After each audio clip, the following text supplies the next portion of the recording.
Chapter 1. The Global Freeze. 2027 The countdown to the apocalypse reads. 59 minutes and 23 seconds. Jiang Li, with a screw clenched between her teeth and a power drill in hand, stands atop a ladder to fortify the windows. A month prior, this countdown had suddenly appeared before everyone's eyes. Initially, many believed it to be a prank, and the authorities offered various reassurances to calm the populace.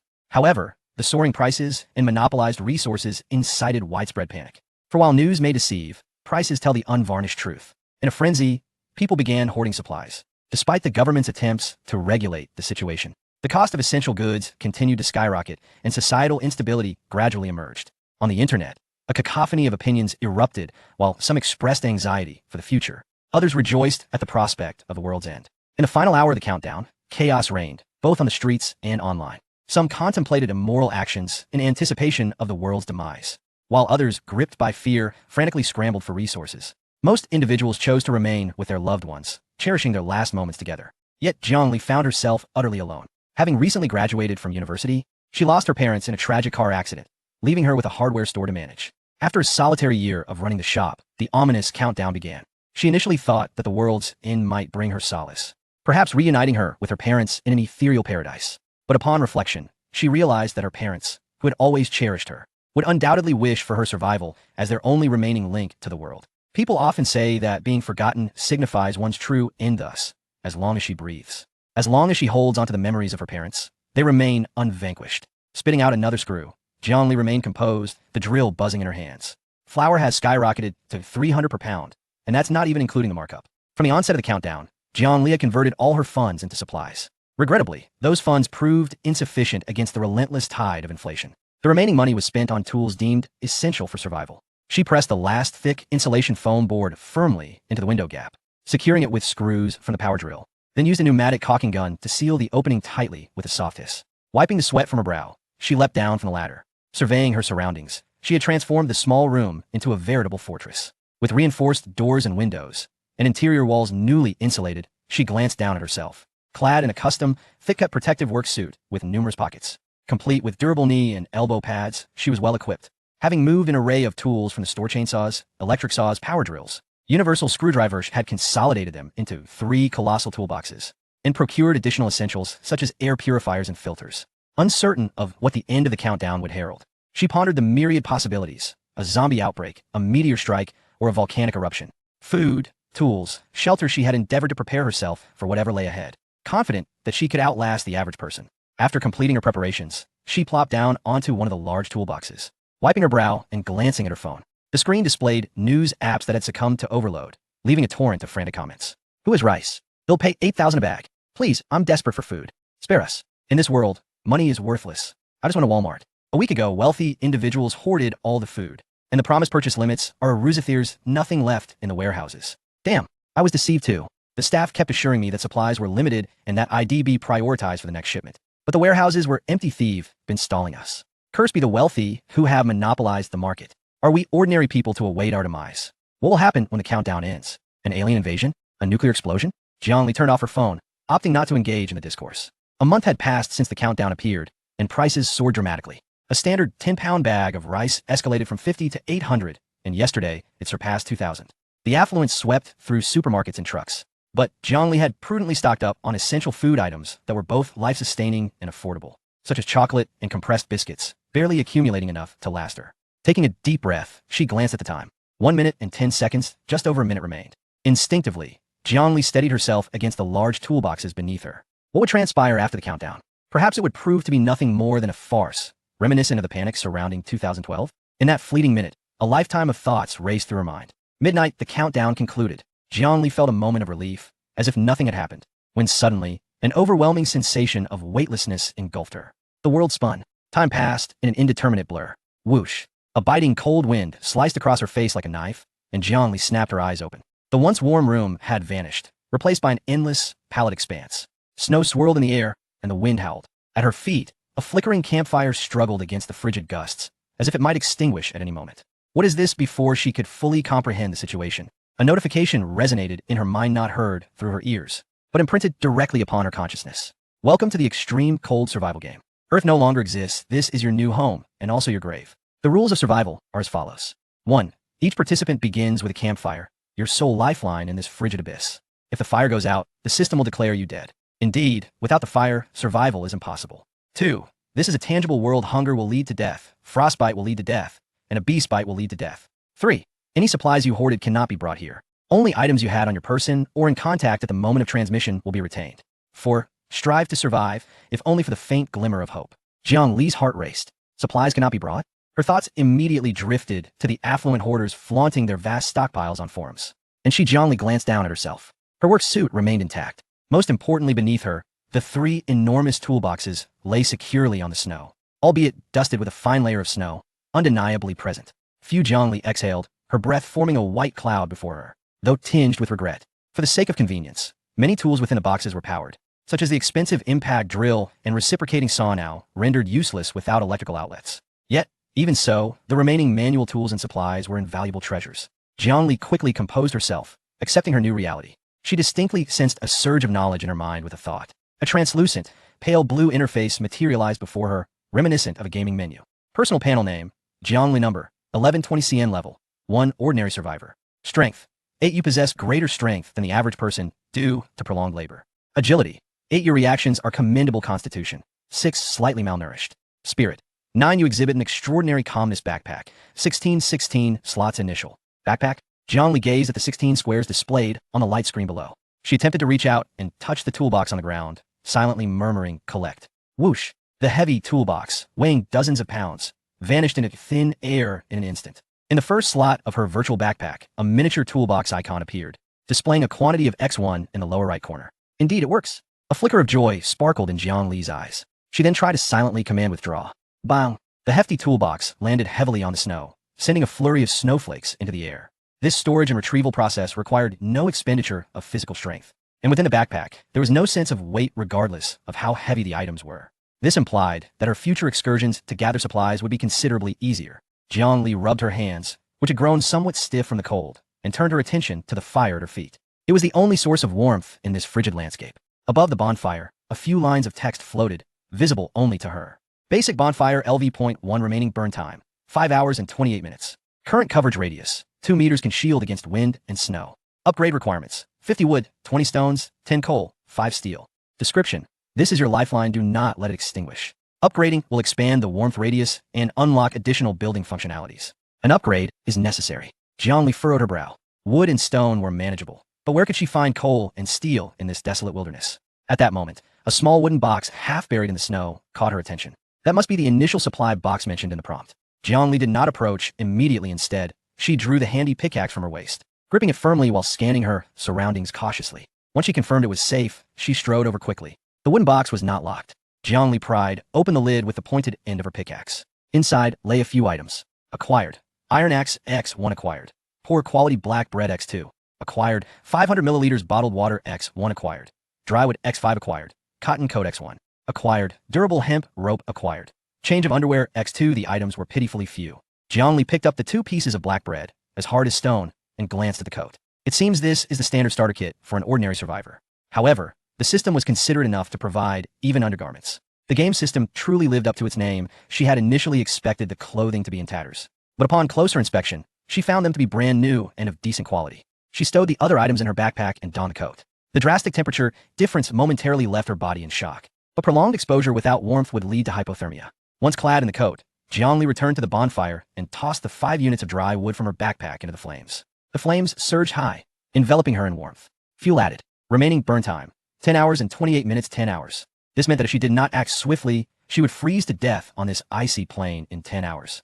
Moreover, the game hinted that if the bonfire extinguished, she would be deemed dead by the system. Jiang Li looked up at her surroundings. This area appeared to be a sparse, coniferous forest, with a few frost-laden dead trees not far away. Wood. A slight smile crept across Jiang Li's lips as she patted the toolbox beside her. Even if others have an axe, it would take them half a day to fell a tree. But it seems I have a handsaw and a fully charged chainsaw. Though the battery was limited, it would suffice to give her a substantial advantage in this initial phase. Chapter 2, Lumberjack. The cold wind howled, stirring up the snowdrifts and striking her goggles like fine sand, producing a crackling sound. Jiang Li donned the basic protective gear from her toolbox and stood in the snow, surrounded by several moderately stout coniferous trees. She took a deep breath, the crisp air filling her lungs. Vroom! As she squeezed the trigger, the orange and black lithium battery chainsaw roared to life. The swiftly rotating chain bit into the trunk of the pine tree before her. Wood shavings flew. The fragrant wood shavings, imbued with the scent of pine resin, landed on the pristine snow, appearing exceptionally striking. In just 5 seconds, crack! With a sharp sound, the bullseye's pine tree slowly toppled, crashing into the snow and sending up a cloud of white mist. This is the power of industry. Jiangli shook her quivering wrist, a satisfied smile gracing her lips. Without this chainsaw, using an ordinary iron axe to fell such a frozen, solid tree would have taken at least 20 minutes, leaving her drenched in sweat. Yet in extreme cold, sweating was a grave mistake. If the moisture soaked through her undergarments, it would rapidly sap her body heat once she ceased movement, which could be fatal. Jiangli did not pause. She was acutely aware that the chainsaw was a significant power consumer. Although she carried 2 high-capacity spare batteries, every bit of power needed to be conserved until she found a way to recharge. She had to gather as much wood as possible before the batteries ran out. Vroom vroom. At the forest's edge, the chainsaw's roar shattered the deathly silence of the icy expanse. Jiangli resembled a tireless lumberjack machine. In addition to felling trees, she had to remain vigilant of the deep snow pits beneath her feet and the biting cold wind that occasionally seeped in through her collar. Her stamina depleted more rapidly than anticipated. In frigid conditions, the human body consumes heat at an accelerated rate to maintain its temperature. Coupled with walking in the snow, each step required 3 times the effort compared to solid ground. Gradually, Jiang Li's breathing grew laborious, and the white vapor she exhaled crystallized into frost at the edges of her goggles. Virum. Finally, after cutting into what felt like an endless number of tree trunks, the chainsaw's sound suddenly weakened, the chains snagging in the wood and refusing to move. The red light flickered. Out of power, Jiang Li forcefully extracted the chainsaw, regretfully patting its body. Well done, old friend. She straightened her back and surveyed her surroundings. The fallen pine trees lay scattered across the snow, a testament to her success. She counted silently, a total of 23 trees. But a dilemma soon arose. Due to the system's designation, the fallen trees were classified as natural resources that did not belong to Jiang Li, failing to meet the backpack storage requirements, and thus could not be stored. She would have to drag them back to the camp. Jiang Li attempted to pull the nearest pine tree. Heavy, incredibly heavy. Freshly cut, wood was saturated with moisture, and with the branches caught in the snow's resistance, Jiang Li felt as if she were dragging a dead weight. Huh. She gritted her teeth, binding the trunk with rope, securing it over her shoulder, leaning forward as she moved step by step back. The distance from the forest's edge to her bonfire camp was a mere 50 meters, yet it felt like an insurmountable chasm. When she finally dragged the 4th tree back to the bonfire, she was on the verge of collapse. Her legs felt leaden, and her lungs burned painfully, a reaction to the cold air. I can't go on. I must not overextend myself. Jiang Li resolutely abandoned the thought of continuing her transportation efforts. Although the remaining 19 trees were tempting, without a moment's rest to replenish her energy, she might collapse in the snow. She plopped down beside the large wooden crate used for storing initial supplies. The distance to the campfire was less than a meter. The orange flames danced, radiating an intoxicating wave of warmth. The sensation of alternating heat and cold made Jiang Li shiver involuntarily. She removed her goggles and thick gloves, placing them aside to warm, then, trembling, retrieved a bottle of mineral water from her backpack and took a small sip. Next came the 2 blocks of dense black bread, resembling bricks. With a crunch, Jiang Li laboriously bit into a piece its coarse texture was akin to chewing sawdust, laced with a hint of bitterness. Yet this was a life-saving source of carbohydrates. She forced herself to chew it slowly, swallowing it down. As the food settled in her stomach, warmth began to spread, and her body ceased its uncontrollable shivering. After finishing half a piece of bread, Jiang Li leaned against the wooden crate, her eyelids growing heavy. After such extreme fatigue, drowsiness washed over her like a tidal wave. The crackling campfire seemed to grow distant, accompanied by the sounds of the wind and snow. How she longed for a moment of slumber. Just as she was on the brink of losing consciousness, her survival instinct jolted her awake. She pinched her thigh hard and glanced at the countdown above the campfire. Shelter level 1 remaining campfire time. 6 hours and 28 minutes, 6.5 hours. When she slept too soundly and the campfire extinguished. Not to mention that in this world of sub-zero temperatures, without a heat source, she would perish in her sleep from hypothermia. The game rules stipulated that once the campfire timer expired, it would be deemed a fatality. I cannot sleep, absolutely cannot sleep. Jiang Li slapped her cheeks, mustering the strength to stand. Although it was warm beside the campfire, she did not remove her heavy work uniform. She had read an article explaining that in the late stages of hypothermia, the hypothalamus malfunctions, creating a false sensation of warmth, leading to the irrational act of disrobing, ultimately resulting in death by freezing. First, I must process these 4 trees I've brought back and ensure the campfire's continuation. Jiang Li rummaged through the toolbox and pulled out a traditional handsaw. Looking at the 4 sturdy pine trees on the ground, she couldn't help but smile wryly. Without a chainsaw, simply dismembering these trees into pieces small enough to fit into the fire would likely consume more than half an hour and exhaust her dwindling energy. But for the sake of survival, she had no choice. Kneeling on the ground, she aimed the saw blade at the trunk, preparing to pull with all her might. Suddenly, a soft white light emanated from the system panel on her chest, enveloping the logs on the ground. Ding! Detected complete logs within the shelter's vicinity. Would you like to perform quick recovery? Jiang Li's hand, grasping the saw, froze midair. Quick recovery? She paused momentarily before a wave of euphoria surged within her. Yes, recover, she fervently thought. In the next instant, a miraculous scene unfolded. The 4 pine trees, which had been lying on the ground and required effort to saw and trim, disintegrated in a flurry of pale blue light. They did not turn to dust, but transformed directly into neatly cut, uniform logs that automatically stacked themselves in her backpack. Even the previously useless twigs and leaves seemed to vanish, as if purified by the system. Recovery successful. Acquired. Ordinary wood X20. Jiang Li's eyes widened, gazing at the pile of standard logs that appeared freshly cut from a lumber mill. 1 tree yields 5 units of wood, and I don't even have to saw it myself. This was nothing short of fantastic news. This meant she only needed to handle the cutting and transporting. Once within the camp's range, these resources would be deemed hers, allowing direct recovery, thus bypassing the most time-consuming processing stage.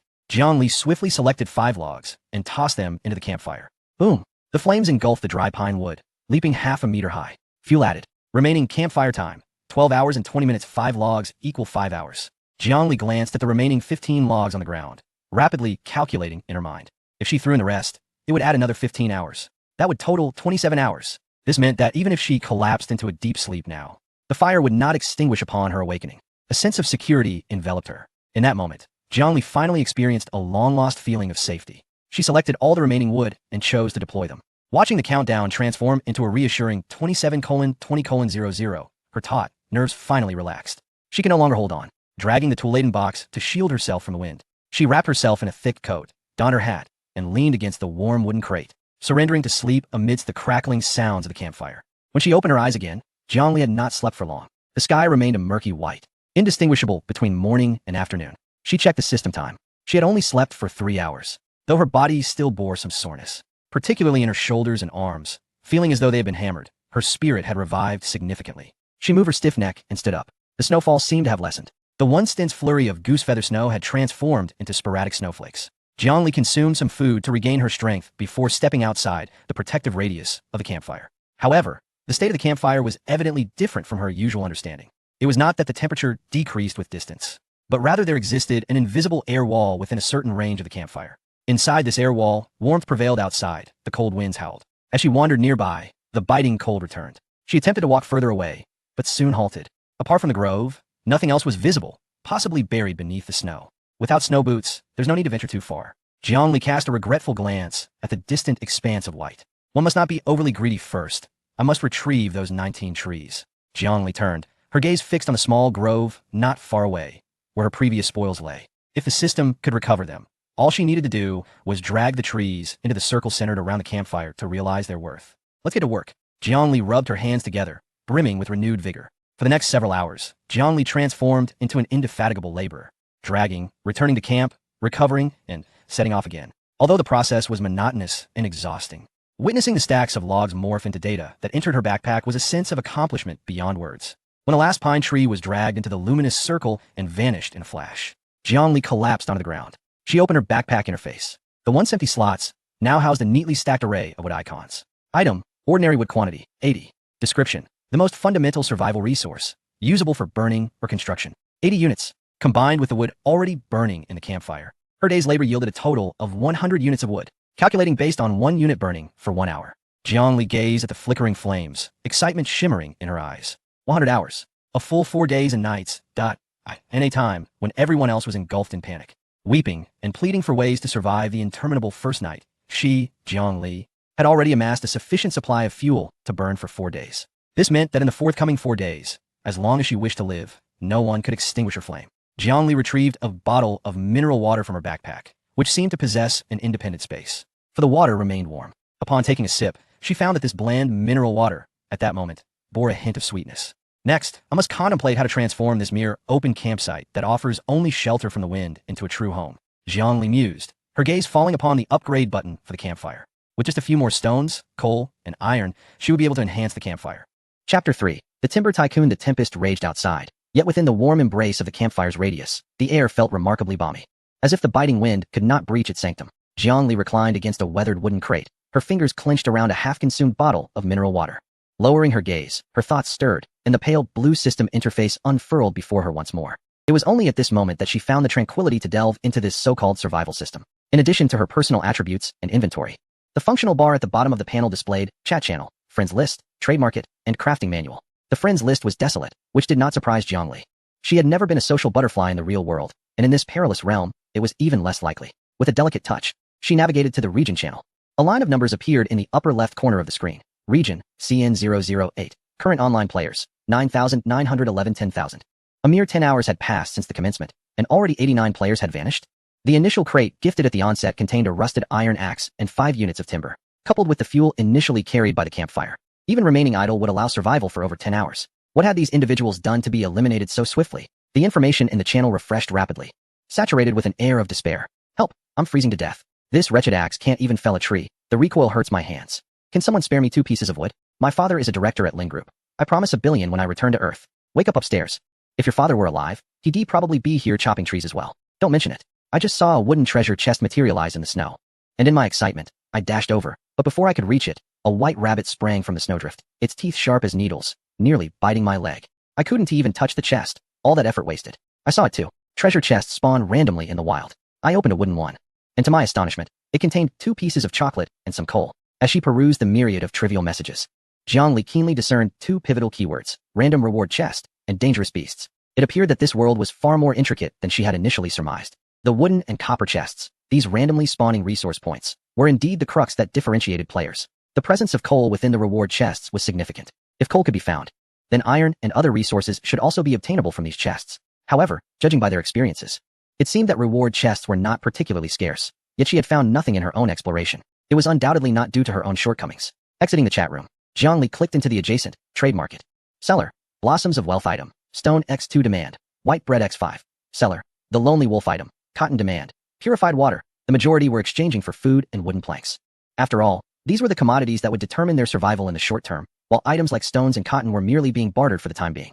Jiangli compared the 80 units of timber in her backpack, her heartbeat quickening ever so slightly. In this initial stage where wood was as vital as life itself, the resources she possessed were akin to hard currency. She knew she had to seize the opportunity while the value of timber was at its peak to exchange it for some non-renewable strategic materials. Jiangli murmured to herself.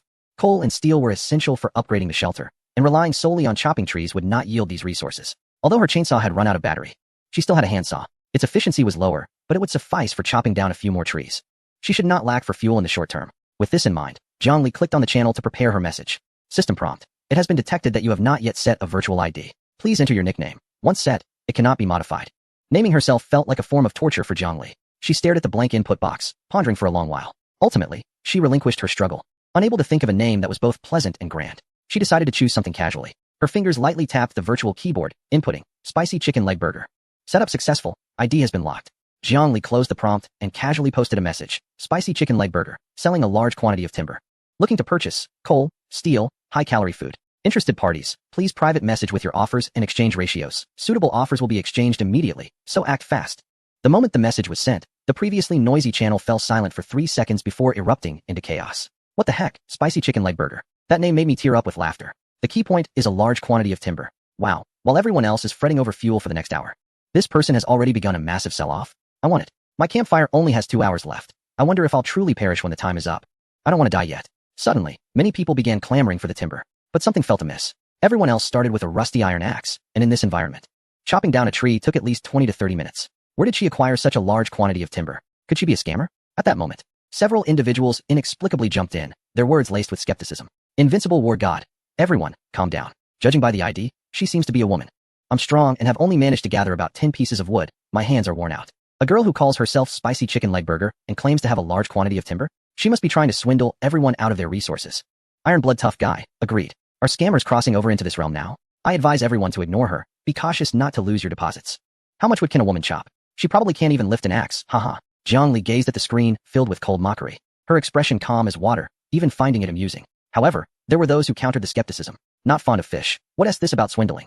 If she doesn't give you wood, you simply don't exchange, right? If you can't chop that much wood, does it mean others can't either?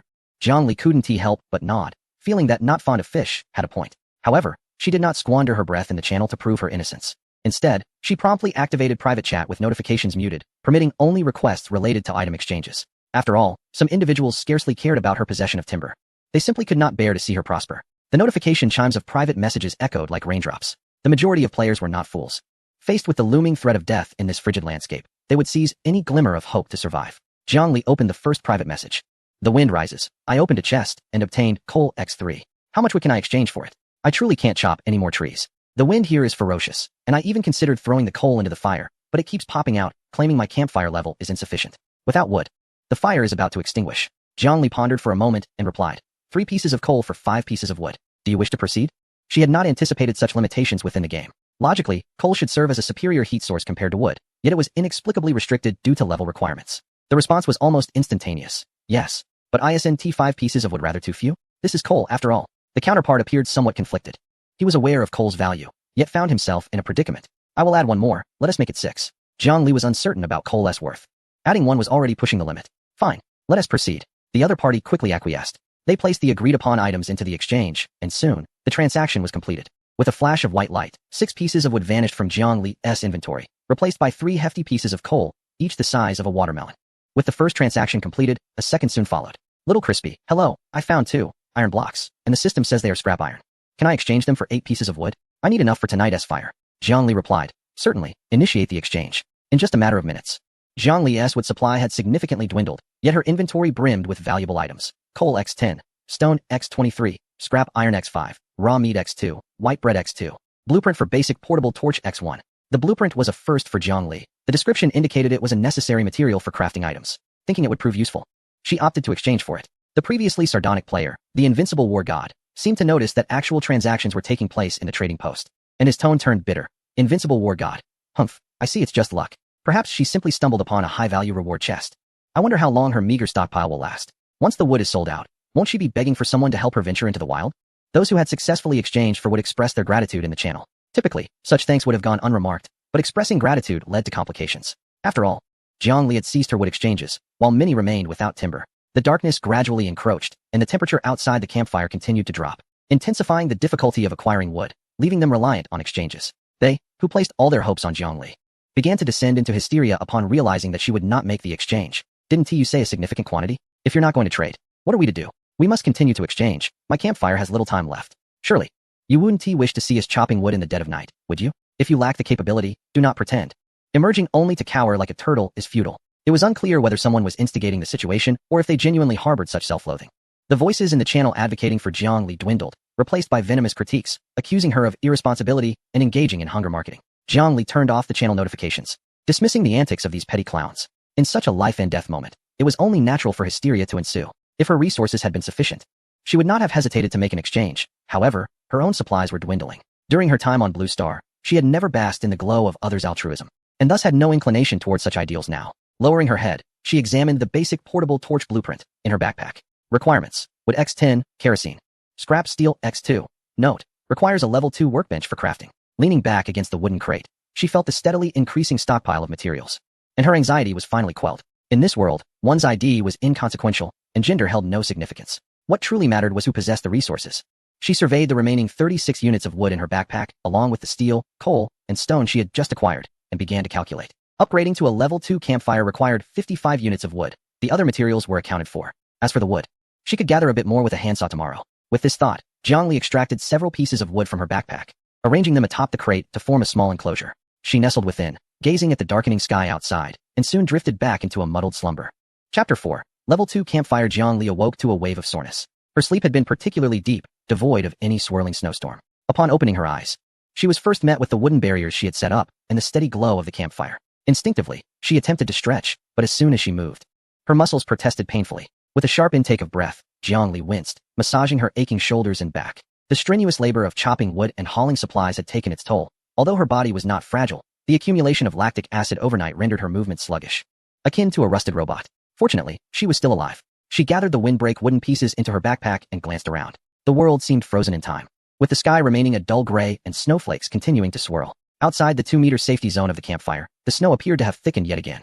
Jiangli pulled out half a bottle of water to moisten her throat and retrieved the soft white bread she had exchanged for the previous day. Compared to the coarse, waxy black bread, this fluffy white bread was a true delicacy. She tore off small bites, savoring the mild sweetness of the starch as it dissolved in her mouth, while habitually opening the regional channel. Upon this observation, her movements ceased abruptly. The digits in the upper left corner were staggering. Current online users: 4,968, 10,000, 5,000. Jiang Li's pupils slightly contracted. Merely overnight, that number had been halved. This signified that a full 5,000 lives had silently vanished from this icy expanse. Ding. At that moment, the system's cold notification echoed, as if annotating this grim feast of mortality. Global announcement. Congratulations to all survivors. You have successfully endured the first day. This is a selection process. Last night eliminated those fools who were unaware of the need to fuel the campfire, unwilling to gather wood. Remember, tears hold no currency here. Death is final. Those of you who remain are fortunate. Welfare announcement. A 5-day novice support period will commence. During these 5 days, the initial supply box will refresh with a daily quota of food. Special reward. Each survivor will receive a pair of standard snow boots, common. Please express gratitude for this mercy, and may you enjoy the game. Jiang Li gazed at the text, a chill rising within her. What fools? What mercy? The system's tone dripped with condescension. Starting with 5 hours of fuel and an initial allocation of 5 units of wood, 5 hours. If one fails to gather resources or chop wood, survival is limited to a mere 10 hours. In other words, those who harbored false hopes or were paralyzed by fear had already succumbed to the cold the moment the flames extinguished last night. 5,000 souls in a single day. This was no game. It was a massacre. In the channel, those who had survived were evidently shaken by the grim statistic. How terrifying. My friend's avatar suddenly disappeared last night. Was it death? I don't want to play anymore. I want to go home. I shall never again be lazy. Today, I will chop wood. Everyone, let us get moving. Don't conserve your strength. If you die, you lose everything. Panic spread. But soon this sentiment was supplanted by a peculiar wave of accusations. If that spicy chicken burger had been more generous with the wood, would so many have perished? Indeed. Since she had ample wood, why not share a bit? Why demand a trade? Even lending some would suffice. It is all the fault of such selfish individuals, hoarding resources while others freeze to death. Remember this ID. Do not trade with her in the future. Jiang Li furrowed her brow, encountering this rhetoric once more. Who was orchestrating this narrative? With a casual flick, she scrolled up and, as expected, encountered the familiar ID, Invincible Warlord. He was the most vociferous in the channel. I see she wishes to profit from others' misfortunes. Such a woman possesses the most venomous heart. Hoarding resources while watching others perish in the cold. Just wait. Such people do not last long. Jiang Li let out a cold laugh. Moral coercion? If you desire wood, chop it yourself. I am neither your father nor your mother. No matter how much you shout, no one will hand you wood. Rather, spend that time wielding your axe a few more times. Jiang Li's unexpected remark left the people in the channel momentarily stunned, yet the majority remained composed. Indeed, as the Chicken Leg Fortress pointed out, if one lacks resources, one must strive harder. What merit is there in moral coercion? Exactly. Just because someone remains silent does not imply they possess a good temperament. In a world where survival demands every ounce of effort, the notion of relying on the charity of others is utterly laughable. She had no desire to waste energy in pointless arguments. With such individuals, the more you engage, the more emboldened they become. It would be best for them to pray never to cross paths with her again. After replying briefly, Jiang Li shut down the channel and turned her gaze towards the large wooden crate at the initial resource point. Indeed, the crate had refreshed with new items. Mineral water X3, white bread X3, freshly squeezed juice, orange flavor, X1, standard snow boots X1. To her surprise, there was even juice. Jiang Li picked up the glass bottle, the orange-yellow liquid uplifting her spirits somewhat. Supplementing vitamins is crucial for survival. She quickly donned the sturdy snow boots. Although somewhat cumbersome, they were slip-resistant and warm, effectively banishing the damp coldness that seeped through her feet in the snow. Next, she opened her toolbox, donned windproof goggles and thick, cut-resistant gloves. Fully equipped for work, Jiang Li was undeterred by the comments in the channel. She was acutely aware that a more important task awaited her today, upgrading the shelter. With a handsaw in hand, she ventured once more into the small grove. Perhaps due to the low temperatures, the auxiliary batteries had diminished in efficacy, as they wore out far too quickly. After felling merely 8 trees, the final battery succumbed to exhaustion. It was over. Jiang Li gazed at the heavy chainsaw in her hand and shook her head in resignation. Without power, it was nothing more than a hunk of metal.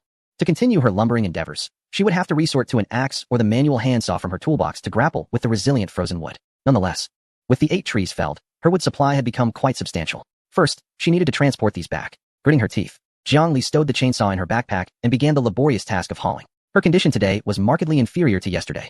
An all-consuming fatigue rendered each step a struggle for breath. She could only drag one piece at a time. Pull 1, rest for 2 minutes. The cold wind howled in her ears as she mechanically repeated the motions. By midday, when the final log was dragged into the firelight and transformed into radiant energy by the system, Jiang Li nearly collapsed onto the snow. Acquired. Wood X40, she gasped for air, glancing at the numbers in her backpack, and a weary but contented smile finally crept onto her lips. She had enough wood. Coupled with the coal and steel acquired through trade yesterday, all the materials required for the upgrade were now gathered. Struggling to rise, Jiang Li made her way to the campfire. The translucent floating panel displayed the alluring golden glow of the upgrade button. Would you like to upgrade the basic shelter to level 2? Consumption: wood X50, stone X20, coal X10, scrap, steel X5. Remaining after upgrade: wood X16, stone X3, coal X0, steel X0. Upgrade. Jiang Li took a deep breath and pressed down heavily. Buzz. A brilliant white light erupted from the center of the campfire, instantly enveloping everything around. Jiang Li instinctively closed his eyes. There was no earth-shattering noise, only a sound reminiscent of blocks being assembled. Moments later, the light dissipated. Jiang Li slowly opened his eyes, momentarily stunned.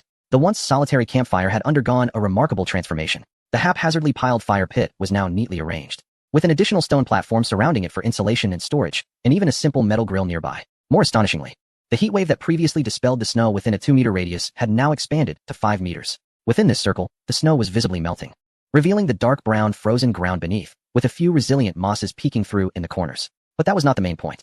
Jiang Li abruptly turned his head to look behind the large wooden chest. A uniquely shaped triangular wooden cabin stood quietly there. The cabin was modest, about 4 square meters, constructed entirely of logs. Although lacking exquisite decoration, it sturdily shielded against all wind and snow. Jiang Li hurried over and pushed open the heavy wooden door. A wave of even warmer air greeted him. The interior was simple, a wooden bed covered with hay, a rough workbench, a chair, and a small fireplace connected to an outside chimney. Though rudimentary, at this moment, it felt like paradise. The all-wooden structure had a distinct charm. This was home. Jiang Li caressed the rough wooden walls, his eyes slightly moistening. Finally, he no longer had to sleep in the wilderness. No longer had to worry about freezing to death in his sleep. Just then, an announcement echoed throughout the server once again, this time in golden font, exploding directly in the center of everyone's vision. Server announcement. Congratulations to players Spicy Chicken Leg Burger for being the first to achieve a level 2 shelter. Rewards have been distributed. This line of text reignited the previously fearful chat channel into a flurry of activity. What? Level 2? What buildings are unlocked at level 2? Can someone show me? Is this the big shot selling wood? This is incredible. Please take me along. Chicken Leg Burger. I want to be your accessory. I can warm your bed. Worship the big shot. Can you share your experience? How did you gather so many materials so quickly? Countless praises and requests flooded the screen. Yet, there were always a few discordant voices mixed in, and even through the screen, one could sense the bitterness. Invincible War God. Huh, what's so impressive about that? Isn't it just sucking the blood of everyone else? If she had shared the wood she sold with others, would so many have died? Doesn't this achievement burn in her hands? The gods favor me. Exactly, stepping up on the corpses of others. Such people will eventually face retribution. Jiang Li gazed at the disparaging comments, her fists instinctively clenching. If that invincible war god were to stand before her at this moment, she would undoubtedly strike him without hesitation. Such individuals are akin to rats in a sewer, incapable of achieving anything themselves, yet unable to tolerate the success of others. Besides these trolls, the private chat channels were ablaze with activity, initially intended solely for trading. It seemed that the server-wide announcement prompted many to send her unsolicited messages through trade notes. Beautiful lady, I'm a fitness coach with a magnificent physique. Care to see my photo? Just provide me with some wood, and I can accompany you in voice chat. One man even lifted his shirt to reveal his sculpted abs. Jiang Li critically glanced at the image before promptly dismissing it. While the abs were commendable, the sycophantic expression was utterly repugnant. A man of such strength would do better to fell a few more trees. It is also possible that her failure to disclose her gender led many to assume that her ability to gather so much wood in a day suggested she was a robust man. Additionally, some women sent her selfies in an attempt to entice her. Regardless of gender, there was no shortage of these audacious individuals. However, judging by their backgrounds, it seemed that each person resided in a different area, with the only commonality being the presence of nearby forests, perhaps a new player benefit arranged by the system. A gathering of lunatics. With a stoic expression, Jiang Li promptly altered her private chat settings to receive messages only from friends, and added a note in the trading hall, serious inquiries only. Those who send spam will be blocked without hesitation. At last, the world fell silent. She took a deep breath, filtering out the cacophony, and redirected her focus to her recent accomplishments. Server's first upgrade reward. Jiang Li opened her backpack, where a gift box emanating a mysterious purple glow lay quietly. Chapter 5. The Pioneer S-Bracers. Upon returning to her cozy wooden cabin, Jiang Li placed her hand upon the enigmatic box radiating purple light.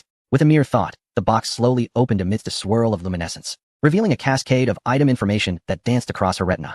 Acquired, wood X30, acquired, stone X20, acquired, coal X5, acquired, scrap iron X5. This influx of basic resources was remarkably timely. As her recent upgrade of the shelter had nearly depleted her supplies, it felt as though some vitality had been restored. Next came the food. Acquired, self-heating rice, braised beef X5. To her astonishment, it was this delightful item. Jiang Li's eyes sparkled as she held the hefty boxes of self-heating rice. Had this been before her transmigration, she would have dismissed such instant rice, which tasted akin to plastic. Yet after 2 days of gnawing on hard bread and sipping tepid water, this was nothing short of a Michelin 3-star delicacy. The thought of steaming rice paired with the savory sauce was enough to make her mouth water. Tonight's feast would be a joyous occasion. Jiang Li happily tucked them away, knowing the rewards were far from over. Acquired, coarse cotton X5. Acquired, pure kerosene X3. Acquired, snow token X100. The cotton and kerosene are evidently strategic resources, perfectly complementing the crafting blueprint previously obtained. As for this snow token, the system provided no explanation. Jiang Li toyed with the icy blue coin, embossed with snowflake patterns, feeling its chilling touch. It is likely intended for future transactions within the game store or with special NPCs, she speculated. Finally, she received a piece of equipment radiating a faint green light. Acquired, Pioneer S wristband, excellent green. Slot, wrist, attributes, strength 3, special effect, Lumberjack Mastery. Efficiency increased by 20 when using lumber tools. Stamina consumption reduced by 10. Description: this is a reward for the first to dare challenge the Stormbringer. A true warrior must possess not only courage but also the strength of a mythical beast. Equipment. Zhongli eagerly donned a leather wristband on her right arm. Although the wristband appeared rugged, its inner lining was soft, providing a warm flow that coursed through her body upon wearing it. She immediately accessed her personal panel. Strength. 11. Normal adult female strength should range between 6 to 7. You are now remarkably powerful. Zhongli clenched her fist, the knuckles producing a crisp sound. Though her muscles did not bulge, the sensation of strength surging within her was undeniably real. Most astonishingly, the soreness and stiffness in her arms and shoulders, which had resulted from excessive fatigue, miraculously dissipated significantly the moment she donned the wristband. With a breath of relief, Zhongli attempted to throw a couple of punches into the air, the wind whistling fiercely around her. If that invincible warrior dared to stand before me, I would surely practice my punches on him. After organizing her haul, Zhongli glanced at her backpack. The 16 slots were nearly filled to capacity. Wood, stone, food, water, and tools each occupied a slot. Although similar items could stack, for instance, wood has a limit of 999. The variety was becoming cumbersome. It seemed imperative to devise a method to expand her backpack or create storage boxes. For now, she set aside the seldom used coal and iron back into the initial large wooden chest outside to free up some space. Subsequently, she approached the upgraded campfire, ready to explore its new functionalities. Upon inspection, she nearly choked on her breath. Campfire LV2. Status: burning, current consumption, wood x 2 hours or coal x 2 hours. Remaining time: 180,000 seconds. Zhongli could not help but exclaim in disbelief. Had the prices increased? A level 1 campfire consumed 1 piece of wood per hour, and now, upon leveling up, the consumption had doubled? Had she known, she would have stuffed her backpack with wood beforehand to maximize the time according to the level 1 standard. On the bright side, the level 2 campfire allowed coal to be used as a heat source, which was a decent upgrade. Is this the capitalist's trick? Luring you in first, only to raise prices and exploit you? However, considering the conversion rate, 1 piece of coal equated to 5 pieces of wood. Her previous exchange had not been a loss. Zhongli painfully counted out 12 pieces of wood from her backpack and tossed them into the fire pit. Fuel added. Remaining time: 240,000 seconds. As she watched the flames devour her precious wood, a sigh escaped her lips. Though the consumption was considerable, the sight of the immaculate ground within a 5-meter radius and the little wooden cabin behind her, which shielded her from the wind and snow, made the sacrifice bearable. After all, her quality of life had indeed ascended to a significantly higher level. She clicked on the Buildings tab beneath the campfire. A row of new building icons illuminated the screen. Second wooden cabin. Wood X20, cotton X2, stone X5. What purpose could a second cabin serve? Logically, each player's life was bound to their own campfire, and there shouldn't be a situation where one could enter another's camp, right? Perhaps once resources exploded in abundance later on, it would be worth considering. Zhongli thought to herself. Wooden camp fence. Overall, LV1, wood X25. This provides basic protection for your camp. Trust me, you will find it useful. What does useful mean? Zhongli pondered, but in such a mystical place. It seemed anything could happen. She could only think that when she had enough wood, she would construct the fence. After all, it was wise to heed the system's prompts. 8. Immortals Table. Wood X2. Description: dining in the snow should always be a ceremonial affair. Drying rack. Wood X1. Description: for drying jerky or your soaked underwear. Bathroom. Wood X30. Steel X5, stone X20. Description: a fully enclosed toilet, a hallmark of civilization. Zhongli's gaze lingered for a moment on the 8 Immortals Table and drying rack. They were so inexpensive they felt almost like a gift. She decided to build. With a tap of her finger, 3 pieces of wood were deducted from her backpack.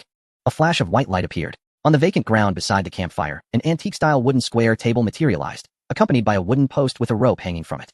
Zhongli nodded in satisfaction. The game's construction feature was indeed convenient, eliminating the tedious processes of sawing wood and hammering nails. Additionally, if she was dissatisfied with the placement, the system allowed for adjustments within the camp, which was quite beneficial.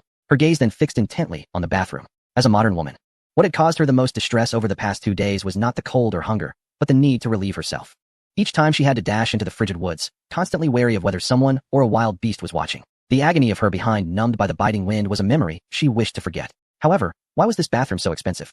The resources required were nearly enough to upgrade the campfire. Wood 30, stone 20, steel 5. Zhongli glanced at her inventory. The recent chest opening had provided her with steel and stone, and combined with her previous trades, she actually had enough materials. But 5 pieces of steel.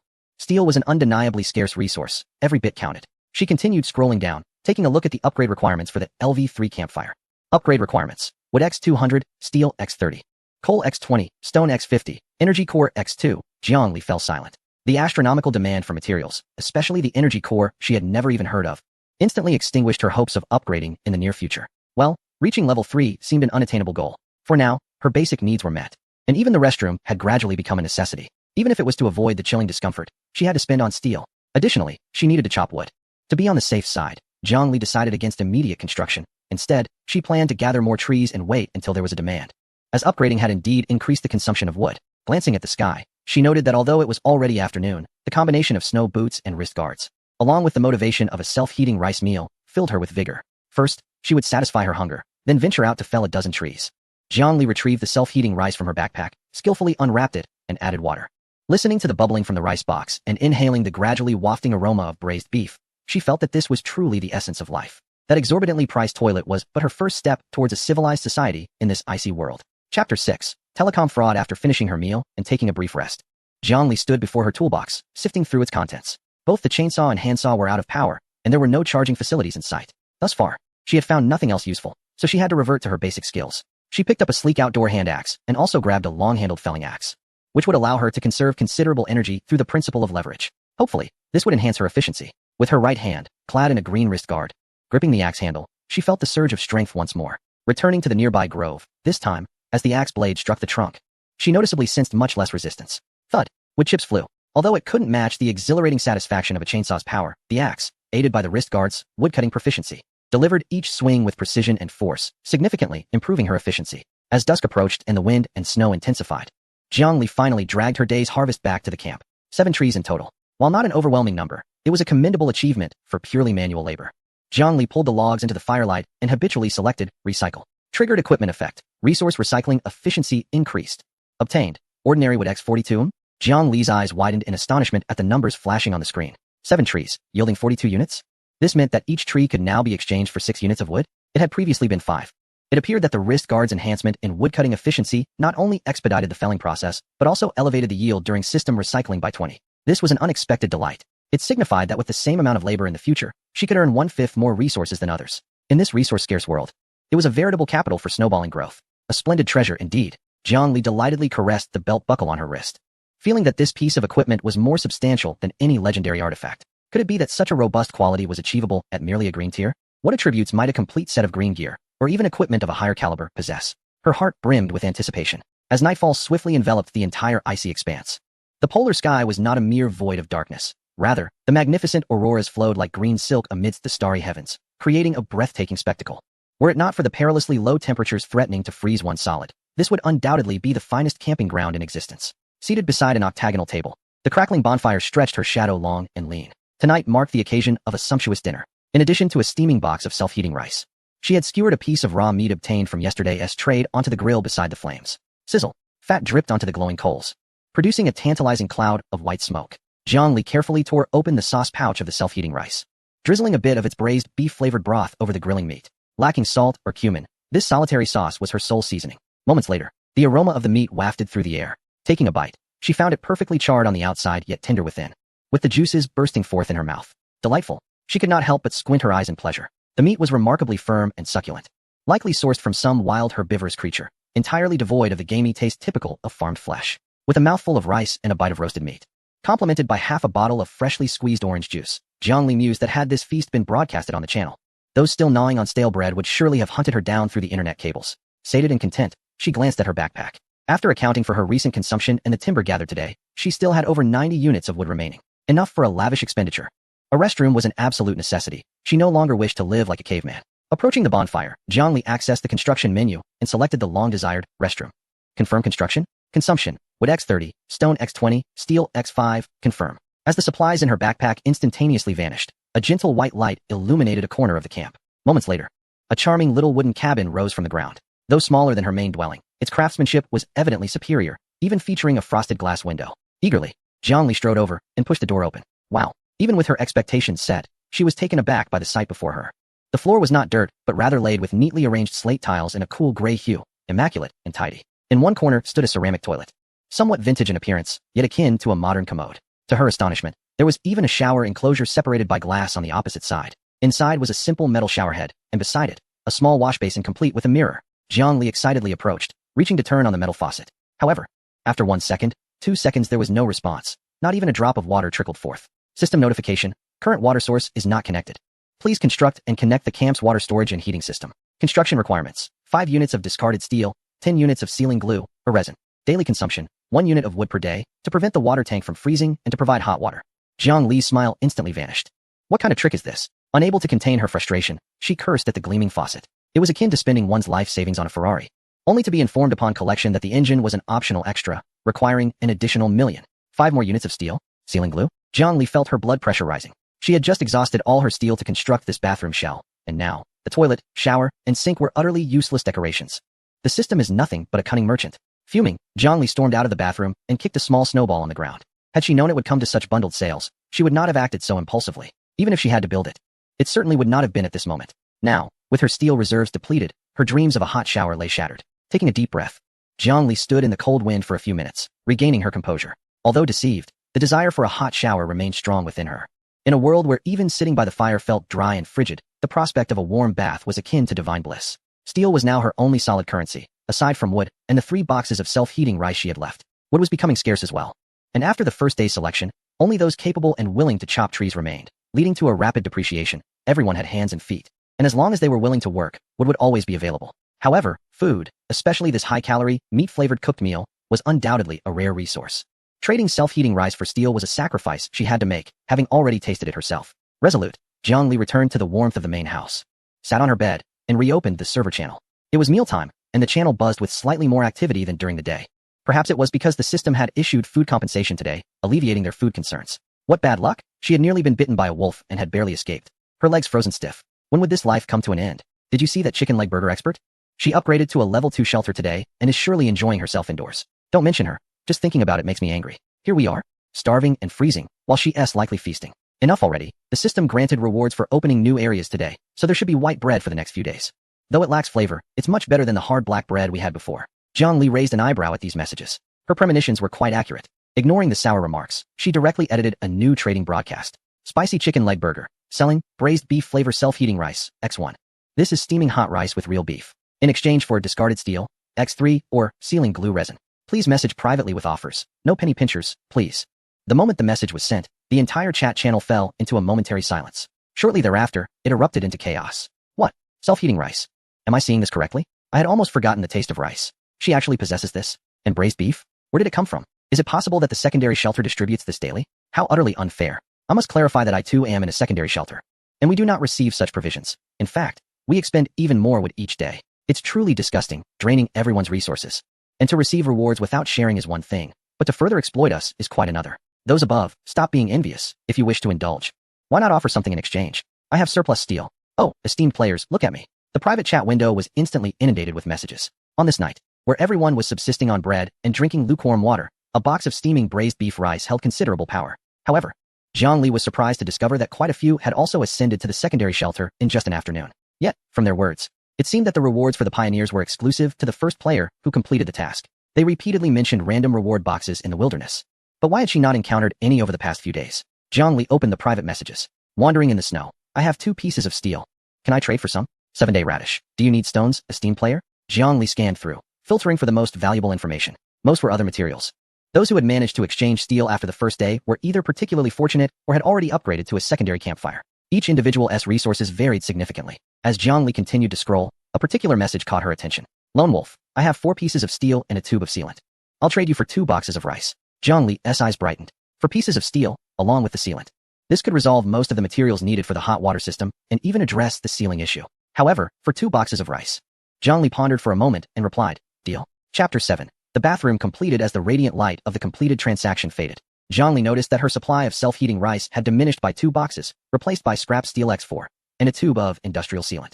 After reviewing her resources, she still intended to trade the remaining steel with Wandering in the Snow, but he was only willing to part with 2 pieces. Wandering in the Snow remarked that retaining steel could be beneficial, suggesting, how about I add 2 pieces of meat? The meat here was of decent quality, though regrettably devoid of any seasoning. Nevertheless, with sufficient materials in hand, Jiangli decided not to hesitate and agreed to the trade, exchanging her last box of self-heating rice. Though she felt a pang of regret for parting with those 3 delectable boxes of rice, the thought of having a bathroom capable of supplying hot water made her feel that it was all worth it. Let the work commence. Jiangli, armed with her materials, approached the exterior of the small wooden structure designated for the bathroom. Following the system's guidance, she placed the steel and sealant into the construction's ethereal outline. The sound of mechanical assembly echoed in the air. Swiftly, a brilliant flash illuminated the space as a large, black metallic container resembling a boiler emerged on the outer wall of the bathroom. At its base, a funnel device was connected, designed to draw in the accumulated snow, while a slender exhaust pipe extended from the top. Active unlock. New building. Experience 50. Secondary camp water supply and heating system, completed. Status, operational. Water source, surrounding snow, abundant. Water temperature, constant 40, warm water. Consumption, wood X1 for 24 hours. Description, though not potable. It serves to wash away fatigue and grime, a divine artifact for maintaining dignity in a post-apocalyptic world. Success. Jiangli eagerly retrieved a piece of wood from her backpack and placed it into the furnace's combustion chamber. As the flames flickered to life, a subtle sound of water flowing began to echo through the pipes. She burst through the bathroom door and immediately turned on the shower head. With a splash, warm water cascaded down, creating a veil of white mist. Although merely 40 degrees, it was far from scalding. In this snow-laden environment, such warmth could evoke tears of gratitude. For the next 20 minutes, Jiangli sequestered herself in this small space. She shed her somewhat rigid work attire, standing beneath the soothing stream, relishing the sensation of droplets gliding over her skin, washing away the accumulated sweat and exhaustion. The exhilarating feeling of her pores opening was even more gratifying than indulging in a grand feast. And then there was the true luxury of a flushing toilet. Only those who have shivered in the biting wind while addressing their physiological needs can truly appreciate the opulence of sitting upon a warm indoor commode. With a deep sigh of relief, Jiangli felt revitalized, just as she turned off the faucet, still savoring the long-lost sense of civilization. The familiar golden system notification erupted in her view. Global announcement. Congratulations to players Spicy Chicken Leg Burger for achieving the hidden achievement, the first civilized being. Achievement description. In this savage wasteland, she is the first to establish a modern sanitation system and successfully cleanse herself of filth. Even amidst the world's destruction, she maintains her elegance. Exclusive achievement reward granted. Jiangli gazed at the golden text floating before her, unable to stifle a twitch at the corner of her mouth. What kind of achievement was this? The first person in the region to bathe and use the toilet? Did this really warrant a global announcement? And why emphasize maintaining elegance? Indeed, the atmosphere in the regional channel had turned bizarre. Did I misinterpret something? The first civilized being? Bathing? No. I am nearly frozen into an ice sculpture, and the esteemed Chicken Leg Burger has already constructed a bathroom for warm baths. Oh heavens. Why must there be both jade and bright? I too yearn for a bath. I haven't washed my face in 3 days. It feels like my skin is coated in oil. Does the esteemed player need a bathing assistant? My skills are exceptional, and I ask for no payment. Just let me rinse for 2 minutes. Invincible warlord, a mere ploy for attention. With so many resources available to create such frivolous items, it would be better to use them for the benefit of all. Those who only seek personal enjoyment will eventually. Jiangli chose to disregard the barking of a certain individual. She tightened the towel around her body. A simple white cloth that the system had thoughtfully refreshed on the bathroom rack. Though it was an ordinary towel, its dryness and softness were commendable. Glancing at her rewards, Jiangli opened her backpack to reveal a pinkish-white gift box, exuding an intriguing sense of delicacy. Open achievement gift box. Reward, lavender-scented candle X2. Description, provides a subtle glow and fragrance, while slightly uplifting mood and alleviating anxiety. Reward, soft cotton bathrobe X1. Description, wrapping oneself in it after a shower is the ultimate indulgence. Reward, basic building materials pack, small, X1, contains wood X10, stone X10, iron nails X20. Reward, snow token X50. Reward, high function thermal base layer, superior green quality. Part, inner top, attribute, cold resistance 5, special effect, self-cleaning, surface coated with a special layer. Dirt adheres less easily, and the rate of cleanliness degradation is slowed by 30. What splendid items. Jiangli picked up the white fitted undergarment. Its texture as smooth as silk yet imbued with the substantial feel of high-tech fabric. Cold resistance of 5 meant her body heat would diminish significantly slower during outdoor activities. The self-cleaning effect was a marvel in this place where laundry was akin to climbing a mountain. A dirt-resistant garment could save her countless troubles. This was a tremendous gain, even a profitable one. She quickly donned the inner layer, layering it beneath the bathrobe gifted by the system, enveloping herself in warmth.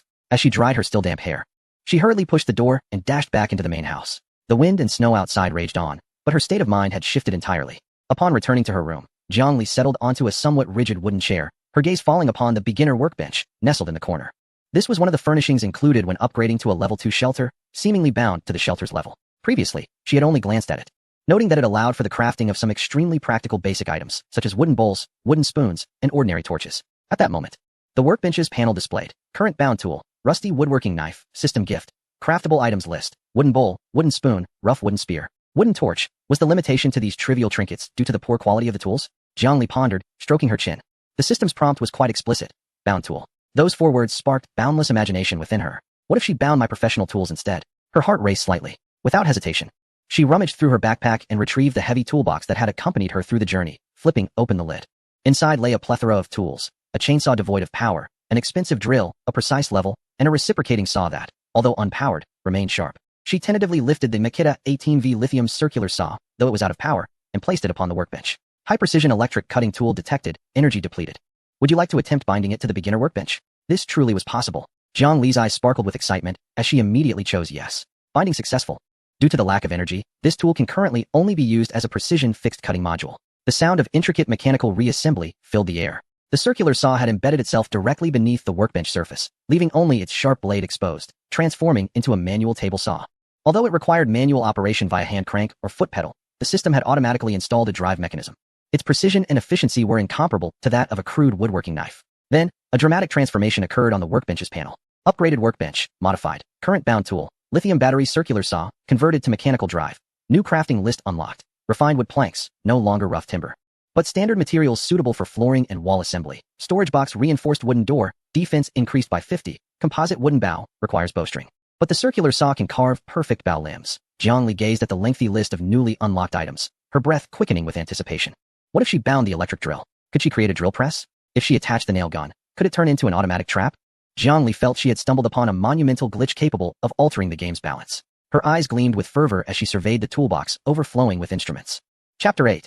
Exploiting the glitch as night deepened, the howling wind and snow battered against the wooden cabin's windows, producing a gentle, fragmented sound. Wrapped in a soft white bathrobe, Jiangli resembled a child who had just discovered a new toy, tirelessly transporting her treasured tools to the workbench. Electric drill, bind it. Angle grinder, bind it. Nail gun, bind it. The level seemed incompatible. Never mind, let us set it aside for now. This heavy reciprocating saw, let us bind it too.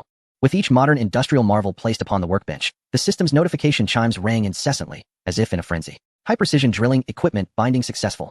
Unlocking. Precision drill press module powerful impact device binding successful. Unlocking. Pneumatic press module high-speed grinding equipment binding successful. Unlocking. Multifunctional grinder. The once primitive workbench had undergone a complete metamorphosis. The formerly smooth wooden surface was now adorned with various metal gears, linkages, and modified fixtures. It resembled a steampunk-inspired monstrosity, while it had lost the convenience of electric power. The mesmerizing complexity of its mechanical beauty was far more captivating. Just as Jiangli placed the final universal screwdriver onto the workbench, a thunderous roar erupted. The entire shelter trembled violently. It was not an earthquake, but rather a deep, resounding metallic crash emanating from beneath the ground. Following this, a blinding white light erupted directly from the workbench. Detected that player Spicy Chicken Burger has completed the full set of industrial-grade tool binding at their current level, LV2.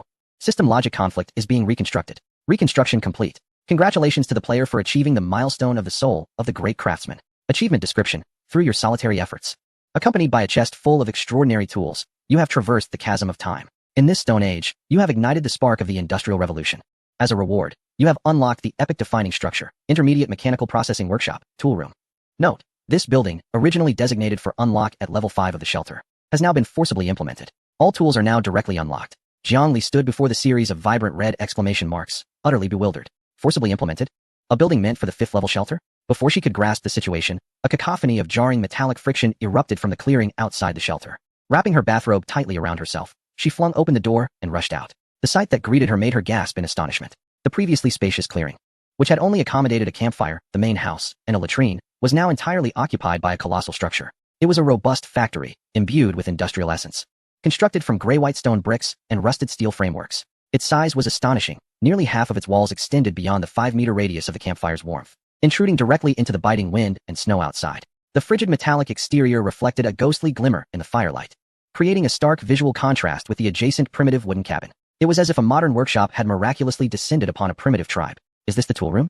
Jiangli swallowed hard and quickly approached the imposing iron door. She pushed it open with all her might. Inside, it was not particularly warm, as a significant portion remained outside the campfire's reach, but the flickering light from outside illuminated the interior's furnishings. At its center stood a colossal integrated mechanical processing table. The circular saws, electric drills, and angle grinders she had previously acquired had vanished, replaced by intricately designed mechanical modules seamlessly integrated into the workbench.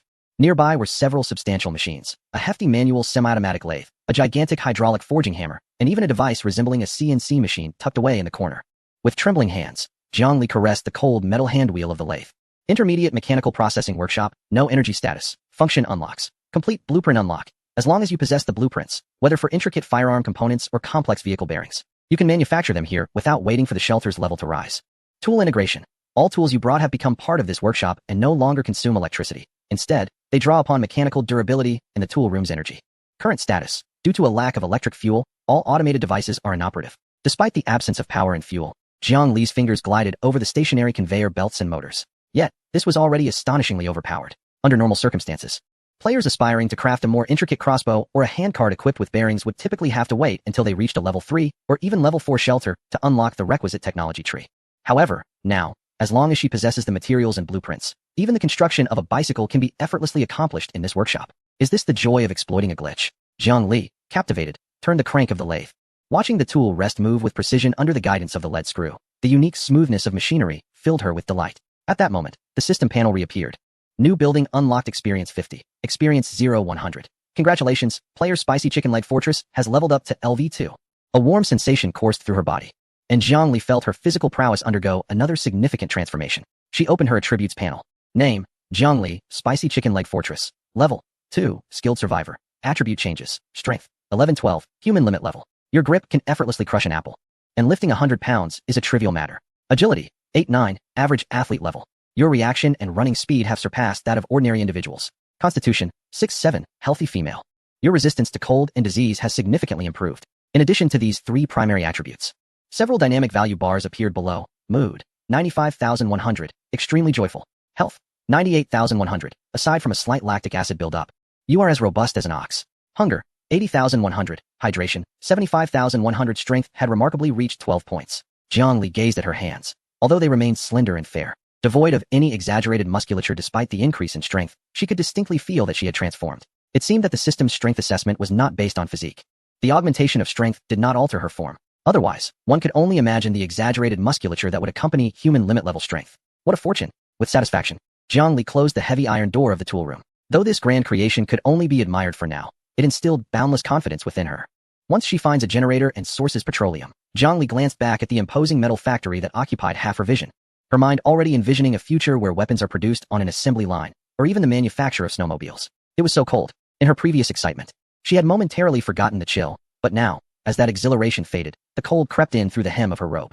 Jiang Li hastily tightened her collar and jogged back to the warmth of the main house. Although the night's endeavors had been exhausting, the rewards felt like a dream beginning. She reclined once more on the straw-covered wooden bed, draped in a somewhat tattered coat. The flickering firelight danced across the walls through the gaps in the wooden cabin. Outside, the howling wind and snow raged, a cacophony of despair, where over 4,000 souls struggled on the brink of death. Good night, Jiang Li, she whispered to herself in her heart. In this shattered world, she is destined to thrive. Truly, she shall flourish. With a heart brimming with delight, Jiang Li soon drifted into a peaceful slumber. Chapter 9. Strange marks as the gentle morning light filtered through the crevices of the wooden cabin. Jiang Li slowly opened her eyes. This sleep had been remarkably sound. The enveloping warmth and sense of security momentarily led her to believe she was still nestled in her home on Earth. It was only upon catching sight of the rough-hewn wooden ceiling and the white bathrobe provided by the system that she regained her senses. It was the third day. Jiang Li sat up and instinctively accessed the server channel. Current online users, 45, 12, 10,000. The numbers hovered just above 4,500. Compared to the drastic decline on the first day, the death toll last night was merely over 400. This was not only due to the survivors adapting to the harsh rules, but also because these days marked the new player support period. As long as one refrained from reckless behavior, survival was feasible with the bread and water supplied by the system. The atmosphere in the channel had noticeably brightened, no longer dominated by despairing wails. Brothers, anyone interested in forming a team? I just noticed that my camp, heading east, has a visible campfire. Is it one of yours? I want to team up too. It's too frightening alone. I heard wolves howling all night, and I couldn't sleep a wink. Is that true? I haven't seen any other survivors nearby my camp. Looking for a strong ally. I can sing and tell jokes. Just give me something to eat.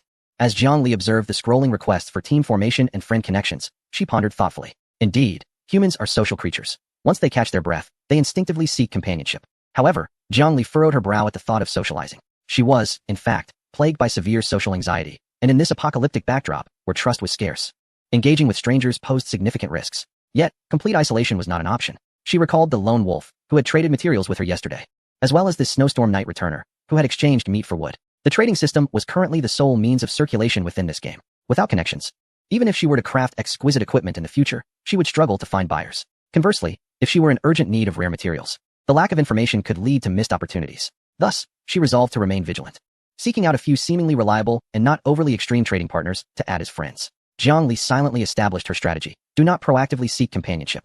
Do not refuse trade. Maintain distance and prioritize interests. After taking her time with her morning routine, she luxuriated in the warmth of washing with water. Indeed, a luxury in this place.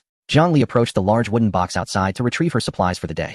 White bread X3, bottled water X3, freshly squeezed juice, apple flavor, X1, more bread again. Jiang Li nibbled on the white bread. Softer than the dark variety, yet still rather bland, her brow furrowed in concern. The issue of food sources must be addressed. Relying solely on the system's meager provisions would stave off starvation, but it certainly would not suffice for true nourishment. Moreover, this support period lasts merely 5 days. Should she fail to secure a stable food source by then, Would she resort to gnawing on tree bark? Furthermore, she has been particularly preoccupied with the notion of the random reward box. It is often recounted in the channel how others, scarcely having ventured far, stumble upon boxes containing chocolates, biscuits, or even canned meat. Yet, up until now, apart from the initial fixed supply box, she has not encountered a single reward box. Could it be that I have become too reclusive? Jiang Li pondered. Over the past couple of days, her movements have been confined to a mere 2 points, from the campsite to the small grove and back, hardly exceeding a 200-meter radius. It appears that today she must venture further afield. After finishing her breakfast, Jiang Li did not hasten to depart. Instead, she turned and entered the intermediate mechanical workshop, which occupies a significant portion of the campsite. Although devoid of electricity, rendering the automated machines inoperative, this place remains a treasure trove. She rummaged through the workbench for a while, selecting the imported hand axe she had found yesterday, along with several spare tools. Merely possessing an axe would not suffice, as dragging logs back one by one proved to be quite laborious. Subsequently, Jiang Li approached the crafting station. After a thorough examination, she discovered that the items she could create without a blueprint were all rudimentary tools. After some deliberation, she resolved to construct a sled. Wooden sled, materials required, wood X3, hemp rope X1, nails X5. Upon confirming her choice, a structurally simple yet sturdy wooden sled materialized on the workbench. Its base was equipped with 2 smooth wooden runners, while the upper portion featured a flat platform approximately 1 meter wide and 2 meters long, surrounded by posts and rope hooks for securing cargo. Acquired. Simple wooden sled, common. Description. Although rudimentary, it conserves at least 60 of your stamina when dragging heavy objects across snow. Perfect. Jiang Li patted the sled with satisfaction. With this implement, she could transport at least 4 or 5 logs at a time, eliminating the need for incessant back-and-forth trips like an industrious ant. The morning was devoted entirely to her lumberjacking endeavors. This not only served to stockpile fuel, but also to test the limits of her current physique. The axe flashed, and wood shavings danced in the air. The results of her enhanced strength were immediately apparent. Previously, felling a tree could take upwards of 10 minutes, leaving her breathless and fatigued. Now, with the proper angle, a mere 7 or 8 strikes could bring down a pine tree of considerable girth. Coupled with the enhancements from the Pioneer bracers, her efficiency in lumberjacking was nothing short of terrifying. As noon approached, Jiang Li surveyed the sled behind her, piled high with logs resembling a small hill, and felt an overwhelming sense of accomplishment. 13 logs in total. Dragging the heavily laden sled, she left deep tracks in the snow, yet her steps remained steady. Upon returning to the campsite, she collected her bounty. Acquired. Common wood X78. Note: the recycling multiplier is influenced by the bracers and tool quality. Currently at 1.6, with a total of 78 units, and combined with her previous stock, her wood reserves easily surpassed 100. Jiang Li wiped the slight perspiration from her brow. The present objective is not timber, but rather crates, sustenance, and rare materials. Lunch remains that despairing combination of bread and juice. As Jiang Li mechanically chews, she reminisces about the exquisite taste of braised beef.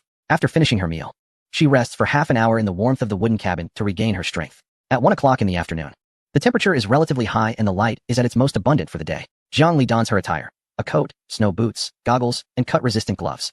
2 lightweight hand axes are secured at her waist, and she carries a pickaxe in her hand. She sets off, taking a deep breath of the crisp air as she pushes open the camp's fence gate, heading towards the vast, uncharted snowfield opposite the grove. Once she leaves the shelter of the campfire, the cold rushes in like a tide. Although her gear boasts commendable resistance to the chill, particularly the 5-layer thermal undergarment, the pervasive cold wind still demands vigilance. A considerate system indicator displays a marker in the upper left corner of her vision. Distance to camp, 50 meters. As long as she hasn't wandered too far, a pale blue arrow points the way home, significantly reducing the risk of getting lost. Jiang Li trudges through the deep snow, her steps uneven. As she surveys her surroundings, all she sees is white, punctuated occasionally by protruding black rocks or a few long-dead gnarled trees standing solitary against the storm. The profound solitude in this desolate expanse might overwhelm those with fragile mental fortitude, likely causing them to retreat within 500 meters. While she walks, Jiang Li remains alert, scanning her surroundings. Besides searching for crates, she must also be wary of wild beasts. The channel's grim tales of those who had perished by wolf attacks or bear maulings serve as constant reminders that this is no tourist destination, but rather a hunting ground.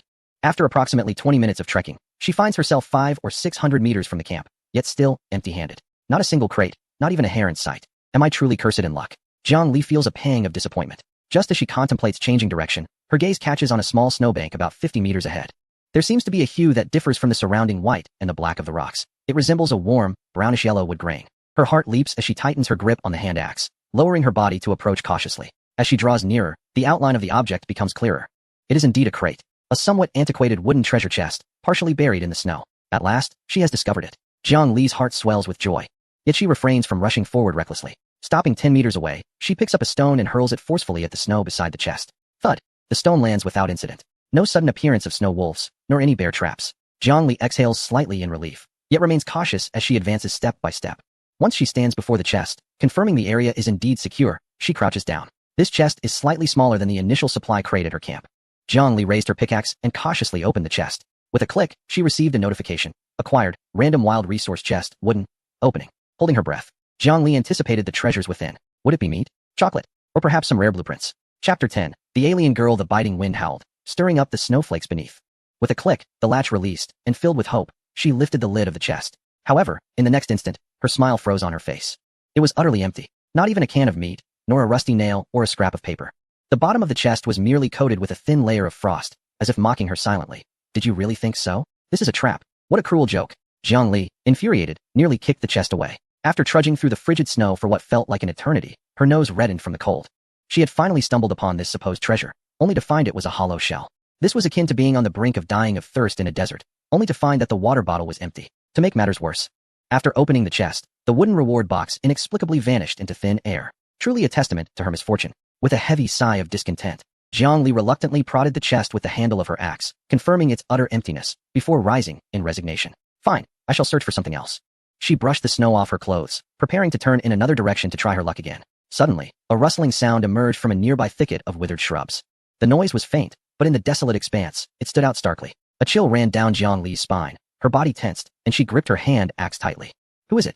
Lowering her body, she cautiously approached the source of the sound. Just as she was within 5 meters of the thicket, a brownish shadow suddenly leaped from the snowdrift, darting towards the dense forest nearby. A deer. Startled, Jiang Li quickly regained her composure, and a surge of excitement ignited in her eyes. It was a moderately sized wild deer, with long limbs. Though it struggled to run in the deep snow, its burst of speed was remarkable. That is meat. Fueled by anger from the empty chest, Jiang Li refused to let this opportunity slip away. Her legs propelled her forward, and with her enhanced agility, she burst into a sprint. Stop right there, she shouted, racing across the snow, while she couldn't match the deer's nimbleness. Her snow boots provided traction, allowing her to keep pace. A chase ensued across the snowy field. Just as the wild deer was about to plunge into the denser coniferous forest, where the terrain was intricate and tracking would become nearly impossible, Jiang Li's resolve hardened. She took a moment to gauge her timing, abruptly halting her steps, her right hand winding back. Here goes. The short-handled axe flew from her grip, slicing through the air with a piercing whistle as it hurtled towards her target. Thud! The blade struck accurately against the deer's hind leg, blood instantly staining the pristine snow.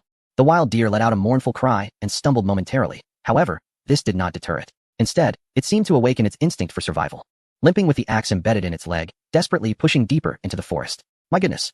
Jiang Li watched the vanishing figure, her composure fracturing. It was one thing to flee, but to take my axe with it? That was imported.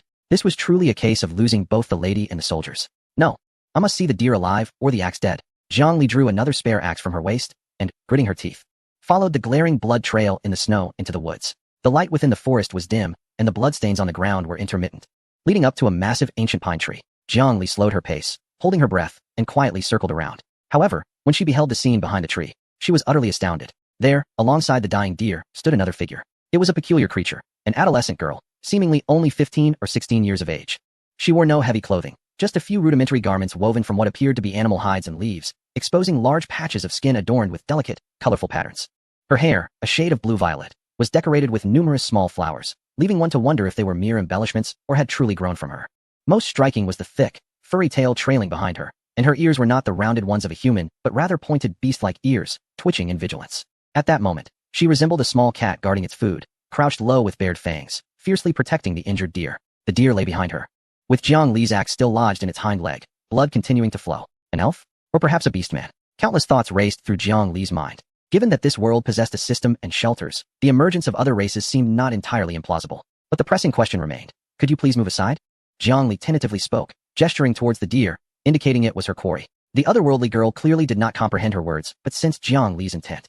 A low growl emanated from her throat, akin to a warning. Her amber eyes brimmed with hostility, her body lowering further, poised to leap and sever Jiang Li's throat at any moment. Jiang Li felt a headache brewing. Judging by her stance, was this girl intent on protecting the deer? Or did she covet the meat as well? If worst comes to worst, I only need that axe. Jiang Li advanced a step, shaking the spare axe in her hand. In response to her approach, the girl seemed to perceive a threat. Then, an astonishing scene unfolded before Jiang Li's eyes. With a sudden, not particularly imposing roar, the girl transformed in a flash of peculiar light. In the blink of an eye, the petite girl vanished, replaced by an enormous brown bear. No, wait. Jiang Li squinted, assessing the creature.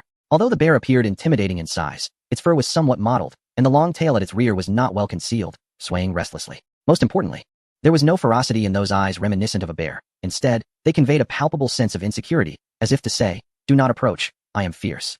Was this an illusion? Or a transformation? Although Jiang Li felt a twinge of surprise, fear did not deter her. She sensed that this imposing creature harbored little real threat. With a sigh, she retracted her aggressive stance, yet she firmly gripped her axe, remaining vigilant. I shall not harm it.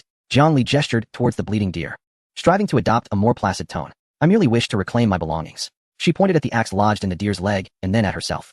The axe is mine. Return it, and I shall depart. The brown bear tilted its head, seemingly endeavoring to comprehend Jiang Li's words. Its amber eyes scrutinized her for a considerable time until it discerned that this bipedal creature harbored no intent to attack, prompting it to hesitantly step aside. Yet it maintained a defensive posture, ready to pounce at any moment. Now that is more like it. Jiang Li cautiously circumvented the bear, making a concerted effort to avoid any gestures that might be misconstrued as aggressive. Upon reaching the side of the deer, she cast a glance at the nearly lifeless prey, feeling a pang of regret. Such fine meat. However, glancing back at the bear that was fixated upon her, she stifled the urge to deliver a finishing blow. Better to avoid unnecessary conflict. With a swift motion, Jiang Li grasped the axe's handle and deftly extracted it. She immediately retreated several steps, establishing a safe distance. Almost simultaneously, the brown bear was enveloped in a radiant light, transforming back into the beast-eared maiden. She scarcely acknowledged Jiang Li, instead lunging towards the deer. Pressing her hands against the wound, a faint green luminescence emanated from her palms. A miraculous scene unfolded. The previously bleeding wound gradually ceased its flow and began to heal under the green glow. Healing magic? Jiang Li watched, entranced. Could she be a druid? Or perhaps a cleric? Yet it was evident that the maiden's power was insufficient to fully mend such a grievous injury. Mere seconds passed before the green light flickered sporadically, ultimately extinguishing. The maiden's already pale visage turned even more ashen. She swayed slightly, leaning weakly against the deer, gasping for breath. Although the deer no longer bled, it merely clung to life, lying motionless on the ground. TSK. Observing this spectacle, Jiang Li's subtle curiosity was piqued. A shape-shifting, healing maiden of an otherworldly race. After a moment's contemplation, Jiang Li retrieved the black bread she had long dismissed from her backpack. Though unappetizing, it was nevertheless sustenance. She broke off half and tossed it casually towards the maiden. The bread landed in the snow before her, startling the girl, who instinctively shrank back, then cautiously approached to sniff it. No scent of poison, only the uninviting aroma of bran. She lifted her gaze, perplexed, to Jiang Li. Without offering an explanation, Jiang Li took a large bite of the remaining half of the bread, chewing laboriously before swallowing. It's food, no poison. The maiden seemed to grasp the meaning. She hesitated for a moment, extending her frostbitten little hand to grasp the half piece of bread, tentatively taking a small bite. In the next instant, her eyes sparkled with delight. Though coarse, it was undeniably sustenance. With a crunch, she devoured the bread with the voracity of a little squirrel, her cheeks puffed adorably. After finishing, her amber eyes turned once more to Jiang Li. While still cautious, the hostility had evidently diminished. Jiang Li found the situation amusing and took a step forward. Growl. The girl immediately bristled, emitting a low, threatening growl from her throat, her body tensed. Very well, I shall not approach. Jiang Li raised her hands in a gesture of surrender. It seemed that trust could not be forged with merely a morsel of bread. She did not press the matter, recognizing that she was not a benevolent philanthropist. Tossing the remaining half of the bread she had bitten into her direction, Jiang Li turned and waved her hand. She departed, taking the axe with her. After leaving the woods, she retraced her steps along the footprints she had made earlier. This outing had yielded no meat and cost her a black bread. What a loss, a significant one at that. Jiang Li muttered to herself as she walked. The most frustrating part was that she had deliberately taken several detours on her return, yet still saw no sign of a box. Am I truly a harbinger of misfortune? Watching the sky darken, Jiang Li resigned herself to the reality of her unproductive day. Well then, back I shall go. Tomorrow, fortune shall surely favor me. Dragging her weary body, she made her way towards the distant flicker of a campfire. Chapter 11. A lack of good food. The night was deep, the campfire crackling, casting Jiang Li's shadow upon the enormous wall of the tool shed behind her. Standing at the center of the camp, she looked around. After upgrading to a level 2 shelter, the 5-meter radius of safety had initially felt spacious. However, with the newly incorporated intermediate mechanical workshop, tool shed, along with the 8 immortals table, drying racks, and toilet, the camp had become quite cramped. The massive tool shed protruded significantly beyond the safety zone. It was time for expansion. Jiang Li sighed, tightening her bathrobe as she returned to the main house. Sitting on the straw-covered wooden bed, she found herself reminiscing about the soft cushions and quaint little lamps from her former home. Though her survival was assured now, the quality of life remained rather austere. It would be delightful to find some small decorative items in the future, even a little vase would suffice. As she pondered, she habitually opened the system panel. Current stamina, 30, 100, fatigued. Upon seeing this number, Jiang Li was taken aback. Only 30 left? No wonder her legs had felt weak while walking earlier. Today's exertion had indeed exceeded her limits, chopping wood in the morning, chasing deer in the afternoon, and running several kilometers through the snow. Despite the support of her power attribute at 12, the physical toll was undeniably substantial. She opened the server channel and glanced through it. Today, the channel was brimming with joy, as many names proudly displayed the LV2 insignia. This was an optional adornment, and Jiang Li naturally preferred not to be so ostentatious. Brothers, I have moved into a wooden cabin. No longer must I sleep under the open sky. Woe is me. The level 2 shelter is truly delightful. Although gathering materials is somewhat challenging, the sense of security it provides is unparalleled. Observing everyone striving to level up, a sense of urgency stirred within Jiangli. Though she currently held an advantage, possessing a remarkable workshop, one must continually strive forward. Stagnation equates to regression. Particularly enticing was the initial reward for the LV3 shelter. The rewards for level 2 had granted her a wealth of basic supplies and a set of exquisite undergarments. The level 3 rewards would undoubtedly be even more splendid. It seemed imperative to prioritize her upgrade. Quietly, Jiangli calculated the requirements for level 3. 200 wood, 30 iron, 20 coal, 50 stone, and 2 energy cores. Aside from the wood, the shortages were significant, especially that infernal energy core. I shall address this tomorrow, she resolved. As fatigue overtook her, Jiangli powered down the system, pulled her tattered coat over her, and succumbed to a deep slumber. The following morning, Jiangli awoke to the pangs of hunger. As she opened her eyes, her first instinct was to check her attributes. Current stamina, 9100, fully rejuvenated. She leapt from her bed, stretching her limbs. After several days of adaptation and fortification, she felt as light as a swallow. After freshening up, she retrieved her supplies from the large wooden chest and settled at the outdoor table. The usual fare remained: white bread, water, and juice. As she tore into the bread, she idly surveyed her surroundings. Suddenly, her gaze fixed upon a vivid splash of red at the edge of the camp, near the corner of the enormous workshop. Against the grayish-white backdrop, that bright hue stood out sharply. Jiangli ambled over, bread in mouth. Squatting down for a closer inspection, she discovered a cluster of wild fruits adorned with green leaves. The fruits were small, roughly the size of her thumb, radiantly red and glossy, their surfaces speckled with tiny granules, reminiscent of raspberries, but in a deeper shade. They were carefully placed in a relatively clean area, clearly not a product of chance. Could it be that sprite from yesterday? Jiangli immediately thought of the beast-eared girl. There were no other living souls nearby. Was this a token of gratitude, or a request to barter for food? Jiangli picked up the cluster of wild fruits. Feeling their coolness in her hand, she glanced back. She had indeed overlooked that corner before retiring last night. Had that little creature ventured over in the dark? Quite audacious. Considering the sincerity of the offering, Jiangli pondered for a moment, then retrieved a piece of the black bread she had left over from yesterday. The taste was abysmal, akin to gnawing on wood shavings, and she was not particularly fond of it. However, if the little one enjoyed it, she would trade a portion. She broke off half of the black bread and placed it upon the stone where the wild fruits had rested. Having completed this exchange, Jiangli took the vibrant cluster of wild fruits and, as she walked back, plucked one to savor. The vibrant hue of the fruit was undeniably appetizing. It surely must be sweet, one would think. With a crisp bite, the moment the teeth pierced the skin, a torrent of tangy flavor erupted in her mouth. Surging straight to her senses, the face of Jiangli contorted into a mask of agony, her features almost collapsing into one another. How overwhelmingly sour it was. She felt as though her teeth might dissolve from the acidity, her mouth producing an excessive flow of saliva, and tears nearly streaming down her cheeks. This was no wild fruit. It was akin to concentrated lemon essence. After a moment to recover, Jiangli regarded the strikingly beautiful, yet perilous morsels in her hand. Torn between laughter and tears, it became clear why that little fellow relished even the most unappetizing of fare, such as bread resembling sawdust. This must be his usual diet, having never truly tasted anything better. Despite the outrageous sourness, Jiangli did not discard the fruit. In the harsh reality of survival, vitamin C was a precious commodity. A prolonged deficiency could lead to scurvy, threatening her very life. Though unpalatable, this fruit was indeed legitimate sustenance. Consume it as medicine, she resolved. With a furrowed brow, she forced 2 more into her mouth, the sharp tang invigorating her spirit. The remaining fruits were carefully stowed away, destined for leisurely enjoyment later. After this unforgettable breakfast, Jiangli seized her axe and, pulling her makeshift wooden sled, embarked on another day of woodcutting. The snowfall was light, and the winds had calmed considerably. As she traversed the path to the forest, she was pleasantly surprised to discover that the winds had swept away some of the accumulated snow, revealing patches of bare rock beneath. Among them were several pieces of gray-white granite, each roughly the size of a soccer ball. Recyclable resource. Independent rock. Recycle? Yes. Jiangli promptly selected to recycle. Acquired. Stone X3. Even the smallest pieces count. Such stones, deemed recyclable by the system, were a rarity. They had to be independent and meet a certain size criteria. Those firmly anchored to the ground or overly diminutive fragments were not recognized by the system. Along her journey, Jiangli paused intermittently, managing to collect several stones, which transformed into 12 units of stone resources, bringing her closer to the target of 50 stones needed for her level 3 shelter. Upon reaching the woods, Jiangli commenced her lumberjack duties for the day. With the experience gained from the previous day and bolstered by her strength attribute, her efficiency soared. The morning slipped by in an almost ceaseless flurry of activity. By the time the sun reached its zenith, she had made 3 trips with her sled, hauling back a total of 15 logs. Returning to camp, she recycled all her gains. Acquired. Common wood X90. With her backpack filled once more with the numbers of wood rising, Jiangli wiped the sweat from her brow. Satisfied with her efforts, 90 pieces of wood would suffice for several days. At noon, she sat at the octagonal table, munching on white bread and sipping juice.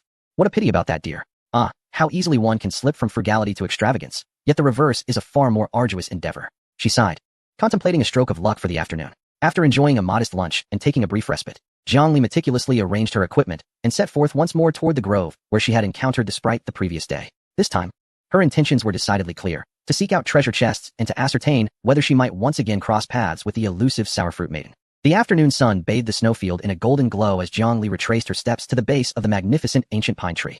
The bloodstains on the ground had been cloaked by a fresh layer of snow, leaving only faint traces behind. "Is anyone there?" Jiangli called out, her voice echoing in the stillness of the expansive forest. No response came. The surroundings were eerily silent, devoid of even a single bird. It seemed that her quarry was absent, and disappointment washed over her. She circled the vicinity several times, even expanding her search beyond her previous route, yet still found nothing. Not a trace of the sprite, nor even a shadow to be seen. Likewise, the treasure chest remained elusive. Reluctantly, Jiangli began her journey back, consoled somewhat by the 12 stones she had gathered along the way. Chapter 12. The unfortunate one day slipped by in a monotonous, yet fulfilling rhythm of labor. Over the next 2 days, Jiangli completely abandoned the notion of frantically searching for treasure chests like a headless chicken. With luck seemingly not on her side, she resolved to compensate with diligence. Each morning, she rose punctually, consumed the sour wild fruits, and saved half a piece of bread before plunging into the woods with her sled. The sprite maiden appeared to regard this as a regular transaction, placing a cluster of wild fruits in the corner each morning for trade. With the enhancements of Strength 12 and the Pioneer S bracelet, coupled with her tireless mechanical efficiency, her endeavors yielded remarkable results over the course of 2 days. Current inventory, wood X 420, in addition to the wood. She also kept a keen eye on exposed rocks during her commutes, accumulating stones X 56 through persistent effort. As for the sprite maiden, she was occasionally spotted lingering at the forest's edge, observing Jiangli with a watchful gaze, akin to a cautious little leopard, though still hesitant to approach. The hostility in her eyes had notably diminished, replaced by a burgeoning curiosity. After all, the bread Jiangli left behind, though unpalatable, was a substantial source of carbohydrates, far more filling than the sour wild fruits. On the evening of the 6th day, Jiangli sat beside her 8 immortals table, meticulously tallying her supplies. Tomorrow marked the end of her novice support period. The system's daily provisions of bread and water would cease, instantly intensifying her survival pressures. It was imperative to stockpile more food. Although she had a few pieces of leftover meat, they were woefully insufficient. She opened the trading market and posted a message: spicy chicken leg burger, selling wood X 100 in exchange for meat, bread, and other high-calorie foods. Proportions via private message. There were still players with luck and other resources willing to trade food for wood, thus allowing her to minimize the number of trees she needed to fell. After a thorough selection and some bargaining, Jiangli exchanged her 100 pieces of lumber for 30 frozen meats, approximately 15 pounds, and 10 loaves of white bread. This trade was slightly disadvantageous, as much of the meat in the possession of others was either scavenged or obtained from hunting beasts, resulting in a low cost. However, with the end of the novice protection period looming tomorrow, uncertainty about future events prompted Jiangli to prepare for the worst. Her food supplies were sufficient to last for half a month. Looking at the food piled high in the storage box, she felt a sense of reassurance. Subsequently, she spent 25 pieces of lumber constructing a wooden fence around the perimeter of the camp. However, due to the enormous intermediate mechanical workshop occupying considerable space, the fence had to curve around the outer wall of the tool shed, resulting in a rather comical protruding polygonal shape for the entire camp. Nevertheless, it served as a defensive fortification. After completing these tasks, Jiangli returned to the main house, her weary body collapsing onto the still somewhat rigid wooden bed. 6 days had passed. She gazed at the ceiling, murmuring to herself. For a full 6 days, she had not opened a single reward chest in the wild. Such misfortune was unparalleled. Just as she was about to close her eyes and drift into sleep, a dark purple notification box suddenly appeared in her field of vision. Detected that player Spicy Chicken Leg Burger has spent over 20 hours exploring the wild for 5 consecutive days during the novice period, without opening any random supply chests. What incredible misfortune. This is even more challenging than obtaining high-level rewards for 5 consecutive days. Congratulations, player, for unlocking the hidden title, Unlucky 1. Unique. Title attributes: passive effect, Strength 5, Agility 5, Constitution 5. The system believes you require a robust physique to combat this wretched fate. Negative non-lucky aura. While wearing this title, your chances of encountering random reward chests in the wild are reduced to 0. Yes, you read that correctly, 0. When wearing this title in the future, do not bother searching. It will be futile. System compensation reward: silver level survival supply chest, X1. Note: reward chest levels are categorized as wooden, bronze, silver, gold, diamond. Jiangli stared at the series of notifications, her mind reeling. Unlucky 1. All attributes 5. Probability reduced to 0. This was akin to receiving a slap followed by a sweet date. And it was quite a large one at that. What did all attributes 5 imply? Her current strength was 12, including 3 from her wrist guards. And with this additional 5 points, it would amount to 17, nearly 3 times her previous strength. Yet, the price was a complete farewell to treasure hunting in the wild. Fine. At worst, she could simply remove the title when searching for chests in the future. With 17 points of strength, she would excel at chopping wood. Jiangli quickly came to terms with it. Moreover, her gaze fell upon the shimmering silver chest of compensation. Silver level? Jiangli immediately sat up and opened her backpack. The silvery metal box lay quietly in the grid, its surface adorned with intricate patterns, far surpassing the humble wooden crates in elegance. Upon opening, a dazzling silver light flashed, and a plethora of item icons flooded the screen. Acquired: white bread X30. Acquired: refined beef, Kind X20. Acquired: compressed energy bar X20. Acquired: 5L purified water X5. Acquired. Steel X40. Acquired. Coal X30. Acquired. Copper block X10. Acquired. Zinc block X5. Jiang Li's breath quickened. Each of these materials could incite fierce competition among those outside. Yet, this was merely an appetizer. Acquired. Energy core, beginner, X3. Description. A crystal containing stable energy. Crucial for upgrading to a level 3 shelter and activating precision equipment. It is also something you have long yearned for. 3 energy cores. Jiang Li nearly gasped aloud. Only 2 are required to upgrade to a level 3 shelter. This meant she could not only upgrade immediately, but also have one spare. Shortly thereafter, several card-like items popped up. Acquired. Backpack expansion card. 8 slots. X1. Description. Upon use, your virtual backpack increases by 8 slots. Finally, no more worries about what to discard. Acquired. Storage box upgrade card X1. Acquired. Weapon enhancement scroll, universal, X1. Lastly, there were 3 blueprints. Acquired. Blueprint for steel spear.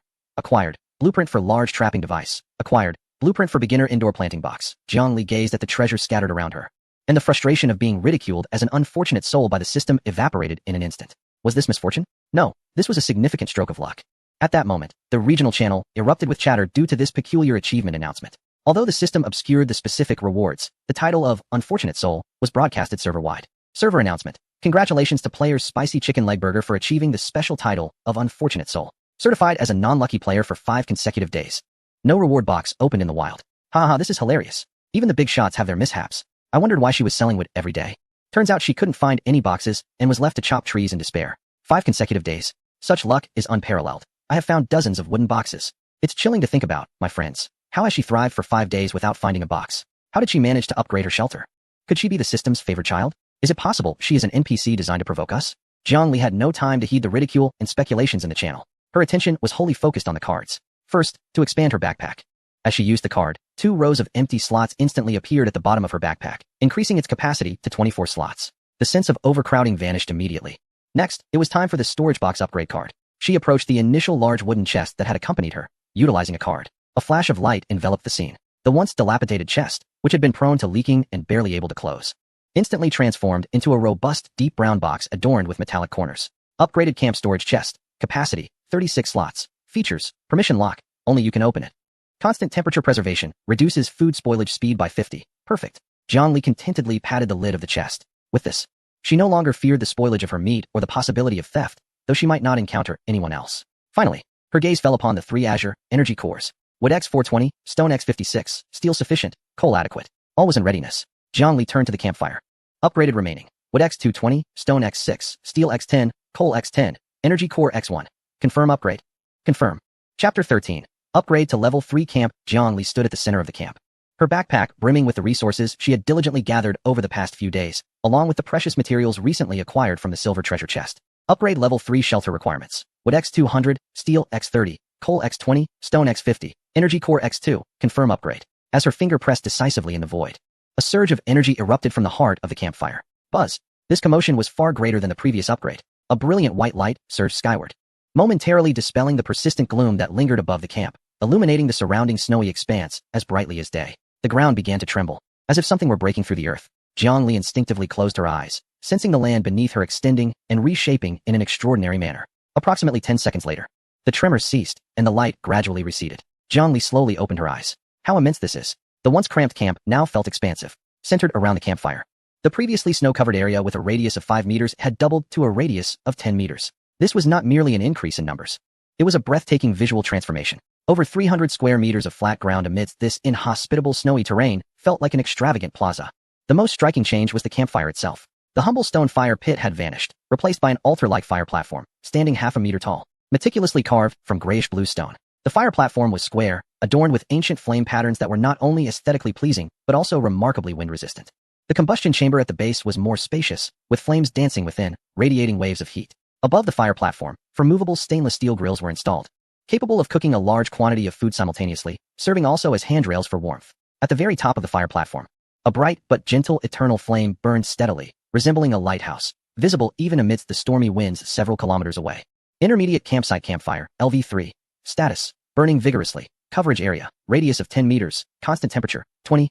Special effect, dispersion, dissuades lower-level beasts, preventing them from encroaching upon the territory. Fuel consumption, wood X 4 hours, or coal X 4 hours. The consumption rate had increased again. Jiang Li observed the hourly demand of 4 pieces of wood, her lips twitching slightly. This was akin to a beast that devoured gold. However, gazing upon the surrounding territory. Warm as spring, she felt that this protective feat was well worth it. She turned her gaze to the nearby structures. The once cramped main house and bathroom had now shifted outward to the new boundary, courtesy of the expanded foundation. Moreover, their designs had undergone transformation. The main house was no longer merely a haphazard assembly of logs. It now featured a sturdy stone base and a wooden stone composite wall, appearing more robust and wind-resistant. Complete with a quaint little porch. The changes to the bathroom, though minor, had effectively eradicated the chills seeping through the cracks, signifying a significant enhancement in insulation. What pleased Zhongli the most was the immense tool shed. Previously, due to its size, half of it had been exposed to the snow, forcing her to endure the cold each time she sought to retrieve items. Now, even this colossal structure was entirely enveloped within the warm confines of the territory, with ample passageways surrounding it. No longer did she have to sidle through. Zhongli strolled around the campsite, feeling as if she were surveying her dominion. The wooden fence that had originally hugged the tool shed had automatically extended to the new territorial boundary, though it still comprised somewhat flimsy wooden stakes. It now enclosed an area exceeding 300 square meters, evoking a sense of sovereign pride. The only slight disappointment lay in the lack of change for the octagonal table beside the campfire and the drying rack adorned with frozen meat. They stood forlornly in the spacious clearing, appearing rather diminutive. It seemed that decorative furniture did not upgrade alongside the campsite. Zhongli stroked her chin thoughtfully. However, it mattered little. With ample space now available, she could gradually embellish the area. She had even begun to envision the purposes of the open space in her mind. This section could be cultivated. That area could accommodate more storage boxes. And perhaps over there, a doghouse could be constructed. Just as Zhongli reveled in her planning, the familiar server-wide announcement flickered into view once more. Server announcement. Congratulations to players Spicy Chicken Leg Castle for being the first to achieve level 3 shelter. As the first survivor to enter the Lord's era, a unique achievement reward is hereby granted. Here it came again. Zhongli gazed at the golden text, her emotions a mixture of complexity. On one hand, the reward was undoubtedly enticing. On the other hand, this undoubtedly thrust her into the limelight. As expected, the region channel erupted in fervor. What? Am I seeing this correctly? Level 3. While we're still playing stranded on an island, they've already started simulating a city. Chicken Leg Castle. Do you still need any accessories? I consume sparingly, yet exert myself extensively. I seek refuge. How is this feat accomplished? The third level demands an abundance of steel and coal, not to mention that elusive core. Where did she procure it? Oh, esteemed expert, could you impart some wisdom? Is the misfortunate title bestowed upon that individual a result of their accumulated luck? Zhongli observed the incessantly swirling messages, remaining silent. At this juncture, any utterance would be misplaced. To claim good fortune? That would be mere ostentation. To assert effort? Others toil as well, yet lack the same destiny. She closed the channel, directing her focus towards the newly emerged golden gift box in her inventory. Level 3 Shelter Ascension Gift Pack. First place. This is the crux of the matter. Zhongli inhaled deeply, seated beside the upgraded stone hearth, and opened the gift pack. Opening successful. Acquired. Refined stone bricks X50. Acquired. Iron ingots X20. Acquired. Advanced nutritional liquid X5. Description. Sustains 1 for a day, though bland. It keeps you in peak condition. Acquired. Small wind turbine generator. Blueprint. Description. Contains generator blueprints. With sufficient materials, you can assemble it to obtain a continuous power supply amidst the storm. Blueprint materials. Magnets X5. Steel X20. Copper blocks X5. Zinc blocks X5. Packaged salt X5. Wires X3. Unlock stone walls. Description. No more fragile wood. This is the true line of defense. Unlock wooden watchtower. A generator. Upon seeing the final reward, Zhongli leaped from the stone platform in exhilaration. Electricity. This is what she currently lacks and desires most. With power, her quality of life would undergo a profound transformation. Though she still needs to gather materials, as long as the blueprint is in hand, hope remains alive. Chapter 14. The corpse demon Zhongli sat before the newly constructed stone fireplace, glancing at the upgrade requirements for Level 4 Shelter.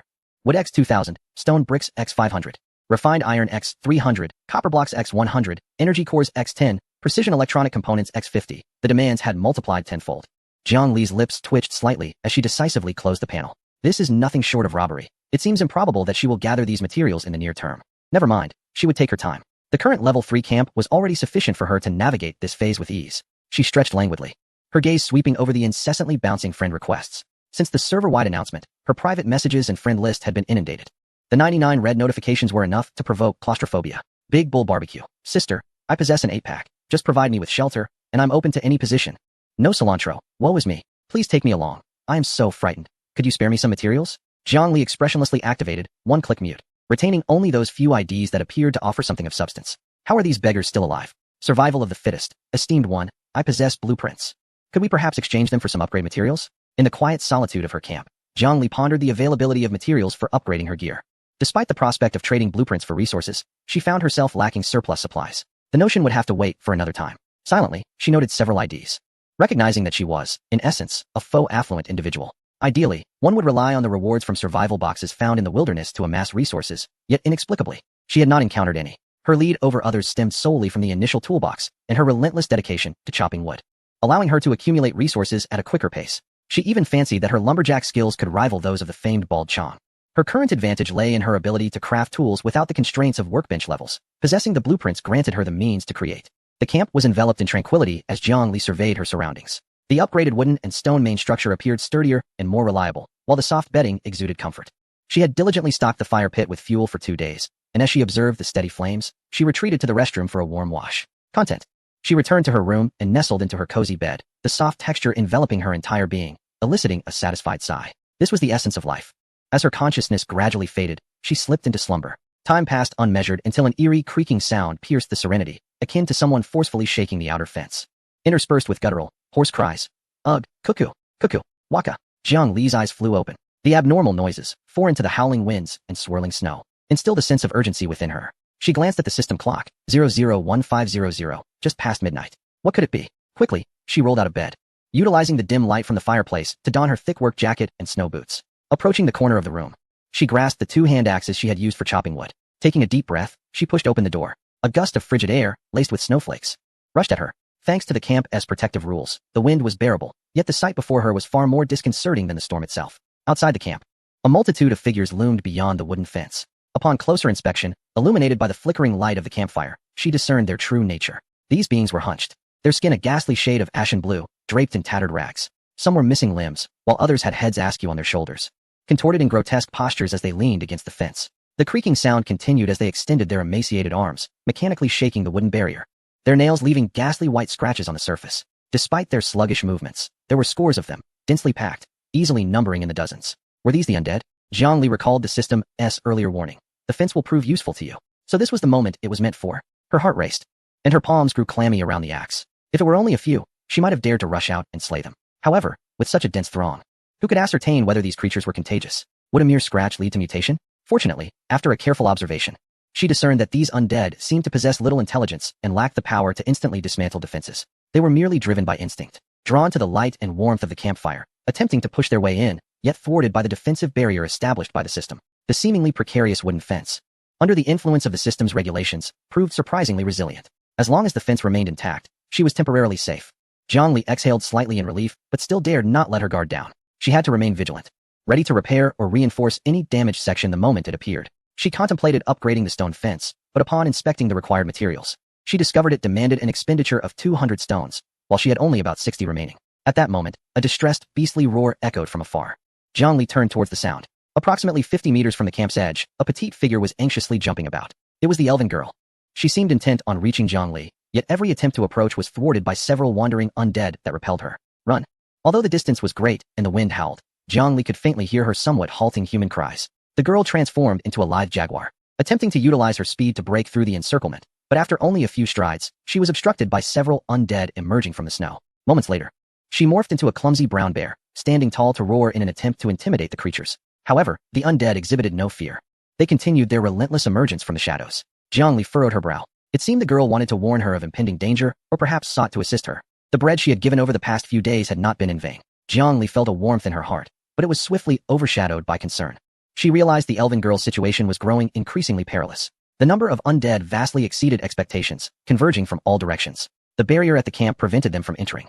But as a result, more undead began to be drawn to the lively presence of the girl outside. The encirclement was tightening. The brown bear swatted away one undead with a swipe of its paw, yet more surged forward, clawing at its fur.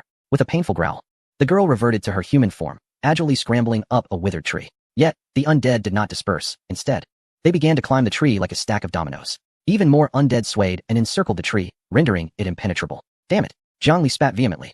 Should she save her or not? Logic dictated that the safest course of action was to huddle within the camp, waiting for dawn and for the undead to dissipate. Rushing out to rescue her could very well cost her own life. However, as Jiang Li gazed upon the trembling figure nestled within the branches of the tree, an overwhelming sense of guilt washed over her. She could not guarantee that the wooden fence would withstand the onslaught of the undead. Outside the barrier, the cacophony of the undead's howls echoed relentlessly, their relentless battering resonating like a frenzied drumbeat, assaulting her every nerve. The sensation of being besieged left Jiang Li thoroughly unsettled, particularly as decaying arms occasionally reached through the crevices. It was imperative to take action, otherwise, the fence would not last until dawn. Sooner or later, a confrontation was inevitable. She might as well test her mettle. It was also an opportunity to gauge her physical prowess. After all, since her strength had reached the remarkable level of 17. She had yet to engage in any formal combat. Gritting her teeth, Jiang Li's gaze sharpened with determination. Chapter 15. The rescue of the elven maiden. Jiang Li recalled the weapon enhancement item she had hesitated to use, now beckoning for its application. As the time for battle approached, it was indeed essential to possess a reliable weapon. She glanced at the dual axes in her hands. If not now, would she save them for a festive occasion? With resolute conviction, she retrieved the scroll and applied the enhancement to her axes. A verdant glow enveloped the blades, transforming the once ordinary steel into a masterpiece adorned with dark golden vine-like patterns, while the handles conformed perfectly to her grip, as if custom crafted for her. Acquired. Gale Splitter Axes, Superior Green. Attribute 1, Strength 3, since they are dual-wielded, let us amplify the ferocity.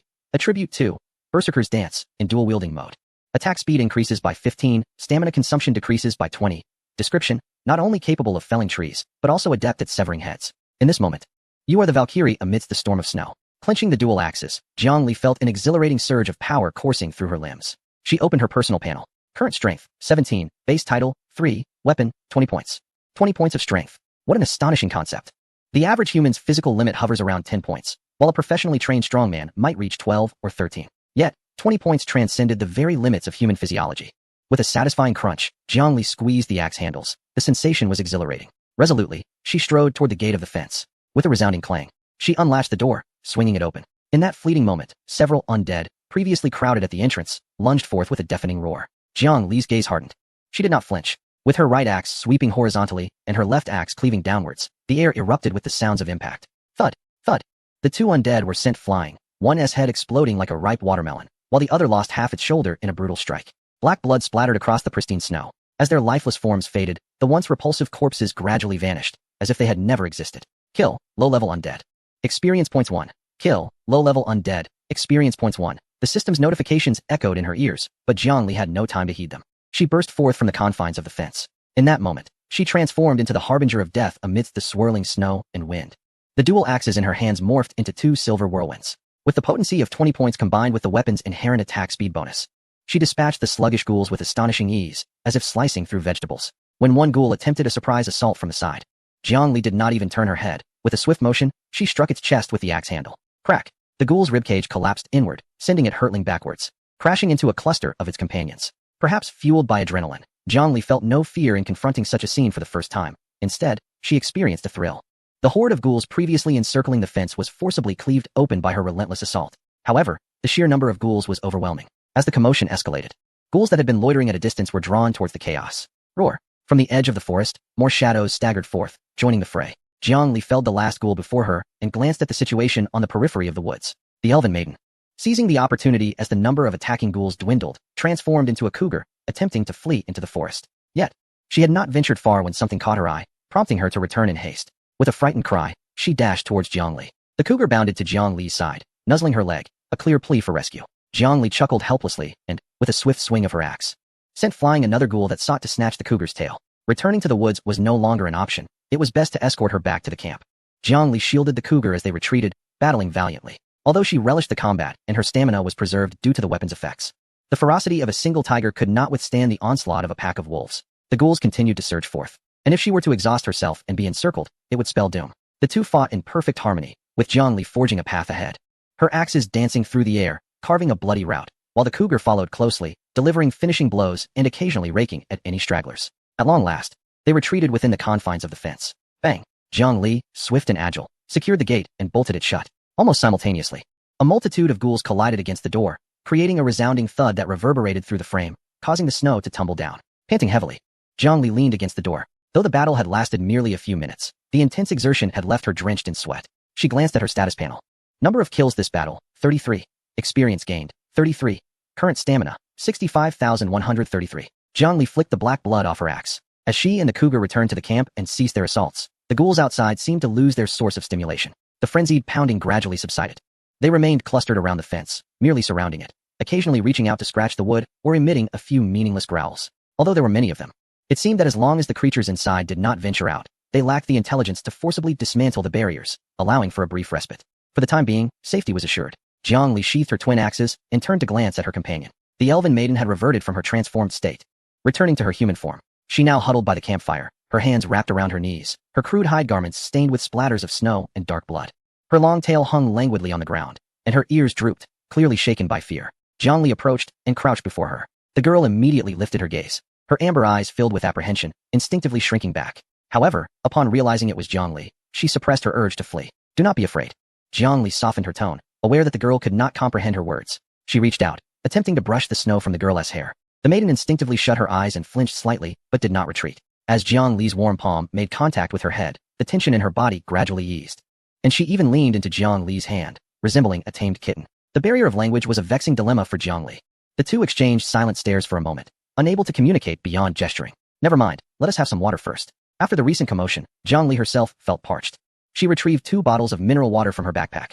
With a practiced twist, she opened one bottle and took a generous sip, the icy water soothing her dry throat and dissipating her heat. Then, she offered the unopened bottle to the elven maiden. The girl accepted the bottle, scrutinizing the transparent container with curiosity. Mimicking Jiang Li, she brought the bottle's opening to her lips, only to find herself unable to drink. Instead, hitting her teeth against the cap. She looked at the bottle with confusion, then at Jiang Li, biting the hard plastic cap with a hint of frustration. Jiang Li could not help but chuckle softly. That is not how one drinks, she explained, retrieving the bottle and demonstrating the motion slowly. Hold it like this, she instructed, gripping the body with her left hand while pinching the cap with her right. Now twist it this way. With a gentle turn, a satisfying crack signaled the seal's release. Jiang Li passed the open bottle back to her. The maiden's eyes brightened, as if she had discovered a new world. Cautiously, she cradled the bottle and tentatively took a small sip. The sweet, crisp purity of the water instantly quenched her parched throat. Her eyes widened in astonishment, and she eagerly gulped several more mouthfuls, only to choke on the water in her haste, her face turning a deep shade of red. Take your time. No one is competing with you, Jiang Li chuckled, gently patting her back. In the flickering firelight, the two figures appeared to radiate warmth amidst the cold night, surrounded by lurking corpses.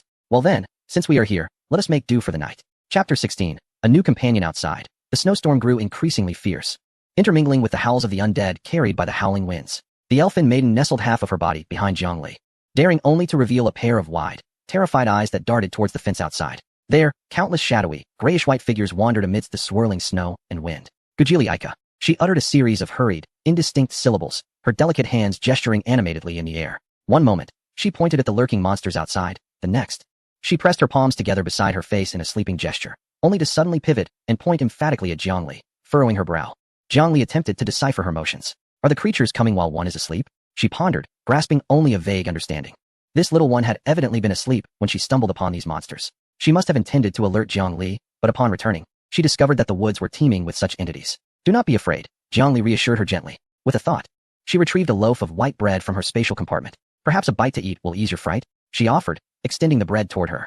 The elfin maiden's nose twitched slightly, her eyes sparkling with sudden brightness as she eagerly accepted the bread. Tentatively, she took a small bite, soft and sweet. In that moment, her eyes twinkled like stars. It was no wonder. Even Jiang Li found the black bread unappealing, yet this girl regarded it as a treasure. And thus the white bread was indeed a delicacy. As the maiden savored the bread, taking small, precious bites, Jiang Li took the opportunity to observe her more closely. Unlike human skin tones, the maiden's ivory complexion was adorned with faint, pale green markings that resembled the veins of a plant, extending from her neck to the side of her face. Rather than appearing grotesque, they lent an enchanting and sacred beauty to her visage. Her hair, a delightful blend of blue and pink, cascaded in disarray, with a few real blossoms growing among the strands. However, in her current state, the delicate flowers hung limply, dulled by the cold and fear, their petals marred with dirt. Glancing at the smudges of black blood on the maiden's face, Jiang Li could scarcely fathom allowing such a creature to sully her pristine bedding. Follow me, she beckoned, rising and gesturing for the maiden to accompany her. The elfin girl quickly wrapped the remaining portion of bread with care, solemnly tucking it into her pocket before obediently following Jiang Li. Jiang Li led her to the bathroom. As she turned on the faucet, warm water cascaded down with a splash, filling the white porcelain basin and sending up a spray of droplets. The maiden flinched, instinctively stepping back, her eyes wide with astonishment at the seemingly miraculous flow of water. Jiang Li demonstrated how to wash her face and hands, then pointed to the stains on the girl's face, offering her a soft towel. The elfin maiden appeared to understand. Lowering her gaze, she examined the dirt on her body, then glanced at the immaculate basin and Jiang Li's clean attire. Does she think I am dirty? She pondered, pursing her lips, before unexpectedly stepping back. Suddenly, a gentle green glow enveloped her form. Immediately, she did not approach the pool. Instead, she crouched down, and her entire form swiftly diminished and transformed in the light. With a soft thud, in the blink of an eye, the girl had vanished from sight. In her place lay a palm-sized, grayish-white pebble on the floor. Jiang Li was momentarily taken aback. Not only could she transform into an animal, but she could also metamorphose into a stone. She crouched down and leaned in for a closer inspection. Perhaps due to limitations of her ability or her lack of proficiency, the stone still bore some distinguishing traits. Subsequently, the pebble surprisingly hopped up onto the sink and rolled directly into the pool filled with clear water. As the water flowed over it, the grime and dust quickly washed away, revealing a luminous, pristine stone that sparkled anew. Moments later, the glistening pebble leaped back onto the floor. A faint glow flickered again. As the light dissipated, the girl reappeared in her original spot. Remarkably, not only had her complexion become fair and clean, but even her clothing and the flowers in her hair seemed to have undergone a form of purification. Emerging spotless and immaculate, the once drooping little flowers now stood vibrant and revitalized, having absorbed the moisture. Jiangli gazed at this scene in astonishment. How incredibly convenient. This method of bathing was truly effortless. She couldn't help but feel a twinge of envy. After their cleansing ritual, Jiangli led her back to the master bedroom. The howling wind and snow outside remained fierce, yet the bedroom exuded tranquility and warmth. The flickering flames in the fireplace enveloped the room in a cozy glow, and the air was infused with the aromatic scent of burning pine. Jiangli initially intended to gesture towards the corner sofa or the floor for her to rest, considering they were still not very familiar with one another. However, upon entering the room, the girl's gaze was not drawn to the plush bed, but fixated intently on the bedside table. There lay a few bright red wild fruits, the same ones she had exchanged for white bread with Jiangli a few days prior. They were quite tart, and Jiangli had planned to keep them as a source of vitamins, stowing them in the storage compartment of the bed. The girl timidly pointed at the fruits, then at herself, and looked at Jiangli with hopeful eyes, miming a gesture of offering. Is this for me? Do you like it? Jiangli understood her meaning and nodded. Although they had no common language, a nod was easily comprehensible. Upon receiving an affirmative response, the girl's initial awkwardness melted away. Jiangli felt her heart soften and gestured towards the bed laden with a thick, duck-down comforter. You can sleep here tonight. She wished to spare the little one from the cold, hard floor. Jiangli led her to the bedside, lifted the corner of the comforter, and indicated for her to lie down. The girl stood by the bed, somewhat flustered. She reached out, gently touching the soft and delicate fabric of the bedding. Moreover, despite the bed being large, would it be too cramped for two? Soon after, the familiar faint glow illuminated once more. When the light faded, the girl's figure was absent from the bed. In its stead, there was a small kitten, entirely snow white, save for the delicate blush of blue at the tips of its ears and tail. It was no larger than a palm, currently nestled by the pillow, gazing up at Jiangli with its vibrant green eyes and gently mewing. Such a compact creature would occupy little space. As a seasoned lover of plush companions, Jiangli had nurtured countless virtual cats in her previous life, and now, amidst this frigid, desolate world, she found herself in possession of a living, transforming feline. Goodness! Jiangli couldn't suppress a gasp of delight. Instinctively, she reached out and cradled the soft little creature in her arms. The texture was astonishingly delightful, smoother than the finest silk and warmer than a hand warmer. Unable to resist, she buried her face in the kitten's subtly fragrant belly, inhaling deeply, and then rubbed her cheek against its fluffy head. So adorable. How can you be so precious? However, the kitten's body stiffened abruptly. She was bewildered. The transformation into a cat was merely a means to conserve space, not an invitation for such intimate treatment. The kitten turned her head stiffly, her pink ears flattening back like airplane wings, her eyes betraying an extraordinarily human-like embarrassment and shyness. Were she in human form, her face would likely be crimson. Sensing the little one's rigidity, Jiangli's reason returned. Wait a moment. Though this was a cat, at her core was a delicate maiden. Had she, in her exuberance, resembled a brutish captor? Jiangli cleared her throat, feeling somewhat sheepish as she gently released the kitten and placed her back by the pillow. Ahem, you should rest. She awkwardly gestured a sleeping motion, then quickly pulled the quilt over herself, attempting to mask her earlier indiscretion. The kitten, perched on the pillow, blinked in a half-understanding manner, seemingly confirming that Jiangli would not abruptly pounce upon her again. After a moment's hesitation, she could not resist the warm allure emanating from the blankets and obediently lay down. Chapter 17. The arms dealer. The bedroom was as warm as spring, and the little white cat, transformed from a fairy maiden, had curled up by the pillow, emitting soft purring sounds. Jiangli stood at the bedside for a moment, tucking the blanket around her, before turning and quietly exiting the room. As she pushed open the heavy wooden door of the main house, a gust of biting wind, laden with ice shards, rushed towards her. Yet, under the influence of the rules, this wind was not cold. In the camp's courtyard, the bonfire blazed vigorously, while at the periphery, beyond the recently erected wooden fence, ominous shadows lurked. With the flickering light of the fire, Jiangli could discern several purplish arms reaching through the gaps in the fence, blindly clawing at the air. She did not rush to act, but instead observed calmly for a while. Indeed, while these undead creatures moved sluggishly, they seemed utterly oblivious to Jiangli's presence behind the fence. Was this the safety zone defined by the rules? Jiangli pondered thoughtfully. After confirming the temporary safety of the camp, she did not immediately return indoors. Instead, she leaned against the porch column and summoned the system interface. The number of survivors displayed in the upper right corner made her pupils contract slightly. Current area survivors, 308, 210, 000, just one night. Merely due to the emergence of the first wave of zombies, the originally populous district of over 4,000 had lost more than 1,000. Jiangli clicked on the area chat channel. Even though it was late at night, the atmosphere here was unusually lively. That thing nearly tore my throat out. I'm so glad someone shouted to hide in the fence. Wah, the outside is filled with the sounds of screams. I dare not go out to look. What kind of bizarre game is this? It's cold, I'm starving, and there are monsters. Is there no way for us to survive? Stop wailing. Conserve your energy. I'm begging for weapons. Strong weapons. I have materials. Who can sell me a good weapon? Jiangli's fingers gently glided across the screen, her gaze lingering on the numerous purchase requests. A lack of weapons. This was the most pressing issue all survivors faced. Most people possessed only the rudimentary stone axe or spear crafted at the beginning, which were not only low in durability, but also had disappointing attack power. Against the tough-skinned zombies, it was akin to mere scratching. Jiangli instinctively touched the Riftwind double axes at her waist. She was both fortunate and unfortunate. Unfortunate to bear the title of super unlucky, yet fortunate that this title granted her an all-attribute bonus, endowing her with an exceptionally robust physique. Coupled with this finely crafted weapon obtained at the outset, slaying zombies posed little difficulty for her. However, she could not expect everyone to possess her level of skill. Jiangli pursed her lips. Watching the number of survivors continue to decline slowly, she felt a sense of unease. This was not only due to a shared empathy as a fellow human being, but also stemmed from a practical consideration. She needed this group of people to survive. Her unfortunate, unlucky disposition rendered it exceedingly difficult for her to acquire rare resources through looting chests.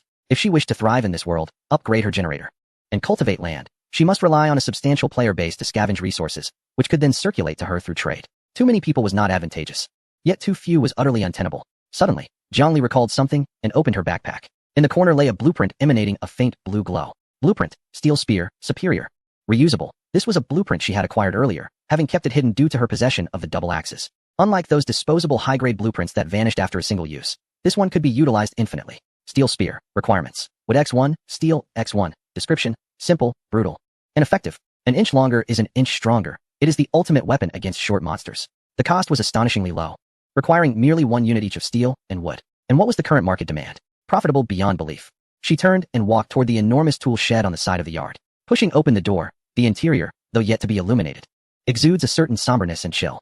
However, the neatly arranged workbenches, bathed in moonlight, radiate an industrial beauty. Jiangli approached the metalworking bench and placed the blueprint upon it, subsequently retrieving materials from her backpack to commence her crafting.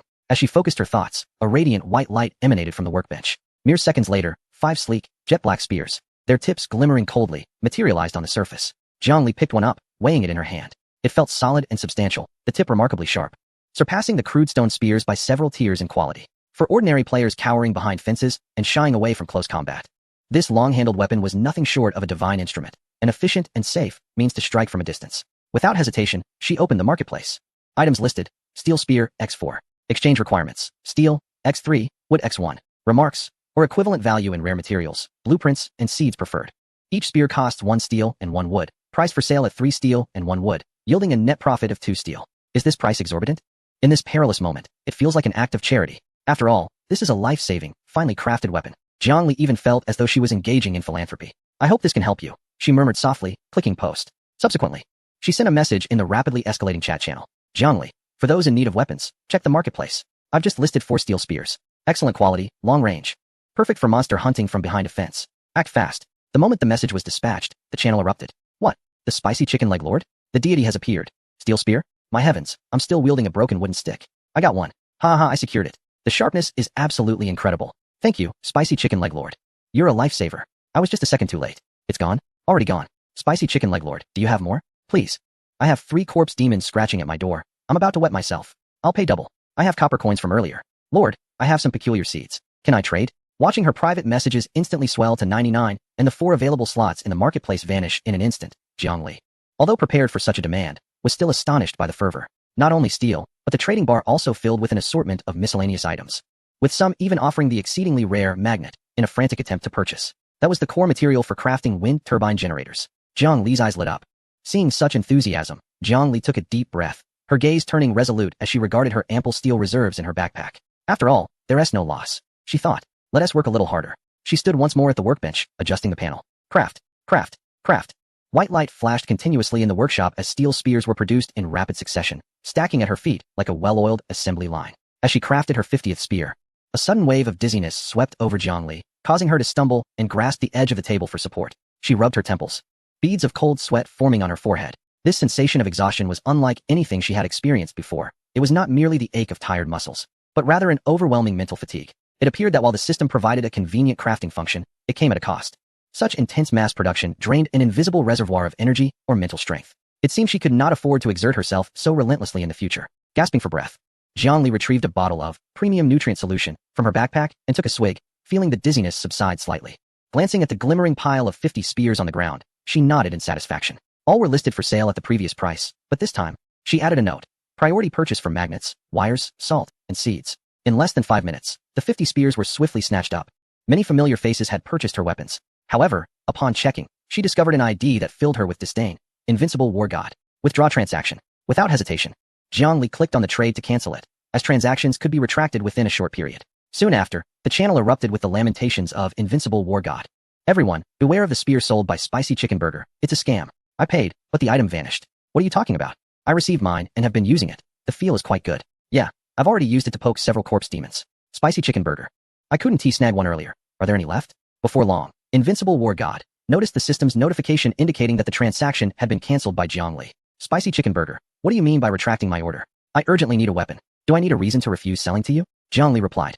The channel was instantly flooded with messages. She replied, Boss, I need a weapon. How domineering. Who told you to gossip behind her back? The boss is angry. Jiang Li's response embarrassed Invincible War God. He began to flood the channel with messages, attempting to sway public opinion. I'm not withholding materials. Just because I raised a few concerns, you target me? Doesn't anyone find it terrifying to encounter such a person? They act solely on their whims, indifferent to others' lives. Surprisingly, a small faction of people supported his outrageous claims. Yet, the more he floundered, the more delighted Jiang Li became. She chose not to engage him further and instead made another announcement. Feeling the enthusiasm, I will sell another 30 spears. Everyone should take note. This is the last of the stock. Yay, thank you, boss. Oh, and let me be clear. Invincible War God and anyone associated with him are barred from trading with me.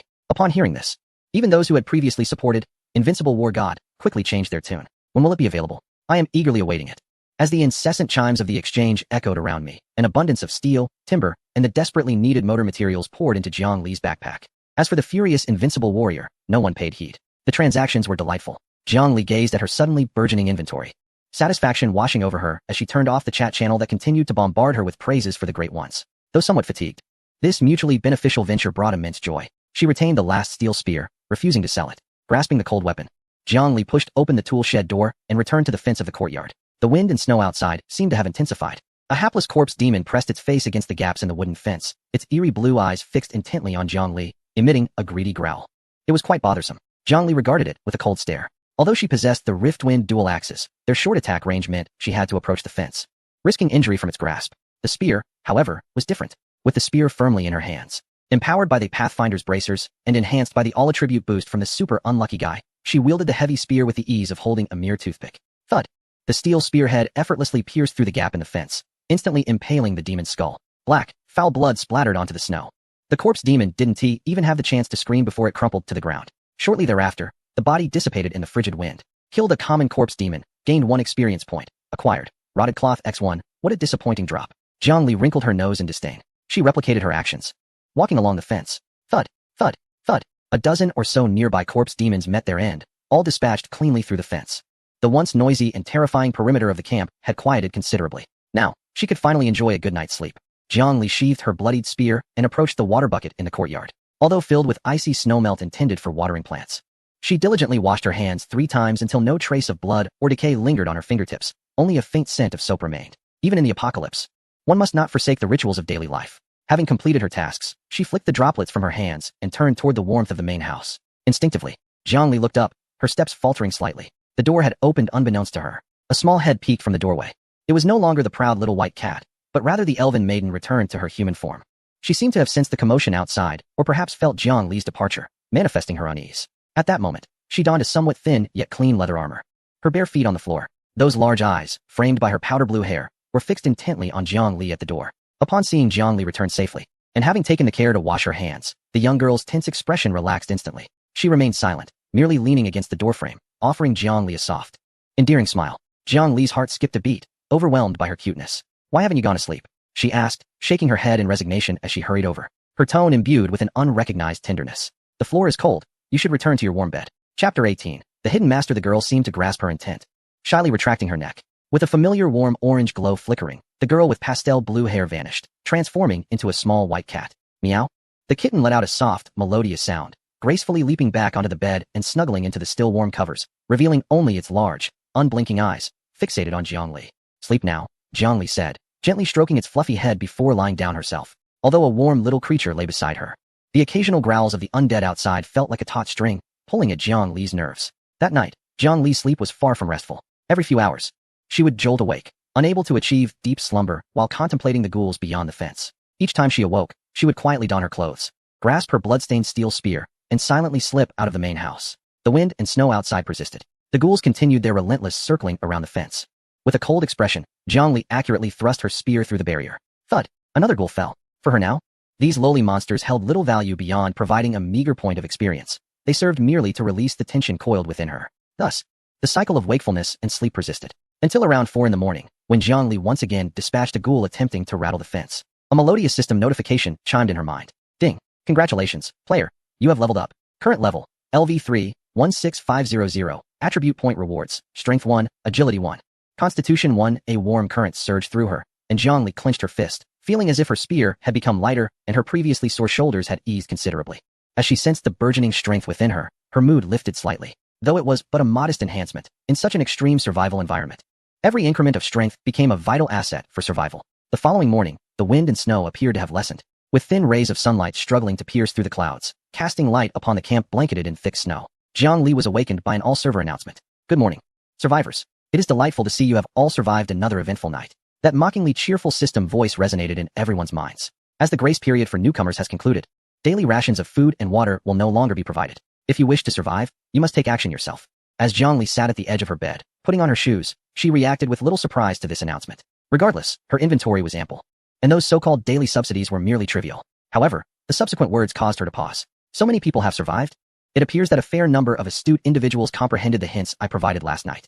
This was rather sinister. Nearly 2,000 had perished the previous evening, leaving only 3,000 remaining. Is this truly considered a significant survival rate? Jiang Li lamented. In light of this, to honor the brave, we shall now announce the monster kill leaderboard. Players ranking at the top will receive generous rewards, with better prizes for higher placements. As the proclamation concluded, a massive golden leaderboard materialized before Jiang Li's eyes. She focused intently, astonished that such rankings existed. First place, pineapple beer, kill count, 99. Second place, spicy chicken leg burger, kill count, 66. Third place, lone wolf, kill count, 48. 78th place, invincible warlord, kill count, 9. 100th place, snowy night ridderny, kill count. For to her surprise, she was only in second place.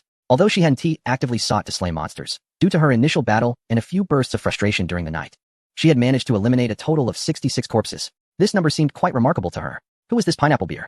Jiang Li scrutinized the top name, swiftly scanning her memory. She had never seen this ID speak in the server's chat channel. A glance at her transaction records revealed nothing either. A concealed expert, perhaps? Jiang Li pondered. This individual, able to surpass her kill count despite her possessing the Riftwind dual axes and steel spear, with all attributes at 5, must have awakened some formidable combat talent. This person warranted caution. Continuing her gaze downwards, she recognized a familiar ID in the 78th position, Invincible Warlord. This fellow was still alive. This Invincible Warlord was notorious for leading his own rhythm, truly irksome. The beginner support period has concluded. I trust everyone has grasped the essential rules for survival. There will be a variety of events to encounter in the future, so please enjoy and strive to survive. At that moment, the leaderboard vanished. 2 azure lights erupted in the center of the room. Based on your ranking, second place, rewards have been dispatched. Clang. 2 bronze-hued chests landed heavily on the floor. Only bronze chests? How stingy. Jiang Li couldn't help but scoff. Would the first place have received a silver chest? Nevertheless, despite her complaints, the act of opening chests was always the most anticipated moment. Just as she was about to take action, the blanket on her bed suddenly stirred. The little white cat, previously in a lazy slumber, was startled awake by the loud thud of the chests, groggily transforming back into her human form. The elven girl rubbed her eyes and sat up, gazing in astonishment at the 2 colossal objects that had materialized. What kind of magic was this? She also leaned closer. Her bright, sparkling eyes filled with curiosity. In a moment of fortune, let us witness a miracle. Jiang Li smiled at her, rubbed her hands together, and quickly removed her title of misfortune before abruptly lifting the lid of the first box. Obtained, refined fertilizer, 5 kilograms, x2. Obtained, ordinary stones x50. Obtained, iron blocks x10, Jiang Li mused. Indeed, the narrative of unearthing artifacts did not belong to her. Fertilizer? Stones? While they were precisely what she needed for farming and repairing walls, they bore no resemblance to the grand prize of second place on the leaderboard.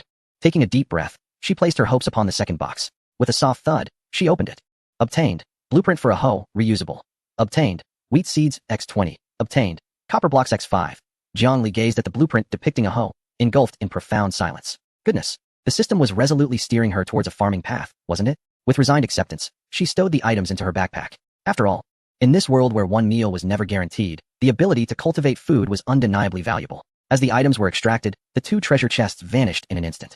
Jiang Li mused that if they hadn't disappeared, such sizable chests could have served a significant purpose in smelting copper. Once she had gathered her spoils, the 2 stepped out of the main house. At this moment, the sunlight outside was slightly more intense. The undead that had previously roamed the camp vanished like morning dew, leaving no trace behind. Even the bodies Jiang Li had slain the night before had been refreshed by the system, leaving only a chaotic array of footprints to testify to last night's frenzy. Jiang Li circled around the perimeter of the camp, assessing the durability of the wooden fence. Some areas bore deep scratches, yet the structure remained intact. She frowned slightly. While the wooden fence could deter low-level undead, it still offered little reassurance.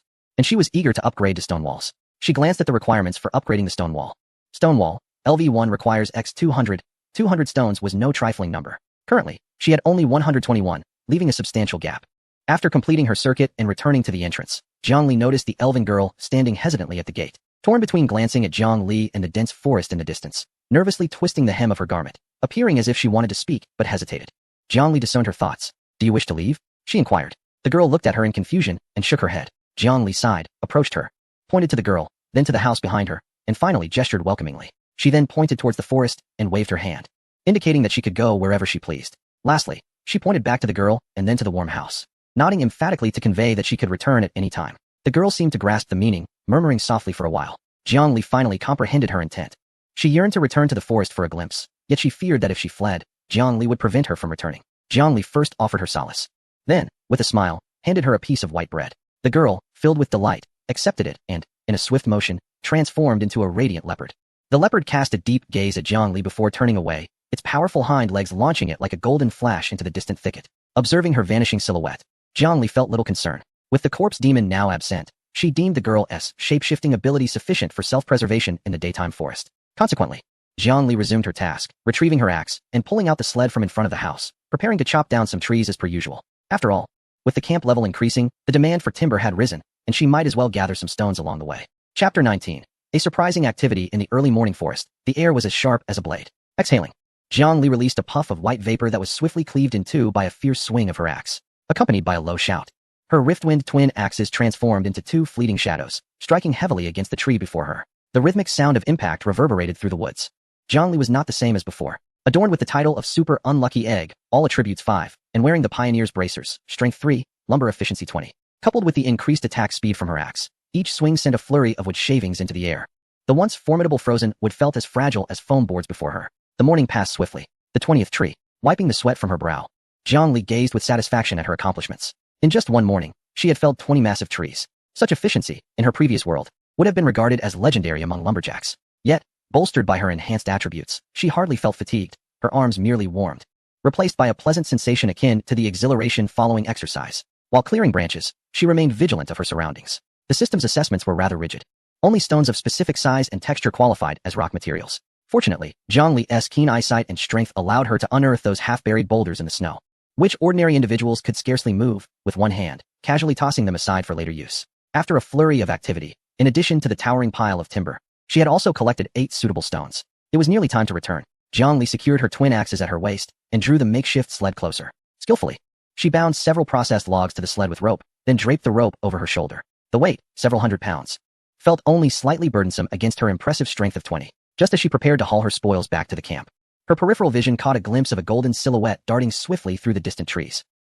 Jiang Li immediately halted, gripping the axe handle with heightened caution. Before her stood a magnificent jaguar, its sleek form accentuated by the vibrant red object it seemed to carry in its mouth. It was racing towards Jiang Li with astonishing speed. Could it be that little creature? Jiang Li did not immediately lower her guard. Despite the seemingly benign appearance of the jaguar, in this unpredictable gaming world, one could not be certain that a second genuine beast would not emerge. Misidentifying it and approaching could lead to dire consequences. She squinted, remaining motionless, her body slightly sinking as she readied herself for a potential confrontation. The jaguar appeared to have spotted Jiang Li. Rather than slowing down, it seemed to grow more animated, emitting a jubilant low growl. Just as it closed the distance to less than 10 meters, a familiar burst of warm light flashed. In its place, a young girl clad in leather armor and barefoot emerged with a joyful bounce. She cradled a large bunch of luscious, crimson wild fruits, her face illuminated by a radiant smile as she bounded towards Jiang Li. Guggy, the elfin girl exclaimed, a cheerful greeting. Only then did Jiang Li fully relax. Unable to suppress a smile, the girl eagerly piled the vibrant fruits onto Jiang Li's sled, creating a bountiful mound that appeared irresistibly tempting against the backdrop of white snow and timber. Jiang Li's heart warmed at the sight of the fruits, though she had to admit their tartness was quite pronounced. Thank you, Jiang Li said, reaching out to gently pat the girl's head. The girl squinted contentedly, resembling a kitten being petted. She then glanced at the rope slung over Jiang Li's shoulder and the heavy sled, tilting her head as if pondering something. In the next moment, just as Jiang Li prepared to re-grasp the rope, she felt a sudden lightness in her hand. The girl had sprawled onto the snow, and the familiar transformation light enveloped her once more. As the glow dissipated, a brown bear stood in her stead. Before Jiang Li could fully comprehend the situation, The bear instinctively rose on its hind legs, grasping the rope with its massive paws and draping it over its broad shoulders. It turned to glance at Zhongli, its small eyes twinkling with a mix of innocence and pride, as if to say, "See, I am quite useful." Then, dropping to all fours, it exerted itself effortlessly. With a swish, the sled, which required some effort for Zhongli to manage, was lifted with ease, gliding through the snow and carving a deep track behind it. Back to the camp, Zhongli instructed. The brown bear pulled the sled to the clearing in front of the tool shed, and in a flash of light, transformed back into the petite girl, her earlier commanding presence entirely vanished.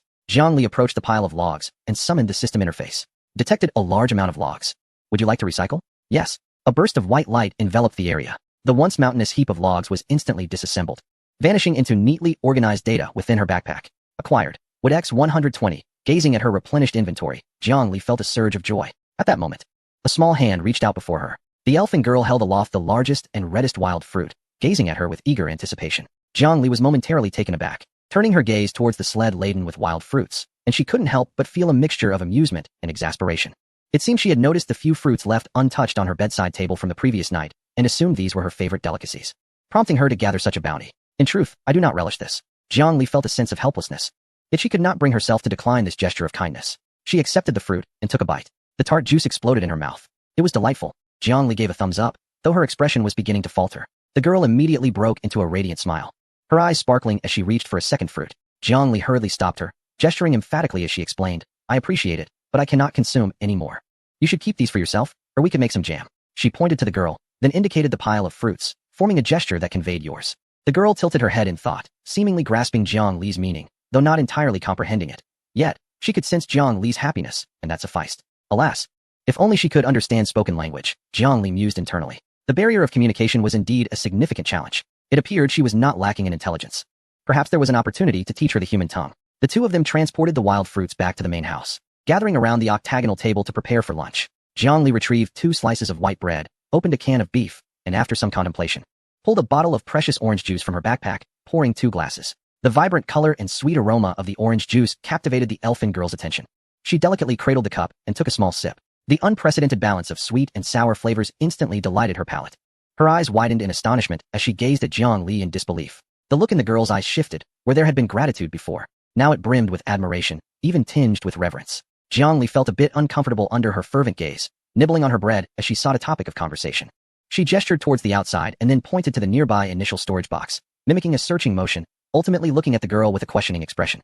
"Have you seen such boxes outside?" The girl paused briefly before responding. She nodded, then shook her head. Subsequently, she pointed towards the depths of the forest, forming a large square with her hands, making muffled sounds, her expression becoming somewhat serious. Then, she spread her hands, mimicking a gesture of absence, revealing a hint of confusion on her face. Zhang Li, piecing together the clues, began to understand her meaning. "You mean you have seen them before, but not recently?" The girl nodded, then pointed to the forest, mimicking the motion of animals running, and gradually brought her hands together until only one finger remained. Zhang Li furrowed her brow. Are the animals in the forest becoming increasingly scarce? This notion made sense, as the bitter cold intensified, coupled with the emergence of the undead. Ordinary wildlife either succumbed to the frost, fell prey to the monsters, or migrated deeper into the wilderness. Resources were dwindling, a perilous sign indeed. While Zhang Li pondered future avenues for resource acquisition, distractedly nibbling on a piece of beef, an unexpected system notification suddenly reverberated in her mind. Ding. Server announcement. Attention. Survivors. After a 2-day acclimatization period, we trust you have become accustomed to the comforts of life in this snowy world. Smile.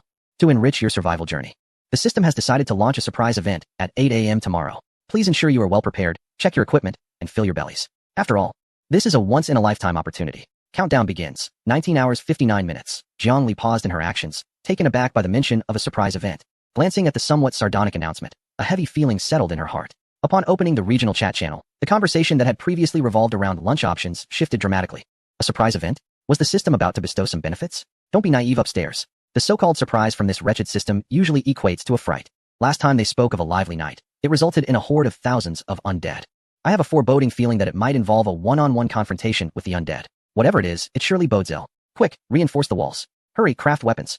Zhang Li closed the panel, her brow furrowing. Though the specifics remained unclear, given the nature of this survival game, the so-called surprise was undoubtedly no leisurely affair.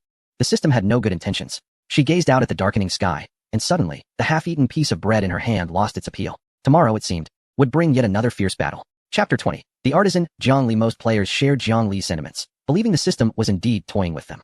The regional chat channel buzzed with rapid-fire messages. Don't trust the system. It's likely another zombie siege. Absolutely. Spicy chicken leg burger. Hey, are you still selling weapons? I couldn't buy any yesterday. Thankfully, I built wooden barriers in advance. Looks like today, having no weapons is not an option. Who has a high-level workbench? I have the blueprints and all the materials, but my workbench level is insufficient. It shows I can only craft items of ordinary quality with a level 1 workbench. Don't be foolish upstairs. Who has a level 3 workbench? Upgrading requires so many copper blocks and precision parts. Can anyone gather that at this stage? I have blueprints too. But my tool station is also underleveled. I was so pleased when I first unlocked it. Is the system playing games with me? The event is tomorrow. And now I'm being choked for resources. In the game's design, acquiring blueprints was merely the first step to transform those blueprints into tangible items. Not only were materials necessary, but also facilities corresponding to the required level. It was akin to possessing blueprints for an aircraft carrier while only having a blacksmith's forge. Such an endeavor was utterly impossible. Sitting at the table, Jiangli toyed with an empty juice bottle, her gaze steady. An opportunity had arisen. Her expansive workshop, albeit currently lacking electrical power and thus unable to facilitate large-scale automated production, is equipped with foundational apparatuses classified as advanced workbenches by the system.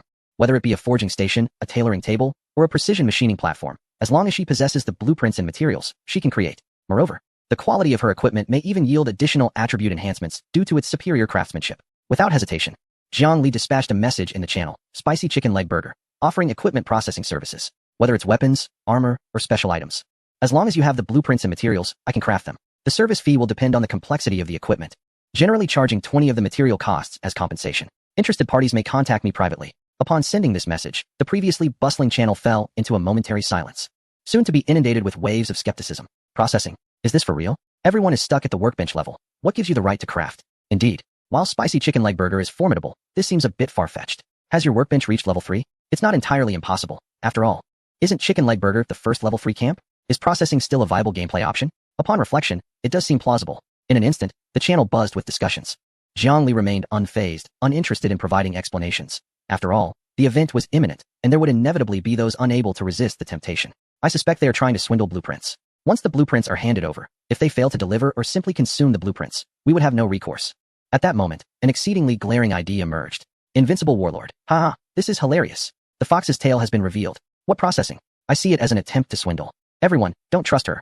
This woman clearly harbors deep schemes. I suspected something was amiss when she sold that spear. Who knows where she picked up those trash blueprints?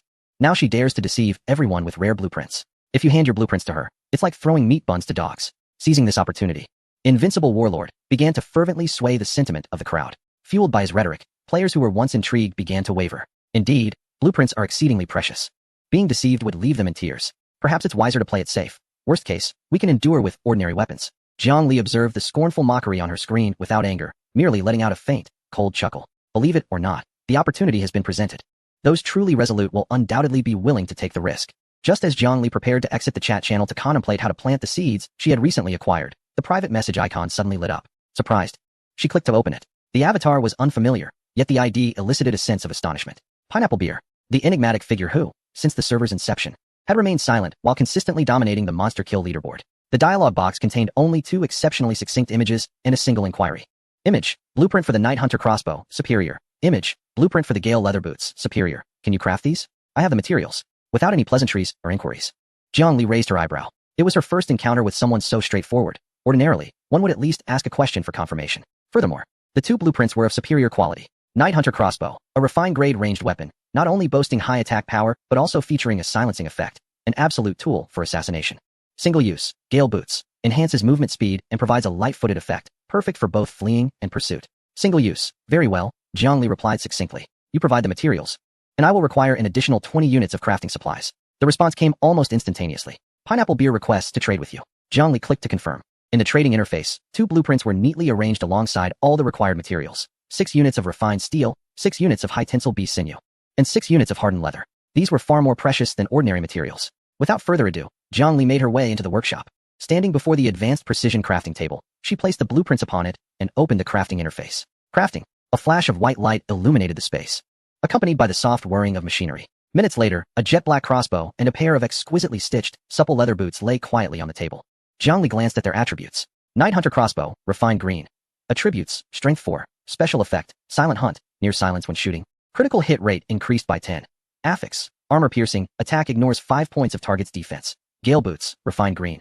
Agility 3. Special effect, swift movement. Movement speed increased by 10. Fortune favored her. Jiang Li was somewhat surprised. The armor piercing affix was an extraordinary bonus. It appeared that her unfortunate title had not hindered her crafting prowess. Or perhaps the advanced workbench itself provided a boon. These two pieces of equipment were indeed impressive, though the blueprints were single-use. Despite this, Jiang Li could not simply abscond with another's equipment. Maintaining credibility was crucial for her first commission. She could only hope that subsequent customers would provide blueprints that were reusable. Returning the equipment to the trading interface, she clicked confirm. The transaction was completed. Jiang Li anticipated that the other party would be astonished by the exceptional attributes. Or at the very least, inquire about her methods, if not express gratitude. However, the dialog box remained silent. After approximately 2 minutes, a message suddenly appeared in the regional chat channel. Pineapple beer. Image. Night Hunter crossbow. Refined. Image. Gale boots. Refined. Spicy chicken leg burger. A pleasant transaction. Accompanied by a transaction record, the 2 screenshots of the dazzlingly attributed equipment lit up the channel. In that instant, chaos ensued. What the hell? These attributes? A refined piece with affixes? Armor piercing? Ignoring defense? Is this truly something that can be crafted now? My stone axe is weeping. At 4 points of strength. My total power barely reaches 9. Is this truly the craftsmanship behind the spicy chicken leg burger? The esteemed pineapple beer has personally validated it. That's a top-tier deity. Even she sought the spicy chicken leg burger for her equipment. And what of that so-called invincible war god? Care to take a few steps out? Has your face swollen? Esteemed one, I was mistaken. I failed to recognize the greatness before me. I too wish to commission. I too desire it. I shall offer double the service fee. Observing the private messages explode in numbers, countless individuals who were previously hesitant or even derisive now frantically sought to add her as a friend. Jiang Li found herself in a state of bemusement. The slap in the face came too swiftly. Jiang Li did not rush to respond to those messages. Instead, she fixated on the dialog box labeled, pineapple beer, lost in contemplation. Throughout the exchange, this individual had uttered but 2 phrases, one inquiring if the task could be accomplished, and the other expressing a pleasant transaction. Not a single inquiry as to how she could achieve it, no astonishment regarding the exceptional attributes, nor any attempt at fostering camaraderie. Even the final message sent to the public screen appeared as a mere casual gesture, entirely indifferent to others' opinions. A formidable character indeed, Jiang Li mused. Such taciturnity, with a sole focus on strength and outcomes, often signifies the most formidable adversaries. Pineapple beer, Jiang Li repeated, the name possessing a certain endearing quality. Yet a profound curiosity stirred within her. What manner of person could this be? One hopes they shall be an ally rather than a foe at tomorrow's event. Jiang Li closed her private messages and turned her gaze toward the equipment within the workshop. Regardless of the circumstances, thanks to this esteemed individual, her business had flourished tremendously. For the next few hours, Jiang Li transformed into a relentless crafting machine. The elven girl watched in awe, her eyes nearly popping from their sockets. Sifting through blueprints, collecting materials, crafting equipment, and delivering finished products. One after another, exquisite items shimmering with green light flowed from her hands, yielding a bounty of rare resources in return. Acquired, Iron X10, acquired, Steel X2, acquired, Magnet X5, acquired, High Tensile Beast Tendon X2, acquired, Hardened Leather X2, acquired, Advanced Nutrient Solution X5, Chapter 21. Assistance from Miko. The crafting business persisted until the evening. Gazing at the mountain of resources amassed in her backpack, Jiang Li felt akin to a sudden millionaire. The players who sought her services, eager to obtain their equipment swiftly, often slipped in additional scraps as tokens of gratitude beyond the standard service fee. Among these so-called scraps, stones were the most prevalent. To an ordinary player, stones were heavy, occupied valuable backpack space, and served little purpose beyond crafting rudimentary stone axes or spears, wasteful to discard, yet trivial to retain. However, for Jiang Li, who urgently required materials to upgrade her walls, they were like a timely gift from heaven. Furthermore, Jiang Li exchanged some iron and other readily available materials at the trading post for additional stones. With 200 stones finally acquired, Jiang Li stood in the center of the camp, calling forth the camp management interface. At this moment, the wooden fence, resilient against the ravages of the wind and snow as well as the scratches from last night's ghoul, stood firm, yet it exuded little sense of security. Should defense facilities be upgraded? Upgrade target, stone wall, LV1. Cost, stone X200, steel X10. Jiang Li's finger hovered over the confirmation button, hesitating to press it. Experience teaches wisdom. She recalled the previous incident when constructing the restroom, which had additional requirements. She meticulously read the minuscule instructions below. Tip.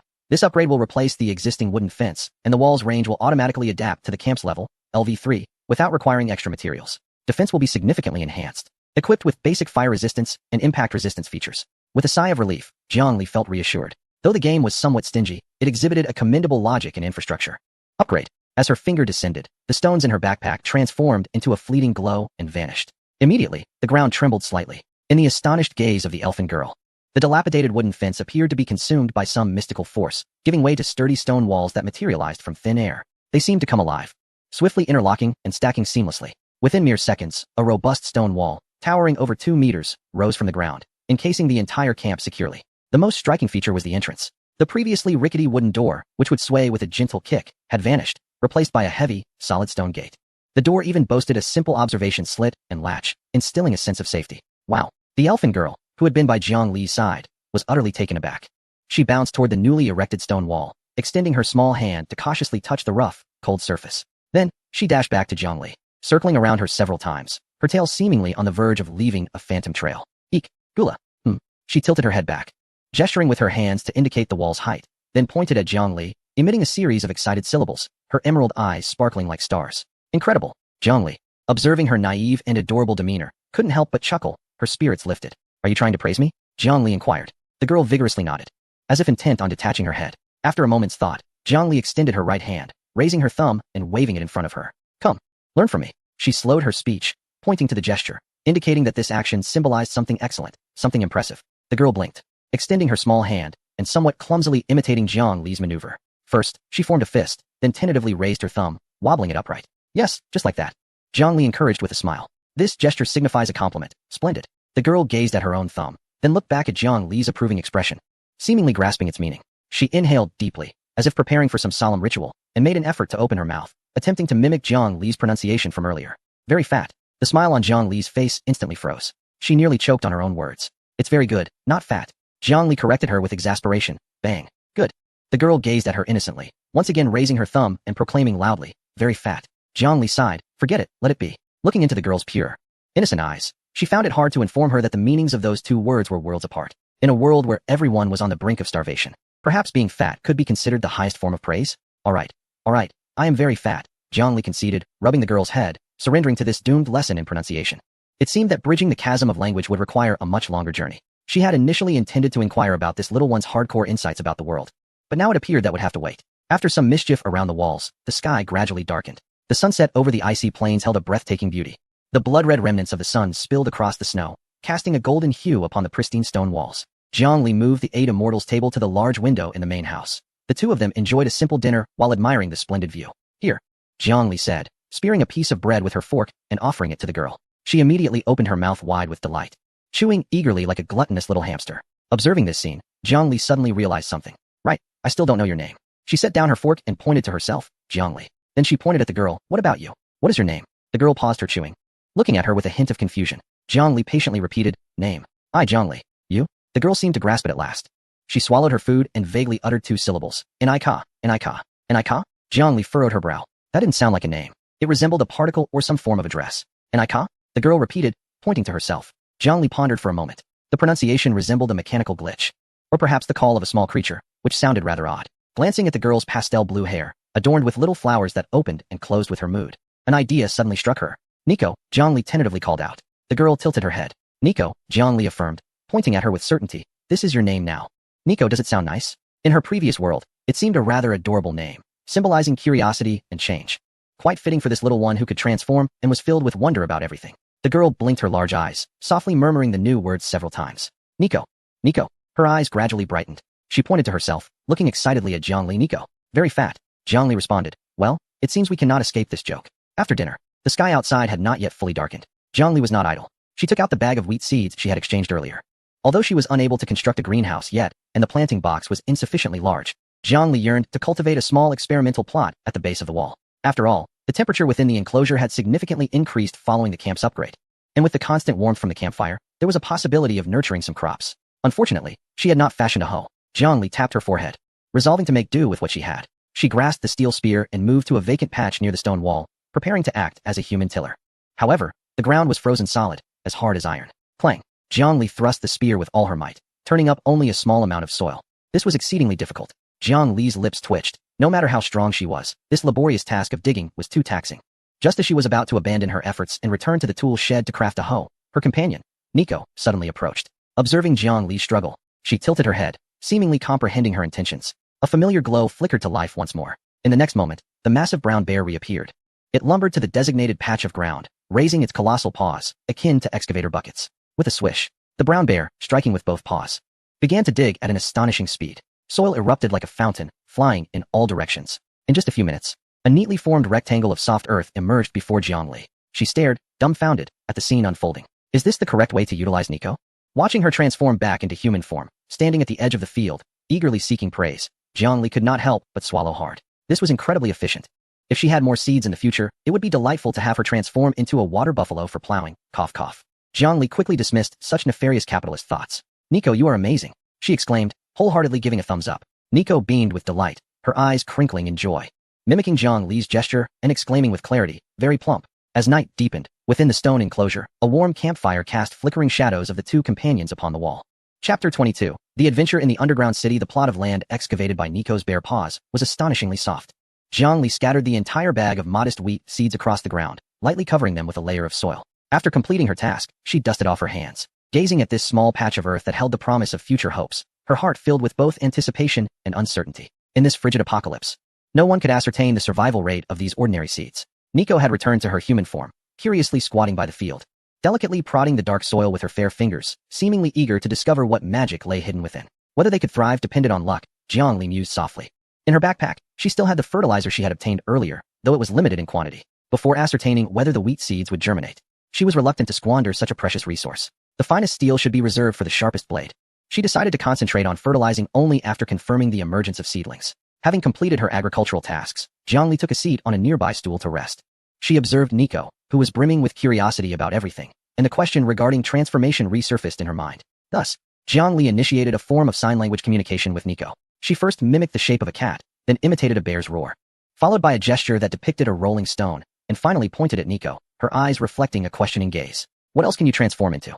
Nico watched Jiang Li's somewhat comical gestures and burst into laughter. She seemed to grasp Jiang Li's intent, but did not transform immediately. After a moment's hesitation, she cautiously approached Jiang Li and extended her fair hand, pausing in front of her, her vibrant green eyes filled with inquiry and anticipation. Jiang Li was momentarily taken aback, staring at the small hand suspended in midair. Do you wish to touch me? Nico nodded vigorously, her gaze clear and sincere. Jiang Li chuckled softly. What is the harm? If you wish to touch, then do so, she said gently, even leaning forward slightly. With permission granted, Nico seemed to exhale in relief. She reached out and lightly placed her palm against Jiang Li's body. At the moment of contact, a gentle, pale green light emanated from Nico's palm, swiftly coursing up Jiang Li's arm. Immediately afterward, Nico stepped back and closed her eyes. Jiang Li watched her with curiosity, uncertain of what was to unfold. In the next instant, Nico's form was enveloped in a rich green glow. Within the radiance, her shape began to undergo dramatic transformation, with her hair color and length changing rapidly. When the light dissipated, Jiang Li found herself utterly astonished. Standing before her was a perfect replica of herself, identical in height, face, and even wearing the same durable work attire. Were it not for the innocence and curiosity still present in the other Jiang Li's eyes, she might have thought she was gazing into a mirror. Jiang Li was so stunned that words escaped her. Are you saying that once you have touched someone, you can become their likeness? She gestured to herself and then to Nico, disbelief etched across her features. The other Jiang Li nodded. Then, with some difficulty, she began to gesture again, pointing to her own head and then mimicking an exhausted collapse onto the ground. Jiang Li, piecing it together, surmised, this transformation cannot last indefinitely. It drains your energy, correct? The other Jiang Li nodded again, and in a flash of light, she reverted back to the adorable girl with pink-blue hair, a thin sheen of sweat glistening on her forehead, indicating that the transformation had taken a considerable toll on her. The energy expenditure of transforming into a human was evidently greater than that of transforming into an animal. Jiang Li gazed at her, breathless, her mind swirling with tumultuous thoughts. This ability was nothing short of extraordinary. Despite the constraints of time and energy, this ability proves to be an extraordinary skill in critical moments, whether for stealth reconnaissance or to confound adversaries. Moreover, her transformation encompasses more than mere appearance. As dusk gradually descends, the last remnants of sunlight are devoured by the horizon, and that familiar, heart-stirring roar echoes once more from beyond the encampment. The undead have resurfaced. Yet this time, as she hears the faint scratching sounds muffled by thick stone walls, Jiang Li's heart remains unperturbed. Let them scratch. Their hands will only wear away against the walls without gaining entry. Having completed her tasks, Jiang Li first approached the campfire, diligently stuffing enough firewood into the hearth to sustain a blaze for 3 days, ensuring that fuel concerns would not distract her in the days to come. Following this, she summoned Nico to wash up. Teaching Nico to utilize modern bathing facilities was an exceptionally amusing endeavor. Fortunately, Nico was quite intelligent. After a few demonstrations from Jiang Li, she swiftly learned how to brush her teeth and wash her face independently. Once they were both refreshed, they donned clean pajamas and retreated to the warm master bedroom. Given the system's unsettling surprise prompt, Jiang Li was particularly cautious that night. She preemptively switched her title back to super unlucky, and did not remove the pioneer's wrist guard from her wrist. The gleaming Riftwind twin axes were placed within easy reach at her bedside, just in case a monster were to loom at the foot of her bed come morning. Preparation is the key to success. Neglect leads to failure.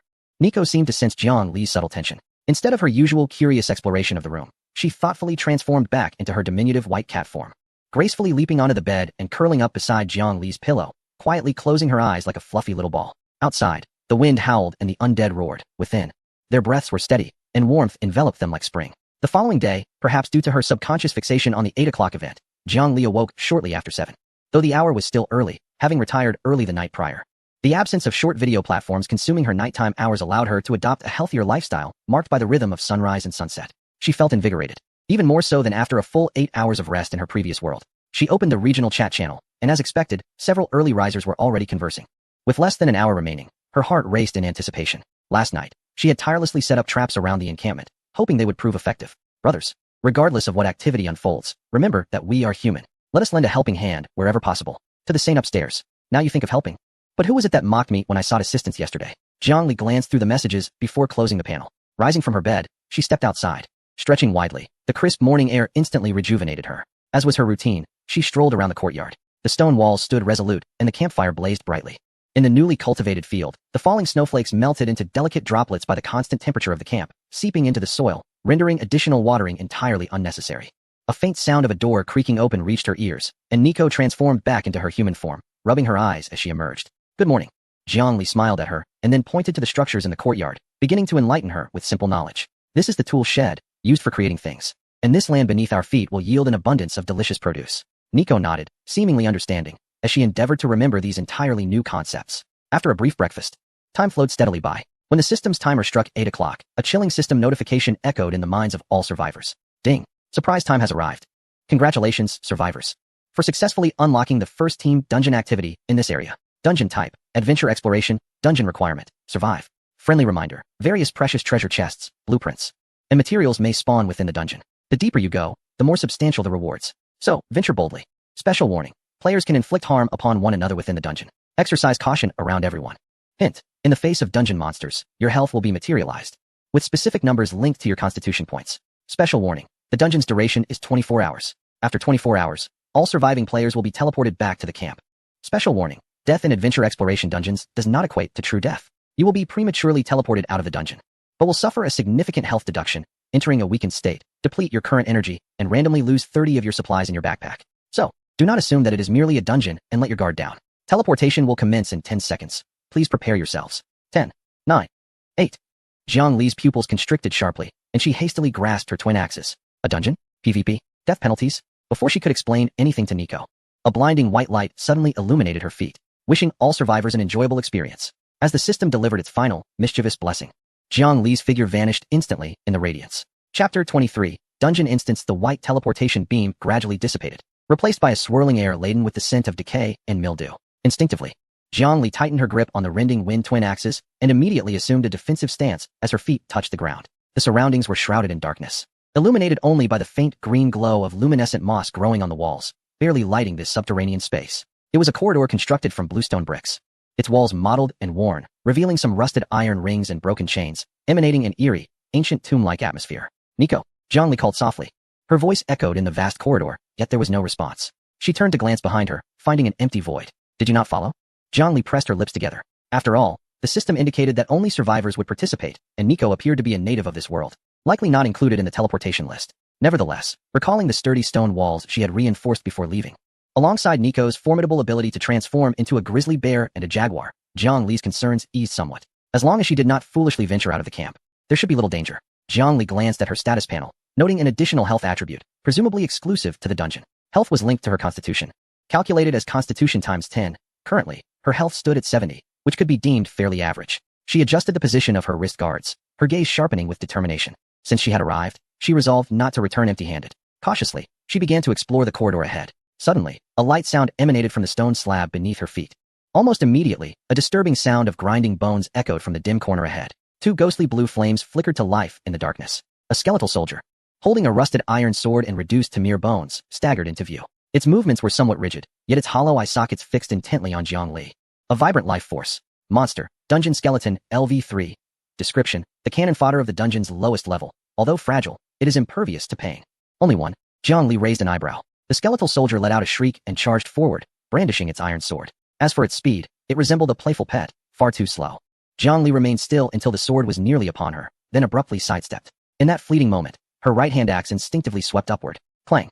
A sharp sound rang out as the rusted sword was sent flying. Without hesitation, her left-hand axe followed, enhanced by the Berserker's dance speed bonus, transforming into a blur that precisely struck the skeleton's bare cervical vertebra. Crack!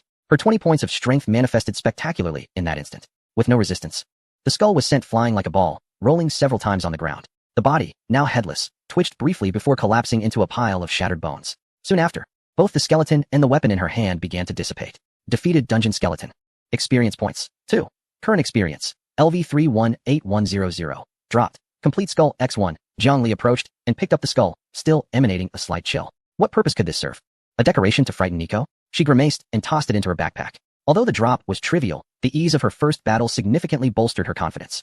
Considering her strength, she likely ranked high among survivors. It seemed that the first layer of this dungeon posed little threat to her. Pressing onward, she walked for several dozen meters, turning a corner, and suddenly found herself in an expansive area. In a small stone chamber, there lay a dust-laden chest.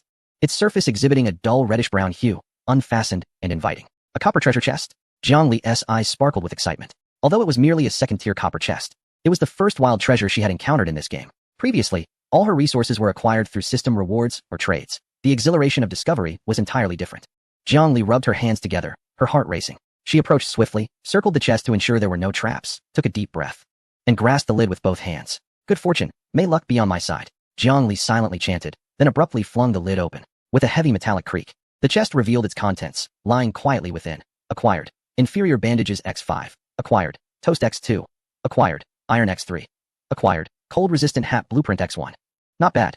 Better than nothing. Upon seeing the final blueprint, her hand hesitated slightly. Blueprint. Cold-resistant hat. Requirements. Animal hide X2. Cotton fabric X1. Description. Though it appears somewhat rustic, it effectively protects your ears from frostbite. Provides a cold resistance attribute of 5 when worn.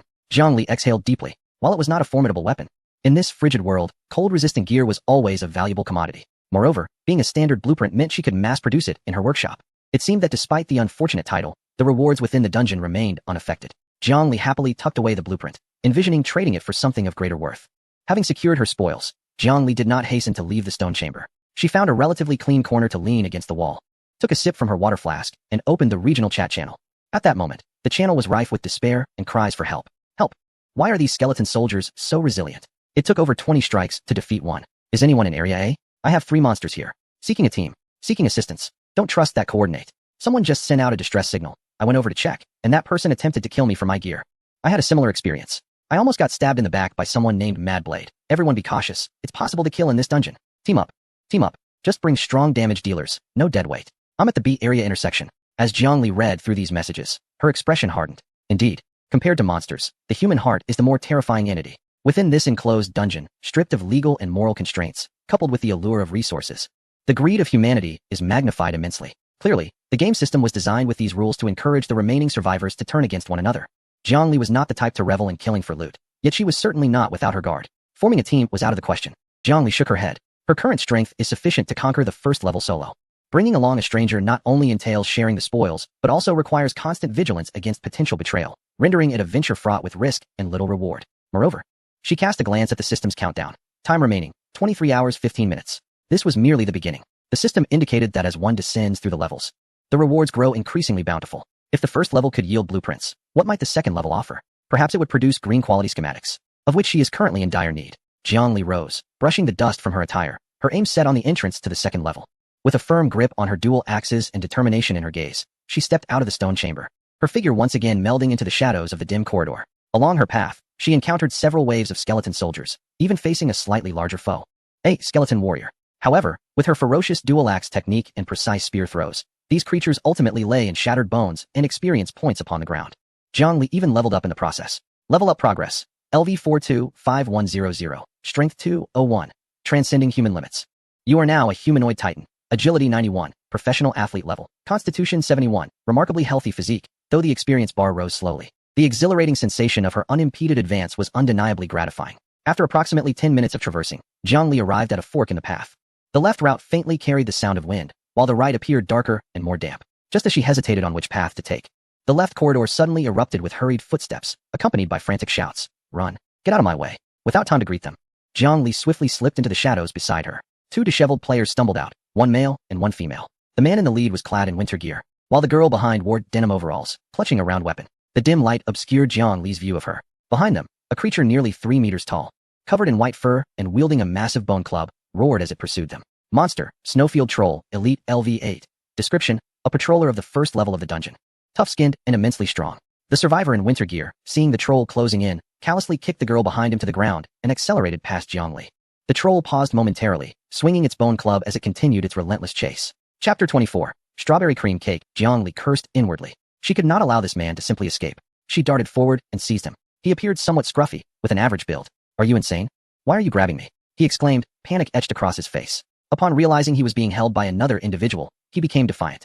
If you're not running, then let go of me, you deadweight. Had he chosen to flee directly, she would have disregarded him, but he insisted on dragging others into his flight.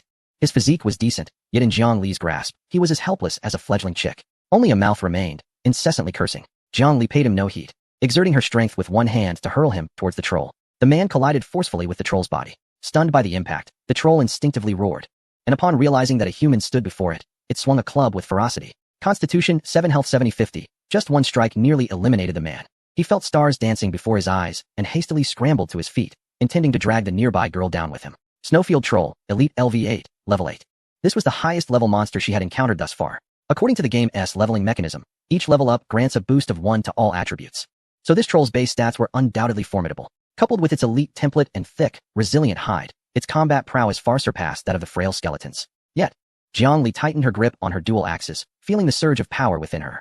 Now at level 4, her base attributes, augmented by the title, Super Unlucky, had elevated her strength to an astonishing 21 points, surpassing the 20 mark. Although there was a 4-level difference, the disparity in attributes might not be as significant as it appeared. The girl, just rising from the ground, gasped at the sight of the troll's brutality. However, she possessed enough awareness to evade the man's attempt to pull her into his predicament. Jiang Li hesitated for barely half a second. After all, she was not the kind of cold-hearted creature who could remain indifferent to the suffering of her kind. In this wretched game, while it was wise to maintain a cautious heart, lending a hand within her means was the bare minimum of humanity. Moreover, it was an elite monster.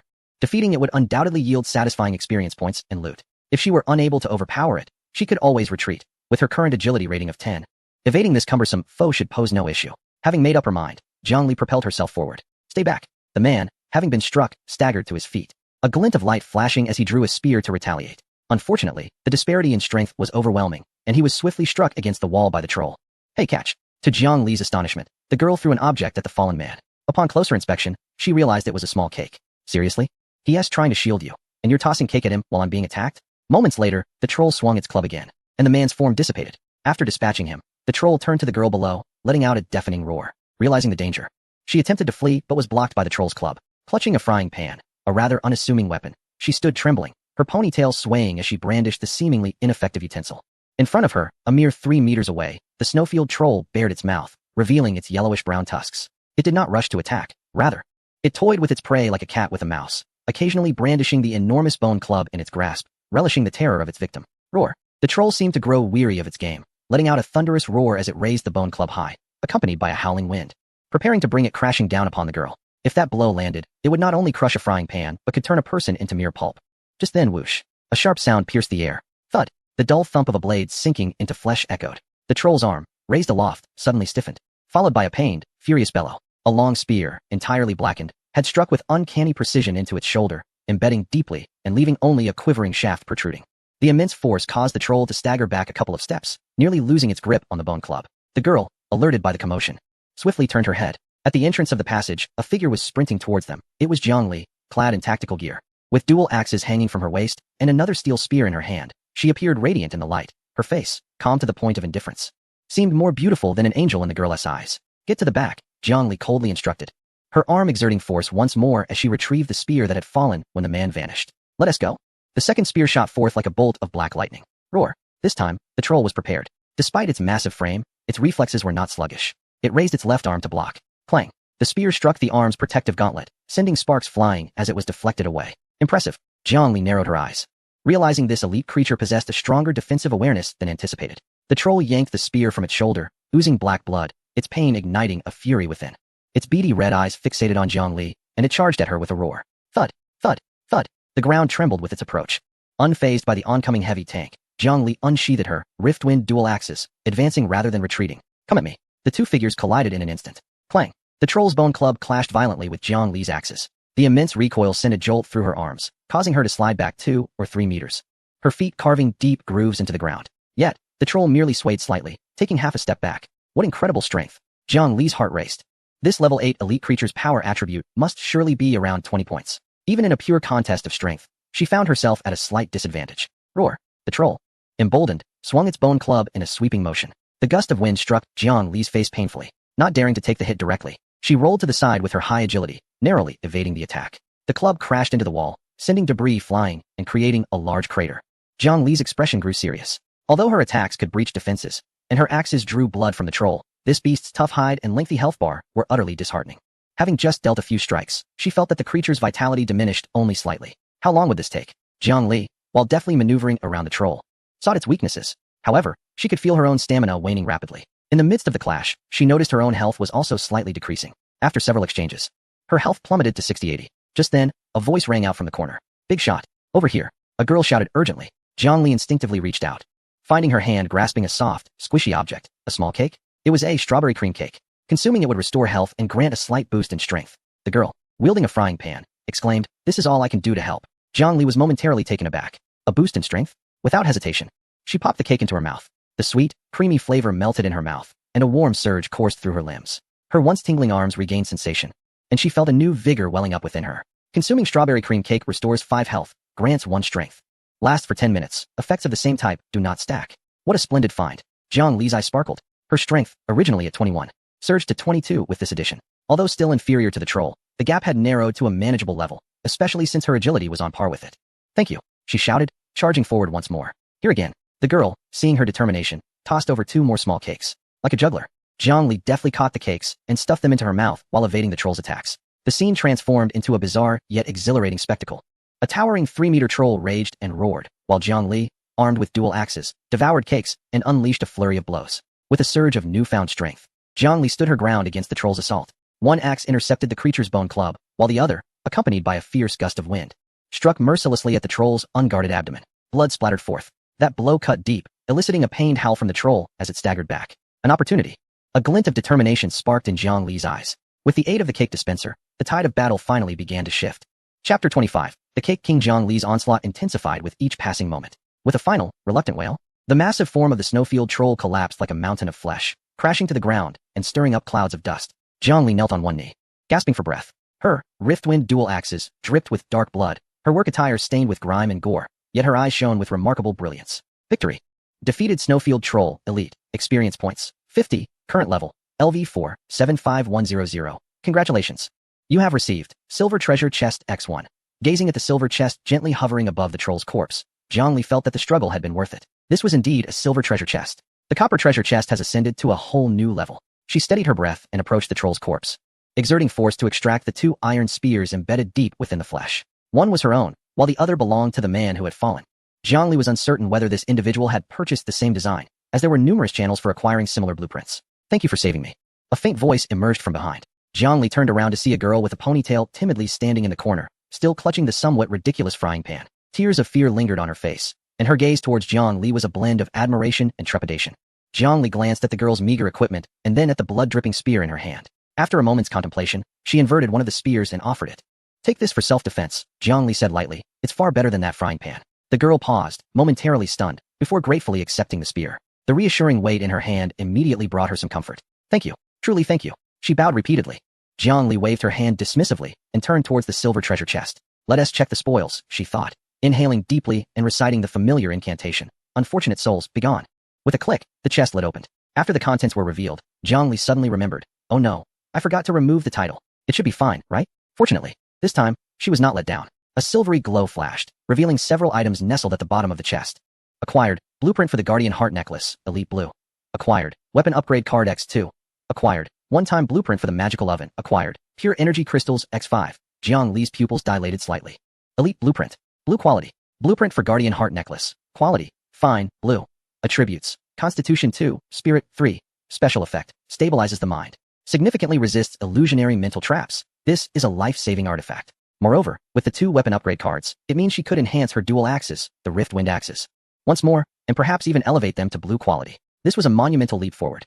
Jiang Li suppressed her overwhelming joy and turned her gaze to the girl beside her. "Your name is Egg Tart King." "I am the Egg Tart King," the girl exclaimed, raising her hand eagerly, fearful of being dismissed if she delayed her response. Jiang Li's lips twitched. What a uniquely whimsical name. The spicy chicken burger meets the Egg Tart King. If only a Coke and fries joined them, they could assemble a complete feast for a KFC Crazy Thursday. Jiang Li refrained from disclosing her game ID. It was wise to maintain a degree of caution and mystique. She pointed at the items within the chest. "Though I vanquished this creature, you contributed significantly. That cake truly made a difference. What would you like? The egg tart king glanced at the shimmering treasures within the chest, a flicker of desire in her eyes, but she quickly shook her head. No, no need. She waved her hand and said, without you, I would have been crushed into a pulp by that hulking brute. You have saved my life. I could not possibly ask for more. Though she appeared delicate, she was not the avaricious type. In this world, merely surviving was the greatest reward. Zhongli gazed into her sincere eyes, feeling an increased fondness for this somewhat naive young woman. One thing at a time, Zhongli picked up the blueprint for the disposable magical oven and said, here, take this. I noticed you were adept at tossing the cake earlier. This should be of great use to you. The king of egg tarts paused for a moment, her eyes suddenly sparkling with delight. An oven. For someone with the ID king of egg tarts, this is nothing short of a divine artifact. Can you truly give this to me? She asked, slightly incredulous. Take it. Zhongli insisted, pressing the blueprint into her hands. It would be of no use to me. I cannot bake. This was indeed the truth. In her hands, the blueprint was merely a piece of scrap paper. Since the other party could already produce cakes, perhaps it could yield far greater value in her possession. The king of egg tarts accepted the blueprint as if it were a treasure, her face flushed with excitement. Thank you so much. I truly appreciate it. The two found a relatively safe spot to sit and rest. After fighting side by side, the atmosphere between them had noticeably lightened. You are truly remarkable. The king of egg tarts exclaimed, munching on her homemade bread while gazing at Zhongli with admiration. That was an elite level 8 monster. I saw someone else fall to it in mere moments, yet you managed to defeat it. Zhongli chuckled, casually brushing it off. It was merely luck. I possess a bit more strength, and with your cake support, I would have been in trouble otherwise. Hearing her cake praised, the king of egg tarts scratched her head bashfully, a hint of pride lighting up her face. I suppose I was lucky too, she began, opening up. Before my journey here, I was working overtime at my family's cake shop. I kept thinking how wonderful it would be to take the oven with me. And when the countdown ended, I found myself along with all the equipment. Zhongli was taken aback. You brought your equipment with you? Yes. The king of egg tarts nodded enthusiastically. Not only the oven, but also a great deal of flour, cream, and even my mixer. Unfortunately, there's no electricity now, so most of the equipment is just for show. However, it seems the system granted me a compensation. My workstation has unlocked the beginner dessert making skill. As long as I have materials, I can manually create some small cakes and breads. She sighed at this point, but chopping wood is exhausting. With my little strength, it takes forever to fell a tree. Just to gather enough firewood, I nearly wear myself out every day. If food weren't relatively abundant, I fear I would have starved by now. Initially, I thought the food was nothing special, but upon entering the instance, the descriptions of these desserts changed, indicating they could enhance certain attributes. Regrettably, since my base attributes are too low, consuming them still yields minimal benefits. Zhongli pondered this revelation. I see. It appears that individuals like you, who have arrived with production materials, are not an isolated case. However, every individual's initial circumstances differ, leading to varied developmental trajectories. The Tart King epitomizes a typical support role. Despite her lackluster combat prowess, given sufficient time and protection, she can produce invaluable restorative food items. How did you end up being chased by that troll? Zhongli inquired. At the mention of this, the Tart King's gaze dimmed, her lips quivering slightly. A hint of grievance in her expression. I was originally teamed up with someone I encountered upon entering, named Dust Progress. He claimed that as long as I provided food, he would protect me while I farmed monsters. I believed him, as he appeared well-equipped and boasted of being from the Night Guild. Yet, when we encountered that troll, he actually pushed me toward the creature and fled, saying he would fetch reinforcements. Zhongli, upon hearing this, let out a cold laugh. You believed such nonsense? In this dungeon, trust no one but yourself. I know I'm foolish, the Tart King admitted, lowering her head in despair. I thought all humans would at least help one another. That was in the past. Zhongli reassured her with a pat on the shoulder. We are in the apocalypse now. Kindness can exist, but it must be tempered with a touch of sharpness. Otherwise, you become mere fodder for others. Understood. The Tart King nodded vigorously, gripping her spear tightly. I want to be so naive again. Suddenly, she remembered something and rummaged through her backpack, retrieving a colorful array of desserts. Here, this is for you. This is a blueberry tart, which boosts mental acuity. And this is a matcha cookie, enhancing agility. And this one, a burst cream ball. While it doesn't enhance attributes, it's incredibly delicious. She eagerly stuffed her supplies into Zhongli's arms. I can't possibly consume all of this. It's far too much and just takes up space in my bag. You're so formidable. Consuming these will surely enhance your prowess. Zhongli gazed at the fragrant assortment of sweets in her arms, both amused and exasperated by the girl's sudden generosity after just advising her against foolishness. Nonetheless, Zhongli picked up a matcha cookie and took a bite. It was crisp, fragrant, and sweet without being cloying. Consuming matcha cookie, agility 1, duration, 10 minutes. Indeed, it was a splendid treat. However, during the previous battle, she had consumed too many health-boosting sweets and now felt somewhat overwhelmed by the sweetness. Very well, I shall accept your offerings without reservation. In exchange, should you find yourself in need of supplies in the future, you may prioritize seeking me out. I can offer you favorable trades. Zhongli opted to leave some room for negotiation. Recognizing that equitable exchanges are the foundation of relationships, she did not wish to assist others unconditionally. Really? That is wonderful. The Tart King's eyes sparkled with excitement. Can I add you as a friend once we exit?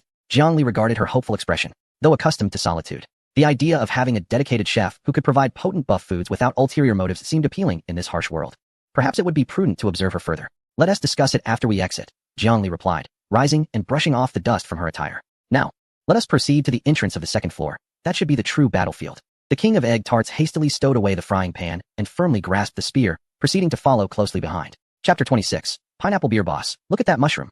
It's actually glowing. Don't touch it. It might be poisonous. In the underground passage, Jiangli walked ahead, wielding a pair of axes, responding with a resigned expression to the curious inquiries from the one trailing her. The king of egg tarts, closely following in her wake, clutched the steel spear Jiangli had provided. Although she had evolved from the previous hapless individual who could only swing a frying pan, the inherent sweetness and naivety that were ingrained in her character proved difficult to shed. The environment of this underground city was indeed peculiar, characterized by an intricate network of corridors paved with blue bricks, flanked by perpetual flames, occasionally encountering various monsters. Boss, how much longer do we have to walk? The king of egg tarts cautiously sidestepped a suspicious puddle of green water and whispered her question. Not much longer. Look at the messages in the channel. We should be nearing the transfer station to the second level. Throughout their journey, they encountered little trouble. Ordinary skeleton soldiers and cave spiders were easily dispatched by Jiang Li's formidable strength of 23 points. Bolstered by a cake buff, each fell to a single blow of her axe. Even when some monsters attempted to ambush them, Jiang Li's precise spear predictions and the dazzling tactics of the king of egg tarts effortlessly neutralized the threats. Remarkably, the king of egg tarts had even discovered a novel application for her spear, skewering. She adeptly speared an oncoming pink bat and instinctively inquired of Jiang Li whether this creature could be roasted. The expression on Jiang Li's face at that moment was truly priceless. They arrived. As they rounded the final corner, the vista before them opened up dramatically. They found themselves in a vast underground hall. The ceiling soared several meters high, adorned with countless luminescent stones that illuminated the entire space as if it were daylight. In the center of the hall stood an ancient staircase entrance, flanked by menacingly carved demon faces that emitted a ghostly blue light. In various corners of the hall, a considerable number of individuals had gathered. A cursory glance revealed at least several hundred survivors, clustered in groups of 3 or 5, some cooking over fires, others tending to wounds, while yet others shouted animatedly. It resembled a makeshift refuge, a tranquil harbor before the impending storm. Upon entering the hall, a system notification appeared before them. Hall leading to the second level. Reminder, no monsters will spawn in the hall, and health will gradually regenerate. Wow, so many people. The king of egg tarts exclaimed, her eyes lighting up as she whispered to Jiang Li. Recently abandoned, she evidently placed her trust solely in Jiang Li. Jiang Li, however, was unfazed. With thousands still remaining in the server, the site appeared less crowded by comparison, suggesting that others were likely in different locations or at other entrances to the second level. The two found a discreet corner to sit. Jiang Li did not rush towards the staircase to the second level, but instead observed the situation in the hall with quiet vigilance. This place served as a hub of information and was the optimal vantage point for observing the myriad of human experiences. Teams are being formed. A strong tank is leading the way. Just follow the commands, and we'll conquer the second level. All it takes is one exquisite blueprint. A robust man clad in heavy plate armor stands atop a large boulder, bellowing with fervor. In his grasp is an imposing shield, while a group of timid novices encircles him. Uft, what a so-called formidable tank. Isn't it merely a matter of having a bit more health? Someone murmurs, recalling how he had been chased like a dog by an elite skeleton, only to be rescued by others. Shoo, keep it down. He now commands a 5-man team. We cannot provoke him. Nearby, several players, seemingly merchants, are setting up stalls, selling hemostatic herbs, only in exchange for food and water. Come take a look. These were gathered from the dungeon. Their effects surpass those of ordinary bandages. Buying energy cores at high prices. Message me privately. You will be satisfied with the price. Among them, a young man clad in flamboyant white leather armor leans against a wall, nonchalantly toying with a delicately crafted dagger, surrounded by a group of adoring young women. This dungeon is rather mundane, he boasts with an air of nonchalance. I just soloed a troll, though it was a bit of a struggle. It was merely a few strikes. Had I not wished to conserve my strength for the second level, I would have already tackled that boss. Wow, you're amazing. Could you take me along? I can shout 666. Jiang Li can't help but twitch at her mouth's corner. Soloing a troll? A matter of a few strikes? That level 8 troll had nearly required her, a humanoid titan, to utilize buff potions to conquer. If this fellow could indeed dispatch it in mere moments, an announcement would surely have echoed throughout the server by now. Surely, he is exaggerating? Egg Tart King interjects quietly. That dagger appears to be nothing more than a common white item, lacking the brilliance of your axe. Understanding without voicing it, Jiang Li offers a subtle smile. At that moment, a commotion erupts in the center of the hall. Look, it's the Nightfall Guild. Good heavens, they have truly established a guild? A procession of 7 or 8 individuals strides in with imposing presence. At the forefront is a tall, bald man bearing a grotesque scar across his face, the origin of which remains a mystery, either a pre-existing mark or a result of the survival game. He is adorned in a full set of leather armor, wielding a 2-handed sword emanating a green glow. The sword appears to be of superior quality, though the leather armor seems rather ordinary. Make way. Do not obstruct our path. The bald man kicks aside a frail player standing in his way, swaggering toward the teleportation portal. The player, unable to voice his indignation, retreats to the sidelines in defeat. That is the Night Butcher, the Nightfall Guild? Jiang Li squints her eyes. She recalls Egg Tart King mentioning that the scoundrel who had pushed her toward the troll also claimed to be affiliated with the Nightfall Guild, though she had dismissed it at the time. What is a guild? I don't recall hearing any announcements of such before. Jiang Li contemplates inquiring about it from Egg Tart. Don't you know? It's not related to the game system. They are a guild established voluntarily by survivors to support one another. They had already gained some influence in the snowfields. After hearing this, Jiang Li struggles to suppress a laugh. It turns out that the game she had constructed was merely a child's play. She genuinely believed that someone had surpassed her to such an extent, unlocking features she had never even heard of. Perhaps she had previously exercised some restraint in the snowy plains, as no one could see one another. Now, however, they were all transported into this instance, and they began to exert their authority. Yet, Jiang Li did not consider this to be a particularly wise course of action. In the instance, it was prudent to conceal one's ID, for there was a possibility that others might recognize her abundant resources and band together against her. The formidable character, Egg Tart King, nervously clutched Jiang Li's sleeve and inquired if they should perhaps seek refuge. Jiang Li remained unfazed, responding with an air of calmness. The path was not theirs to claim. She was not intimidated by their numerical advantage, for while numbers were beneficial, they were not decisive. Nevertheless, Jiang Li had no intention of engaging in conflict at that moment. Her objective lay in the rewards of the second level, and there was no need to tussle with rabid dogs at the entrance. Just as the members of the Dark Knight Guild prepared to enter the portal, the bald man suddenly halted. His gaze swept across the crowd before settling on a shadowy corner. There sat an individual, shrouded in a black cloak, their features obscured, rendering it impossible to discern their gender. This person sat there quietly, as though they were an island unto themselves amidst the surrounding clamor. Yet, on the ground beside them lay an intricately designed crossbow, its dark frame glinting with a chilling metallic sheen. It was the Night Hunter crossbow. Jiang Li's pupils dilated slightly. That was an item she had crafted herself. Pineapple beer? In an instant, Jiang Li formed a judgment. It was highly probable that this individual was indeed pineapple beer. The bald man clearly recognized the value as well. He fixated on the crossbow, a flicker of greed passing through his eyes. Hey, you in the black attire, he shouted. That crossbow of yours looks impressive. How much are you selling it for? Or why not join our Dark Knight Guild? I'll treat you well. The surrounding crowd fell silent, all eyes turning towards the cloaked figure. The individual did not stir, nor did they even lift their head. They remained seated, as if the bald man were conversing with the air itself. This blatant disregard evidently infuriated him. Damn it, you're asking for it, aren't you? He sneered, brandishing his great sword as he approached. I'm talking to you. Are you deaf? The atmosphere grew tense, anticipation crackling in the air. Jiang Li shifted her position with interest, curious to see how this taciturn top player would respond to such provocation. Just as the bald man was within 3 meters of the cloaked figure, a faint sound of air being sliced pierced the silence. No one could discern what transpired. All they witnessed was the bald man abruptly halt, clutching his right ear and emitting a shriek of agony. Blood seeped through his fingers. Meanwhile, embedded in the stone pillar behind him was a small crossbow bolt, its fletching still quivering. The bolt had narrowly grazed his ear. Had it deviated by but a centimeter, it would have pierced through his skull. The figure cloaked in black remained utterly still, not even lifting a finger. The crossbow was firmly embedded in the ground, as if it had never been disturbed. Leave. A voice emerged from beneath the cloak, uttering but a single word. The bald man clutched his ears, his complexion paling. He glanced at the bolt that had sunk 3 inches into the stone, then looked back at the black-clad figure, his fierce demeanor swiftly transforming into one of terror. A true expert reveals their prowess in an instant. The precision and velocity of that shot surpassed the limits of his comprehension. Let us go. The bald man gritted his teeth, casting a venomous glance at the cloaked figure before retreating into the portal with his subordinates, their defeat palpable. Silence enveloped the hall, only to be shattered moments later by a fervent chorus of discussion. Who was that? That was incredible. What speed was that? I didn't even see how they made their move. Was that a crossbow bolt? I thought it was a hidden weapon. Jiang Li observed the shadowy figure, nodding in agreement. Indeed, a formidable presence. Chapter 27. Elite monsters of the second floor. The commotion in the hall did not subside with the bald man's departure. Most opted to remain, as the hall offered safety from monsters and a gradual recovery of health. Perhaps we should just stick to the first floor, one suggested.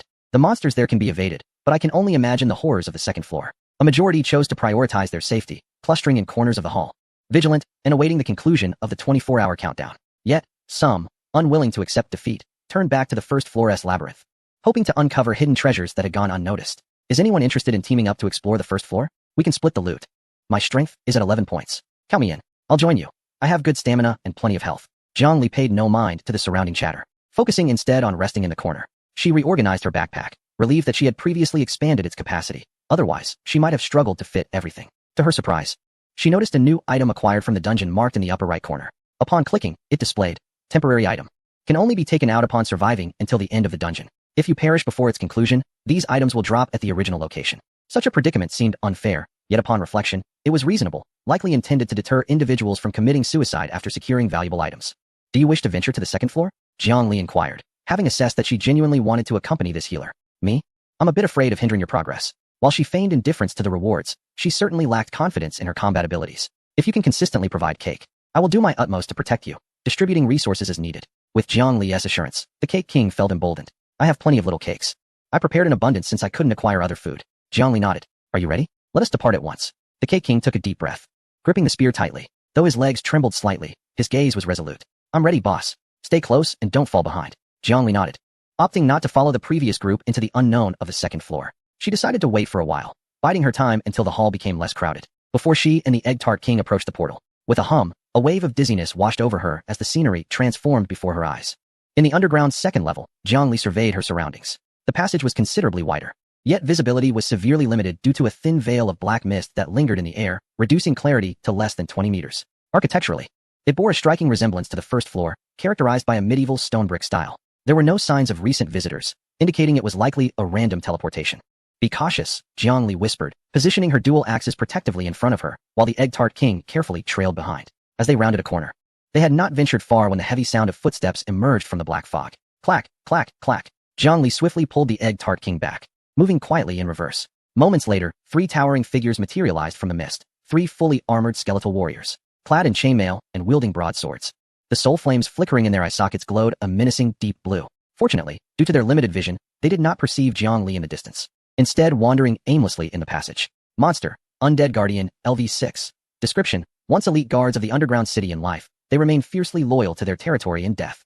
Possessing formidable defensive and offensive capabilities. Level 6 monsters. And there are 3 of them. A chill ran down Jiangli's spine. Given her current attributes, she might manage to single-handedly confront one level 6 monster, but facing 3 simultaneously would spell trouble, especially if they managed to surround her. Their weapons were no mere trinkets.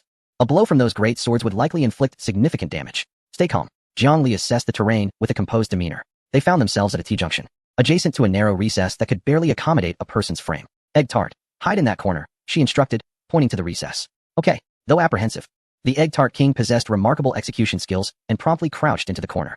Jiangli, however, did not retreat. She rummaged through her backpack and retrieved a stone, aiming it at the nearest undead guardian. Go, she commanded. With a crack, the stone struck the skeleton's forehead with precision. Immediately after, Jiangli darted into the recess. The undead guardian whirled around, letting out a fierce roar as it approached, sword raised. The other 2, though aware of the commotion, did not immediately fixate on her position, still meandering in place. The monster was successfully lured. The undead guardian advanced a short distance, sword in hand, but found nothing in sight. It swung its sword in a few circles, and then turned back. Hearing the footsteps resume, Jiangli cautiously peeked out, launching another stone at the back of the undead guardian's skull. With a hiss, the skeletal guardian, irritated by yet another blow, turned around and roared, brandishing its massive sword as it advanced swiftly towards this direction. Noticing the solitary guardian had strayed far from its comrades, Jiangli revealed herself, leading the creature around a corner. Once past the corner, free from the threat of other guardians, Jiangli unleashed her full offensive. Utilizing her impressive agility of 10, she deftly evaded the creature's powerful strike and, with her dual axes like the wind, delivered fierce blows to the unprotected joints of the skeleton. Clang, clang, sparks flew. Indeed, this foe's defenses were significantly superior to those of the basic skeletal soldiers. The impact of her axes sent a tremor through her wrists. Egg Tart, Jiangli called out. The Egg Tart King, hidden in a nearby recess, promptly tossed a strawberry cream cake. After a flurry of relentless strikes, the skeletal guardian at last succumbed, its knee shattered, causing it to kneel upon the ground. Die. Jiangli seized the opportunity, bringing her axe down to shatter its skull. Skeletal guardian killed, experience points. 8. 8 experience points? Jiangli's eyes sparkled. Such generous rewards. It was worth noting that a basic skeleton only granted 2 points. This pace of leveling was surely swifter than grinding through the first layer. The Egg Tart King was equally exhilarated. I leveled up to level 2. Next. Jiangli repeated her strategy, drawing in a second guardian. Thus, the duo worked in perfect harmony. Jiangli lured and dealt damage while the Egg Tart King provided support from the rear, cheering and tossing cakes for health, occasionally using a spear to finish off or distract monsters attempting to flank them. Although the battles were somewhat strenuous, leaving Jiangli panting after each encounter, the constant supply of cakes ensured they maintained a healthy status. An hour later, the intersection was strewn with shattered bones and tattered armor.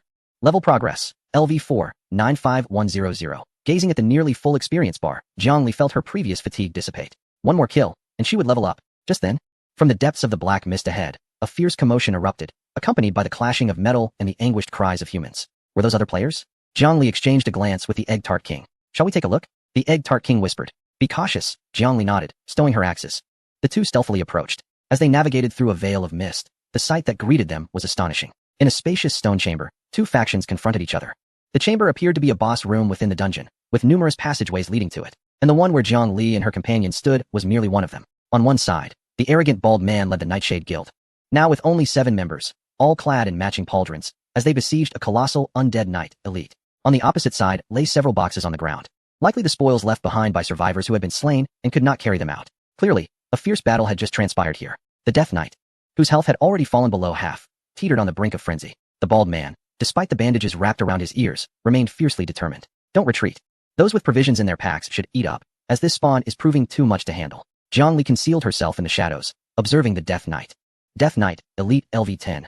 Status, Berserk, an Elite of level 10. She was on the verge of leveling up. Should she conquer this foe, the experience gained would undoubtedly facilitate her advancement. However, the bald man's group, though somewhat disheveled, still possessed considerable combat prowess. To rush forth and claim the monster would be akin to extracting food from a tiger's mouth. It would be prudent to wait and further assess the strength of this band. Boss, shall we proceed? The Egg-Tart King asked nervously, gripping his spear tightly. Jiang Li shook her head. Not yet. Let them fight first. This caliber of elite monster can unleash a fearsome counterattack when near death. The bald man may not withstand it. She resembled a patient hunter, silently lying in wait within the shadows. At that moment, the soul fire within the Death Knight's eyes blazed a vivid crimson. With a roar, the frenzy commenced. Chapter 28. Fighting side by side, the few survivors led by the bald man clearly had not grasped the gravity of the situation, continuing to tug at their weapons. The Death Knight's roar resonated like a tangible wave, shaking the surrounding stone walls. Then, a scene of despair unfolded. The once faltering and slow-moving Death Knight suddenly erupted in a surge of scarlet light. Its tattered armor appeared to be reforged by some unseen force, while the massive broadsword in its grasp ignited with dark, demonic flames. Warning. The Death Knight has activated its special skill, Deathly Combat Spirit. Triggered when health falls below 25. All attributes increased by 50, movement speed doubled, and health gradually restored to 60. What the hell? How are we supposed to fight this? The bald man's eyes nearly bulged from their sockets. Before he could react, the immense Death Knight transformed into a whirlwind of black and red, charging into the crowd. With a mere swipe, a member of the Nightshade Guild, already on the brink of defeat, was cleaved in two without even a scream, instantly being forced out of the dungeon in a flash of white light. Leaving behind a box. Boss, we can't hold on. This monster has gone mad. The remaining few were paralyzed with fear, their formation collapsing in an instant. Hold firm. This state won't last long. Follow me, the bald man shouted, seizing the moment, and struck with his blade. Health reduced by 0-2, before he could register the damage dealt. The Death Knight swung once more at the bald man. He hurriedly raised his blade to defend himself. Boom. A tremendous force sent the bald man flying. The sudden loss of 10 health points brought him back to reality, leaving him with only 60 remaining. To think that even a blocked attack could deplete such a significant portion of his life force, facing a boss in a berserk state was indeed an insurmountable challenge.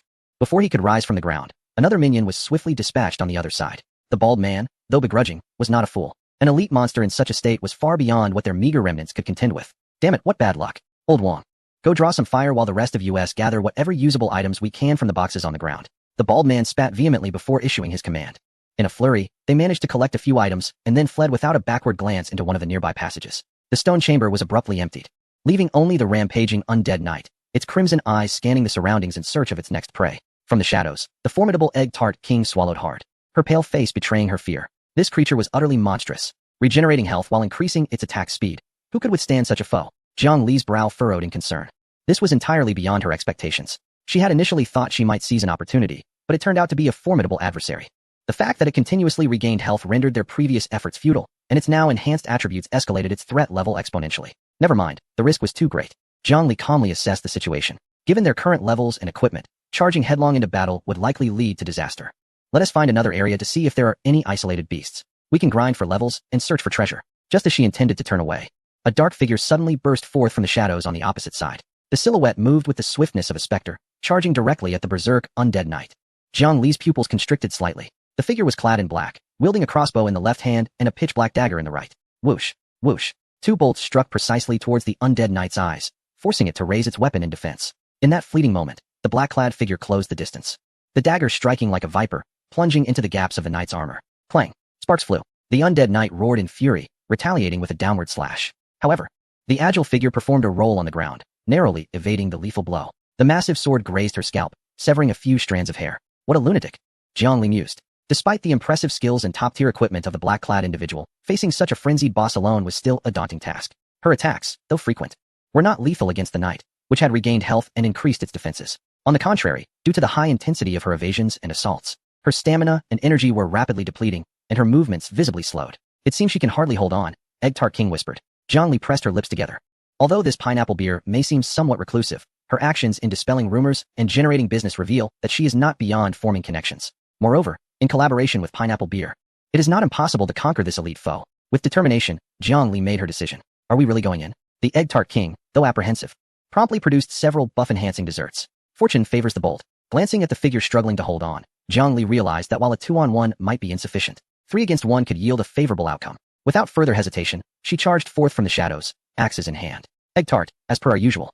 Stay safe and throw the cake. Understood. At that moment, the scene was fraught with peril for Pineapple Beer. A heavy punch from the undead knight grazed her shoulder, crashing into the ground and sending shockwaves that propelled her against the stone wall. Coughing, before she could rise, the undead knight raised its flaming sword, grinning malevolently as it prepared to eliminate this pesky adversary. The cloaked figure barely managed to roll out of harm's way. A clang of metal echoed through the air.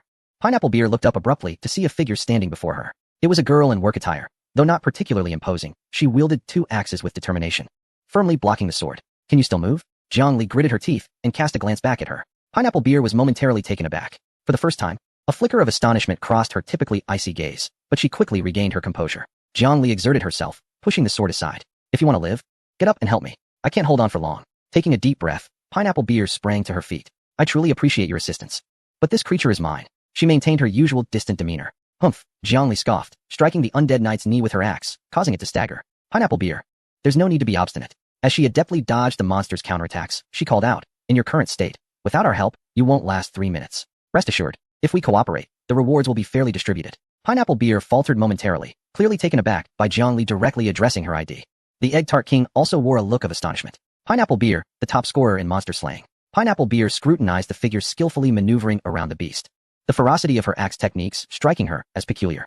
Jiangli was equally surprised to discover that the top contender was indeed a woman. Just moments ago, when Pineapple Beer fell, her voice, though hoarse, was unmistakably feminine. Coupled with the close observation of her slender form, still concealed in dark attire, Jiangli was nearly certain of her conclusion. How did you recognize me? Let us deal with the trouble first. Jiangli bellowed, charging once more at the undead knight. Egg Tart, stop dawdling. Buff up. Oh right, coming. In the corner, the Egg Tart King snapped back to reality, hastily tossing out items. Catch. This is tiramisu, enhanced with critical hits. And this is Black Forest, which restores mana and health. Furthermore, this large red velvet instantly replenishes 15 health points. Pineapple Beer, on we go. Each exquisite dessert gracefully arcs through the air like a parabolic trajectory. Jiang Li and Pineapple Beer, akin to 2 synchronized acrobats, skillfully catch the treats and pop them into their mouths amidst the skirmish. As the sweet flavors dissolve upon their tongues, a surge of formidable power courses through their bodies. Pineapple Beer, once fatigued, now glimmers with renewed vigor. Thank you, she murmurs softly, seizing the opportunity to unleash a flurry of arrows while the monster is distracted by Jiangli. This time, the Night Hunter crossbow unleashes an awe-inspiring might. The armor-piercing attribute activates. An arrow pierces through the armored shoulder of the creature, erupting in a cloud of black mist. Well executed. Chapter 29, Dual Silver Treasure Chests. Pineapple Beer's arrow inflicts significant damage upon the boss. Seizing the moment of distraction, she swiftly draws her dagger and lunges forward to deliver a finishing blow. Though the undead knight is temporarily subdued, Jiangli senses its health dwindling, heralding an imminent berserk state. Be careful. It's about to unleash a skill. Jiangli suddenly shouts. The undead knight plunges its broadsword into the ground, unleashing a shockwave of darkness from its epicenter. Boom. Jiangli bears the brunt of the impact. And despite raising his dual axes in defense, he is knocked back several steps, losing a significant portion of health. Pineapple Beer, with her agile movements, narrowly evades the epicenter, but is still caught in the residual force, letting out a soft grunt. Undead Knight, berserk state, significantly increases strength and agility. At that moment, the undead knight's crimson gaze fixates on the immobilized Jiangli. Its massive bony hand lunges forth, seeking to grasp Jiangli's neck. If this strike connects, given Jiangli's current health, the outcome would be dire. Watch out. The Egg Tart King, observing Jiangli's health from the corner, swiftly reacts without hesitation. Grasping a cake in his mouth, he seizes a steel spear and charges forward. Ignoring all caution, he thrusts the spear directly into the undead knight's arm. Thud! The spear fortuitously slips into the crevice of the knight's wrist armor, immobilizing its movement. Roar! The undead knight, in pain, swings back in retaliation. Bang! The Egg Tart King is sent flying, crashing heavily against the wall, his previously robust health bar now dwindling to the red. Egg Tart, are you alright? The Egg Tart King, stuffing a small cake into his mouth, mumbles in response and struggles to rise. Seeing he has not been instantly vanquished, Jiangli breathes a sigh of relief and quickly recovers from the shockwave suppression. He hurls an axe toward the boss's neck and leaps onto it, delivering another decisive strike. The undead knight, in agony, attempts to grasp Jiangli with its right hand, but Jiangli deftly evades. Meanwhile, Pineapple Beer, aiming to divert the undead knight's attention, takes aim at its eyes and releases another arrow. Arc! The death knight covered its eyes, howling in anguish. Seizing this fleeting opportunity, Jiangli swung her dual axes fiercely towards the death knight's neck. Simultaneously, Pineapple Beer sprang into action. After reloading, the crossbow in her hands glimmered with a dark light once more. The armor break effect triggered, and an arrow pierced through the death knight's knee. Crack! The knee shattered. The colossal figure of the death knight finally succumbed, crashing to the ground. Despite this, the boss continued to roar from the ground. But Jiang Li and Pineapple Beer unleashed a relentless barrage of axes and daggers upon him. Killed the Death Knight, elite. 50 experience points, each. Congratulations to the team for the first kill. Reward settlement in progress. Level up LV5 45100. All attributes 1. Health 10, as the boss fell. 2 chests radiating silver light slowly materialized. Panting heavily, Zhongli nearly lost grip of her dual axes. Ignoring the chests, she rushed towards the corner where King Tart was. Hey, are you alright? King Tart struggled to open his eyes, coughed twice, and surprisingly managed to grin. Heh, I'm tougher than I look. Zhongli breathed a sigh of relief, her heart aching for him. The three of them collapsed onto the ground, exchanging glances filled with exhilaration. Though their health was critically low, they had fought valiantly. Loot? Zhongli pointed towards the 2 chests, just as Pineapple Beer was about to respond. Her expression suddenly turned cold, and she raised her crossbow, aiming towards the entrance. Someone's coming. Zhongli also sensed something amiss. A cacophony of footsteps echoed from the passageway. Moments later, the detestable bald man entered, flanked by 8 or 9 subordinates, swaggering into the room. Well, this is quite lively, the bald man remarked. Glancing at the fallen boss and then at the 2 enticing silver chests, his greed almost palpable. However, he did not act immediately. Though he hadn't witnessed the 3 women's confrontation with the boss, the fact that it lay dead instilled a degree of caution within him. Yet, he surveyed the trio's pitiful state, bloodied and gasping for breath, clearly at their limit. Particularly the girl with the frying pan, who could barely stand. I was wondering what the commotion was about, and it seems someone actually managed to defeat this boss, the bald man said with a forced smile. Looks like I misjudged the situation and missed a great opportunity. With a wave of his hand, his subordinates understood the cue, beginning to fan out in a semicircle, slowly encroaching upon the 3. This monster was originally discovered and engaged by our Knight Guild. We lost several brothers in the process, and we weakened it ourselves. This debt must be settled, the bald man declared, closing the distance while keeping a keen eye on Pineapple Beer's crossbow. Having suffered from its power before, he specifically instructed his men to spread out, denying the trio a chance to strike as one. Wise up and leave those 2 boxes behind. Once we finish our selection, the remainder shall be yours. This way, I can grant you a chance for survival. Otherwise, he sneered menacingly, driving his massive sword heavily into the ground.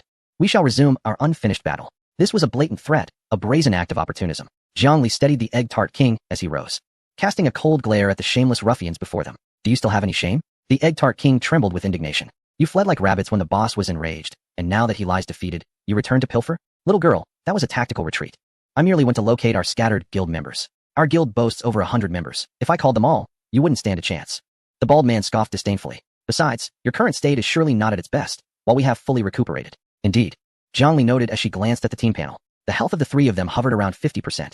Although their bags were filled with numerous treats, most powerful buff items had satiety limits or cooldowns, rendering them ineffective when stacked. Only the most basic strawberry cream cake, health 5, strength 1, remained, which, though lacking a cooldown, was quite filling. During the previous boss encounter, each of them had consumed at least a dozen cakes, and now their stomachs felt nearly suffocated. What should we do, esteemed leaders? The Egg Tart King whispered. Zhongli did not respond immediately. Instead, she turned her gaze to Pineapple Beer. Her hand was steady. The crossbow arrow still aimed at the bald man's head. After firing a shot, she would need to reload, capable of eliminating only 1 target at a time, relying on melee combat thereafter. Zhongli glanced at the remaining cake stock in her bag, and then at the smug expression on the bald man's face. An unquenchable rage began to swell within her. Attempting to steal our kill? Threatening us? Do you truly believe I am as pliable as clay? Were it not for the experience penalty, I would have slain you long ago. Pineapple Beer, Zhongli abruptly spoke. Can you still manage to eat? Pineapple Beer hesitated, feeling her slightly distended abdomen. The cloying sensation made the mere sight of cream nauseating. She initially thought she could not possibly eat another bite. However, as she raised her gaze to meet the greasy, avaricious, and repulsive face of the bald man, especially that bandaged ear, making him appear even more ridiculous, she lifted an eyebrow. Understanding Jiang Li's intent, a wicked smile gradually crept across her face.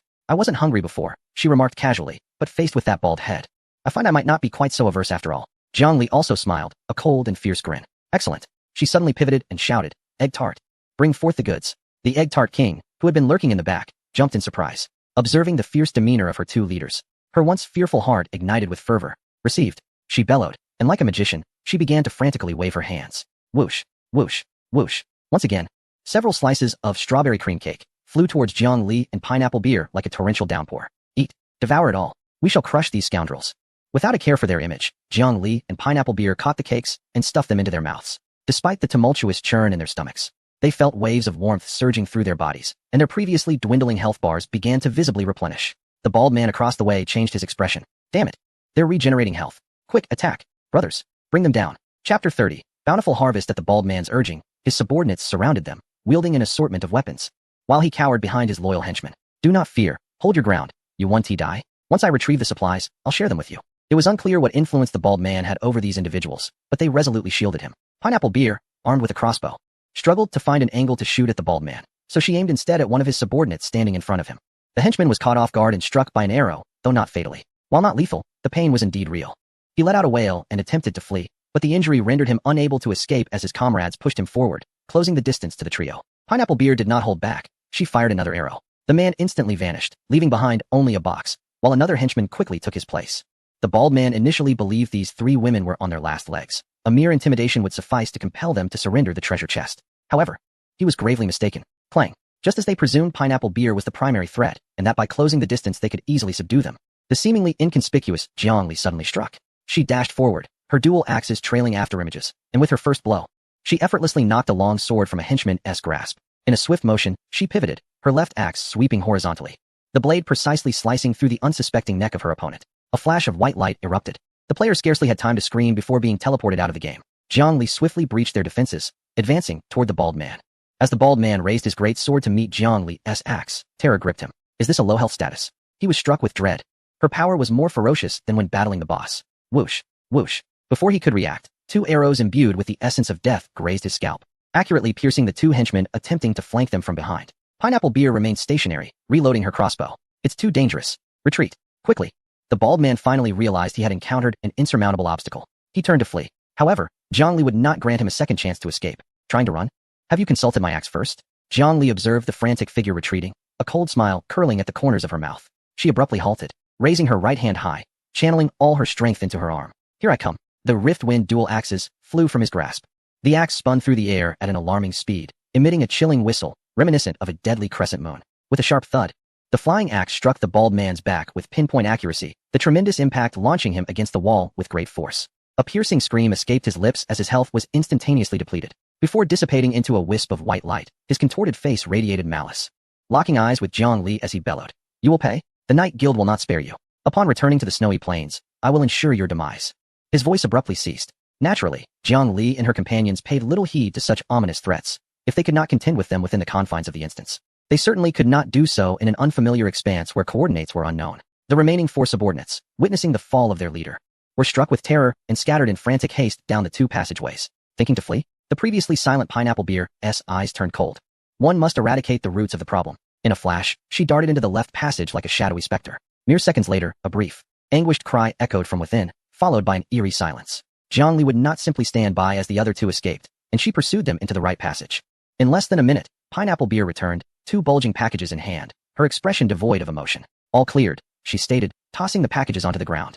They contained their supplies. According to the rules of the instance, while death merely resulted in teleportation out of the game, there was a random chance of losing items from one's backpack, and any materials gathered within the instance would also drop upon demise. With the battle concluded, the once spacious stone chamber now felt somewhat desolate. Jiangli approached to reclaim her axe, wiping the blood from its surface. All right, the bothersome lot is gone. Let us divide the spoils. She gestured towards the 2 silver treasure chests that had lain undisturbed since the demise of the boss, and then pointed to the pile of loot dropped by the bald man and his crew. By the rules, everyone was entitled to a share. The 3 gathered around, preparing to open the 2 silver chests. Who among you possesses good fortune? Jiangli inquired, as she bore the unfortunate title of Jinx. Although the system had not indicated any effect on opening chests, merely stating that one could not encounter treasure chests in the wild while wearing the title, Jiangli felt an ominous aura surrounding it. Pineapple Beer remained silent, leaving the burden of luck to Egg Tart. As Egg Tart lifted the lids of the 2 chests, a shimmering light erupted, revealing a dazzling array of items before the trio.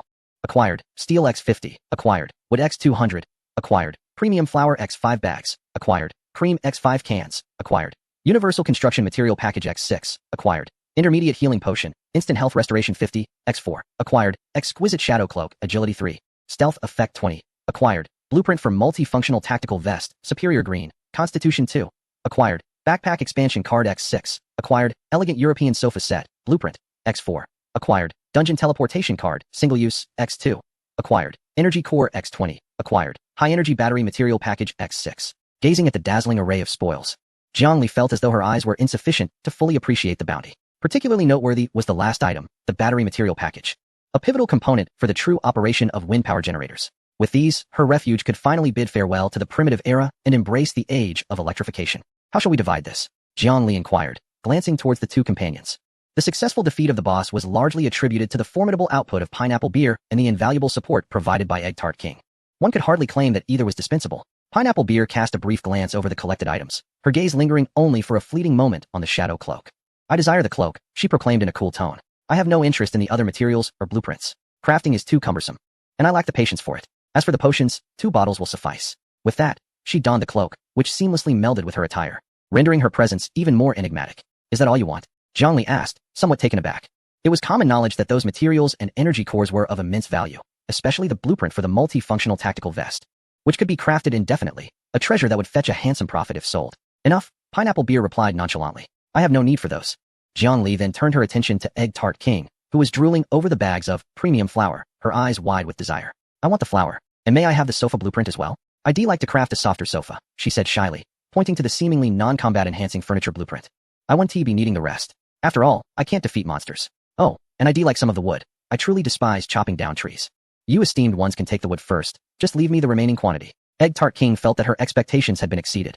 Her original intent was merely to endure for 24 hours, and now she had amassed such a wealth of resources. Zhongli observed the two, momentarily amused by the absurdity of the situation. One was a solitary wanderer seeking only equipment, while the other was a gourmand fixated on flour.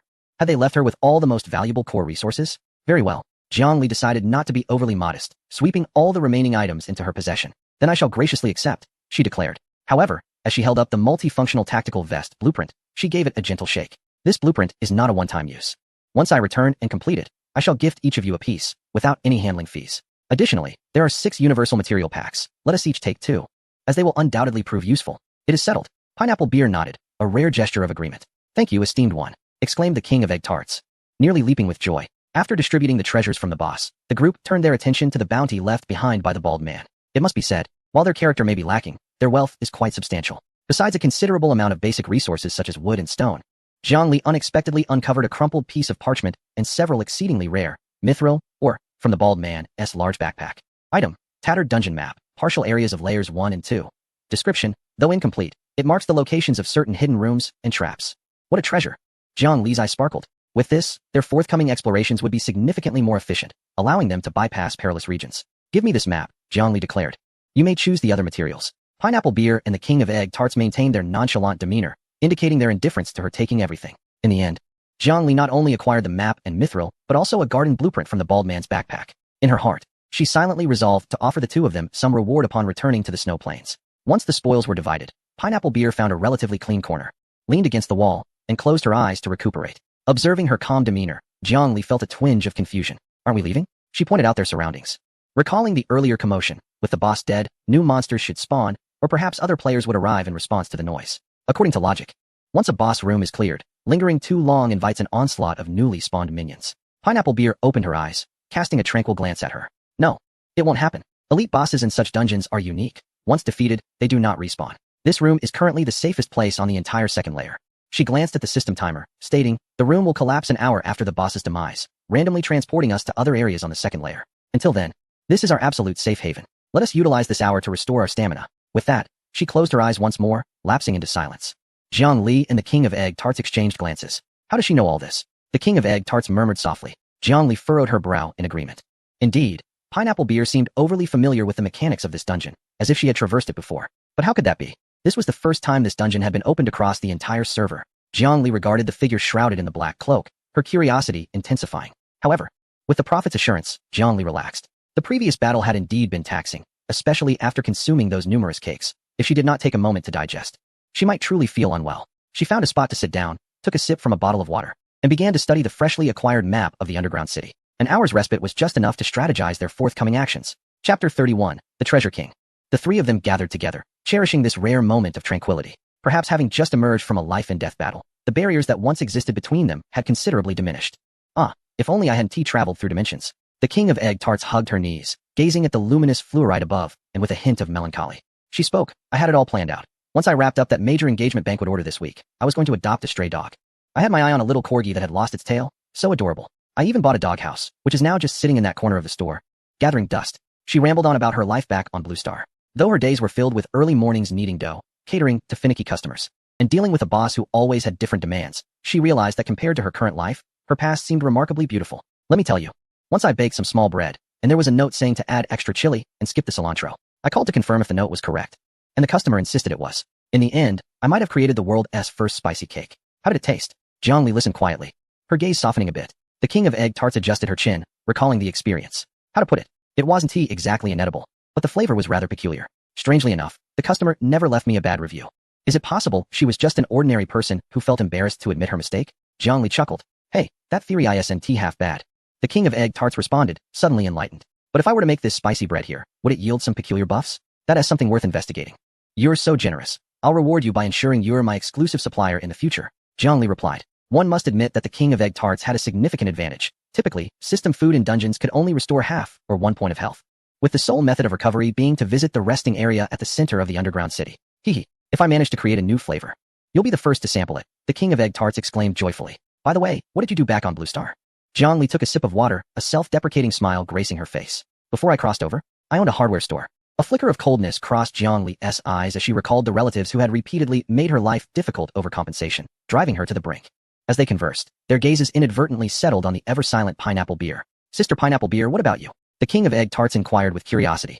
What did you do before? With your skills, you must have some mysterious background, right? Pineapple Beer, leaning against the wall with her eyes closed, slightly fluttered her long eyelashes at the sound of their voices. She opened her eyes, her gaze devoid of emotion. There's nothing much to say.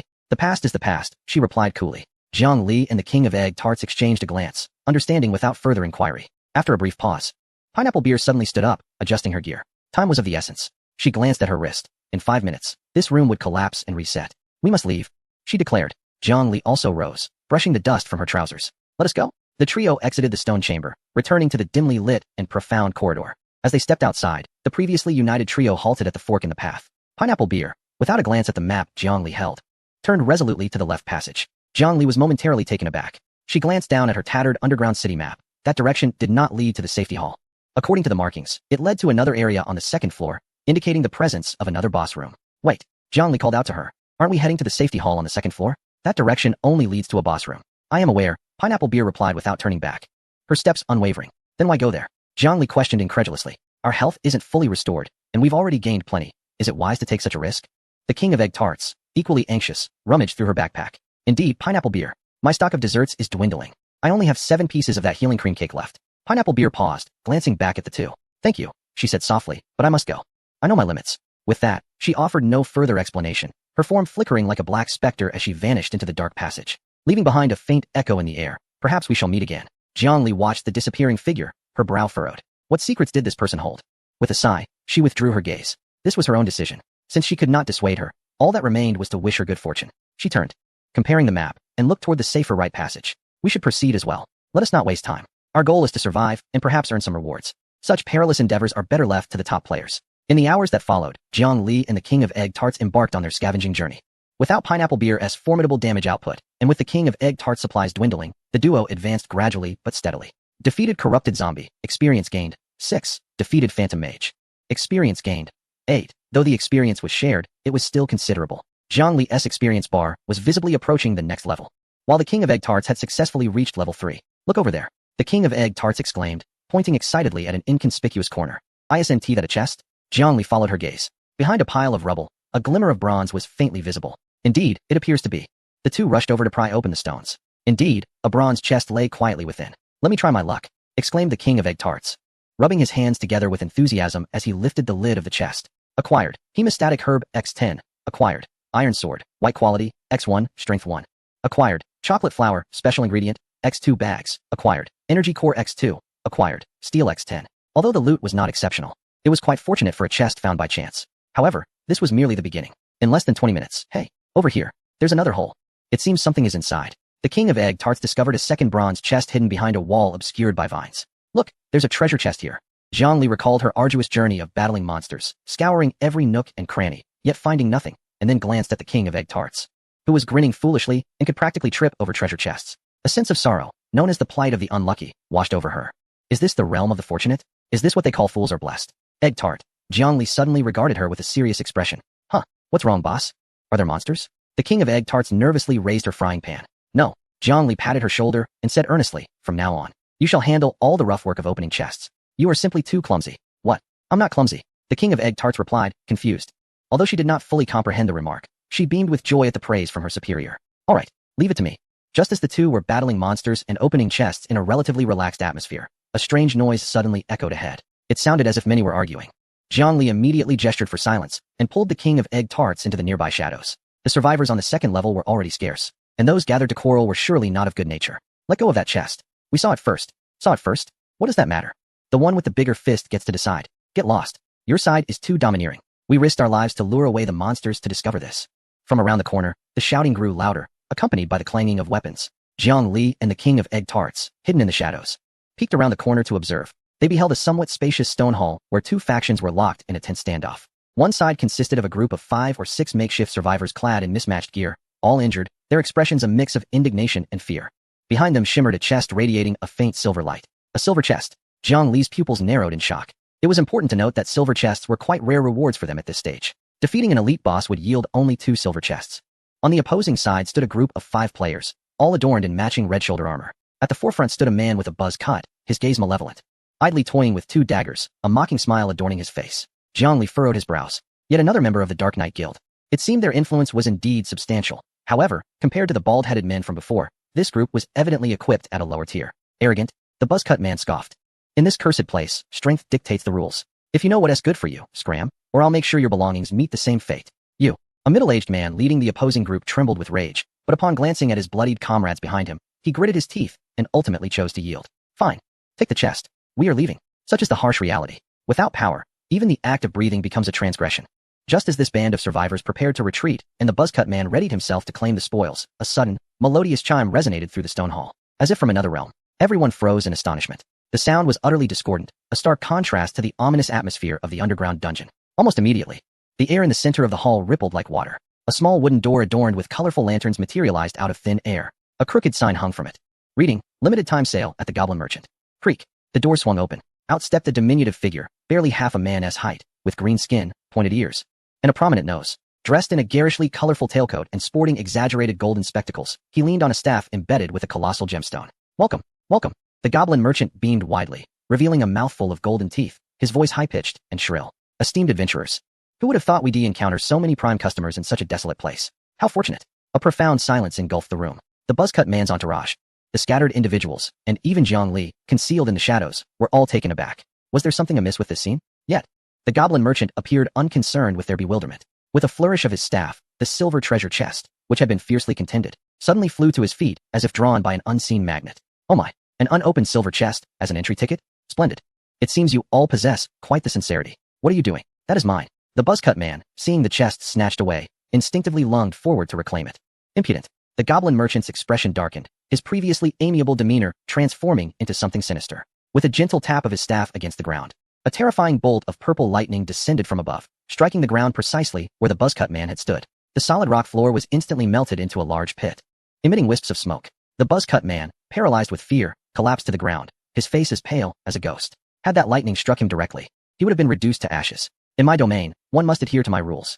The Goblin Merchant let out a disdainful grunt, only to swiftly alter his demeanor, donning the familiar smile of a cunning trader. All right, let us foster goodwill for prosperity. Now that everyone is present, our limited-time merchant fair shall commence. A flicker of interest ignited within Jiang Li. It sounded like a unique NPC event, a rare opportunity indeed. Typically, such occurrences are triggered only in specific dungeons and at particular times, with an exceedingly low probability. The wares on offer would undoubtedly be exquisite treasures unseen in the outside world.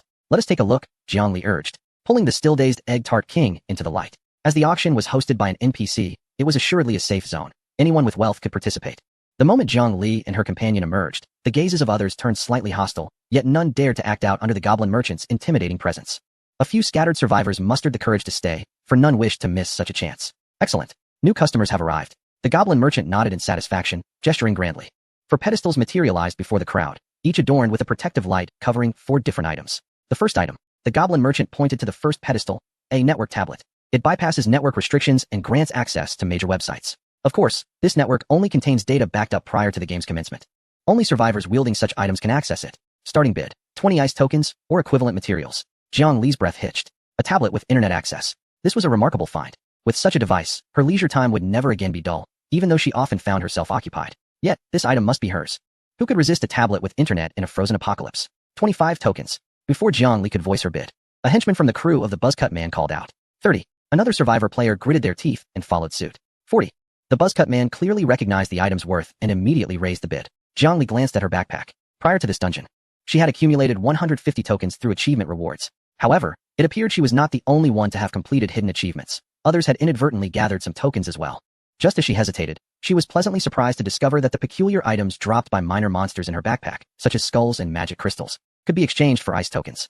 Undead skull, worth 2 ice tokens. Mage's magic crystal, worth 3 ice tokens. She had collected quite a few of these during her monster farming sessions, totaling a value of 89 tokens. 45. With these as her backing, Jiangli spoke calmly. Instantly, all eyes were drawn to her. The buzzcut man narrowed his eyes. Scrutinizing Jiangli, clad in blood-stained workwear and armed with dual axes at her waist, she appeared somewhat disheveled, yet her composed aura instilled a sense of caution in him. 46. He retorted, unwilling to concede. Jiangli remained expressionless. The man with a buzz cut gritted his teeth, exclaiming, 50. This is all I have.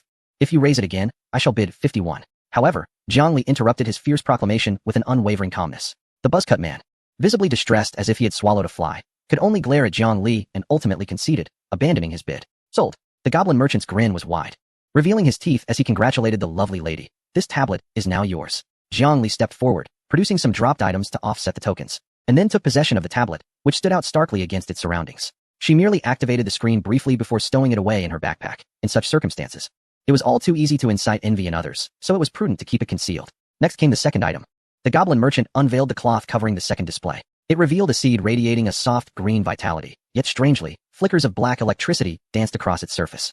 Pumpkin guardian seed, he declared. This is no ordinary pumpkin. It is a magical plant, once sown and nurtured adequately. It will yield a multitude of sentient pumpkin warriors that can serve as guardians or even explosives, an impeccable choice for home security and travel. However, do be warned. They possess quite the temper and may nip at their owner's heels. The starting bid was set at 50 tokens. Magical plants? The crowd's eyes instantly brightened. A guardian for home security was a tantalizing prospect. I want that, exclaimed the egg tart king, tugging at Jiangli's sleeve in a hushed tone.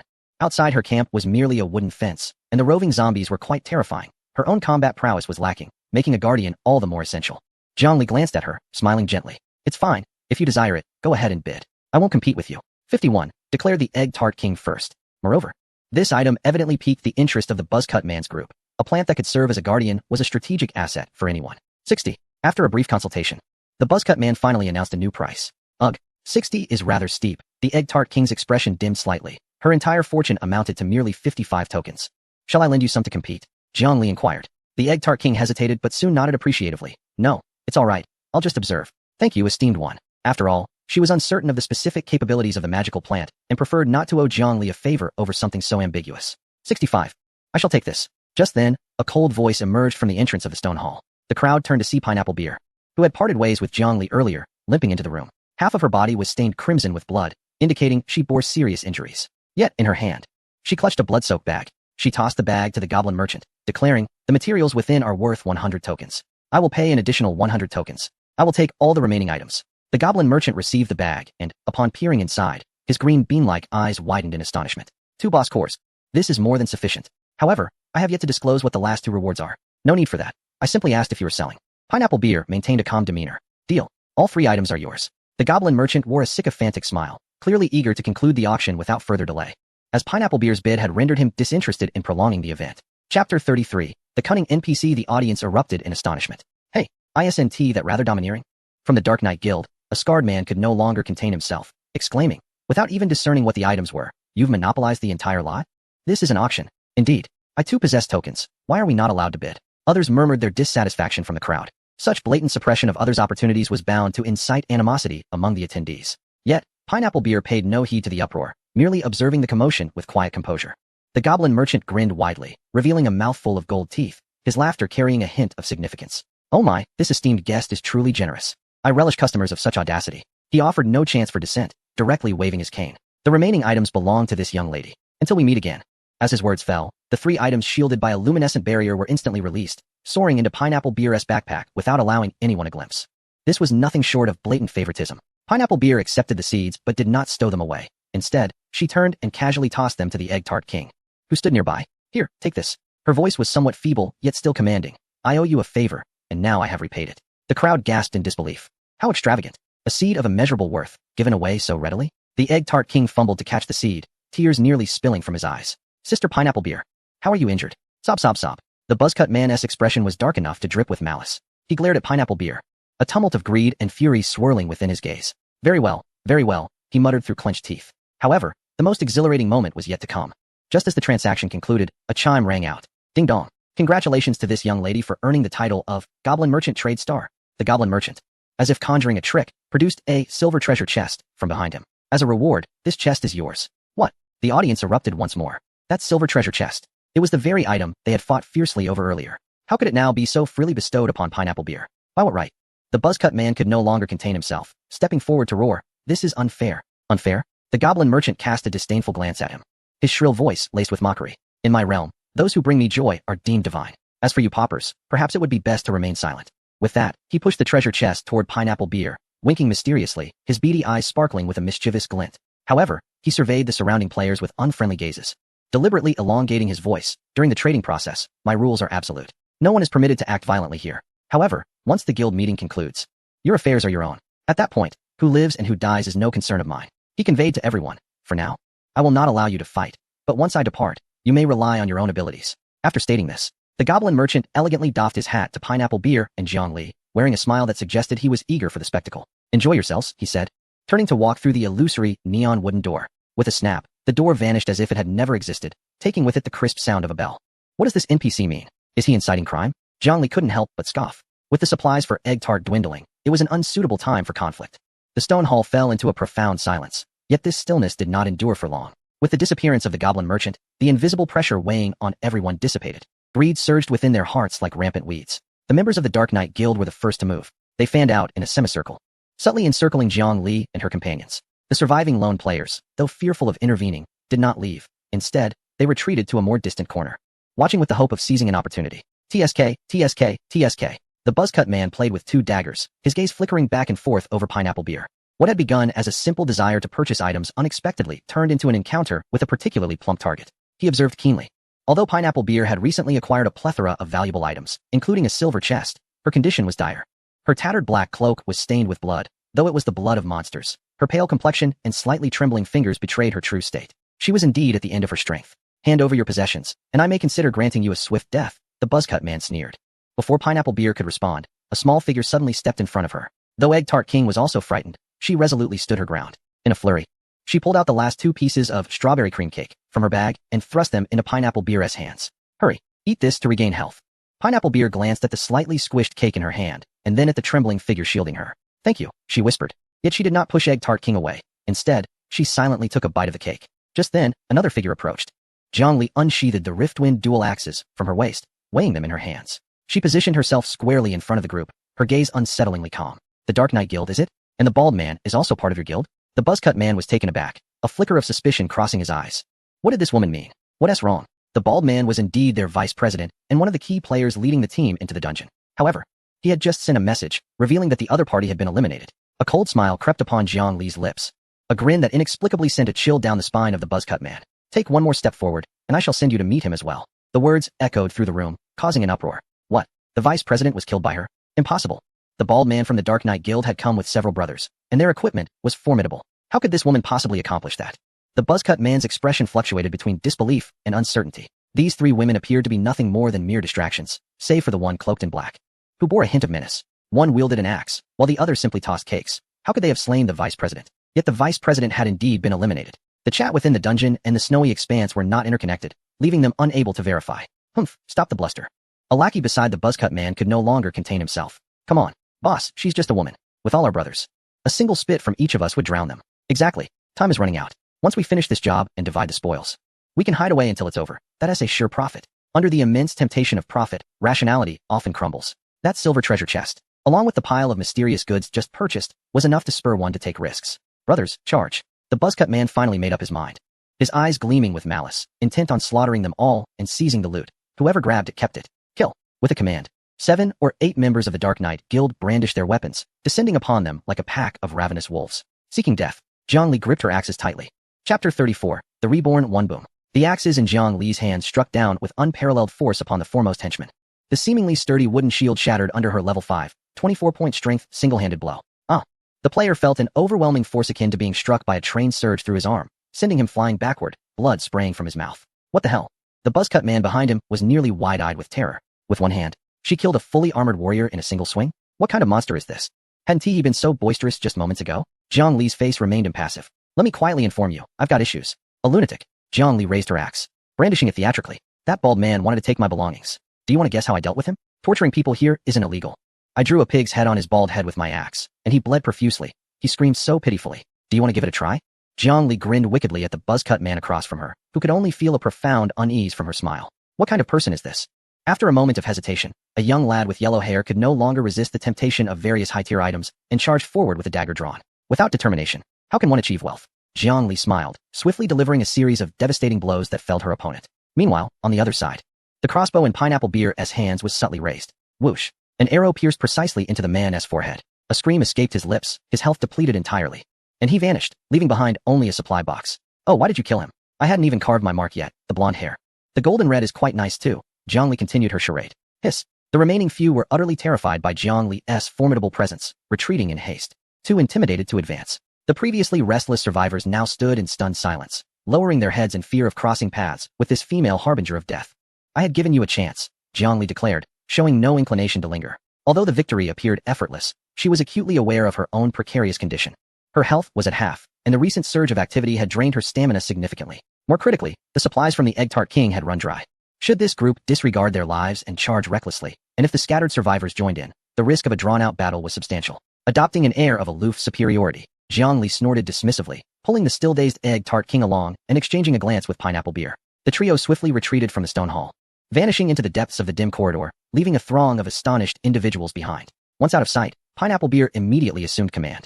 She did not glance at the tattered underground map in Jiang Li's hands, but rather navigated the intricate underground maze with familiarity. Left turn, right turn. Squeezing through an inconspicuous crack. Minutes later, they arrived at an exceedingly concealed small room, a storage space situated in a dead end of the maze, far removed from any monster spawn points. The room was cluttered with several empty wooden racks. Though covered in dust, it was dry and secure. I'm exhausted. Egg Tart King exclaimed as he collapsed onto the ground, panting heavily. That was terrifying. That crew cut guy looked so fierce. But, boss, your acting was quite impressive.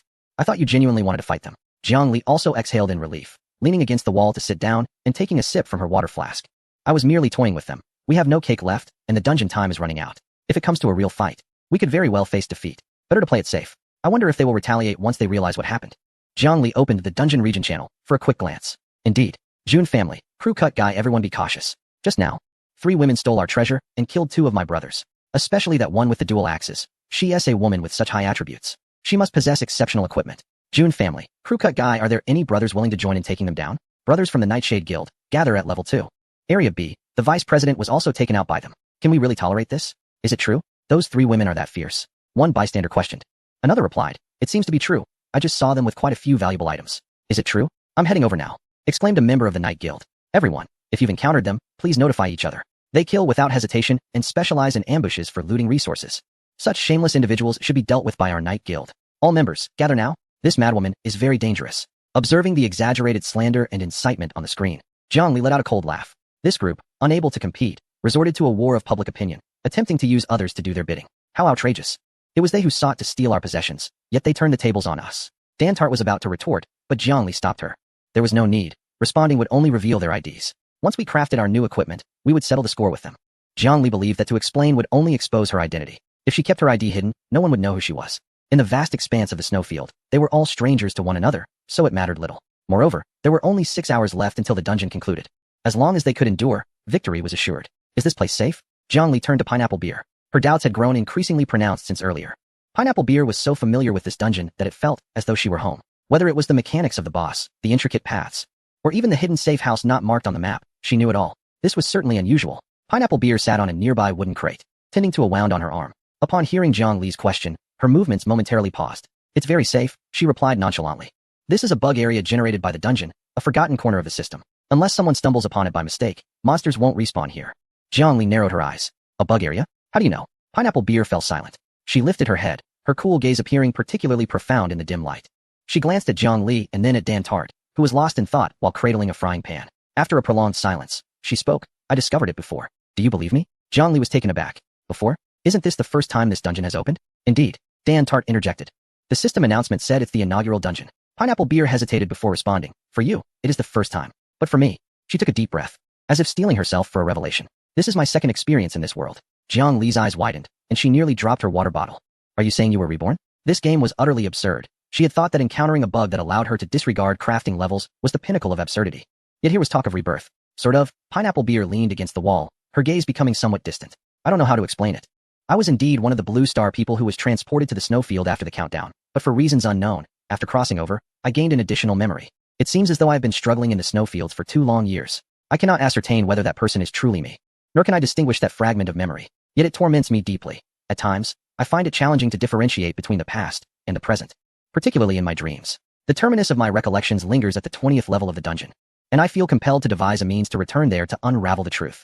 Jiang Li and the King of Egg Tarts were left utterly astounded. The magnitude of this revelation was staggering. No wonder she was able to secure the first kill from the very outset. No wonder she is so well-versed in equipment crafting, even possessing exquisite blueprints. No wonder she understands the emergence patterns of the goblin merchants, enabling her to prepare in advance for the items that can offset the drops of ice and snow coins, and even knows all the shortcuts within this dungeon. However, reflecting on my own prowess, I managed to seize the first ascension from the hands of a reborn player. But what is the nature of this memory? So your relentless efforts are aimed at strengthening yourself to return to the 20th level? Yes. I am quite familiar with the layout of the dungeon up to the 10th level, yet beyond that, my memories grow increasingly nebulous. The faces of those within, their IDs, everything appears as though obscured by a mosaic. Chapter 35, Dungeon Strategy. What you describe is rather eerie, a form of mental disarray, Jiang Li remarked. I am uncertain. Perhaps when I reach the 20th level, all enigmas shall be unveiled. In the cramped confines, the air was arid.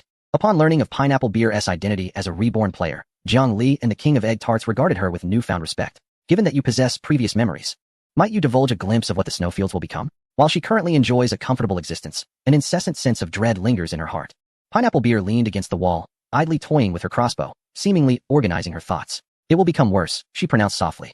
What you now perceive as the corpse demon is merely an appetizer. As time progresses, the nights in the snowfields will grow increasingly perilous. Those elite monsters, which previously roamed only the depths of the dungeon, will gradually infiltrate the surface. Undead knights, snowfield trolls, and even frostbone dragons will visit you nightly. Much like the current corpse demons. The King of Egg Tarts recoiled in fright, exclaiming, does that mean we are doomed? Therefore, fortified walls are essential. Pineapple Beer cast a glance at Jiang Li, stating that in a few years, we must upgrade to either the obsidian wall or the rune defense array. Otherwise, we would be utterly unable to withstand the onslaught of those monsters. Jiang Li nodded thoughtfully. It appears her infrastructural plans must accelerate, as the demand for stone and special ores remains insatiable. In the dungeons, Pineapple Beer pointed to the ground beneath. Such instances will become frequent. The rules will also become increasingly intricate. Beyond mere survival exploration, there will be faction confrontations, resource battles, and even puzzle-solving escapes. Naturally, there will also be pure resource dungeons as rewards. The malleability of this world is exceedingly high. Many items, magic, and technologies unimaginable in the real world will gradually unlock with the opening of dungeons. At this point, Jiang Li suddenly recalled something. For quite some time, I have had a question I wish to pose. You see, I have been tirelessly scouring the wilderness in search of treasure chests. Jiang Li sighed, lamenting. Look at Egg Tart. A mere kick can yield a bronze chest. Yet here I am in the snowy expanse, encountering not even a wooden box. Upon hearing this, Pineapple Beer glanced at Jiang Li and then at the innocently bewildered Egg Tart King beside her, a hint of a smile gracing her lips. Perhaps it is not a matter of luck, she suggested. Really? Jiang Li's eyes sparkled with newfound hope. Indeed, Pineapple Beer nodded. It is more likely that your spawn point was poorly chosen. Spawn point. Jiang Li echoed, perplexed. Yes, Pineapple Beer explained. The location where each player arrives possesses hidden attributes. Some areas are resource-rich, while yours, I fear, may lie in a resource-scarce zone or on the periphery of a monster spawn point. Such locations typically spawn creatures, not treasures. Jiang Li felt a lump of frustration rise in her throat. After all this effort, it was not a matter of bad luck, but rather a dire location? What a cruel fate. If being misled in real estate is one thing, to find oneself residing in a slum within a game is utterly disheartening. Is there any hope for redemption? Jiang Li inquired, can one relocate? Certainly, Pineapple Beer affirmed. Keep an eye out for a camp relocation card. While this item is rare, it is not impossible to acquire. Once obtained, it allows you to move your entire camp, including all structures, to a new designated location. Such a marvelous item exists. Jiang Li's spirit soared. We must relocate. Once I complete this dungeon, I shall trade whatever is necessary to secure a relocation card and find a prosperous site. Pineapple Beer continued. Moreover, there will also be visitor cards in the future, permitting you to visit friends' camps. Although you cannot take items or cause destruction, it allows for mutual observation and the sharing of strategies. Additionally, there are war cards, which enable you to declare war on a specified player's camp. During the war, their defensive structures become inoperative, allowing you to plunder resources and eliminate survivors. War cards? This suggests that not only will there be skirmishes in the wilderness, but even our sanctuaries will become unsafe. How harsh. Egg Tart King murmured softly. This is merely a reflection of a post-apocalyptic world disguised as a game. Pineapple Beer remarked coolly. Survival of the fittest. By the way, Egg Tart King seemed to recall a sorrowful matter. Pineapple Beer, is there any device that can automatically produce fuel? Each day, I struggle to meet the energy demands of our camp, and I feel as though my hands might be severed from the toil. My strength is limited, and my tree-cutting efficiency is woefully low. She massaged her arms as she spoke. Upgrade, Pineapple Beer succinctly replied. enhance your tools, elevate your skills, or invest considerable resources to construct a lumberjack. She glanced at Jiang Li, noting her adeptness with the axe, which suggested she would not falter in tree felling. Being called out, Jiang Li could not help but chuckle. All right, egg tart. When you need wood, seek me out, and when I require food, I shall turn to you. This is what we call complementary advantages. Yay! You are the best, my esteemed leader. Egg Tart King exclaimed, nearly leaping with joy. Leader, let us first become friends. In the desolate expanse of the snowfield, communication with others had fallen silent. After some time had passed without any action from the two, Dan Tart felt compelled to voice a reminder. Having fought alongside each other, Jiang Li naturally did not wish to exclude a friend, thus she acquiesced. You're just a spicy chicken leg burger, she remarked upon glancing at the friend request, prompting Pineapple Beer to exclaim in surprise. Indeed, how could I not recognize you? The crossbow I crafted is unmistakable to me, Jiang Li replied with a smile. So, you are ranked first, and you are ranked second. Hee, we three are truly formidable, Dan Tart chuckled foolishly. The group continued to discuss matters regarding resource allocation and future development, and before they realized it, time had slipped away. The trio leaned against each other, resting in the safety of their small chamber to regain their strength. Within the dungeon, Jiang Li found it hard to sleep, and after dozing off for a while, she groggily awakened. Rubbing her eyes, she opened the dungeon zone channel. Upon seeing the messages, all remnants of sleep vanished. The channel had erupted in chaos. Help! Someone save me. I'm being chased. It's madness. Complete madness. That one called Crazy Blade has even killed teammates from our earlier party. Don't go to the hall. Don't go to the first floor hall. It's a slaughterhouse there. These brutes are blocking the teleportation portal and killing everyone. Haraha. Kill. Hand over your items. As long as I kill you, everything you have will belong to me. Jiang Li glanced at the countdown timer. Remaining time, 0:28:15, the final half hour. The entire dungeon had descended into utter chaos. Those nefarious individuals who had previously concealed their true intentions had now torn off their masks. Since eliminating others could yield their gathered resources, why toil away fighting monsters? Wouldn't it be far swifter to simply kill and plunder? Especially in the first floor hall, which had once been considered a safe zone. At this moment, it had likely transformed into a veritable hell on earth. Countless players, hoping to teleport back, had become easy prey for the organized and scheming factions. It was a horrific sight. Dan Tart gazed at the desperate pleas flooding the channel, his face pale. How could they act this way when they were all human? This was the essence of humanity in dire straits. Pineapple Beer slowly opened her eyes, her expression devoid of emotion. She had witnessed such scenes far too often in her previous life, even more brutal and bloody than this. To survive, to grow stronger, for those scant resources, humanity could be more ruthless than beasts. Stop looking, Pineapple Beer said, reaching out to close Dan Tart's panel. It's futile. We cannot save so many. This is merely an adventure dungeon. Even if they die, they will only be teleported back to the snowfield. Some dungeons offer but a single life. In this world, compassion was the most inexpensive yet perilous commodity. Jiang Li remained silent, her gaze fixed on Pineapple Beer's eyes, which seemed to see through everything, causing a lump to form in her throat. Though reason told her that Pineapple Beer was right, and that their current state was ill-suited for heroics, the tragic sense of kin against kin still sent a chill down her spine. Is this the world we must confront in the future? Jiang Li tightened her grip on the twin axes in her hands. If the world is destined to be this dark, then the only thing she can do is to become strong enough that no one would dare to wield a slaughtering knife against her. Strong enough that perhaps one day, she would possess the power to change it all. There are still 20 minutes left. Jiang Li took a deep breath, her gaze resolutely firm once more. It is time to prepare. The moment the teleportation beam illuminates, we shall return home. Home. The King of Egg Tarts nodded vigorously, clasping Jiang Li's hand tightly. Chapter 36. Return to the snowfield. The white teleportation beam suddenly illuminated the snowfield before quickly dissipating. Jiang Li felt a flicker before her eyes, and when she opened them again, she found herself atop the snowfield once more. Beneath her feet lay the familiar frozen earth, encircled by sturdy stone walls, with the campfire at the center crackling softly, radiating warmth. Glancing at the system time, she noted it was already noon, evidently. The flow of time within the instance differed somewhat. A nest of my own is better than a gilded cage. Even if this nest is situated in a post-apocalyptic snowfield, perilously close to being surrounded by monsters, returning here brings a sense of security that no other place can offer. Before she could turn to assess the camp's condition, a sudden flurry of footsteps approached from behind. Guggy! Accompanied by a delighted exclamation, a warm body collided with her. Jiang Li stumbled back a step and turned to see Ko clinging tightly to her waist, burying her face in Jiang Li's work attire, nuzzling against it. The disheveled pink-blue hair was speckled with wood shavings, rendering her both adorable and comical. Guggy. She lifted her head, her large, emerald eyes brimming with tears, her small mouth opening and closing rapidly, producing a string of hurried syllables. Although the words were unintelligible, Jiang Li could sense the urgency behind them. Where did you go? Why did you vanish so suddenly? I was so worried about you. A wave of tenderness washed over Jiang Li. She had left in such haste that she hadn't had the chance to properly explain to Ko. This little one had been left to guard such a vast camp alone and must have been terrified. Everything is fine now. Everything is fine, Jiang Li reassured her, gently patting her back. I'm back. See, I'm perfectly all right. She retrieved a speed cookie she had casually saved from the instance, holding it to Ko's lips. Here, a treat for you. Ko sniffed the air, catching the sweet aroma. She blinked, tears still clinging to her lashes.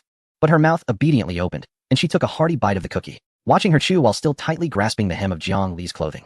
Jiang Li couldn't help but smile. Once she had comforted Ko, Jiang Li finally had the time to survey her surroundings. To her astonishment, the once somewhat empty courtyard was now brimming with items. On the left side stood neatly arranged branches, stacked like a small wall. Given the precision of the cuts, it was evident that they had been severed with claws or some sharp instrument. On the right side, there lay a large heap of stones of varying sizes. Some were quite substantial, while others were diminutive, and some were merely ordinary pebbles, haphazardly piled together. The snow-covered ground was littered with chaotic footprints, as well as deep ruts left by the passage of sleds. Jiang Li turned to look at Ko, who was swallowing the last bite of a cookie. Upon noticing Jiang Li's gaze lingering on the spoils, she immediately lifted her little chin, her face adorned with a proud expression seeking praise. Look! She pointed at the logs, then at herself, and mimicked a bear swiping its paws. See, I did all this. Aren't I impressive? Jiang Li was taken aback. She had initially thought that Ko would merely manage to care for herself at home, but to her astonishment, this little one had transformed into a diligent worker. While she was away, Ko had emulated her, turning into a bear to chop wood and gather stones. Goodness! Jiang Li approached and touched the wood. Ko, you are incredible, she exclaimed, ruffling her hair generously with praise. You are truly remarkable, even better than I am. Ko's eyes narrowed into crescent shapes from the flattery, and her non-existent tail seemed to wag with glee. So chubby, so chubby. Ko is very chubby. Jiang Li stood up and summoned the system interface. Recycle. With a flash of white light, the entire pile of wood vanished in an instant. Gained, wood X 300, alongside the previous 800 units in her backpack.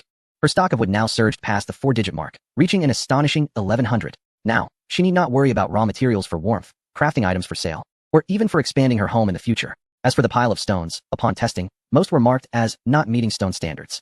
After all, Ko did not comprehend what constituted system-approved stone. She merely thought they were stones and brought them back. However, Jiang Li did not discard them. She selected a few smooth, beautiful pebbles to keep as toys for Ko, while the remainder was neatly stacked in a corner of the yard, intending to use them for a pathway or to border the yet-to-sprout wheat field. Just then, a private message alert chimed. Egg Tart King, boss. Have you safely returned to the camp? Egg Tart King, I just teleported back, and I was terrified. Did you see what they said? The eliminated survivors return with their health at 30, and if they don't take care of themselves, it will continue to worsen. Jiang Li gazed at the series of messages and could easily imagine the little girl anxiously clutching her chest in fear. Spicy chicken burger. Yes, I have arrived. Safe. Egg Tart King. That's good. Phew. This time I really owe it to you, or I would have surely perished on the first level. Do you need anything? Boss. Jiang Li smiled softly. Spicy chicken burger. No, you should keep it for yourself. By the way, do you have enough wood over there? She recalled a previous conversation where the king of egg tarts lamented about the slow pace of tree chopping, exhausting himself daily just to gather enough fuel for the barbecue oven. There is still a little left, but it's fine. I have energy now. I'll go chop some tomorrow. Without hesitation, Jiang Li initiated a trade. Spicy chicken leg burger offers to trade 200 units of wood. Here you go. I don't need this. Focus on making your cakes. I'll come back to purchase from you later, replied the king of egg tarts. After a few moments of silence, he exclaimed, Big Shot, you're too kind. Boo-hoo, I love you. Wait a moment, Big Shot. I brought back a plethora of special dessert ingredients from the dungeon. I'll make the desserts right now and deliver them to you once they're ready. Seeing such an enthusiastic response brightened Jiang Li's spirits. Closing the chat with the king of egg tarts, she did not rush to rest. Instead, she retrieved a tablet from her backpack, a precious item she had purchased for 50 tokens. The white device bore no brand, but was clearly well crafted. Illuminating the screen, she discovered a plethora of applications identical to those on Blue Star. Casual scrolling through a short video platform, she stumbled upon a delightful video teaching a kitten to differentiate between carrots and tissues. How entertaining. The nights before sleep no longer seemed so dull. After examining the tablet, it was indeed as previously described. The latest video dated back to before the countdown began, with no recent comments. Even a mere backup of the network provided ample content for Jiang Li to explore for a long time. Nico, come here, she beckoned. Nico, who was tidying up the yard nearby, quickly hopped over, her curiosity piqued by the tablet in Jiang Li's hands. However, she remained respectfully silent, merely observing from the side. Jiang Li pondered for a moment before opening a video application. Baby bus might be too childish. Bear infestation speaking of which. Despite the language barrier, Nico is certainly not of a mere few years intellect. Perhaps I should find an anime for her to learn Chinese. With that thought, she selected a video and briefly explained the tablet's usage to Nico. This served a dual purpose, helping Nico manage the camp and rewarding her for chopping wood, while also allowing her to learn the human language. Nico accepted the tablet, initially puzzled by the visuals, but gradually became engrossed, following along with the content. The novelty sparked her keen interest. Once she settled down, Jiang Li headed to the tool shed, opening another dialogue box. She decided to complete her tasks before further assisting Nico with language. Pineapple beer. Jiang Li didn't engage in pleasantries. She got straight to the point. Spicy chicken leg burger. Are you there? I'd like to trade some materials. Spicy chicken leg burger. You must have plenty of basic materials and surplus blueprints, right? I can offer processing services or trade for resources you may need. Her workshop boasts the remarkable advantage of disregarding crafting levels, a significant asset at her disposal. Meanwhile, Pineapple Beer, as a reincarnated being, undoubtedly possesses an abundance of resources that Jiang Li can utilize. The response from across the way arrived swiftly, retaining that familiar tone. Pineapple beer. Send me the list. I will compare it. Engaging with efficient individuals simplifies matters immensely. She promptly compiled a list of the materials she required. What followed was a mutually beneficial transaction. Chapter 37. Substantial dividends. Jiang Li contemplated the requirements for the blueprints, consolidating the materials still needed for both the necklace and the construction of the power generation system. You can check what you need. I have plenty of surplus copper blocks and iron ingots, or perhaps canned meat. I also have enough energy cores available. Ding. The system notification chimed. Friend Pineapple Beer has sent you a trade request. Trade items. Cotton X20, Fabric X10, Wire X5, Crystal X5. Requested items. None. Jiang Li paused momentarily, furrowing her brow as her fingers danced across the virtual keyboard. Sisters should be fair in their dealings. I won't take advantage of anyone. I already received the lion's share in the dungeon just now. This isn't appropriate.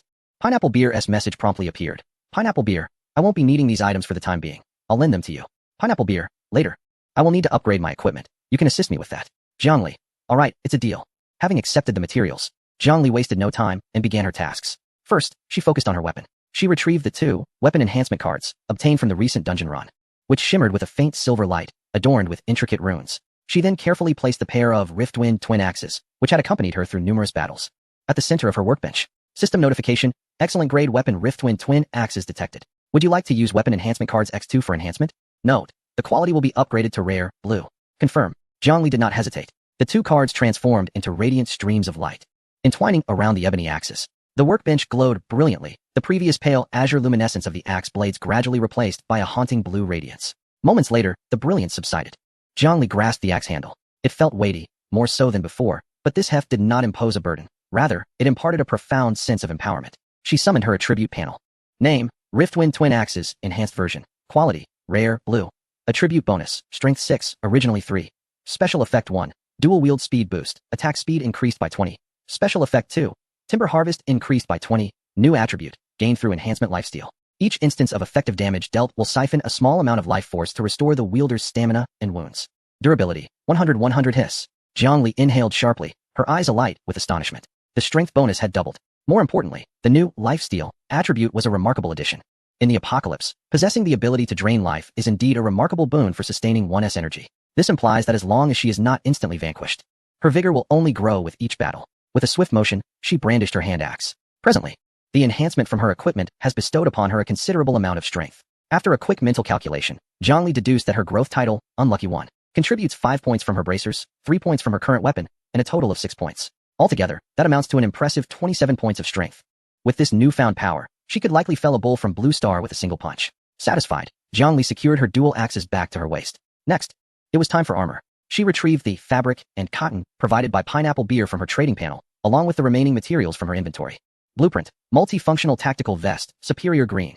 Requirements, Hardened Leather X2, Refined Linen X4, High Quality Cotton X5, Iron Block X2. She had more than enough materials. With a surplus to spare, Jiang Li skillfully began her work at the makeshift table, utilizing the basic tools at her disposal. The system's crafting process did not require her to sew each stitch by hand. As long as she possessed the blueprint and materials, the item would automatically materialize following the completion of the crafting timer with the aid of the tools. However, Jiang Li preferred to manually adjust certain details during the system's guidance, such as the fit under the arms and the positioning of the pockets. 3 minutes later, a dark gray tactical vest manifested in her hands. Its design was notably robust, capable of resisting stabbing attacks while providing warmth. Item, Multifunctional Tactical Vest. Quality, Superior, Green. Attributes, Constitution 2, Special Effect. Insulation, Cold Resistance Level 1. Crafting Trigger, Space Folding Backpack Capacity 6 slots. Success. Jiang Li's eyes sparkled with delight. The advanced workbench was truly advantageous. Initially, her backpack had a capacity of only 24 slots, which, while not insignificant, required meticulous management. Now, with the addition of 6 slots, her capacity had expanded to a total of 30. Seizing the momentum, she decided to craft another item. Her gaze fell upon the blueprint for the Heart of Guardian necklace. This was a blue-quality blueprint, and it was a one-time use item. This meant that regardless of the outcome, the blueprint would be consumed. Requirements, Refined Steel X5, Crystal X3, Stone X5, Pure Energy Core X2. The materials were not overly expensive, though the crystals and pure energy cores were somewhat challenging to procure. She sought assistance from Pineapple Beer for the crystals. As for the pure energy cores, she had acquired 5 from a previous dungeon, which served as a universal component for crafting magical items. Heavens, may I not receive a subpar result? Jiang Li took a deep breath and placed the several translucent crystals at the center of the mold. Crafting in progress. This time, the crafting timer was exceptionally lengthy, taking a full 10 minutes. As the radiant glow dissipated, a silver metal necklace emerged from the workbench. The pendant featured a crystal enveloped by intricately wrought steel patterns, emanating a gentle warmth. Merely approaching it revitalized Jiang Li, dispelling much of the fatigue she had accumulated in the cavern. Item: Heart of Guardian Necklace. Quality: Rare, Blue. Attributes: Constitution 2, Spirit 3. Special trait: Mental stability, significantly resists illusions, fear, and mental control attacks. Crafting entry: Luck Burst Luck 2. Jiangli stared at the final entry, momentarily frozen for a full 3 seconds. She couldn't help but let out a laugh. Luck 2? She glanced at the title above her head. Super unlucky. What was this? A self-redemption for the misfortunate? Or perhaps the system, recognizing her dire luck, bestowed upon her a meager consolation prize? Nonetheless, though it was only 2 points, it was better than nothing. Who knows, perhaps during her next treasure chest opening, she might find a bag of instant noodles containing 2 seasoning packets. Moreover, the attributes of Spirit 3 and mental stability were undeniably crucial. The presence of such equipment indicated that there would surely be subsequent quests involving similar attacks, a prudent preparation for the future. Jiangli eagerly donned her vest over her work clothes, placing the necklace inside her collar, close to her skin. A wave of warmth instantly coursed through her body. She opened her panel once more. Name: Jiangli, Spicy Chicken Leg Burger. Strength: 27. Agility: 13. Constitution: 13. And there's also a way to make money. Jiangli patted her tactical vest. The blueprint for multifunctional tactical vest was not a one-time use item, but rather a reusable blueprint. As long as she had the materials, she could produce it endlessly. Though it was of green quality, it enhanced her constitution. Jiangli opened the regional chat channel.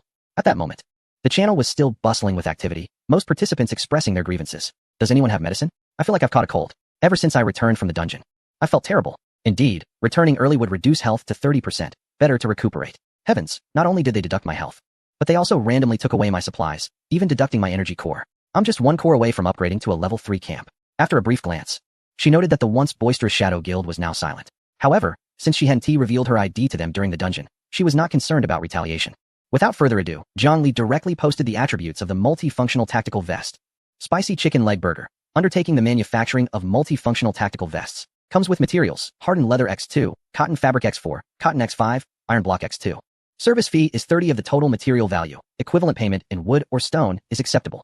Due to limited personal capacity, currently only accepting the first 5 orders. Act swiftly. As soon as the message was sent, the previously bustling complaints fell into a brief silence. Then, the channel erupted. What? Excellent, great equipment? Directly crafting? Big shot, you're amazing. I Haven T even managed to create a white garment, and the big shot has already begun mass-producing green gear? Sister Fortress, look at me. I don't have hardened leather. Can I substitute with something else? Forget it, those above. Hardened leather only drops from monsters. This is not just an equipment barrier, but also a threshold of strength. Jiangli gazed at the rapidly scrolling messages with an air of indifference. The materials were to be self-supplied, and an additional handling fee of 30 was required. This was nothing short of extortionate profit. However, it was a fair exchange, for the blueprints lay in her possession, representing a monopolistic hold on technology. Soon, the private chat window began to flicker. After filtering out those seeking to exploit her efforts and those lacking sufficient materials, only 4 individuals managed to gather the necessary components. This was to be expected, as at this stage, only the elite members of various small factions or lone wolves could slay creatures to acquire leather. Ding. Materials received. Ding. Materials received. Jiangli returned to her workstation, activating a streamlined production mode. This time, she eschewed meticulous adjustments and opted for the system's bulk production process. Half an hour later, 4 vests were completed. Moreover, her inventory swelled with an impressive array of materials offsetting the handling fee. Wood X200, refined iron X10, and even an obscure, beginner trap blueprint. More significantly, due to the 30% material overflow rate, in truth, Jiangli possessed a craftsman's talent, resulting in lower material loss than the system's default. The leftover scraps were just enough to create 2 additional vests. Such was the essence of primitive capital accumulation, Jiangli mused, and she proceeded to craft 2 more vests.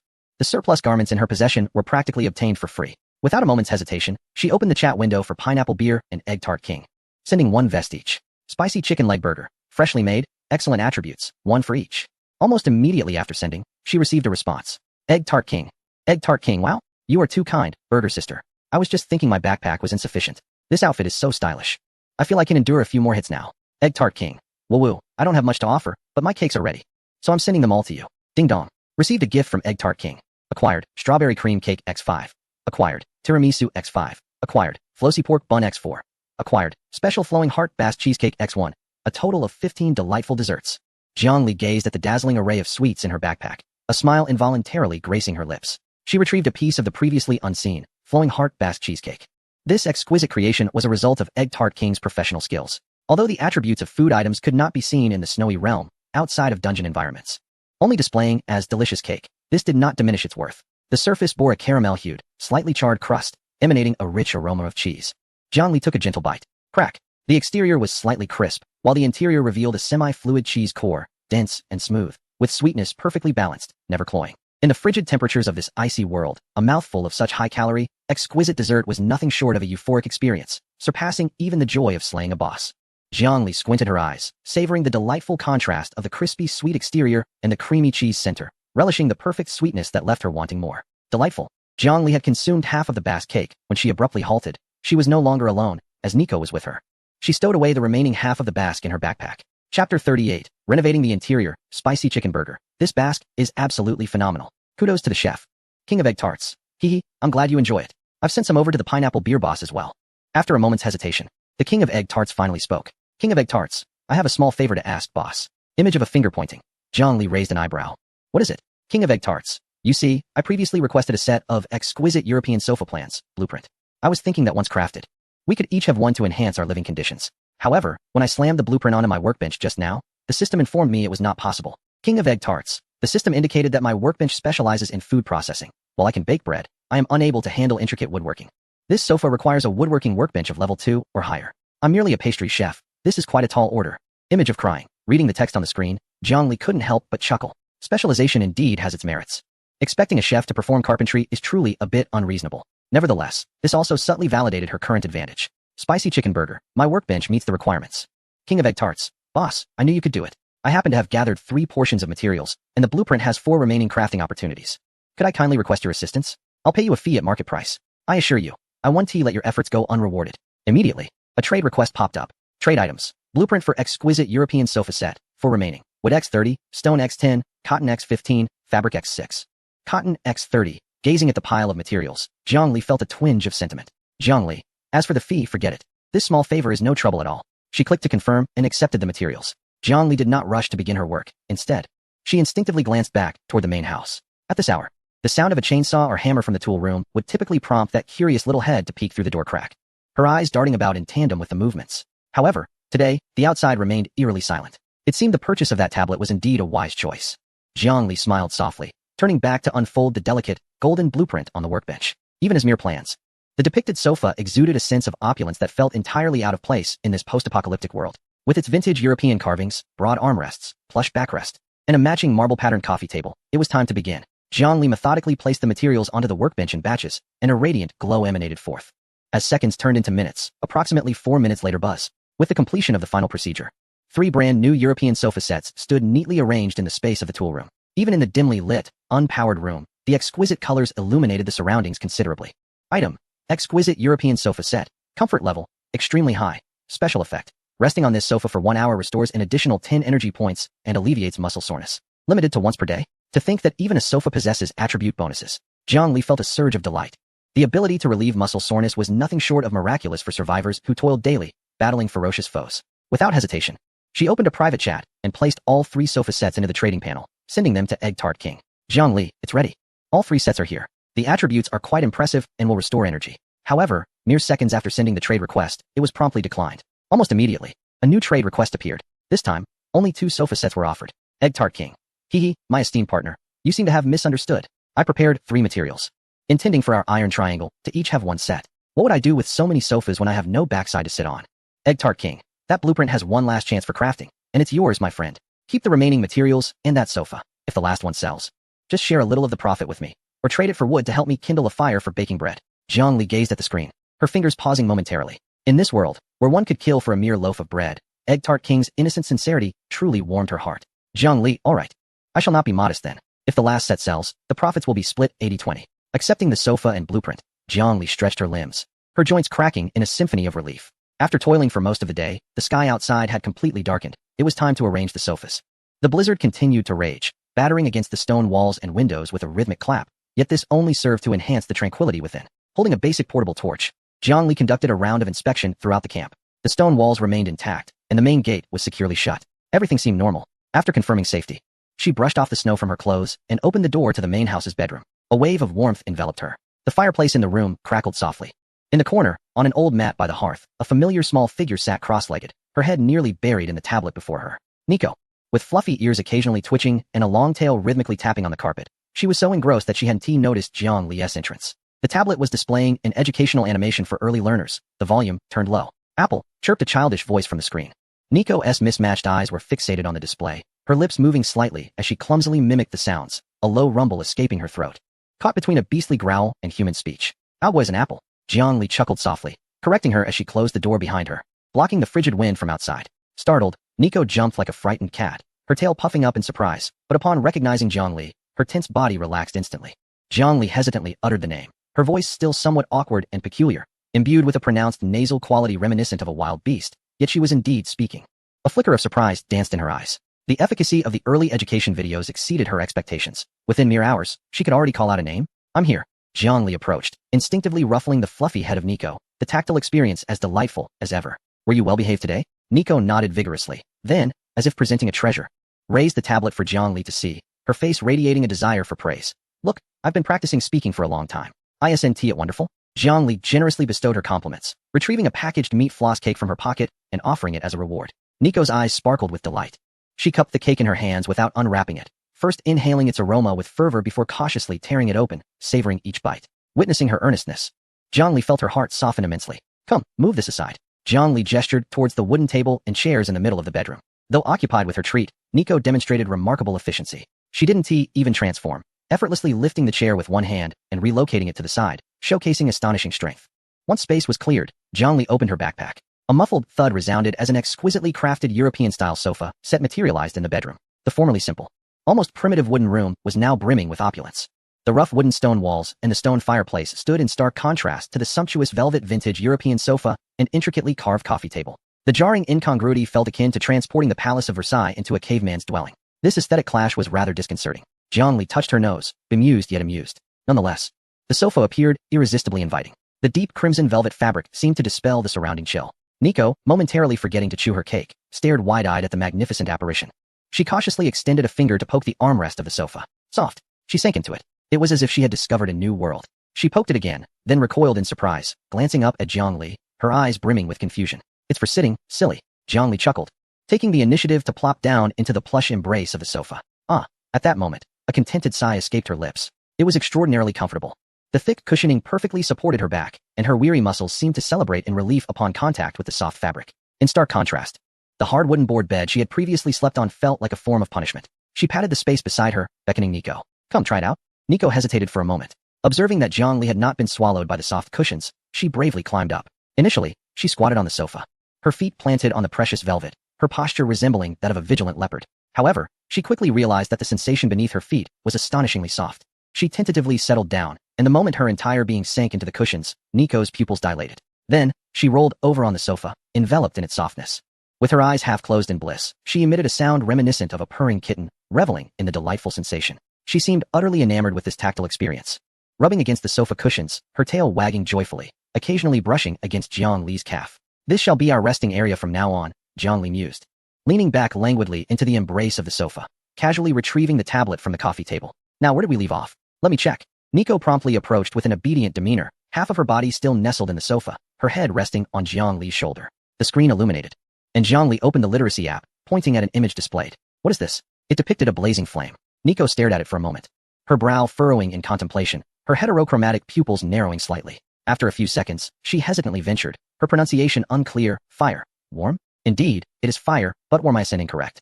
Jiangli patiently corrected her, his voice resonating gently within the tranquil wooden cabin. And this one? With a swipe of his finger, he changed the image to that of a snow wolf. This time, Nico's reaction was swift. She bared her teeth, exclaiming, bad thing. Bite. Kill. Jiangli was momentarily taken aback, then affectionately patted her head, reassuring, yes, it is a bad thing. He switched the image again, revealing a wild boar. What about this one? Not a friend, also a bad thing, she replied. Correct, we can catch it for roast meat. Upon hearing about meat, Nico's fierce demeanor instantly softened, transforming into a cute, gluttonous expression as she nodded vigorously. Eat meat. Her proclamation was clear and resonant, even more so than when she called Jiangli's name earlier. Jiangli shook his head in bemusement. Chapter 39. Power on. After teaching Nico the basics of A, O, and E for half an hour, the little one displayed remarkable enthusiasm for learning, but Jiangli found himself exhausted. Although the European-style sofa was irresistibly comfortable, there was a matter of greater importance at hand that night: electricity. In this accursed, frozen world, fire symbolized survival, while electricity represented civilization. Jiangli glanced out at the swirling snowstorm. Nico, stop gazing and let us get to work. Jiangli closed the tablet and stood up from the sofa. Nico, though reluctant to leave her cozy spot, obediently jumped down, instinctively shaking her ears before trailing behind Jiangli. The duo braved the biting wind, hastening across the small courtyard and into the tool shed. While it was not as warm as the main house, it was significantly more tolerable than the frigid outside. Jiangli approached the corner and unearthed the cherished blueprint for the small wind turbine generator from the bottom of a box. She had studied this blueprint countless times, memorizing the specifications of each component. Materials. Jiangli began to inventory the supplies laid out on the workbench. She had gathered the core components during her explorations and missions over the past few days. System checking. Primary materials ready. Missing auxiliary materials. Electric wire X3. Bag salt X5. Tisk. Jiangli frowned. The wires are easily obtainable. She has several battery material packs at hand, and upon opening them, she finds wires inside. However, upon checking her backpack, Jiangli discovers she has only half a bag of cooking salt left. An oversight, indeed. She taps her forehead, realizing she had been preoccupied with stockpiling industrial materials and neglected this essential item. Spicy chicken burger. Egg tart. Do you have any salt? Industrial or cooking, either will do. 2 bags, please.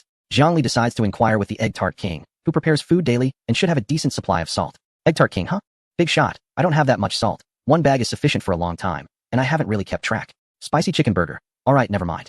With no other option, she resorts to the trading channel. Jiangli opens the regional chat channel, and despite the late hour, the messages continue to refresh at a rapid pace. Who has painkillers? After being eliminated in the last dungeon, my leg feels like it's frozen and it hurts terribly.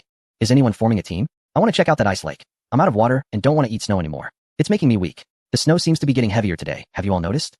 Jiangli silently observes for a while before typing a message in the input box. Trade. White bread X3 or beef, canned X1. Need. Bagged salt X1. Note. Only unopened bagged salt, any brand will do, or large chunks of rock salt are acceptable. Urgently needed, act fast. In the instant the message is sent, a flurry of disbelief washes over her. Wait, did I just see that correctly? White bread for salt? Who is this foolish son of a landlord?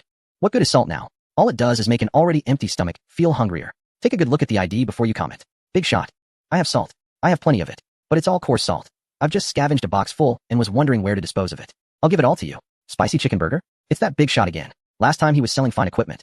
And now he is trading bread for salt. How wealthy can he be? Watching the private chat explode with notifications, Jiangli remains expressionless. To ordinary players, salt is indeed one of the least valuable resources. It cannot fill one's belly or provide warmth, and most of the food provided by the system is ready-made, resulting in a low demand for salt. A single bag of cooking salt can sustain a person for over half a year. She clicks on the private message from the player named Wandering Cat, who seems anxious as if fearing Jiangli might change her mind. Wandering Cat. Big shot. I have 20 bags of salt. I'll give them all to you. Jiangli responds. 5 pieces of bread and 3 beef cans in exchange for 10 bags. I want to take advantage of you. Let us trade. The other party confirms almost instantly. Acquired. Bagged refined salt X10. The transaction complete. Jiangli gazes at the hefty bag of salt in her hands, nodding in satisfaction. White bread and canned beef are not in short supply for her. Time to get to work. Jiangli tosses the salt onto the table, rolls up her sleeves, and her expression sharpens with determination. Nico, she calls out. Nico, who had been playfully lounging nearby, instantly rises and transforms into her bare form. Nico nodded, and a radiant light enveloped her. In the blink of an eye, the petite beast-eared girl transformed into an imposing giant brown bear, standing over 2 meters tall. This was not her first metamorphosis, yet each time it occurred, Jiangli marveled at the sheer magic of such an ability. Due to the absence of electricity in the tool shed, the wind turbine could not be assembled in one piece. It required a modular construction approach. Following the system's guidance, Jiangli first crafted a steel base. In no time, the base was completed. Help me hold this, Jiangli instructed, indicating the heavy steel foundation. The bear, Nico, obediently nodded and extended her massive paw to firmly press down on the base. The hum of the electric drill pierced the stillness of the snowy night. Jiangli, clad in protective goggles, deftly maneuvered her tools with an elegant fluidity, securing the stator, installing the magnetic rotor, and winding the coils. Her movements were seamless, devoid of any unnecessary gestures. Coupled with the system's simplification of the assembly process, Jiangli's efficiency soared.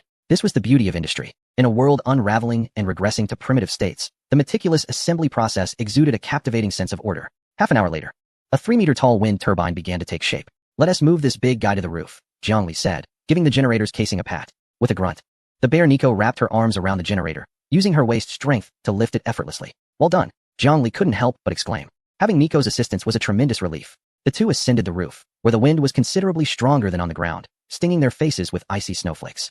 Jiangli directed Nico to align the generator's base with the preset reinforcement holes. Down. Steady. A crisp, delightful click echoed as the steel fasteners locked into place.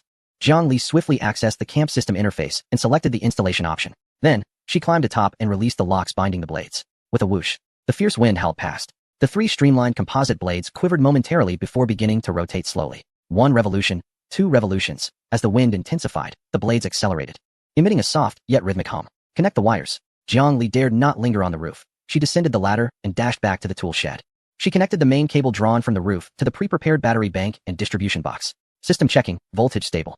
Energy accumulation progress, 12, current energy points, 40, it worked. Jiang Li's palms even felt slightly sweaty. She gazed at the circuit breaker on the wall. This was not merely a switch, it was a demarcation of eras. Are you ready, Nico? Jiang Li glanced back. Nico had reverted to her human form, now curled in a corner, curiously yet apprehensively staring at the switch. All right, she may not comprehend the concept of electricity, but she sensed an invisible energy flowing through the air. With a decisive motion, Jiang Li pulled down the lever. The electric current surged through the circuit instantaneously. The overhead light in the tool shed flickered twice, seemingly unaccustomed to the long-awaited surge of energy. Yet in the next instant, brilliance erupted, an unwavering glow that instantly dispelled all shadows within the shed. In a realm illuminated only by flickering torches and campfires, this steadfast electric source shone with an unconventional radiance, breathtakingly beautiful. Roar! Nico cautiously approached, extending a finger to gently poke the glowing glass tube. She quickly withdrew her hand, yet could not suppress a fit of giggles, her eyes reflecting the mesmerizing light, filled with enchantment. Jiang Li, rather plump, leaned against the wall, observing this scene as she exhaled a long plume of vapor. This sensation was truly delightful. She moved to the workbench and plugged in the pre-connected electric grinder. With the press of a switch, a powerful hum erupted, the grinding wheel spinning rapidly. Her tool shed was vibrantly alive. Current device power consumption, 15, grinder, 10. Continuous light, 5. It seemed that a wind turbine could not yet provide complete electrical freedom, but basic power needs could be met. Just then, an abrupt announcement flashed across the retinas of all players in the server. Server announcement. Congratulations to players Spicy Chicken Leg Burger for successfully activating the power system and illuminating the first electric light. Achievement unlocked. Revival of civilization. Reigniting industrial flames amidst the harsh winter. As the first player in the server to enter the electrical age, the following rewards have been granted. 1 ice coin. 200. 2 common household appliance set X5. 2 rare blueprint selection pack X1. 3 camp system unlocked new function. Power planning. 4 large storage battery. 5 internal combustion engine blueprint. 6 first to unlock power equipment. Possibility to find in wild treasure chests.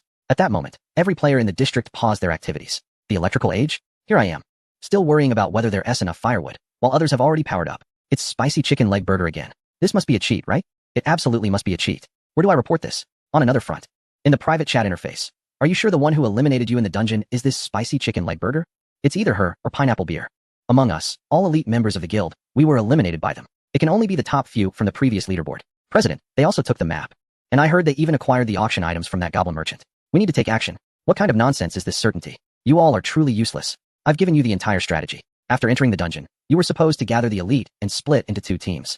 How did you get wiped out by a couple of women? 2 of those women are exceptionally powerful. Their strength is formidable. Plus they have a lackey who can continuously restore their status. It should be an accidental unlocking of a special profession. For now, let's refrain from troubling them. Once the first survivor unlocks the electric age, the progress for the entire server will accelerate. Let us prioritize gathering supplies as per my instructions. Rankings are irrelevant. None shall escape. Understood, leader. By the way, I heard that before that woman eliminated you, she carved something on your bald head with an axe. Is that true? Huh. Leader, that is not true at all. I just caught a severe cold after returning. There were no carvings. Chapter 40. The life of survivors the first night after the power was restored was exceptionally tranquil. Although the electric heater had yet to be completed, the inherent deep relaxation effect of the European-style sofa was utterly remarkable. After washing up, Jiang Li splashed her face with warm water, a luxurious indulgence in this post-apocalyptic world. As she prepared for sleep, Jiang Li patted her pillow. Nico, ever considerate, understood that while the large sofa was comfortable, Jiang Li seemed to prefer sleeping with something to hold. With a graceful flicker, she transformed back into a small white cat amidst a gentle glow. Meow. The little white cat nimbly leaped onto the bed, settling beside Jiang Li's pillow, warm and soft. Jiang Li sighed contentedly, burying her face into the pillow, drifting into a deep slumber. The following morning, Jiang Li was awakened by a faint rustling sound. Opening her eyes, she noticed the little white cat perched on the windowsill, gazing outside through the frosted glass, its tail gently sweeping the window frame. Good morning. Jiang Li stretched lazily, feeling invigorated. The hours of deep sleep had banished the fatigue accumulated from the previous day's endeavors. She dressed and immediately headed to inspect her precious experimental field. Crouching down, she peered at the surface of the moist black soil, amazed to see several tender green shoots sprouting forth. They had germinated. Jiang Li gasped in delight. In this land cursed by ice and snow, this hint of green was more precious than gold. She anticipated the wheat to sprout so swiftly. Quickly fertilize. Jiang Li retrieved a bag of fertilizer from her backpack, carefully mixing it with water and sprinkling it around the tender shoots. Drink up, grow into plump buns soon. After tending to her agricultural duties, Jiang Li stood up and stretched her shoulders. Nico, let us get to work. Meow. The little white cat responded eagerly, leaping down from the windowsill and, upon landing, transforming back into the girl with beast ears. She seemed innately enthusiastic about work, her eyes sparkling with excitement. Today's task was simple, stockpiling wood. Despite the restoration of electricity, the bonfire must remain lit, and with future plans for expanding the walls, crafting arrows, and even fueling the fireplace. Timber would always be a valuable commodity. Upgrading the campsite to level 4 should also be prioritized. The two of them, fully equipped, stepped out of the campsite. The wind and snow raged on outside, but for Jiang Li, clad in high-quality gear, this level of cold was easily disregarded. This tree. Chop it down. Jiang Li pointed to a fir tree not far from the campsite, drawing her, splitting wind dual axes, enhanced version. Let us go. With a low growl, a force of 27 units erupted in full force. The azure blade of the axe sliced through the air, leaving a fleeting shadow. Crack. Without any extraneous movements, a single swing of the axe cleaved the fir tree in half. The cut was as smooth as a mirror. In the past, she would have labored and grunted through at least a dozen strikes. The efficiency astonished Jiang Li herself. This was the exhilarating thrill of numerical dominance. Beside her, Nico did not wish to be outdone. She transformed once more into a towering 2-meter-tall grizzly bear and delivered a powerful paw strike to a nearby tree. Bang!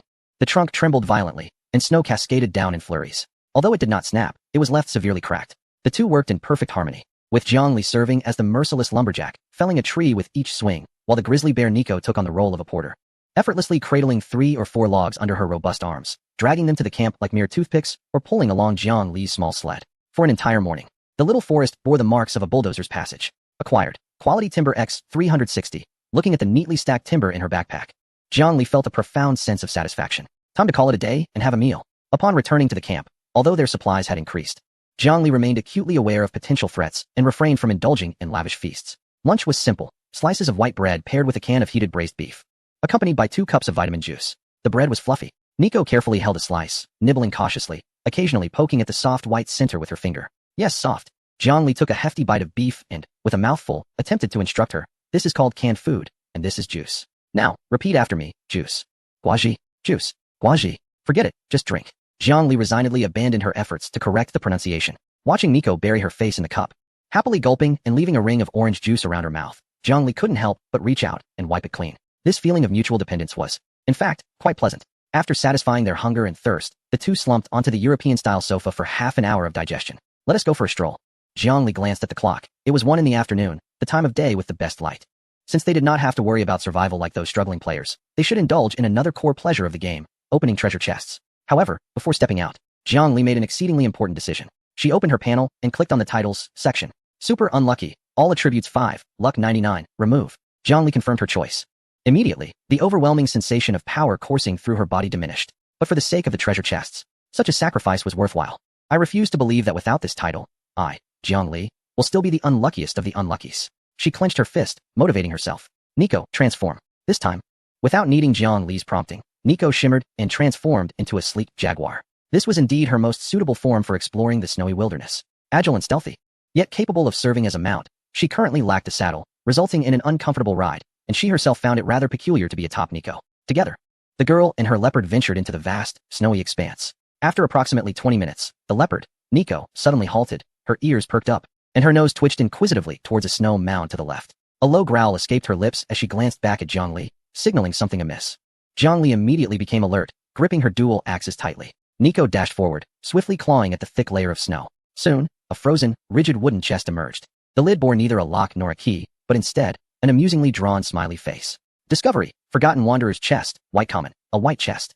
Jiang Li felt a twinge of disappointment. Such chests were typically the most mundane, often containing only trivial items. However, she quickly reminded herself that she had shed the unfortunate moniker of loser. What if a miracle awaited? She exclaimed, open. Rubbing her hands together, she eagerly lifted the lid. Acquired. Cotton glove, left hand, X1. Acquired. Biscuits X2. Acquired. Strange glass beads X5. Jiang Li stared at the solitary left glove in her hand and the handful of glass beads that resembled children's toys.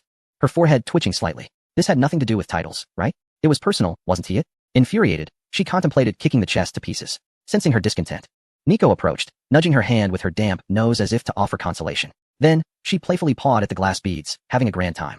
Fine. As long as you're happy, Jiang Li sighed, tossing the worthless items into her backpack. Even the tiniest morsel has value. Perhaps the glass beads could serve as marbles for Nico in the future. They continued onward, and perhaps Jiang Li's grievances had caught the attention of fate. Or this region was indeed bountiful. Before long, they stumbled upon another chest, this time nestled within an icy tree hollow. This chest appeared far more sophisticated than the last. Clad in a layer of bronze. A bronze chest. Jiang Li's eyes sparkled with renewed enthusiasm. She gestured for Nico to step back and swung the back of her axe against the lock with a decisive strike. Clang. The lock shattered, and the lid sprang open. Acquired. Refined Snowboard Blueprint X1. Acquired. Advanced Lubricant X2. Acquired. Chocolate Energy Bars X5. Acquired. Ice Fishing Rod. Completed. X1. Wow. Jiang Li couldn't help but whistle in astonishment. Was this the fortune of an ordinary person? Absolutely delightful. A snowboard blueprint. In this snow-laden world. It was akin to a game-changer for traversing the terrain, doubling her travel efficiency. And the ice fishing rod.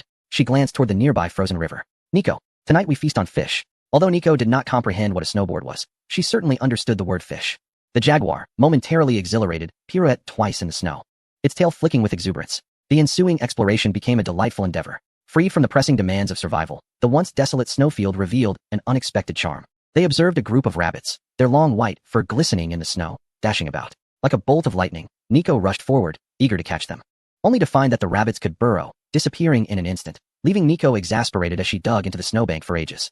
They also passed through a shimmering grove of icicles, which hung like crystalline curtains, producing a tinkling melody as the wind brushed against them. Jiang Li, unable to resist, broke off a piece to taste, though it was regrettably flavorless. She drilled a hole in the ice, fishing for a while without success, until Nico, noticing her dwindling enthusiasm, dove into the water and returned with a fish for Jiang Li. Unbeknownst to them, the day was waning. Jiang Li glanced at her bulging backpack, her spirits lifted.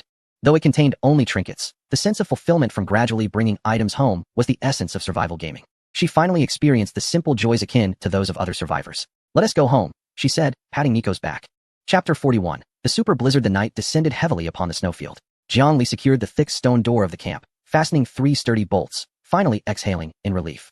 With a click, as the door closed, the sense of danger from the wilderness was abruptly severed. Outside, in the encroaching darkness, familiar growls began to echo. Ah, the ghouls. These relentless creatures, undeterred by the extreme cold, would emerge from the snow at night, wandering around the survivors' camp. In the initial days, Jiang Li would lie awake, anxious. But now, she didn't even glance outside the walls. Instead, she gently patted the jaguar beside her. Let us go home. For her, with a level 3 camp, stone walls, and fine weaponry, the ghouls were merely the background noise of the night, indistinguishable from the sound of the wind. Upon returning to the main house, Jiang Li pressed the switch on the wall. Click. Warm yellow light flooded the room. Even after a day of electricity, the sensation of dispelling darkness with a mere touch enchanted her. She had gathered a collection of common household appliances, utilizing 3. First, she installed a light in the main house, then exchanged 2 for a large kettle and an electric pot. The last 2 were reserved, as she hadn't yet decided what she needed, and with only 1 wind turbine, she could not power many devices. Nico skillfully transformed back into her human form, and before Jiang Li could issue a command, she eagerly approached the fireplace, adding several pieces of quality firewood. Crackle! The flames danced joyfully, gradually warming the room. Jiang Li removed her heavy work jacket and goggles, sinking into the plush European-style sofa with a contented sigh. Come here, Nico. Jiang Li picked up the tablet and opened a soothing playlist of pure instrumental music. The languid notes of the saxophone resonated within the warmth of the wooden cabin, intertwining with the howling winds and swirling snow outside. Let us review today, Jiang Li said, pointing to an image on the tablet. What is this? Nico blinked her mismatched eyes, her ears twitching slightly, as she struggled to articulate the somewhat awkward syllables. Home. Correct, it is home, Jiang Li said, ruffling her hair. And who am I? This time, Nico responded promptly, her eyes sparkling. Jiang Li. And what else? Nico tilted her head in thought, then suddenly wrapped her arms around Jiang Li's legs, nuzzling her cheek against the fabric of her pants, producing a soft, sticky sound from her throat. Like. Jiang Li paused for a moment before bursting into laughter. Calling me sister is fine. Addressing me by name is also acceptable, she corrected. But it's entirely up to you. Nico seemed to realize she had answered correctly, gazing at Jiang Li with starry eyes, her tail sweeping across the carpet. All right, splendid. You may play, Jiang Li chuckled, handing her the tablet. Though Nico enjoyed watching videos she couldn't fully comprehend, she was always mindful of obtaining Jiang Li's permission first. Gone was the toothy grin she had worn during their first encounter. She had since adopted the demeanor of a creature unwilling to be enslaved, provided her needs were met. As night deepened, Jiang Li refrained from turning off the lights, merely dimming their brightness. At that moment, she and Nico were nestled on the sofa, scrolling through a short video platform together. All right, it's time for bed. Okay. Amidst the white noise of the snowstorm and the crackling of the fireplace, Jiang Li fell into a deep slumber, cradling the little white cat that was Nico. The following day, Jiang Li was not roused by an alarm, but rather by a terrifying sound. Mew. Jiang Li bolted upright, instinctively reaching for the hand axe beneath her pillow. Meow. The little white cat in her arms was startled as well, swiftly transforming back into her human form. Jiang Li cast a glance at the window, which had become entirely obscured by a thick layer of frost, rendering the outside world invisible, save for the chilling sound of the wind. What is happening? Jiang Li donned her clothing and hastily approached the door. She grasped the doorknob and twisted it forcefully. It remained resolute. The gap between the door and its frame was frozen shut by the ice and snow that had infiltrated from outside. Frowning slightly, she summoned her strength, her power attribute surging to 27 points, and yanked the door with ferocity. Crack! With the sharp sound of ice shattering, the wooden door was forced ajar. Whoosh! In an instant, a ferocious gust of air, infused with razor-sharp ice crystals, rushed in, enough to topple a person. The temperature inside plummeted by several degrees in that 1 second. Jiang Li felt her breath catch, her cheeks stinging as if they were being sanded down. her eyes unable to open, tears forming only to nearly freeze upon contact with the air. Quickly, she retrieved her goggles from her backpack and, braving the tempest, strained to look outside. White. An unforgiving, blinding white. Beyond the camp, the distinction between sky and earth was utterly lost. Everything was engulfed in a relentless blizzard. In the distance, the sturdy stone wall appeared remarkably diminutive and fragile in the face of the raging blizzard. Conversely, the wind turbine atop the roof, bolstered by a reinforced base, stood resiliently despite the blades whirling perilously, emitting a sharp wail while continuously channeling electricity. The dismal weather weighed heavily on Jiang Li's heart. In such a fierce snowstorm, venturing out to fell trees was out of the question. Merely stepping beyond the camp's threshold could lead to losing one's way, risking hypothermia and death. With all her strength, she struggled to close the door again, even using her shoulder for leverage. Bang! The moment the bolt was secured, the world seemed to fall silent once more. Leaning against the door, Jiang Li gasped for breath. Her eyebrows and hair adorned with the ice shards formed in that fleeting instant. At this moment, Nico had reverted to her human form, clutching the iron candlestick tightly, her face etched with concern for Jiang Li. It's bad outside, Nico indicated towards the door, her eyes reflecting an instinctive fear of the natural calamity. It's fine. Jiang Li brushed the ice off her clothes and approached the fireplace to warm her numbed hands, deciding not to venture out today and granting herself a reprieve. Though her words were light, her expression bore a grave seriousness. She settled on the sofa and opened the regional chat channel. The sight that greeted her was shocking. Typically bustling with requests for food and chatter at this hour, the channel was now suffused with a palpable despair. ID wild old boy help. My roof has been ripped off. Someone save me. I don't want to die. My hands are numb. ID snowy flying fox. Upstairs. There's no way to rescue you. The wind is too fierce. I tried to step outside for firewood and was blown 2 meters away, nearly colliding with a tree. Now, I can only curl up under my blanket, trembling. ID, little transparent, so cold, my campfire is about to extinguish. It's not as warm as before. I feel as though my blood is solidifying. ID, everyone, as long as you can survive tonight, the Dark Knight Guild is recruiting members. The condition is that you must stay alive. This is no ordinary blizzard. ID, anonymous, did you hear that sound? There are voices in the wind.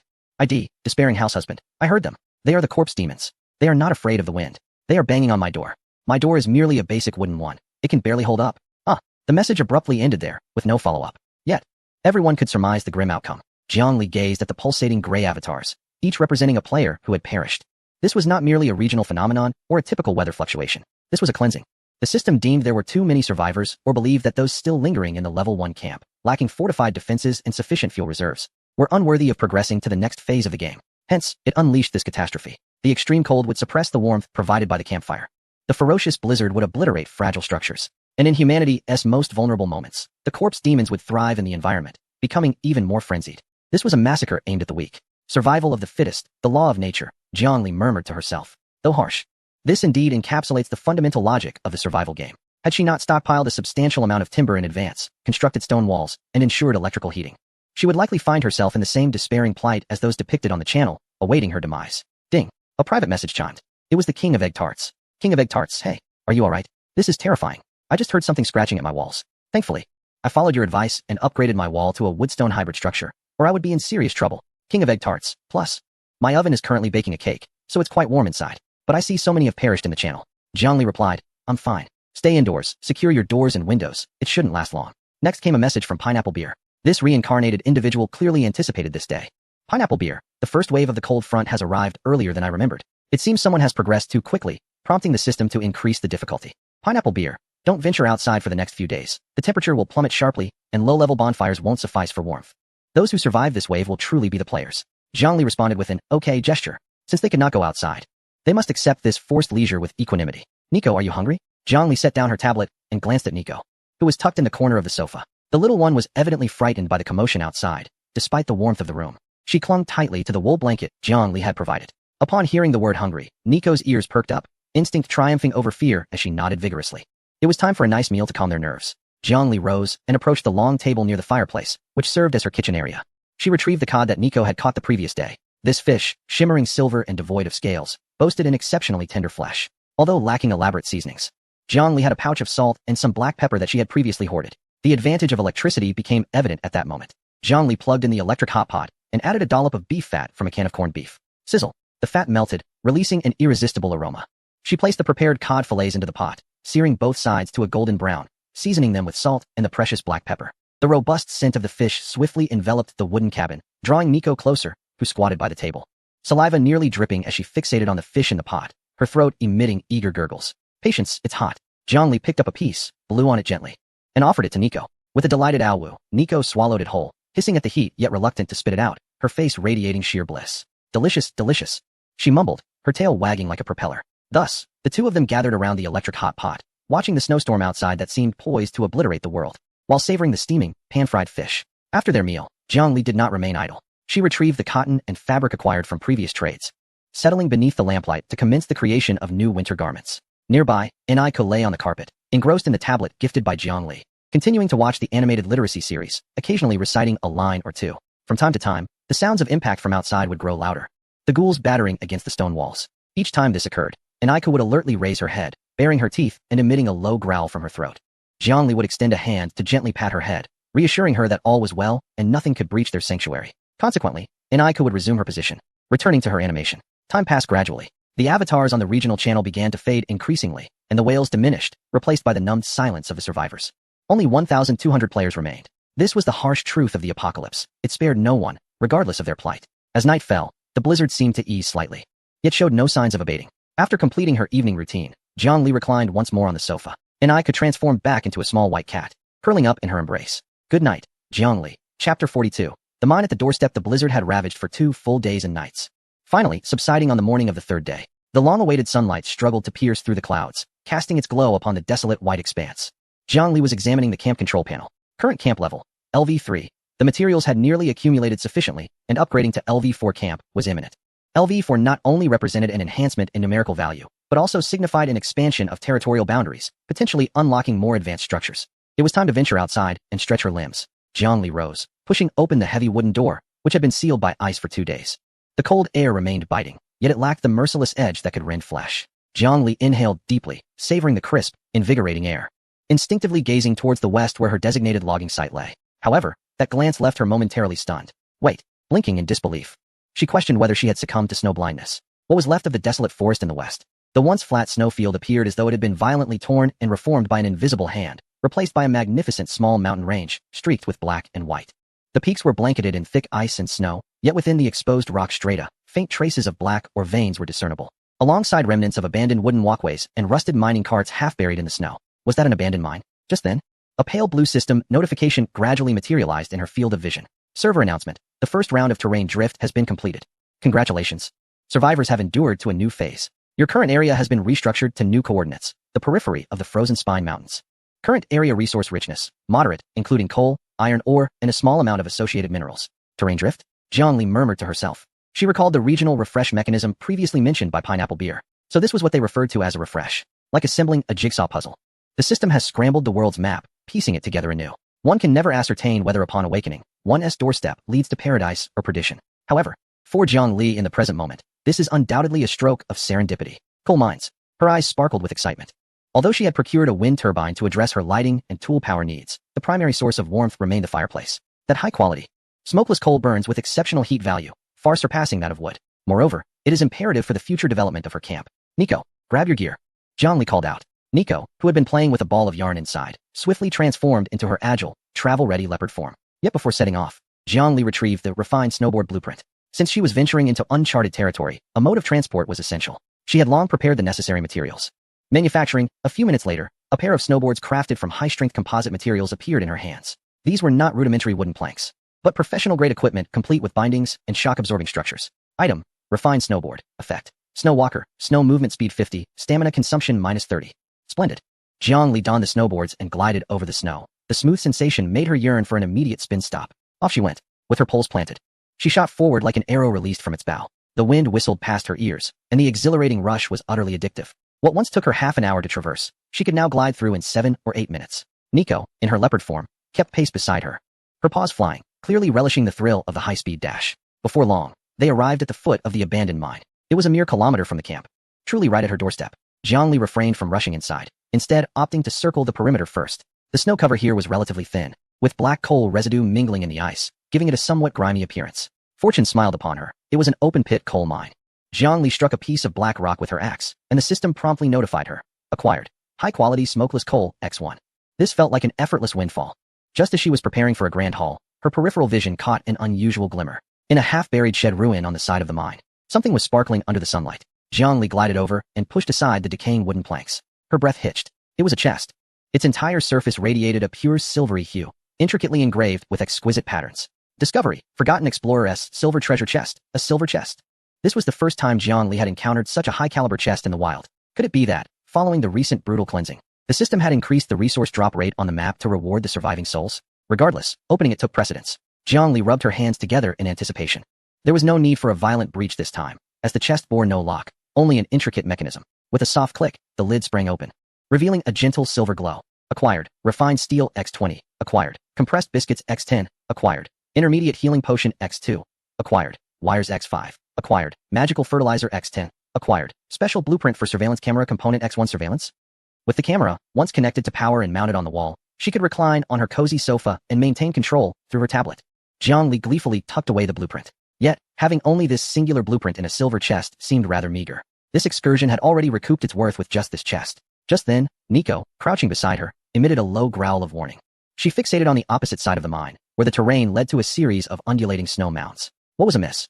Jiang Li promptly wiped the smile from her face, drawing her dual axes from behind, and followed Nico's gaze. The vast expanse of white offered no obstructions, allowing for excellent visibility across the snowy plains. Approximately 3 to 4 kilometers from the mine, in what should have been an empty stretch of snow, several wisps of black smoke were rising. Were those camps? And not just one. Jiang Li discerned 4 or 5 rudimentary encampments, huddled closely together in a formation akin to horns, nearly merging into one. Seeking warmth together? That was surprising. In a society rife with suspicion and self-preservation, the likelihood of multiple camps clustering so closely was akin to winning a lottery jackpot, unless they had employed some special item. Within those camps, shadowy figures could be seen moving about, clad in ragged attire, some wielding stone spears, others brandishing rusted metal blades, seemingly clearing away the snow while casting glances in their direction. This posed a problem. Jiang Li furrowed her brow. They were too close to the mine.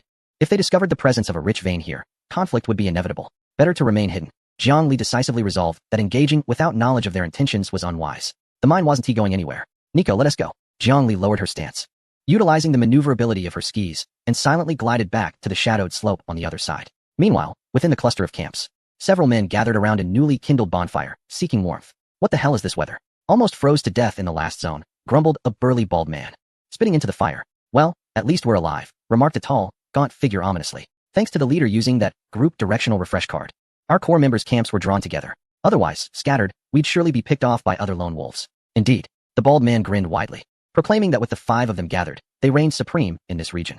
Who would dare to challenge them? By the way, didn't T the rat mention that there seemed to be a mine over there? The tall, lanky one pointed in the direction where Jiang Li had previously lingered.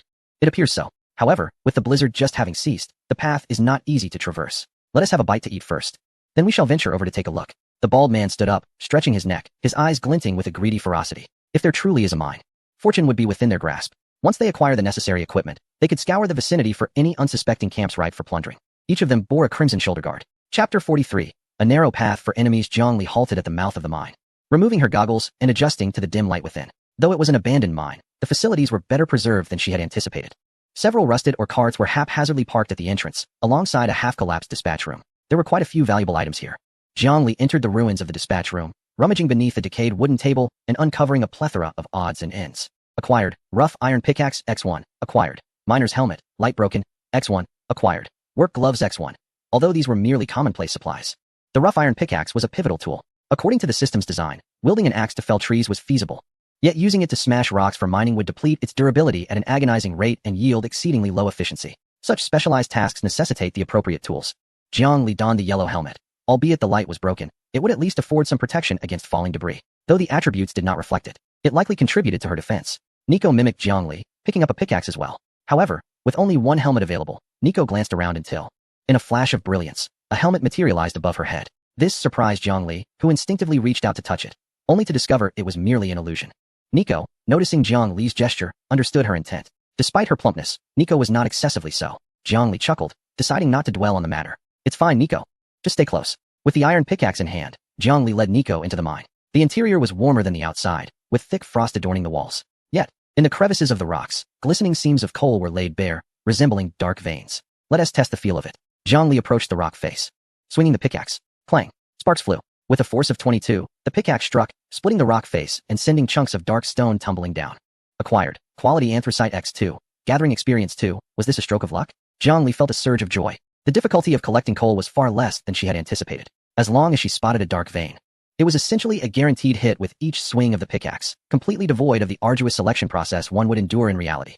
The rhythmic sound of striking echoed through the mine. Zhongli transformed into an unrelenting mining machine. Acquired. Premium Anthracite X1. Acquired. Premium Anthracite X3. Critical hit. Acquired. Associated Iron, or X1. In just a brief span of mere minutes. A small pile of coal had accumulated on the ground beside Zhongli. Upon counting, she found a total of 60 units. According to the system's fuel conversion ratio, the combustion heat value and duration of 1 unit of coal block is approximately equivalent to 5 units of ordinary wood. This 60 units of coal would suffice to fuel her fireplace for several days, and even serve as ample material for steel smelting. Zhongli paused her efforts, wiping the beads of sweat that had formed on her brow. Suddenly, a wave of fatigue washed over her. Her arms felt weak, and her breathing had become noticeably labored. What was happening? Zhongli felt perplexed. Given her current physical condition, even an hour of continuous tree chopping would not leave her this exhausted. She hastily opened her personal panel, her gaze falling upon the energy value section, and her pupils constricted slightly. Energy value, 60,100, fatigue state. It had dropped so rapidly. Zhongli recalled vividly that before she set out, she had adequately replenished her energy, starting with a full value of 91,100. Yet, in less than 20 minutes, it had plummeted by over 30 points. It seemed this was indeed the system's limiting mechanism.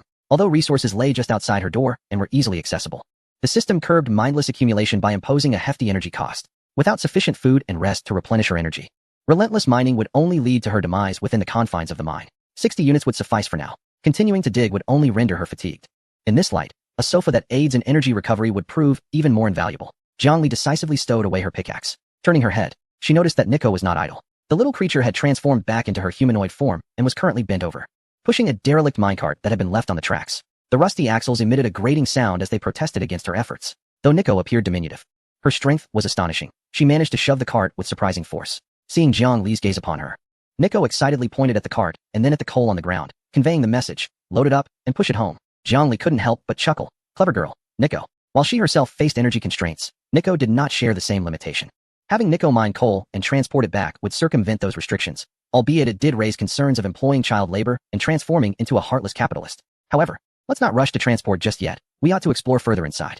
Zhongli clapped the coal dust off her hands and retrieved a basic portable torch from her backpack. This special torch, crafted from blueprints, was unaffected by environmental conditions, providing a stable light source and even offering a faint warmth to the survivor amidst wind and snow. It was evident that this mine extended beyond just the outer perimeter. Deeper within appeared to lie longer tunnels. Since they were already here, it would feel like a loss to leave without exploring thoroughly. Hush, be quiet. Zhongli signaled for silence to Nico, then stowed away her portable torch. The two of them moved forward, treading lightly as they ventured deeper into the shadowy mine. As they progressed further in, the light began to dwindle. After walking for approximately 200 to 300 meters, as they rounded a bend ahead, an unexpected noise echoed through the air. It was the unmistakable sound of metal striking rock, rhythmic and distinct amidst the silence of the cavernous mine. Is someone there? Zhongli's footsteps halted abruptly as she pressed herself against the frigid rock wall, pulling Nico close. Could it be a survivor respawning nearby? Zhongli mused internally. After a regional reset, encountering neighbors was inevitable. If it were merely ordinary survivors, they could coexist peacefully, perhaps even exchange resources. She cautiously peered around the corner, aided by the faint glimmer of light from the depths of the mine. Before her stood a gaunt man, his back turned to her, laboring to excavate something. He was clad in a seemingly warm leather jacket, topped with a safety helmet equipped with a light. Though Zhongli had never seen this individual before, her gaze hardened upon noticing the conspicuous protective gear adorning his right shoulder. It was a dark crimson metal shoulder piece, emblazoned with a crescent-shaped emblem in black paint. The name Dark Knight Guild echoed in her mind. The bald man she had encountered earlier had worn similar standardized equipment, albeit of a more refined design. He was a minor leader. This slender figure, while slightly less equipped, bore the unmistakable insignia. It was indeed them. In an instant, Zhongli retrieved her Riftwind twin axes from her waist, her intent to explore swiftly transforming into a readiness for battle. Meeting ordinary survivors could be deemed serendipitous, but crossing paths with the Dark Knight Guild was akin to a fateful encounter with an adversary. This guild was notorious for its penchant for plunder and slaughter, leaving no solitary survivor unharmed, especially given her previous conflicts with them during the dungeon's trials. Zhongli signaled to Nico behind her, and the two approached the man stealthily, refraining from immediate confrontation. At that moment, the man ceased his labor, seemingly fatigued. He leaned against the rock wall, panting, and gestured in the air, summoning the system panel. Soon, the empty mine resonated with his voice as he sent a voice message. Hey, what are you all dilly-dallying at the camp for? His voice was sharp and tinged with evident annoyance. I'm out here scouting alone while you lot sit back and relax. Zhongli halted her advance, taking refuge behind a massive boulder less than 10 meters away. After a brief pause, it seemed a response came from his companions, prompting him to spit in irritation. Enough of your nonsense. Do you think this coal is as easy to come by as cabbage? It's a real slog to dig up. I barely started, and my stamina is nearly in the red. This system is utterly ridiculous. Upon hearing this, Zhongli felt a surge of certainty. It appeared that stamina depletion was a universal rule affecting everyone, not just her. This also suggested that, regardless of the Dark Knight Guild's numbers, they could not deplete the mine's resources in a short span. The man seemed to be arguing with his teammates, his tone growing increasingly urgent. All right, enough. You better hurry and get your gear on and come over. Do not accuse me of neglecting your welfare. As I approached earlier, I scanned the area with my binoculars and noticed, not far from the eastern side of the mine, what appeared to be a structure. Jiang Li, concealed behind a rock, was not taken aback. The eastern side of the mine was unmistakably her camp. The voice of the thin man grew animated. The ground is blanketed in snow. I cannot discern its exact nature. However, one thing is certain. It is constructed of stone, a stone wall. Our current camp consists merely of a rickety wooden fence. Yet this place boasts a stone enclosure. This is undoubtedly a significant find. Excited exclamations echoed from the other end of the communication. The thin man continued with pride. Of course, it must be a lucrative target. Anyone capable of erecting stone walls must possess a substantial amount of resources. Perhaps they even have advanced blueprints. Make your way here quietly to avoid alarming them. Notify me when you are close. I shall continue to explore the mine in search of other accompanying minerals. After concluding, the thin man switched off the system panel. Once I complete this venture, I could easily ascend to the position of deputy leader, he mused. He hummed an unfamiliar tune, raised his pickaxe once more, and turned to delve deeper into the mine. Unbeknownst to him, two pairs of eyes were coldly observing him from the darkness behind. Jiang Li slowly rose to her feet. Initially, she had merely intended to inspect the mine, yet she had stumbled upon this alarming information. Her camp had been compromised, and her adversaries regarded her as a prime target. Chapter 44. The mysterious leader the man referred to as Mouse had not yet lifted his gaze when he sensed a flash of cold light. An axe whizzed past his head, embedding itself forcefully in the crevice of the rock behind him. The sharp blade severed several greasy strands of hair, sending an icy shiver down his spine. Do not move. Jiang Li's voice was colder than the surrounding cavern. Mouse froze, his previous arrogance evaporating, replaced by sheer terror. He raised his hands in a gesture of surrender, his knees buckling as he instinctively began to kneel. Please, spare me. It's a misunderstanding. I am merely a coal miner. As he wailed, he covertly assessed Jiang Li from the corner of his eye. Despite the dim lighting, he discerned that she was a woman, and a notably youthful one at that. She wielded a glowing blue weapon, though her physique did not appear particularly imposing. A coal miner? Jiang Li scoffed, about to retort when she slightly loosened her grip, intending to pull him away from the rock face. At that very moment, the fear in Mouse's eyes abruptly vanished, replaced by a fierce glare. You wretched woman, perish. With a swift motion, his right hand drew a meticulously sharpened triangular file from his lower back, using the guise of feigned submission to conceal his lethal intent as he lunged toward Jiang Li's abdomen like a striking serpent. This treacherous maneuver was one he had mastered during his days on the streets before the apocalypse. He had betrayed countless individuals with this very tactic of false surrender.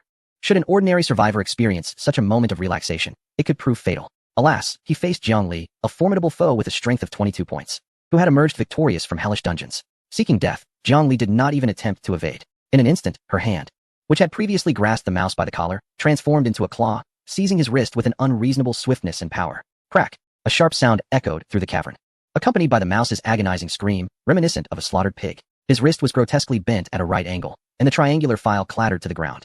Without delay, Jiang Li exerted her strength, lifting him as one would a chick, and then violently hurled him against the rocky wall behind. Bang! The impact made the mouse feel as though his internal organs had shifted, and he nearly spewed bile. Before he could regain his composure, a boot clad in work attire came crashing down upon his chest, the immense weight causing his ribs to emit pained groans. Attempting to summon the system interface, Jiang Li observed the mouse's trembling fingers on his left hand, desperately trying to conjure the system panel. She pressed down with her foot once more. The mouse's face turned pale from the searing pain, and the little strength he possessed was instantly shattered. The system interface barely materialized before being forcibly interrupted. Nico! Jiang Li called out softly. In the shadows, Nico, who had previously appeared as an innocuous young girl, suddenly emitted a deep growl. With a roar, her form swelled, sprouting wildly. In the blink of an eye, a massive brown bear materialized within the narrow mine tunnel. The bear's enormous paw, accompanied by a gust of wind, pressed directly against the mouse's abdomen. Those claws, sharp as hooks, required but a gentle swipe to eviscerate him. Feeling the bear's claws lightly graze his stomach, the mouse cried out, "Please, don't kill me. I will tell you everything." In the face of such overwhelming power, his street-smart cunning was utterly laughable. He had instinctively perceived the slender Jiang Li as an easy target, yet in the realm of survival games, strength cannot be determined by physique. Are you with the Night Guild? Jiang Li inquired, striking his cheek with the blade of her axe. What are you doing here? Speak the truth. For if I detect a single lie. Nico growled in agreement, causing the mouse to tremble uncontrollably. Yes, we are with the Night Guild. The mouse quaked, spilling his secrets like beans from a bamboo tube. I am a scout, codename Mouse. Our guild leader used a guild gathering card and directional refresh item to gather us after we drifted in the region, all to seize resources. From whom? Jiang Li feigned ignorance. From those fat sheep on the leaderboard. The mouse glanced nervously at Jiang Li. Heroine, I see your equipment. You must be one of the top 100 players, right? We came specifically for you. Jiang Li narrowed her eyes. Indeed, her suspicions were confirmed. Her gaze fell upon the mouse's red shoulder armor. This equipment, I see your guild members possess it as well. Is it your guild's uniform? Jiang Li delicately prodded the edge of the shoulder pad with the tip of her axe. Mentioning the shoulder pad, a complex expression flickered in the mouse's eyes, fear mingling with fervor. This was the Crimson Oath shoulder pad, A reward bestowed upon us by the guild leader. Its attributes? A mere one across the board. The mouse swallowed hard and added that the guild leader had mentioned that as long as we performed well within the guild and earned promotions, the attributes of this shoulder pad could indeed grow. The vice president's version, for instance, boasted an enhancement of 3 points to all attributes, a total of 1, and it could even evolve. Jiang Li's heart raced at the revelation. Such attributes were nothing short of extraordinary. It was worth noting that although her unlucky one title granted her 5 points across the board, it was a unique hidden title burdened with severe negative effects. Yet, this Night Guild could distribute such growth-oriented equipment in bulk. It was no wonder that the bald man and his companions were utterly devoted to this so-called leader. In the early stages, the advantage of a single point across all attributes was monumental. Take it off and show me, Jiang Li commanded. The mouse's countenance turned ashen, shaking his head frantically. No, I can't take it off. I truly can't. Don't want to give it up? Jiang Li pressed down with her foot. No, no, listen to me, warrior. The mouse was nearly in tears. This equipment has a trait called Binding Curse. Once worn, it becomes as if it is fused to your flesh. It cannot be removed unless one dies. Furthermore, should you betray the guild, the leader can remotely detonate it. Jiang Li paused mid-motion. Binding Curse? Remote detonation? Enlightenment dawned upon her. So that was it. She had previously puzzled over how, in this lawless world where humanity had deteriorated, that enigmatic leader could command such unwavering loyalty from so many. It was not merely through the allure of profit, but rather through this peculiar method of control. One hand offering attributes, the other holding a leash. The leader of this Night Guild was indeed a formidable individual. What is your leader's name? What does he look like? What are his capabilities? Jiang Li continued to press. The mouse's gaze flickered, his voice faltering. What he is called? I do not know. He always wears a mask or remains shrouded in shadow. But he is powerful. Incredibly so. He is the chosen one, destined to rule this snow-laden expanse. As he uttered the word God, a sickly reverence emerged on the mouse's otherwise lecherous face. As if he had forgotten he was being trampled underfoot. Everything we have is granted by the leader. He can foresee the future, produce all manner of miraculous item cards. And, whack, Jiang Li swiftly swung the back of her axe, landing a fierce blow to the mouse's mouth, interrupting his fervent discourse. Several bloodied teeth flew from his mouth. Stop preaching to me about your cult-like schemes, Jiang Li coldly retorted. Speak of something substantial. I refuse to believe that you, a bunch of average misfits, along with this shoulder pad, can contend with the top players on the leaderboard. Each of those at the top possesses unique skills. What gives you such confidence? Jiang Li fixed her gaze intently on the mouse's eyes. Don't tell me you plan to rely solely on sheer numbers. The mouse cradled his swollen mouth, his eyes beginning to dart away, unable to muster a response. Not speaking, are we? Jiang Li let out a cold snort and exchanged a meaningful glance with Nico. Instantly, Nico opened her gaping maw, poised to bite down on the mouse's head. No. I'll talk. The mouse cried out, terrified to the core. It's a prop. The president gave us a one-time item called the Interference Field Potion. Just throw it at your opponent, and it will weaken them for 10 minutes. Jiang Li's heart skipped a beat. A weakened state? What a clever strategy. She felt a chill run down her spine. Such a tool existed, and she would have to be more cautious in the future. Why didn't you use it earlier in the dungeon? I don't know. The president distributes items in batches, and we have to turn in what we obtain periodically. Fortunately, we went out to scout today and caught this informant. Otherwise, if they had thrown that splattering potion into the courtyard, I wouldn't even know how I met my demise. Aside from this potion, is there anything else? And no, nothing else. Really, our team only received one of these, and it's with the captain. Jiang Li nodded, her mind racing. Now that she was aware of the opponent's trump card, it was manageable. Yet she had to remain vigilant. Let us turn the tables on them. How many members are left in your team? What is their composition? How long until they arrive? With fear gripping him, the mouse answered every question without hesitation. There are 4 others. They mentioned they were gathering their things, so they should be here in about 30 minutes. As Jiang Li listened, she calculated in her mind. A standard 5-person combat team, but without the element of surprise. They would be mere fodder before her. All right, considering your cooperation, I'll ease off. Jiang Li withdrew her foot from his chest and took a step back. Stay here and behave. I'll let you go once I'm no longer angry. The mouse, feeling as if he had been granted a reprieve, scrambled to the corner and said, Thank you, brave heroine. I promise to remain here. His head bowed. He appeared utterly cowed, having been terrified into submission. Jiang Li seemed to relax her guard, turning to Nico as if deliberating how to deal with the excavated coal. However, at that very moment, a sinister glint flashed beneath the mouse's lowered eyelids. You naive fool, he cursed inwardly, though Jiang Li had effectively blocked his access to the system interface. Keeping a watchful eye on his hands, he had no need for it. His right hand was concealed within the voluminous sleeve of his leather coat, fingers tightly gripping a hard object hidden in an inner pocket. It was the emergency signal crystal. This item required no system operations. Simply shattering it would send a distress signal to all guild members within a kilometer, sharing real-time coordinates. With a faint, almost imperceptible crack, masked by the sound of water dripping from distant rocks, the crystal shattered. An invisible wave of energy radiated outward in an instant. Meanwhile, the mouse's face remained contorted in a mask of fearful submission, trembling visibly. Success! A wave of elation surged within the mouse. The captain and his team were already en route, and upon receiving the signal, they would surely hasten their pace. Furthermore, the distress signal would indicate an extremely dangerous yet valuable target in this location. If he could just stall this woman for a few minutes, merely a few minutes, once the captain arrived and the potion was deployed, this woman would be trapped without escape. What are you laughing at? Suddenly, a cold voice echoed above him. The mouse froze, jerking his head upward. To his astonishment, Jiang Li, who had previously turned away, had somehow returned, looking down at him with an air of condescension. Her eyes, devoid of any anger from being deceived, instead sparkled with a mocking amusement, as if she were watching a circus act. "I wasn't laughing," the mouse stammered defensively. Jiang Li chose not to expose his lie, but rather let her gaze wander to his right hand, which was still tucked within his sleeve. "That crack just now was rather pleasant, wasn't it?" A playful smile danced upon Jiang Li's lips. "What did you crush? The distress beacon? Or perhaps the locator?" The mouse's pupils contracted to the size of pinpricks. She knew. She had always known. "Why you did it on purpose?" His voice quivered, and for the first time, he truly felt despair. This woman was not merely inexperienced. She was terrifying. "If I don't allow you to send a signal, how could I lure your companions here for a complete ambush?" Jiang Li casually weighed the twin axes in her hands. After all, a family should be gathered whole, shouldn't it? She need not seek them out. In the labyrinthine confines of this mine, what strategy could be more effective than encircling and cutting off reinforcements? "Nico," Jiang Li called softly. The brown bear, Nico, immediately stepped forward, casting a colossal shadow that enveloped the mouse entirely. "Keep a close watch on this bait. Ensure he does not perish, but also do not allow him to be too comfortable." "Roar." Nico responded enthusiastically, plopping down to sit directly on the mouse, leaving him to emit only faint whimpers. Chapter 45. A trap for the guest. Jiang Li disappeared into the shadow of a massive rock. While in the center of the mine, the unfortunate mouse was bound tightly, a rag stained with coal dust stuffed in his mouth, muffling his feeble cries for help. Beside him, Nico, in bear form, loomed with a paw poised ominously above his head, ready to dispatch him with a mere tap. Before long, the sound of hurried footsteps echoed from the entrance of the mine. "They have arrived." Jiang Li tightened her grip on the axes, her gaze sharpening with intensity. There were 4 of them. The beams of their flashlights danced erratically in the darkness, piercing through the mine's gloom. Leading the group was a burly man wielding a two-handed sword that emitted a faint glow, likely of green quality. Following him were a stout man with a large round shield, a slender figure armed with a short bow, and a woman clad in a long, fur-lined robe.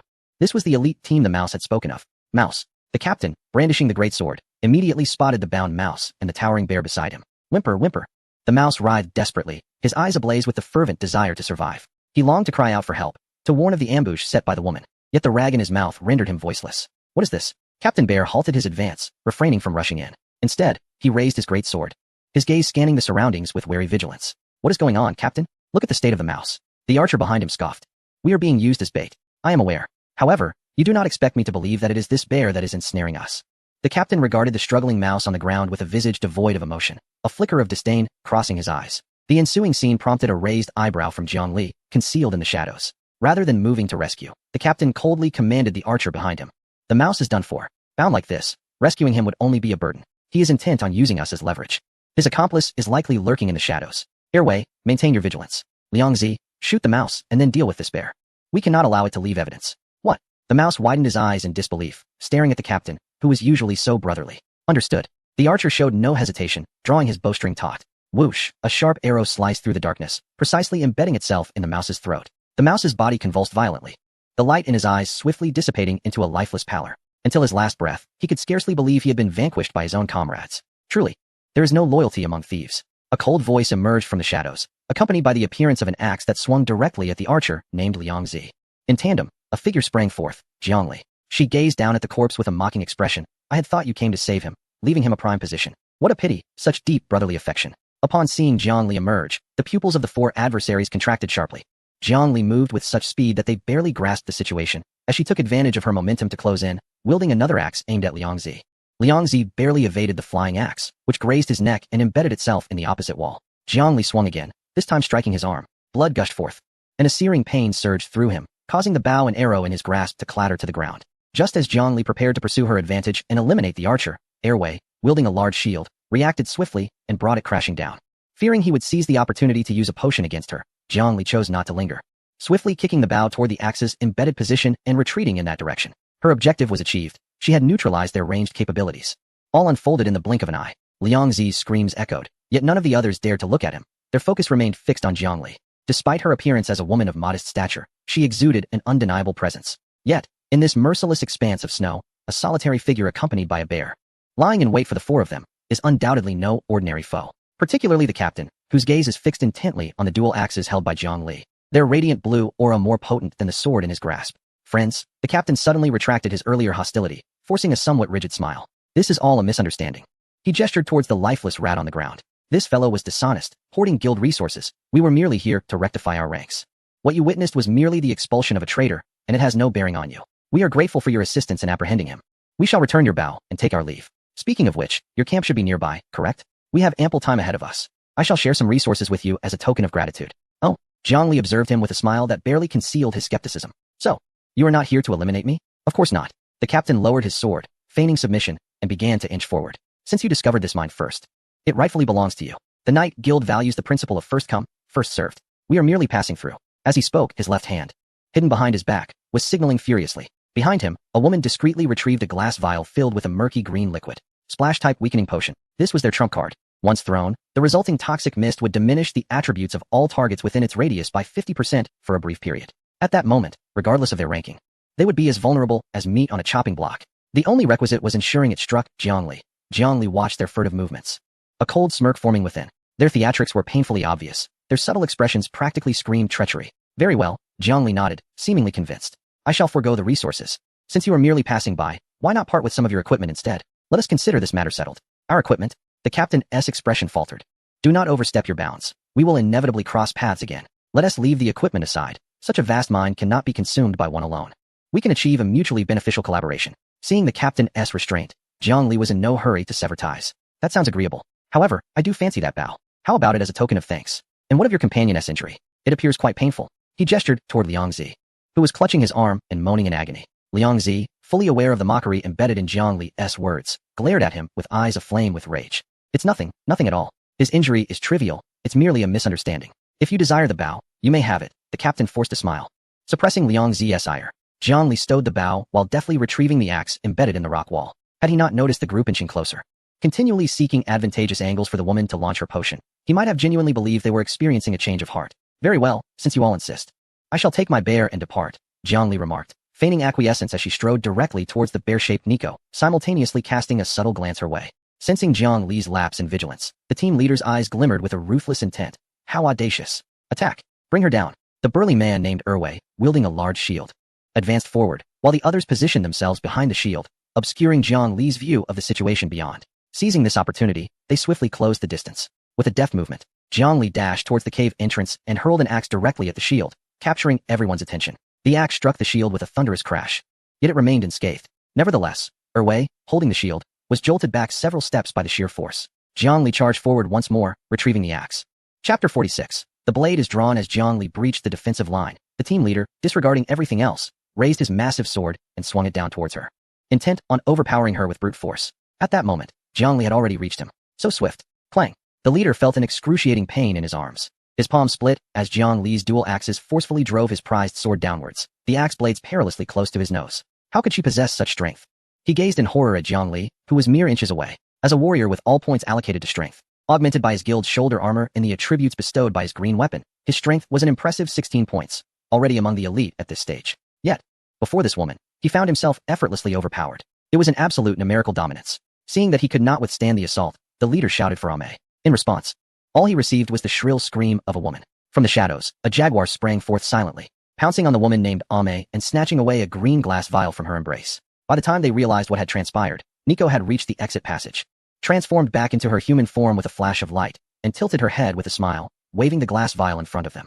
The members of the Dark Knight Guild were evidently bewildered by the sudden turn of events, glancing back at the previous position of the mouse, only to find that the once motionless bear had vanished. What is that? A druid? One inquired. Forget about that. Help me. The leader, drenched in sweat, struggled to fend off Zhongli's relentless attacks. Zhongli took a moment to glance back at Nico, who was proudly wagging her tail in triumph. The shield-bearing giant attempted to turn and confront Zhongli, but Nico was already in motion. With a mighty roar, she transformed back into bear form.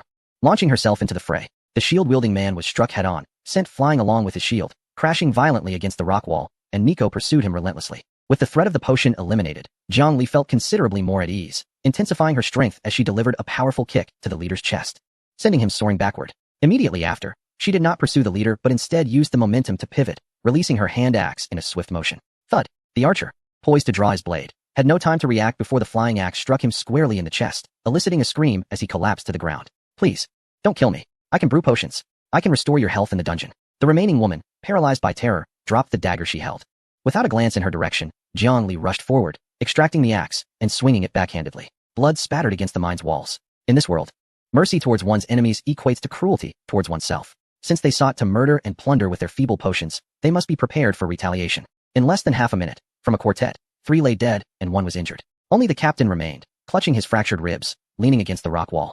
Blood spilling from his mouth, his eyes filled with dread. Before Zhang Li's embodiment of violent aesthetics, he was a mere jest. Zhang Li approached him slowly. As Nico transformed back into her human form and offered a vial. Splash-type weakness potion, superior, effect, reduces target's attributes by 50, lasting 3 minutes. Zhang Li stowed the potion in his backpack and then looked down at the captain, brandishing the axe in his hand. The one they called Rat had confessed everything. Do you wish to join him in death? The captain let out a grim laugh, blood frothing at his lips. Cough. So what if he confessed? What does your murder achieve? Do you think you've triumphed? You have no idea against what kind of existence you stand. His gaze remained unwavering, radiating a madness akin to brainwashing. The guild leader is a god. He will not spare you. You cannot escape. A god? Zhang Li scoffed, stepping on his wrist. A coward who hides, afraid to show his face, dares to call himself a god? Silence. The captain, as if provoked at his core, struggled violently. The guild leader is merely gathering strength. He holds the truths of this world. You know nothing. All the resources we submit can be transformed into divine equipment in his hands. This shoulder piece is just the beginning. Zhang Li's interest peaked. Resources exchanged for equipment? Are you saying that as long as you provide materials, he can grant you such a tribute-laden gear? Indeed. The captain's face gleamed with fervor. The guild leader possesses a unique talent. With sufficient resources, he can mass-produce this growth-type equipment. Once the guild card is complete, when the guild leader establishes the system guild, we shall all gain greater power. At that time, the entire snowfield will be our pasture. You are nothing but our fattened pigs. Zhang Li furrowed his brow. A talent capable of mass-producing attribute equipment? This posed a significant challenge. If the Dark Knight Guild truly flourished, hundreds of elite players with full attribute enhancements could indeed dominate the snowfield. One more question lingered. Zhang Li crouched down, the axe blade pressed against the captain's neck. It seems you have done away with quite a number of people. What becomes of those who die in the snowfield? This had always been Zhang Li's primary concern. In the dungeon, death meant elimination. But what about in the corporeal world of the snowfield? The captain gazed at Zhang Li, a malicious grin spreading across his face. Wanna know? Haha. To die here is to truly perish. The items you carry will be randomly deducted by the system. However, his voice took on a sinister tone, declaring that your camp would not vanish instantly. Instead, it would transform into a forsaken grave. The resources in your storage box would be forcibly and gradually depleted by the system each day until completely exhausted, at which point the camp would be entirely refreshed.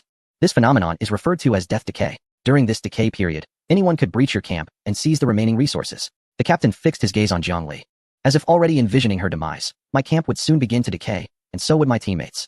But do you truly believe you can possess these resources? You won't survive much longer either. The guild leader is a deity. A chill ran down Zhang Li's spine upon hearing this. Death decay. Suddenly, she recalled the silver chest discovered in the wilderness. Could it be that those randomly respawning chests were actually remnants of long-deceased survivors? After their camps had completely decayed, the system bundled their final resources and scattered them across the corners of the world?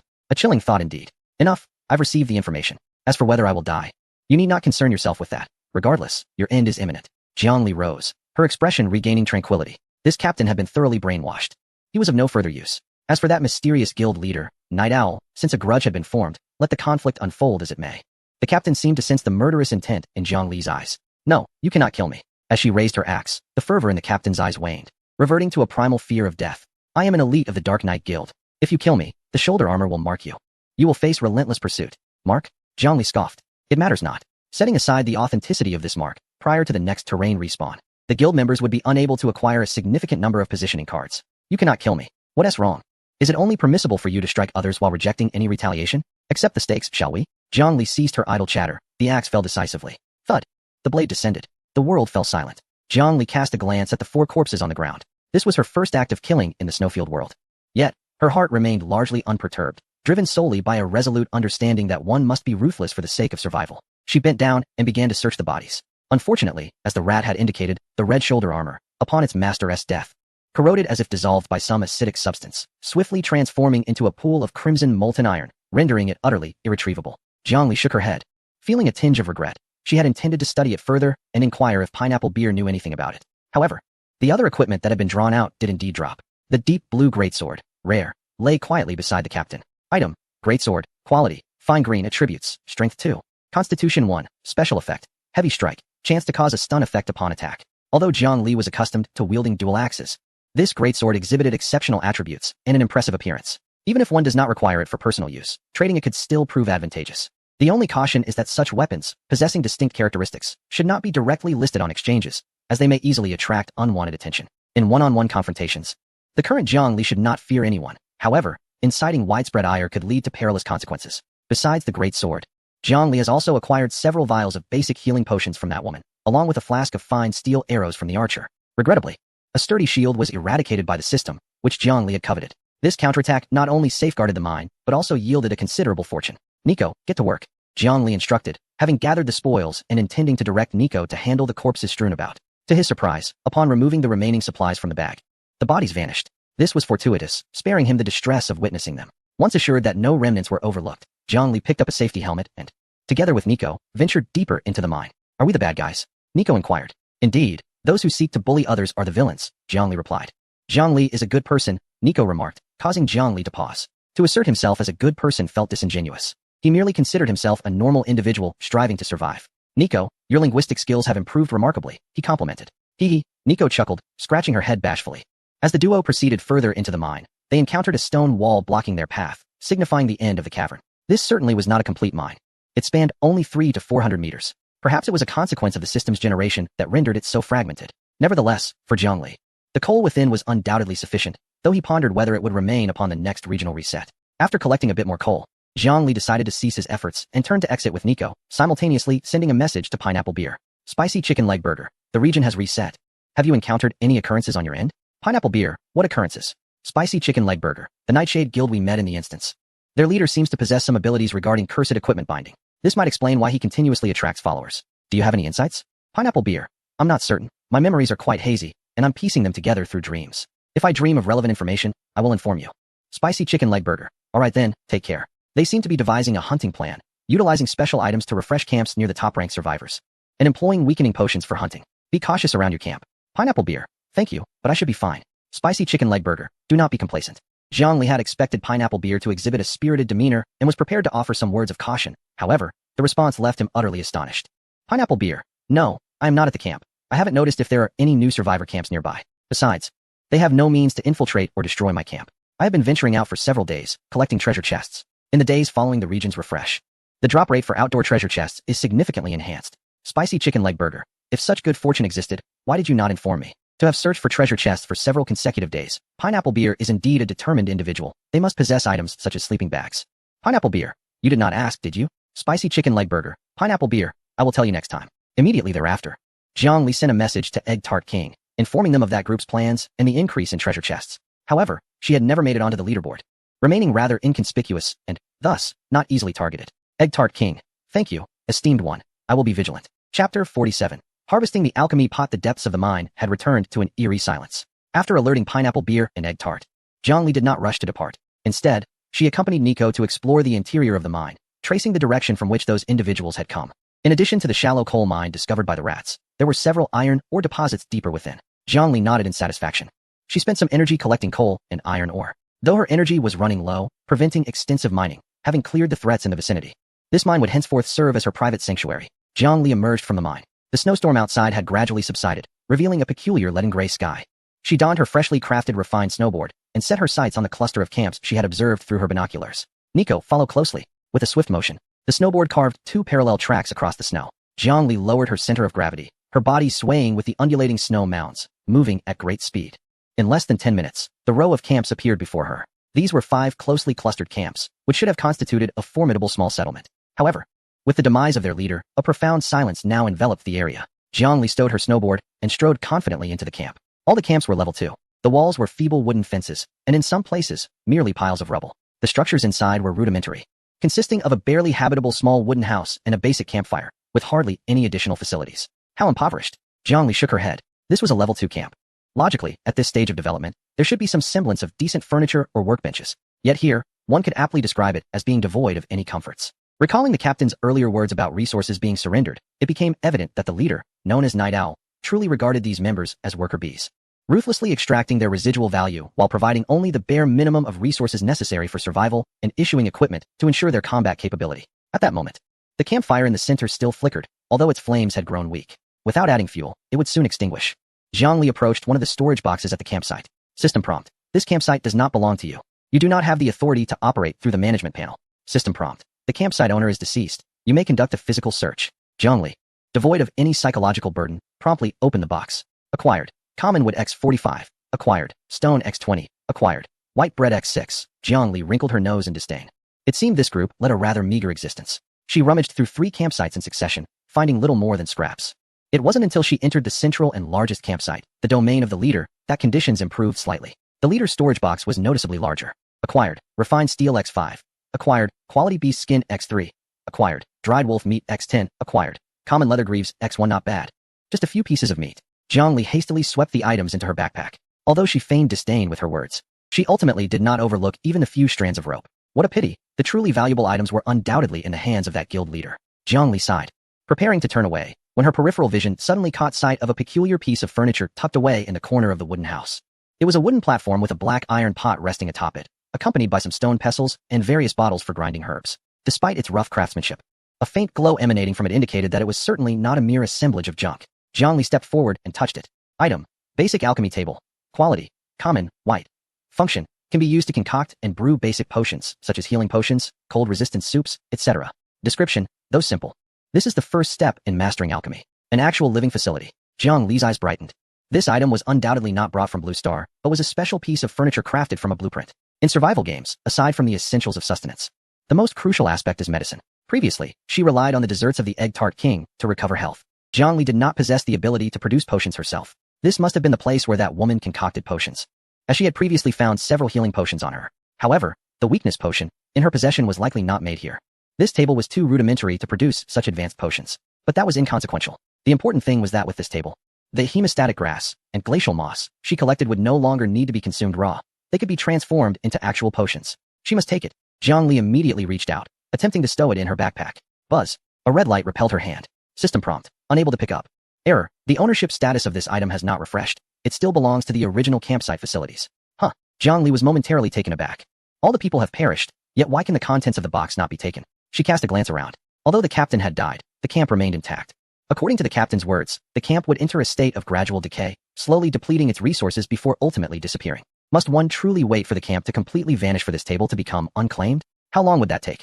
Perhaps until the year of the monkey and the month of the horse? By then, the wildflowers would have wilted, and it might even be snatched away by some passerby. The ownership status has not refreshed. Jiang Li pondered, which implies that the system deems this object still in use or fixed. If that is the case, could it be possible that if I utilize it once, overriding the former owner's mark, the status would refresh? Jiang Li's imagination soared. Why not give it a try?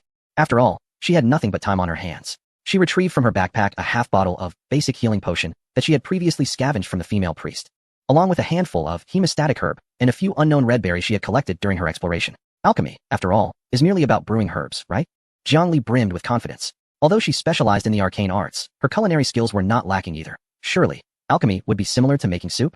She poured the half bottle of potion into a black pot and then crushed the herbs before tossing them in. No fire? Jiang Li glanced at the nearby Nico. Would it be possible to borrow some flames? Nico tilted her head, not entirely understanding, but obediently transformed back into bear form, fetching a burning log from the campfire outside and placing it beneath the alchemical station.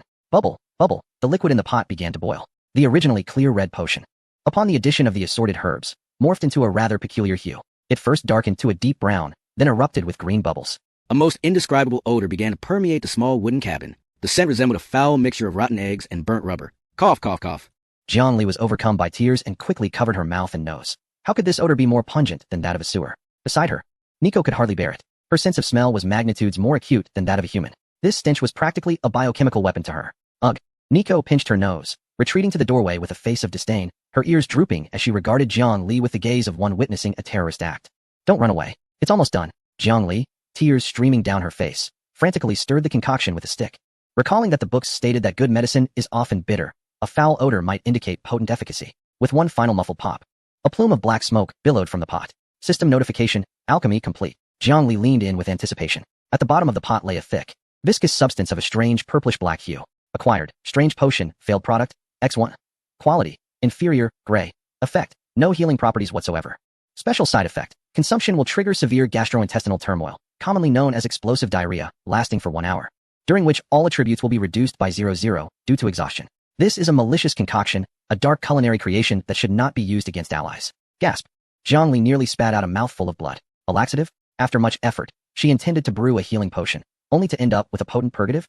All attributes reduced by 10 due to exhaustion? Jiang Li gazed at the black bottle in her hand, her expression somewhat peculiar. Although it was a failed product, its effects seemed surprisingly promising. If she encountered a boss with substantial health or a nefarious player, slipping this into their food would create quite the spectacle. Hee. Jiang Li couldn't help but emit a villainous laugh as she carefully stored the strange potion in her backpack, labeling it as a biochemical weapon.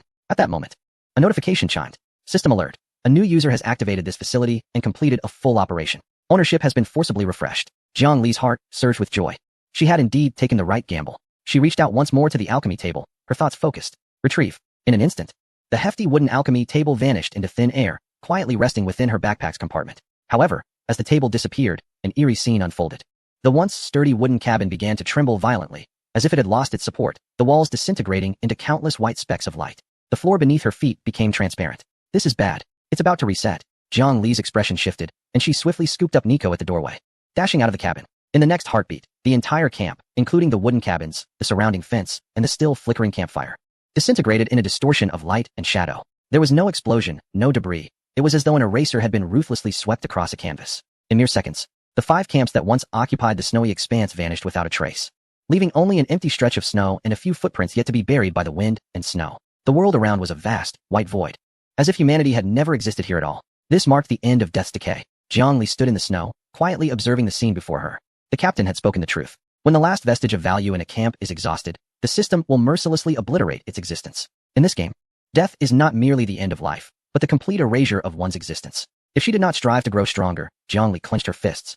Looking into the distance, perhaps one day, her and Nico's home would also transform into such a blank expanse. This feeling of impending crisis was far more intense than when facing a ghoul. Let us go home. Jiang Li took a deep breath, her gaze resolute once more. She turned around and strapped on her snowboard again. Others may be erased, but she would not. She would thrive in this frozen world, living better and longer than anyone else. Nico, tonight, I'll make you some meat soup. Hell, as long as it's not that dark concoction from earlier. Chapter 48. Upgrading to level 4 campsite. The journey home proved remarkably smooth, with the newly acquired refined snowboard. What had once been a laborious trek through the snow transformed into a swift glide. Nico nestled behind the snowboard like a charming ornament, and in less than 20 minutes, they beheld the familiar stone wall. Home at last. Jiang Li executed a graceful sideways stop, coming to a steady halt at the entrance of the campsite. As she pushed open the heavy stone door, a sense of security enveloped her. Though it had been less than a day since their departure, the changes within the campsite left Jiang Li momentarily astonished. Her gaze instinctively drifted towards the corner where the experimental field lay. Just previously, it had only sprouted a few tender green shoots, barely visible beneath the soil. Yet now, those few stalks of wheat had astonishingly surged to heights of 3 to 4 centimeters. The vibrant green leaves swayed gently in the cold wind, exuding a vitality that seemed almost otherworldly. How remarkably swift their growth. Jiang Li marveled at the sight. Although she had applied some fertilizer, such rapid growth defied the principles of botany. It appeared that in this gamified realm, as long as temperature, light, and nutrients were adequately provided, the growth cycle of crops had been significantly compressed. At this rate, perhaps in just a few days, she might indulge in fluffy white steamed buns. Jiang Li swallowed hard, her spirits soaring. Upon returning to the main house, warmth enveloped her entirely. She removed her goggles and outerwear, and her first task was to retrieve the basic alchemy table, which she had painstakingly acquired. Thud! The heavy wooden table landed on the floor. Jiang Li positioned it to the right of the fireplace, creating a cozy angle with the European-style sofa on the opposite side. The once empty wooden cabin now boasted a sofa, coffee table, fireplace, alchemy table, and a stack of resource boxes in the corner, gradually resembling a true home. Next, it was time to attend to business. Jiang Li approached the table, settled into the soft sofa, and activated the campsite control panel. Current campsite level, LV3.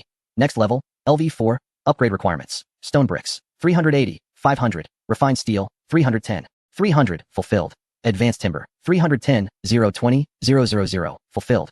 Energy core, 3510. Fulfilled. Precision electronic components, 3550. Needed.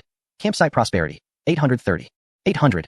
Only a small amount of stone bricks and electronic components were lacking. Stone bricks could be synthesized using 2 stones at the workbench. Moreover, although Jiang Li did not possess enough, she had plenty of hard currency at her disposal. She accessed the regional trade channel.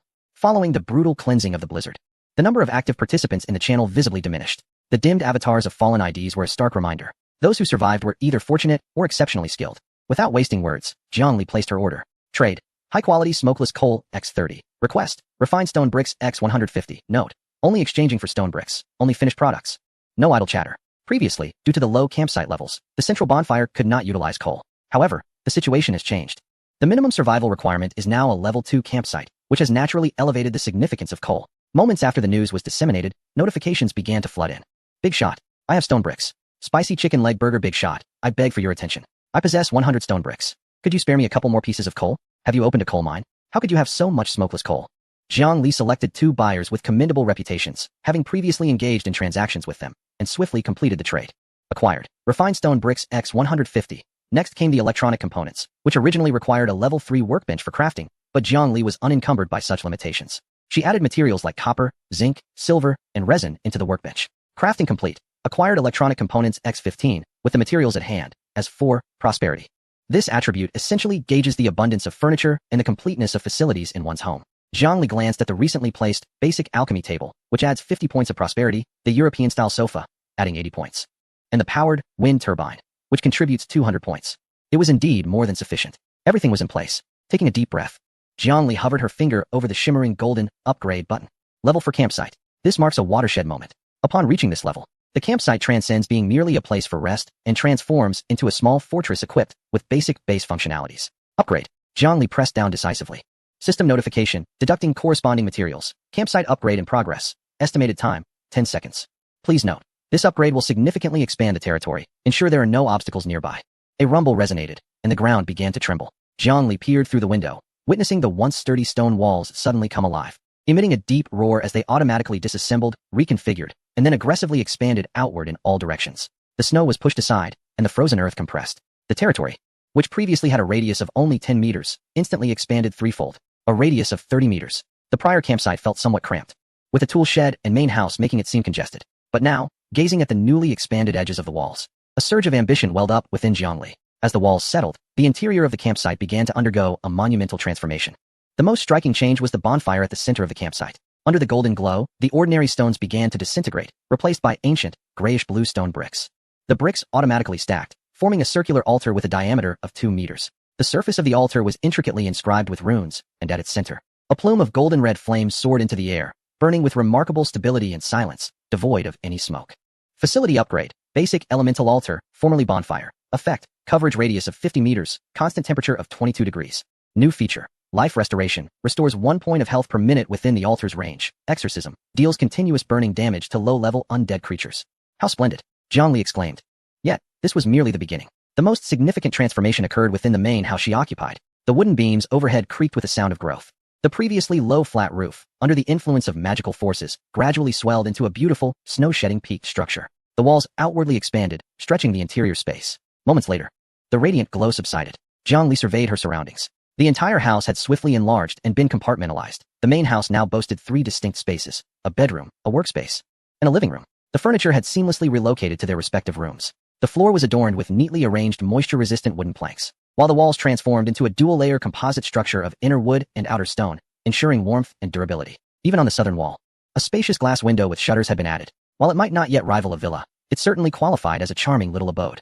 Zhang Li contentedly caressed the pristine walls. Wait a moment. Suddenly, a thought struck her, and she hurried to the window to gaze outside. To her surprise, the makeshift restroom, which had once stood adjacent to the main house, was now isolated, standing alone over 20 meters away due to the expansion of the camp's perimeter. Zhang Li's lips twitched at the sight. This was rather awkward. Would she have to run dozens of meters across the yard to use the restroom? Moreover, the solitary placement of the restroom was an eyesore. It had to be moved. Zhang Li accessed the camp management interface. The level 4 camp had unlocked the God View building mode. In an instant, her consciousness soared, as if floating above the camp, surveying the entire territory. With intent, Zhang Li selected the restroom and commanded it to move. The small wooden structure lifted effortlessly into the air, suspended momentarily before drifting leisurely to the side of the main house, aligning perfectly against the wall. Integration. Zhang Li selected another option.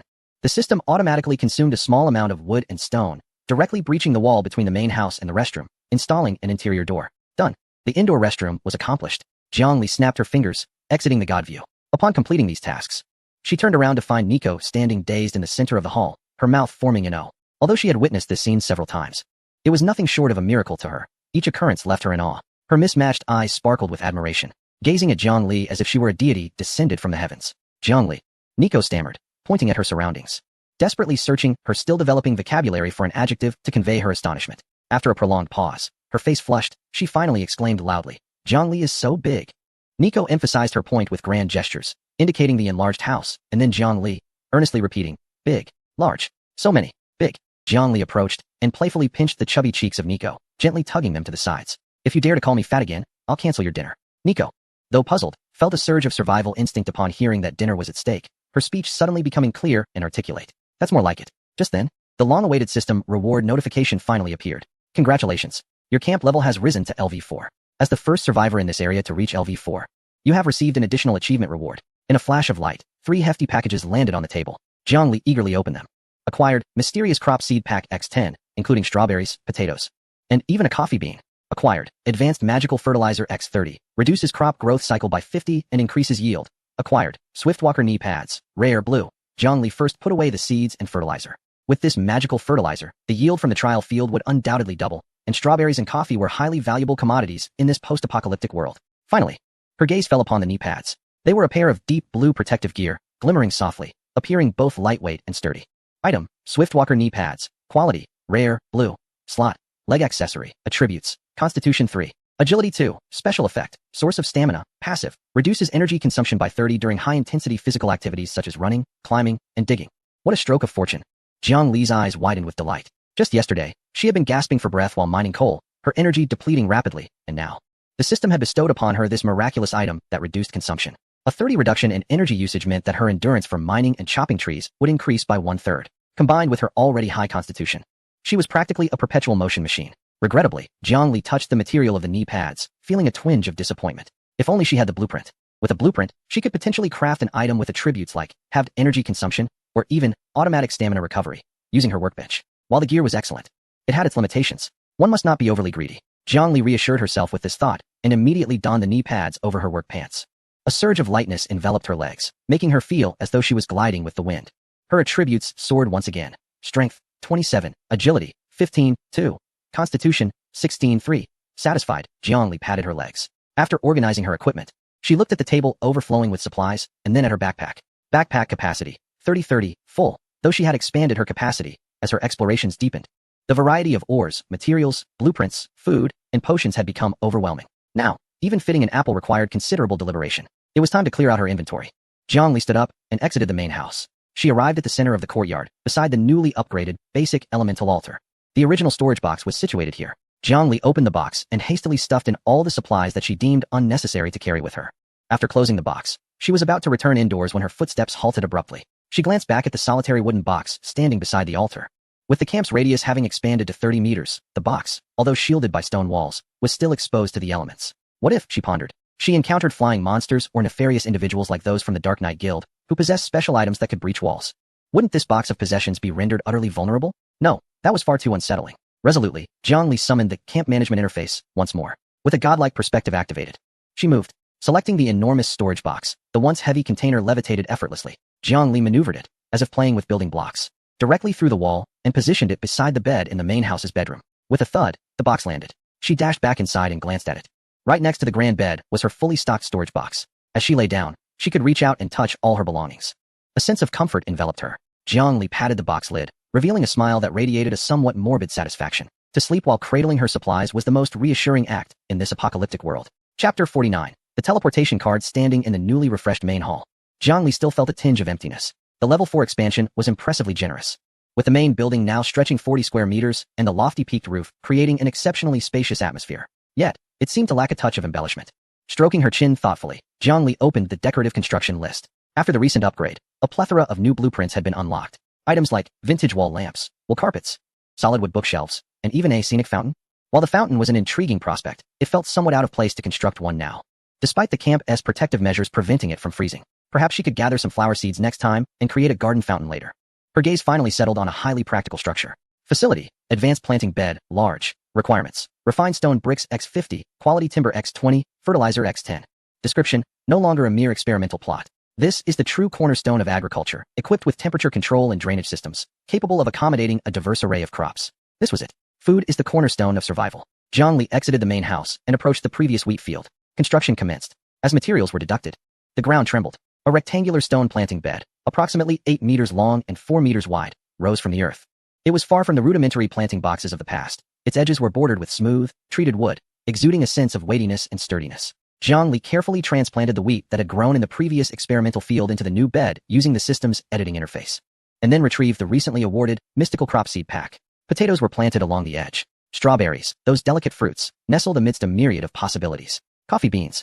Jiang Li gazed intently at the deep brown bean, her eyes ablaze with fervor. The thought of cultivating a coffee tree, and the prospect of savoring a steaming cup of Americano each morning, filled her with hopeful anticipation for the days to come. After diligently completing her agricultural tasks, she covered the planting bed with a thick layer of insulation and connected the power supply. Under the radiant glow of the purple-red plant growth lights, this small patch of verdant life stood in stark contrast to the lifeless, white world beyond the surrounding walls. With a sigh, Jiang Li brushed the dirt from her hands.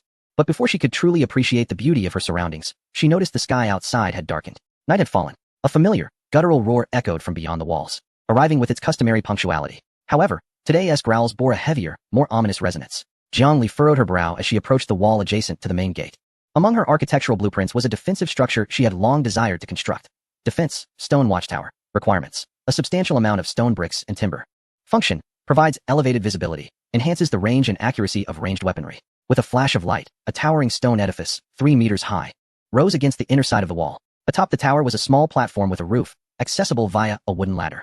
Jiangli ascended the ladder to the tower's peak, where the cold wind howled fiercely, yet the view was exceptional. Illuminated by the flickering light, she peered beyond the wall. Her expression darkened slightly as she surveyed the scene below. The snow-covered ground was teeming with shadows, an unsettling sight. Previously, the undead had exhibited stiff movements, aimlessly wandering as mere shells of life. Yet today, she distinctly observed several towering figures among them, dragging rusted chains or broken wooden clubs. Their eyes, no longer the murky gray-white of before, now glimmered with a faint red glow. Characteristics: enhanced strength, exhibiting initial tendencies towards destruction. They had evolved. As the survivors grew stronger, so too did the monsters, a reflection of the system's balancing mechanism. If she did not seize the opportunity to upgrade now, the emergence of even more formidable creatures in the future could render even the stone walls inadequate. Jiangli glanced at her experience bar. Level: LV5, 45100. Only 55 points remained until she reached LV6. Should she work overtime tonight? She turned back to see Nico frolicking in the snowflakes in the courtyard. Nico, enough playing, it's time to get to work. Nico instantly perked up, her eyes sparkling with excitement. As Jiangli spoke, she opened her personal panel, reattaching the title she had previously removed with a newfound sense of seriousness.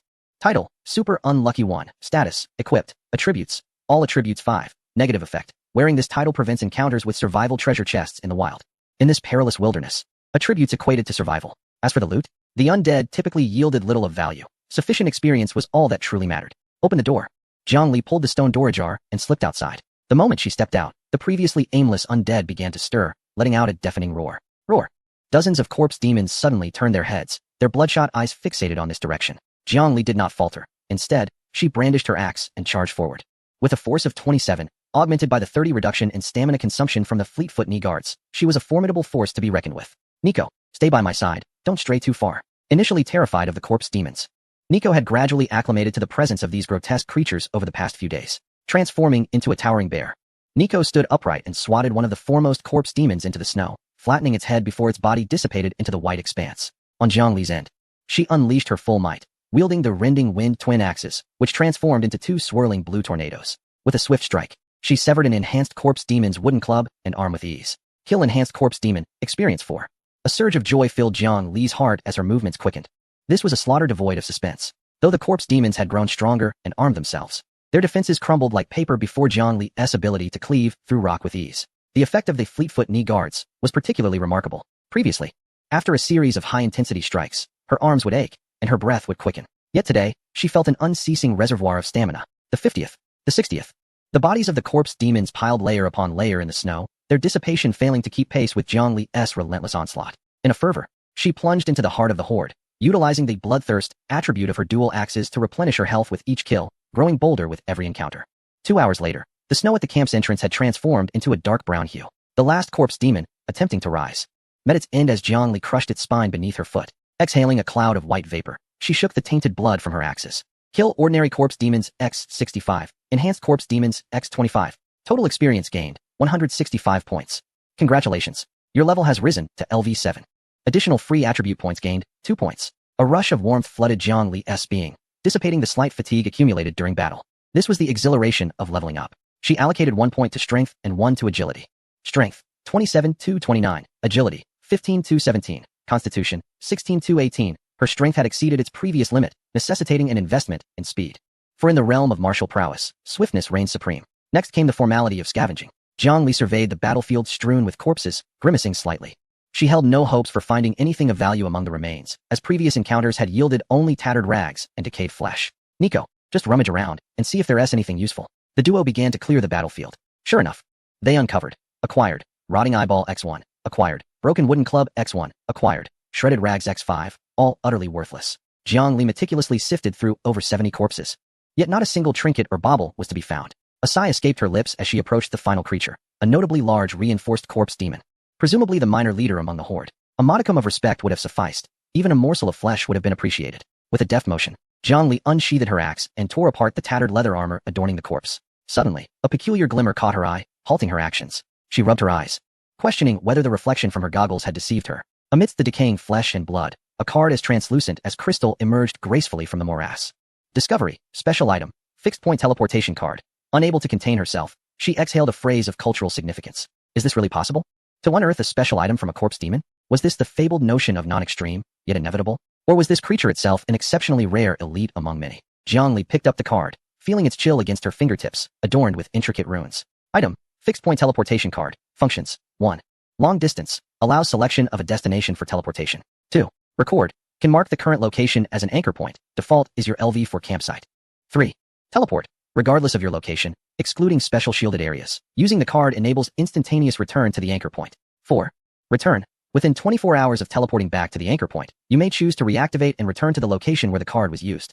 Limitations. Cooldown period of 72 hours. Description. A valuable assistant for distant journeys, a precious talisman for survival, and the swiftest route home for a meal. A teleportation axis, and one that allows for round trips. Jiangli clutched the card tightly, recognizing its immense strategic value. This meant that in future explorations, she would no longer fear being unable to return. Should she encounter an adversary beyond her capabilities, she could teleport away without hesitation, or if her backpack filled, she could teleport home to unload, then return to continue her scavenging. Carefully, Jiangli stowed the card in her backpack.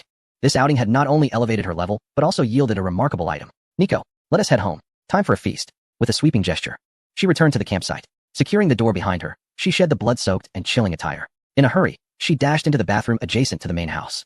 The shower erupted with a powerful stream of hot water, instantly enveloping the small space in a cloud of steam. Standing beneath the cascading warmth, Jiangli closed her eyes, reveling in the sensation of water washing over her skin. It felt divine. After battling in sub-zero temperatures for 2 hours, a chill had seeped into her very bones. Now, this hot water felt as though it were cleansing her soul. She indulged for a full 20 minutes, until her skin glowed with a slight redness from the heat, before finally turning off the faucet. Wrapped in a thick towel, her bare feet met the warmth of the wooden floor as she opened the door to the living room. A wave of warmth enveloped her. The fire in the hearth crackled robustly, occasionally emitting faint pops as the wood ignited.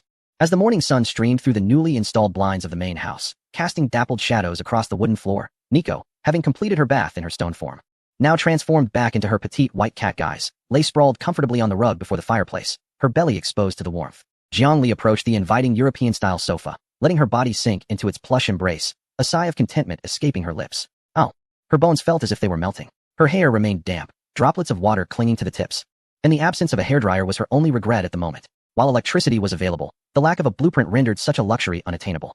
Jiangli could only reach for a dry towel, casually drying her hair while reclining against the cushions, her gaze lost in the flickering flames of the hearth. This sensation was so soothing it nearly brought her to tears. Upon seeing Jiangli settle down, Nico promptly leaped onto the sofa, burrowing into the woolen blanket draped over Jiangli's legs, leaving only her inquisitive little head exposed as she curiously observed Jiangli's hair-drying ritual. She extended her tiny paw, mimicking Jiangli's actions, scratching her own ear a couple of times. Jiangli chuckled, playfully flicking Nico's forehead before picking up the tablet resting on the coffee table. The duo, one human and one feline, nestled together on the sofa, engrossed in watching videos. The only sounds were the occasional rustle as they shifted and the crackling of the firewood in the fireplace. As Jiangli's hair gradually dried, imbued with a faint lemon scent from the shampoo, her eyelids began to grow heavy. It was time to rest. She switched off the tablet, casually draping the still damp towel over the back of a chair. There was no need for vigilance, no need for a night watch. The walls were impenetrable, the storage box brimming with supplies. This was her greatest source of confidence in a world turned upside down. Good night, Nico. In reply, the rhythmic purring of the little cat in her arms filled the air. Chapter 50. Class Transition. Jiangli awoke, stretching languidly, as the gentle morning light filtered through the slats of the newly installed blinds, casting a mosaic of light upon the wooden floor. The absence of wind or snow battering the windows created a serene atmosphere, the warmth of the room enveloping her, with only a faint white mist swirling in the sunlight. Rising from the large bed, she heard the soft crackling of her joints, a subtle indication that her body had fully recovered from the exhilarating battle of the previous day. A new day had dawned. In good spirits, Jiangli began her morning routine, casually swiping open the system panel on her retina. Though it was merely 8 in the morning, the private chat icon was already flashing furiously, dismissing the barrage of distracting messages and the group's adulation for the prominent figures. Jiangli first opened a message from the Egg Tart King. Egg Tart King, Big Boss. Good morning. Guess what wonderful creation I've come up with. Image. JPG. The image displayed a dessert meticulously arranged on an exquisite porcelain plate. The outer layer was a caramel-hued pastry, encasing a generous filling of thick, white cheese, crowned with a glistening red, glazed cherry. Egg Tart King Tata, special sea salt, cheese lava tart. I finally managed to acquire some coarse sea salt from the trading channel yesterday. Although it lacks the fineness of refined salt, that grainy texture adds a delightful twist. Plus, I added milk. The blue hue effect is superb. Egg Tart King. Gift, Sea Salt Cheese Lava Tart X6, Egg Tart King. Big boss, give it a try. A good review would be appreciated, dear. Jiangli gazed at the mouth-watering image, unable to suppress a smile. This fellow, while everyone else was desperately fighting for a morsel of bread, was already engrossed in enhancing the texture of desserts. Spicy chicken burger, thanks. I'll save some good materials for you next time. Accepting the dessert, Jiang Li's gaze shifted to another avatar. Pineapple beer. This top-tier player communicated succinctly, devoid of superfluous words, and promptly sent over a blueprint. Pineapple beer, good morning. I saw the announcement across the server. Congratulations on reaching level 4. Pineapple beer, since your camp has leveled up, your workbench should have upgraded as well, right? Can you craft this? Blueprint, Shadow Dancer's boots, blueprint blue. Jiang Li opened it for a glance. Requirements, level 3 or higher specialized leatherworking workstation, or a comprehensive advanced workstation. Materials, hardened leather X4, wind element crystal X1, shadow silk X2. This was a pair of exquisite boots. Merely perusing the attributes in the blueprint preview revealed that they far surpassed the ordinary work boots Jiang Li currently wore, particularly the wind element crystal, which she had never even heard of. Nevertheless, for Jiang Li, any specialized restrictions were insignificant. Her workstation was transformed with a complete set of electric tools brought from her previous life, and coupled with the Omnicrafter hidden talent. She could craft it as long as she had the materials. Spicy chicken burger, I can make it. You provide the materials, and I'll give you a discount, 20 service fee. Pineapple beer evidently sighed in relief. Pineapple beer, that's wonderful. Jiang Li proceeded to the tool room, placing the materials on the workstation. The electric sewing machine and cutting tool were into action. Although it was someone else's order, Jiang Li dedicated herself to the task, especially when handling the wind element crystal, carefully grinding it into powder and evenly applying it to the boots lining. 10 minutes later, a pair of jet black long boots, subtly shimmering with a greenish light, materialized in her hands. Item, Shadow Dancer's boots. Quality, rare, blue. Agility 4, Constitution 1, special effect. Lightweight, movement speed 15, silent landing. Evaluation, equipment coveted by assassins. Excellent attributes. Jiang Li felt a twinge of envy. Agility 4 was undoubtedly a divine piece of equipment at this stage. It was a pity that the blueprint was only for single use. She sent the boots to Pineapple beer. Spicy chicken burger, it's done. Lucky you. The values fluctuated but yielded a high result. Pineapple beer, impressive. Even better than I imagined. Thank you. I owe you a favor. Observing Pineapple beer's rare exclamation marks, Jiang Li felt a small sense of pride. However, she suddenly pondered a question. Spicy chicken burger, by the way, I'm quite curious. Since you possess such exquisite blueprints and ample materials, why not upgrade the camp first and craft it yourself? This was a valid point. Logically, as a reborn individual, Pineapple beer's resource acquisition ability should be among the best in the server. With Jiang Li at level 4, there was no reason Pineapple beer couldn't progress as well. After a while, Pineapple beer replied. Pineapple beer, upgrading the camp is really slowing things down. I am a lone wolf, and my energy is limited. Pineapple beer, besides, isn't it fortunate to have you around? Cool JPG. Jiang Li was momentarily taken aback. Pineapple beer, I know you must be focusing on infrastructure. So since you can assist me in crafting equipment, there's no need for me to squander resources on the life technology tree. My goal is to amass all resources into personal combat power, which will facilitate my dungeon runs. Her words were refreshingly candid, leaving no room for rebuttal. Although such trust in others is ill-advised in survival games set in apocalyptic worlds, it was hard to argue with her good judgment in placing her faith in Jiang Li. The feeling of such trust was indeed gratifying. Jiang Li seized the opportunity to steer the conversation toward another topic she had longed to inquire about. Spicy chicken leg burger. Since we are on this subject, might you indulge my curiosity? Spicy chicken leg burger. At the end of the last dungeon, during that goblin merchant's auction, you decisively bundled up the remaining items. What were those 2 items? While everyone else hesitated, Pineapple beer seemed to know exactly what she wanted and acted with determination. Pineapple beer paused for a few seconds, seemingly gathering her thoughts. She initially assumed Jiang Li was dissatisfied with her bold acquisition of the items. Pineapple beer, I genuinely needed those 2 items. I noticed there were too many people present, leaving me no choice but to take such drastic measures. I can compensate you with other materials. Spicy chicken leg burger, that's not my intention. I'm simply curious. Additionally, if you truly wish to compensate me, please bring me reusable blueprints next time. Contempt JPG, Pineapple beer, I don't know. It seems to be a matter of luck. All I found were single-use blueprints. I'll do my best to get you reusable ones next time. By the way, those 2 items aren't exactly secrets. Pineapple beer, the second to last one is an equipment material pack, containing various universal materials for blue gear. Pineapple beer, the last one is a class transfer scroll. Pineapple beer, this item is one of the hidden rewards that must be obtained when first entering the dungeon. Most people are unaware of its value, but I had to secure it. Jiang Li, class transfer, like in the game? Pineapple beer, quite similar. Once a survivor reaches level 10, they can bind their class through the scroll. Pineapple beer, for instance, your current status allows you to craft and fight, but the system classifies you as an unclassed civilian. Pineapple beer, once you transfer classes, the system will rectify your growth path. For example, I chose assassin. After the transfer, my agility growth will significantly increase, unlocking a dedicated skill tree with abilities like stealth and backstab enhancements. Jiang Li gazed thoughtfully at the words on the screen. Spicy chicken leg burger, will there be restrictions after the transfer? For instance, if I choose assassin, will I be unable to wield an axe? She was reluctant to abandon her formidable strength for the sake of a class. Pineapple beer, no, the class is merely a system-recognized buff. not a constraint. You have chosen to be a priest, yet can wield a mighty hammer. You have opted for a mage, yet can wield a Gatling gun, albeit without the benefits of profession bonuses. Common professions include warrior, tank, archer, poison master, and priest, among others. My relentless pursuit of attributes stems from my desire to swiftly reach the 20th level of the dungeon. I must return there to uncover the mysteries surrounding me. Ah, I see. Thank you for the enlightenment. This information is crucial. At level 10, Jiangli glanced at her current level, level 7. It appears I must hasten my leveling pace. Given this profession system, might there be a possibility of becoming a berserk craftsman or a heavily armored warrior in the future? When is the next dungeon opening? Do you know? Normally, it is 4 days from now. However, the situation has taken a turn for the worse. Jiangli felt a tightness in her chest. What do you mean? The recent blizzard has claimed far too many lives. I just checked the backend data, and our region's survivor count has fallen below the critical line. According to the system's tendencies, there is a high probability that a region merge will occur before the next dungeon opens. A merge. This term is not unfamiliar to online gamers.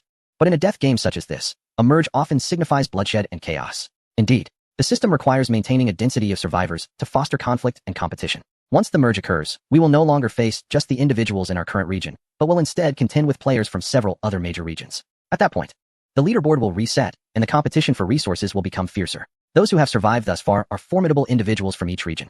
Just as the Nightfall Guild is a cancer, other regions surely harbor similar threats, perhaps even stronger. Therefore, while we still have this protective period, it is wise to slay as many monsters as possible, level up, and stockpile resources. After the merge, a new overall leaderboard will be established, with substantial rewards for the top contenders, perhaps even unique ones. Jiangli took a deep breath. She had initially thought that reaching level 4 would afford her a few days of respite, only to realize that a greater storm was on the horizon, the strong from other regions. She clenched her fists. What is there to fear? When soldiers come, we shall meet them. When water comes, we shall build dams. She possesses high attributes, dual axes, antidotes, Nico, and a town return card. Even if the top player from another region were to visit, they would first have to pay the entrance fee. Understood. Thank you for the warning. This information is invaluable. It is merely mutual benefit. Let us strive together. After concluding the conversation, Jiangli leaned back on the sofa, processing the wealth of information she had just received. Level 10 class change, region merge, and melee. The pace of this world is accelerating, as if an invisible whip is urging everyone forward. With a deep exhale, Jiangli prepared to rise when a rich aroma of milk suddenly wafted into her nostrils. She turned her head to look. Before long, Nico had transformed back into her human form, carefully approaching with a steaming wooden cup in hand. She was clad in a slightly oversized cotton nightgown crafted by Jiangli, her bare feet lightly touching the carpet, while her cat ears quivered with excitement. Jiangli was indulging in milk when Nico presented the cup, her face radiating a plea for praise. This was milk Jiangli had previously gathered, and to her surprise, Nico had prepared it perfectly. Thank you, Jiangli said, warmth flooding her heart as she accepted the cup. She then retrieved a sea salt cheese lava tart, sent by the king of egg tarts, placing it on the coffee table and sharing half with Nico. Here, let us have breakfast. Jiangli took a bite of the dessert. The crisp tart shell crumbled delightfully in her mouth, the savory sea salt flavor melding exquisitely with the rich, molten cheese, creating a sweetness that was indulgent, yet not cloying.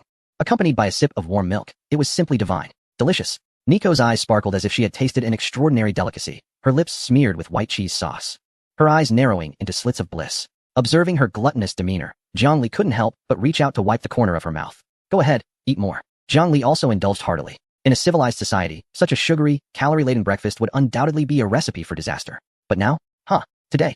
They were set to mine coal, battle monsters to reach level 10, and reinforce their campus defenses. This modest caloric intake would scarcely suffice for half a morning's labor.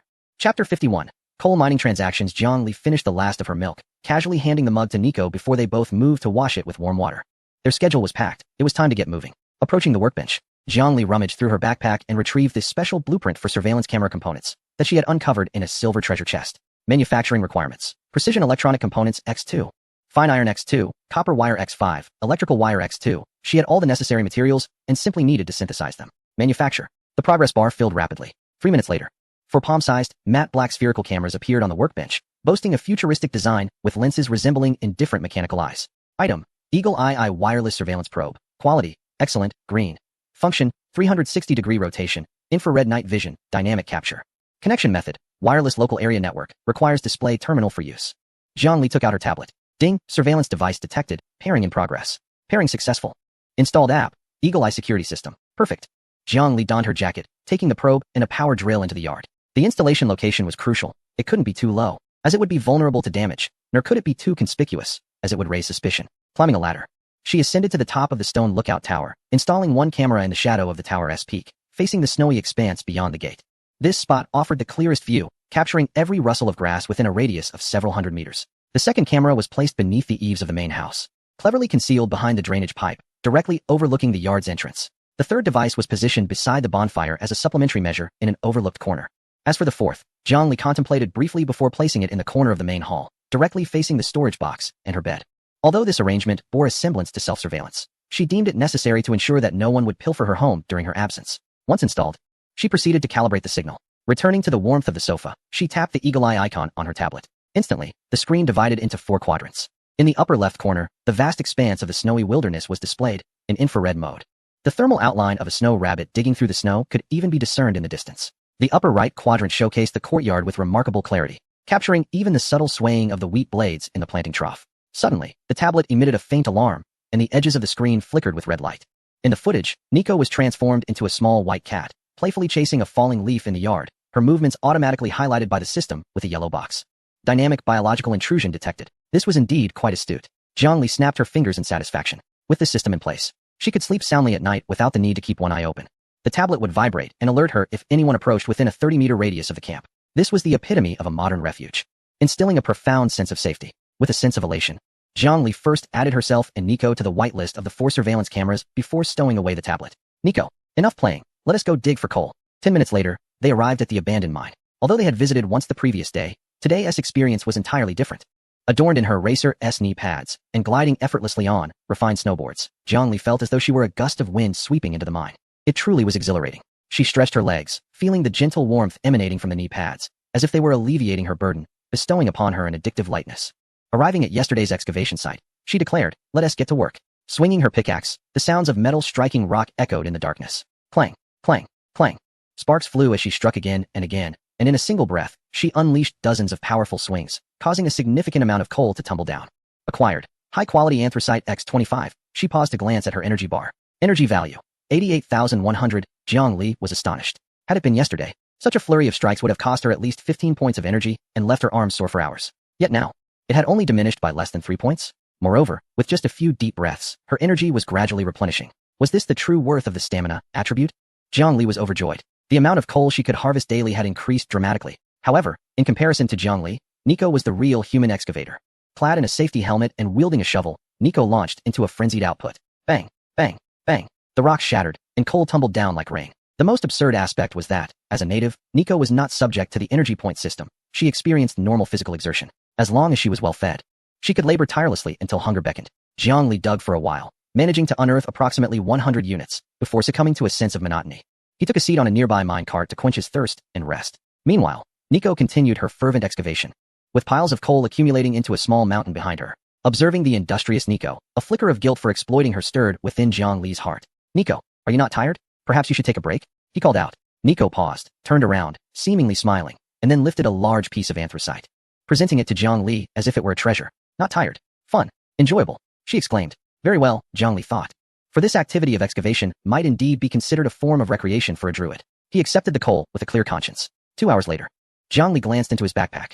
After accounting for his own diggings and Nico's contributions, he discovered he possessed over 400 units of premium anthracite, along with approximately 50 pieces of associated iron ore. His backpack was nearing its limit, almost bursting at the seams. Previously, after organizing his backpack, there had been ample space. Yet each item had a stacking limit, with a maximum of 100 units per slot. Thus, he had no choice but to instruct Nico to cease her work. It was a peculiar blend of pain and pleasure to be beset by the dilemma of insufficient storage for his bounty. Upon returning to the campsite, it was already midday. Jiangli first deposited some coal into the fuel slot of the elemental altar. With the upgrade to a level 4 campsite, the altar's consumption had increased. The fuel consumption was now 20 units of coal per day, or 100 units of wood. In a month, that amounted to 600 units. Staring at the remaining coal in his backpack, alongside the seemingly inexhaustible reserves at the mine, Jiangli realized that as long as the mine continued to replenish, he would never find himself lacking in coal. Energy freedom, at least for now, was achieved. He clapped his hands. Since he could not utilize it all, it was time to extract greater value from it, especially considering that Pineapple Beer had mentioned an impending merger, which would likely cause price fluctuations and introduce stronger competitors. It was imperative to gather as many unique items as possible to bolster his resources. Jiangli opened the regional trading channel. At that moment, the channel was abuzz with information regarding regular trading materials. He composed a message and sent it forth. Seller, spicy chicken leg burger, trading item, premium anthracite, totaling 300 units. Requirements: no basic materials, wood, stone, iron, please refrain. Only in exchange for 1 rare material, 2 special functional item blueprints, regardless of utility. As long as they are peculiar or unknown oddities, purchase is final. Note: private message with images, serious inquiries only. As soon as this message was dispatched, The channel erupted with activity. What? 300 units of coal? Which mountain did this big shot hollow out? So much. Only for rare items? My rare items are dwindling. Oh great one, could you spare some iron? Jiang Li chose to disregard the myriad pleas for basic materials in exchange for coal. A few days ago, she might have engaged in charitable exchanges for steel, as the demand for steel surged following the establishment of the 4th level camp. However, now that she possesses a mine, steel is no longer a scarcity. Soon, her private chat list began to pulsate with activity. Jiang Li opened each message one by one. ID, Snowy Wolf, esteemed leader, I have a blueprint for a fine axe. May I exchange it for a set of coal? Jiang Li, not interested. I have something better. ID, Magical Girl, undiscovered beast egg, special item. Uncertain of what it may hatch into, but it is noted as a special item. Would you trade for 20? Jiang Li, I've stated it is undiscovered, hence it carries risk. Let us make it 10. Magical Girl, deal? As Jiang Li dismissed dozens of trivial messages and began to feel a touch of ennui, a few intriguing offers caught her attention. ID, Anonymous. Item card, disposable disguise mask. Upon use, one can assume the appearance and ID of any player for a duration of 10 minutes. Seeking 30 coal in exchange. Jiang Li's eyes sparkled with excitement. Disguise? This was a tool for mischief, a means to deceive and frame others. Especially amidst the chaos following the merging of realms, this could prove invaluable. Jiang Li deal. The transaction concluded, trading 30 units of coal for a single card. Although it seemed a loss at first glance, considering coal is a consumable, to Jiang Li, this was a lucrative bargain. Another offer quickly followed. ID, Scavenger. Esteemed leader, I possess a peculiar item. Would you be interested? Damaged mechanical core, purple. I found it in a place resembling a ruin, but I lack the means to repair or utilize it. I seek 50 coal for it, given its purple quality. Purple? Jiang Li immediately sat up straighter. Purple denotes epic quality. She clicked to view the details. It was a severely cracked metallic sphere, still emanating faint energy fluctuations despite its considerable damage. Item, damaged mechanical core, type 3, quality, epic, purple, damaged. Description, the power source of an ancient guardian robot. If repaired, it may be capable of powering formidable mechanical creations. Repair? Although it may not be feasible at present. Should she acquire advanced mechanical blueprints or a repair station in the future, this item could be immensely beneficial. Nevertheless, she knew she must negotiate. Jiang Li, I'll take it for 40 coal. The other party was evidently surprised by Jiang Li's swift acceptance. 40 coal was a price she could agree to. She quickly replied, deal? Thank you, esteemed leader. The transactions continued. Jiang Li was akin to a treasure hunter perusing a flea market, sifting through a plethora of discarded items. ID, deep sea fish, strange black seeds, X3. Described as plants that grow in darkness. I can't cultivate them. Would you like them? Seeking 20 coal. Jiang Li, I'll trade. She had high-grade planting slots and magical fertilizer, so it was worth a try. ID, I am the lucky one. Blueprint, automatic feeding machine. This is utterly useless. I'm nearly starving. Who has food to feed pets? Seeking 10 coal. Jiang Li, what a marvelous invention. I'll trade. After several days of being out, there was no need for Nico and the household plants to worry. From the venomous scorpion in the snow, I obtained 10 toxic sacks, highly poisonous. Jiang Li collected them, intending to see if they could be used at the alchemy station to create something more potent than mere laxatives. After a frenzied shopping spree, the coal in Jiang Li's backpack diminished significantly, leaving just over 200 pieces as a reserve. Yet, the bag was brimming with an array of peculiar items, a disguised mask, a mechanical core, unknown seeds, blueprints for a feeder, toxic sacks, various trinkets, and even a fragmented ancient text. While these items might be deemed worthless in the hands of an ordinary person, due to their lack of resources for development and the absence of margin for error, they served as future trump cards in Jiang Li's resource-abundant grasp. This was the true delight of trading. Satisfied with her bountiful spoils, Jiang Li closed the system interface. Outside, dusk had already descended. In the center of the camp, the primary elemental altar quietly burned, its golden red flames dispelling the chill. Nico lay sprawled on the warm stone bricks beside the altar, playing with a small toy Jiang Li had exchanged earlier. Chapter 52, Magical Plants seated beside the altar in the courtyard. Jiang Li held an unidentified beast egg, gray, in her hands. This egg was rather large, nearly the size of a microwave. Its surface adorned with gray speckles and cool to the touch. Surely it could not be a dead egg. However, given it was a bonus from yesterday's clearance sale, Jiang Li felt a flicker of curiosity towards it. Perhaps she would nurture it. Rising to her feet, Jiang Li opened the construction list. To incubate the egg, it could not simply be placed in the snow. Construct, basic small house, wooden. Resources required. Wood X10, hay X10. Clanging sounds ensued. Moments later, a charming little wooden house appeared beside the altar. This small structure was identical to the one Jiang Li had previously acquired, yet she did not skimp on the details. Inside, she laid a thick layer of hay and placed 2 animal skins atop it to ensure warmth. Most importantly, its proximity to the primary elemental altar allowed the consistent heat radiating from the altar to serve as a natural incubator. Gingerly, Jiang Li placed the egg into the cozy nest of animal skins, wondering what it might hatch into. She poked at the eggshell, hoping it would not yield a mere crowing rooster. If so, she would reluctantly have to settle for a humble chicken stew. However, with an egg of this size, it was unlikely to produce just a chicken. Nearby, Nico squatted at the entrance of the small house, curiously peering inside. With the egg settled, Jiang Li's attention turned to the 3 strange black seeds in her hand. These were rather peculiar, described as light-repelling plants that required a dark environment to thrive. Pondering this, Jiangli rummaged through her backpack and retrieved the blueprint she had been reluctant to use.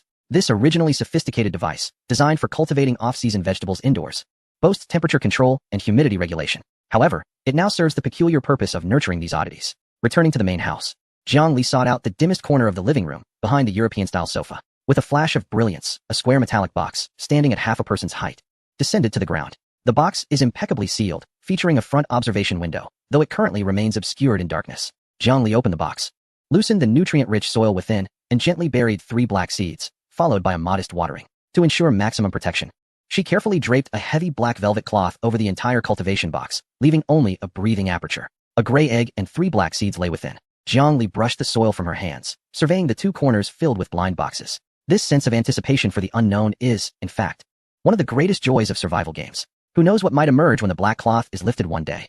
Perhaps a carnivorous plant will sprout, or a fire-breathing dragon will emerge from the egg. Life, after all, must hold some semblance of hope. Having completed her tasks, Jiangli stretched and settled back onto the sofa. She checked on Dan Ta's activities by opening her private chat list and locating Dan Ta Wong.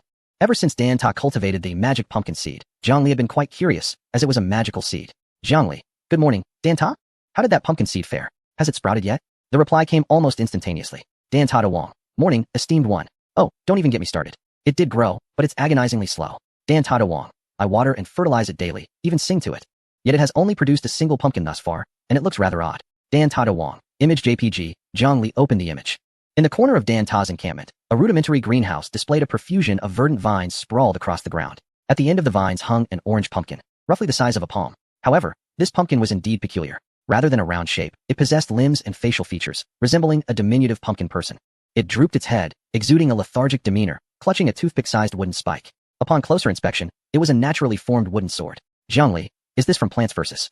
Zombies? Dan Ta Wong, indeed. I was taken aback. The system describes it as Pumpkin Guardian, larval form, and its fully developed state can automatically attack nearby monsters. Dan Ta Wong. However, it currently displays severe malnutrition, with an attack power of merely 1 point. Yesterday, a large rat passed by, and it rushed forward to strike, only to be sent tumbling by the rat. How embarrassing. Facebomb JPG. Jiangli couldn't help but burst into laughter. A pumpkin guardian toppled by a rat. The imagery was striking. Yet, amidst the humor, its potential was immense. A plant-based guardian is a coveted means of defense that many would yearn for. Spicy chicken leg burger. It seems life is treating you well over there. Even managing to nurture a mouse. I can hardly spot any living creatures around here. Spicy chicken leg burger. Don't lose heart. This is clearly a valuable find. Perhaps it is merely that your current camp level is low, and the soil lacks fertility. Would you like me to trade you some fertilizer? Egg Tart King. Fear not. My friend, I am now largely self-sufficient, with ample fertilizer at my disposal. Should I find myself in need, I shall seek your assistance for a trade. Spicy chicken leg burger. By the way, remember to upgrade frequently and craft more buff-enhancing desserts. Pineapple Beer mentioned that the regions may merge in the coming days, followed by the next dungeon raid. Your cakes will be essential for our survival then. Egg Tart King. Rest assured, my friend. Currently, I devote myself solely to baking cakes. After our previous venture in that dungeon together, my level has significantly increased, and with the added attribute points, gathering resources has become much easier. Such casual banter brought a wave of relief to Jiangli. After ending the call, she recalled another blueprint acquired through trade. Blueprint. Automatic feeder manufacturing requirements. Refined iron X5. Electronic components X1. Jiangli approached her workbench and swiftly constructed the device. It resembled a water dispenser, equipped with a tray at the bottom. The key feature was its core function, Space Link. Jiangli installed the feeder in the corner of the dining table and proceeded to bind it via the control panel. Binding successful. Current link container. Player's backpack, slot 3. Jiangli attempted to place a piece of beef jerky into slot 3 of her backpack. With a whoosh, the feeder lit up with a green light, and the beef jerky materialized in the food trough. Jiangli's eyes sparkled. This meant that even if she spent days exploring outside, as long as she had food in her backpack, she could feed her companions at home anytime, anywhere. Technology truly transforms lives, Jiangli mused. Having completed this task, Jiangli retrieved the damaged mechanical core, purple. It resembled a complex metallic cube, its surface marred by cracks, with a faint blue glow emanating from within. Armed with a screwdriver and multimeter, she tinkered for quite some time. System notification. Your knowledge of mechanics is insufficient to analyze the structure of this item. System notification. It seems that a crucial energy medium is lacking. Alright then. Her current level was still too low. Jiangli did not press the issue, casually tossing it into the storage box beside her bed to gather dust. After all, being a purple epic item, it would surely come in handy one day. Glancing at the time, she noted it was nearing noon. Today, she needed to continue mining coal. Although she had already stockpiled a considerable amount, it was prudent to gather more hard currency in preparation for the impending regional merge. With her bear companion, she set off once again towards the mining site. Meanwhile, countless kilometers away, in a shadowy ice valley, there was no sunlight, perpetually shrouded in gray mist. Deep within this icy valley stood an oddly styled camp. unlike the rudimentary shelters constructed from wood and stone by ordinary survivors. The walls here are astonishingly assembled from black metal plates, adorned with spikes and barbs. In the heart of the camp, a black spire pierces the heavens, its summit ablaze with eerie green flames. This is the headquarters of the Night Guild, the stronghold of its leader. At this moment, within a spacious room inside the camp, the atmosphere is oppressively suffocating. Useless. A thunderous voice reverberates through the chamber, causing the surrounding candle flames to flicker wildly. Seated in the elevated position above the hall is a figure cloaked entirely in black. A white mask, painted with a sinister smile, obscures his face, revealing only a pair of malevolent eyes. Before him kneels a trembling bald man, a shadow of his former self. This is the vice president of the guild, whom Jiangli had encountered in a previous instance. It has been 3 long days. The voice of the night owl is hoarse. Have we still not located the guild creation? We dispatched nearly 100 people to scour the area, scraping the ground to a depth of 3 layers.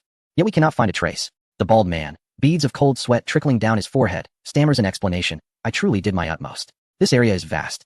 And recently the system has been undergoing plate shifts, constantly altering the terrain. The previously marked suspicious points have vanished. Excuses. Night Owl slams his hand against the armrest.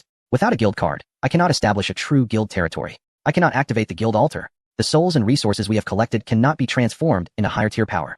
He inhales deeply, forcibly suppressing his fury. Enough, let that matter rest for now. Night Owl's gaze, sharp as a serpent's, fixates on the bald man. What about the other task I assigned you? The hunting plan. At the mention of this, the bald man's body trembles even more violently, nearly pressing against the ground.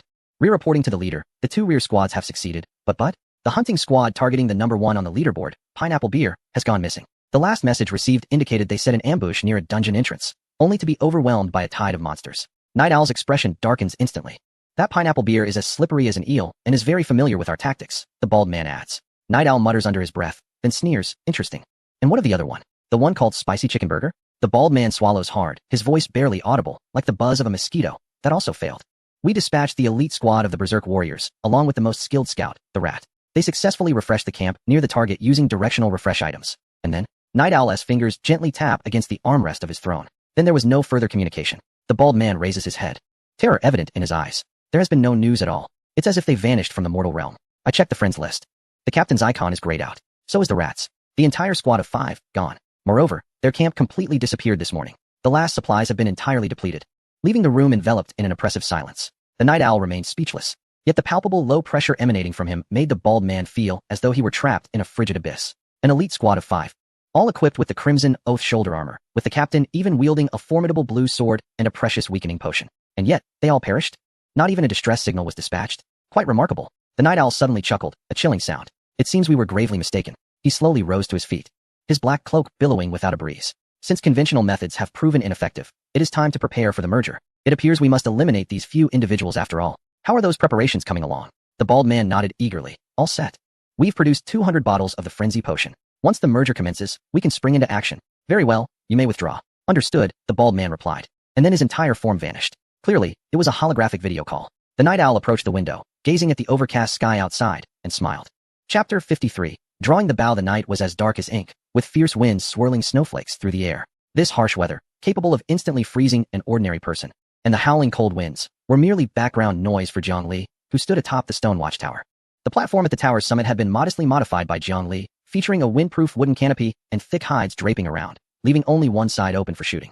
Beneath the soft glow of a small lantern, Jiang Li sat comfortably on a small stool, cradling a steaming cup of red tea. Before her rested a tablet, displaying a classic action movie, the sounds of gunfire and explosions blending harmoniously with the howling wind and snow outside. Crunch. Beside her, Nico sat cross-legged on a thick carpet, cradling a bucket of caramel popcorn freshly delivered by the Egg Tart King, shoveling it into her mouth while her eyes widened at the sight of the film's protagonist leaping from an aircraft. Jiangli, look at that jump, Nico exclaimed, pointing at the screen, her excitement causing caramel crumbs to scatter all around. That's just special effects. It's not real, Jiangli replied calmly, her gaze sharpening as she set down her tea. However, considering her current attributes, she mused that she might actually be capable of performing the high-difficulty stunts depicted in the movie. They are coming. She turned her head to observe the snowy expanse below. In the area slightly illuminated by the torches Jiang Li had deliberately placed, 7 or 8 wavering black figures emerged into view. They were tall, their skin a ghastly gray, dragging rusty iron chains. Observation: enhanced corpse demon, status, frenzied. Jiang Li set her teacup down and grasped a longbow, entirely emerald in hue, its arms adorned with intricate vine patterns. Item: Forest Hunter's recurved bow. Quality: fine green. Attack power: moderate. Attributes: strength 3, agility 1, special effect: penetration when charging a shot. Armor piercing effect increased by 20. This was her spoils obtained from a silver chest yesterday, although she had not ventured far in the past couple of days. Jiang Li had been industrious. She diligently mined coal in the morning, and in the afternoon, utilizing the high mobility of her snowboard, she scraped the ground around the mine, fortuitously discovering a newly spawned silver chest and 3 bronze chests. In addition to this bow, she also acquired numerous basic materials and 2 beginner furniture blueprints. Nico, pause for a moment, it's time to work. Jiang Li skillfully knocked a steel arrow. Nico promptly pressed the pause button on her tablet, wiped the sugar residue from her hands, and picked up a bow from the side. Whoosh! The bowstring quivered, with the terrifying force augmented by her high strength. The arrow shot forth like a bolt of lightning, instantly tearing through the wind and snow. Thud! A fortified undead creature that had approached the wall had its head explode like a watermelon, the immense impact sending it flying 2 meters back, where it landed heavily in the snow. Kill. Fortified undead. Experience. 4. Only 4 points? Jiang Li grimaced. She had been grinding monsters incessantly at night, leveling up twice. And now, as her level ascended to LV9, the experience gained from slaying such common foes began to diminish. Currently, her experience bar stood at LV9, 50500. Still requiring a full 450 points to reach the threshold for transitioning to LV10. Roar. The death of their companion did not deter the monsters. Instead, it incited the fury of the horde. The remaining undead howled as they charged towards the wall, their iron chains clanging against the stone, producing a dull resonance. Had it been the previous wooden barricade, they might have posed a threat. Yet now, the stone wall, reinforced with sturdy runes, could only shed a few stone chips from such assaults. Crack! Before Jiang Li could release a second arrow, Nico also drew her bow, firing an arrow that struck the adjacent undead. Well done, Jiang Li praised, not pausing her own archery. Whoosh, whoosh, whoosh. There was no need for close combat, nor any fear of being scratched or infected. This was the joy of tower defense. In less than 5 minutes, the horde of over 10 undead was completely eradicated.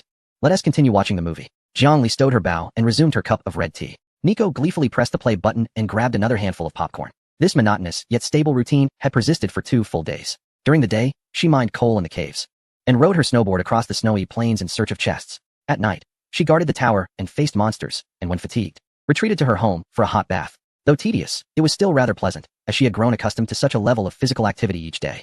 In her leisure, Jiang Li opened the server channel. Current server population, 923 out of 10,000. It had fallen below 1,000.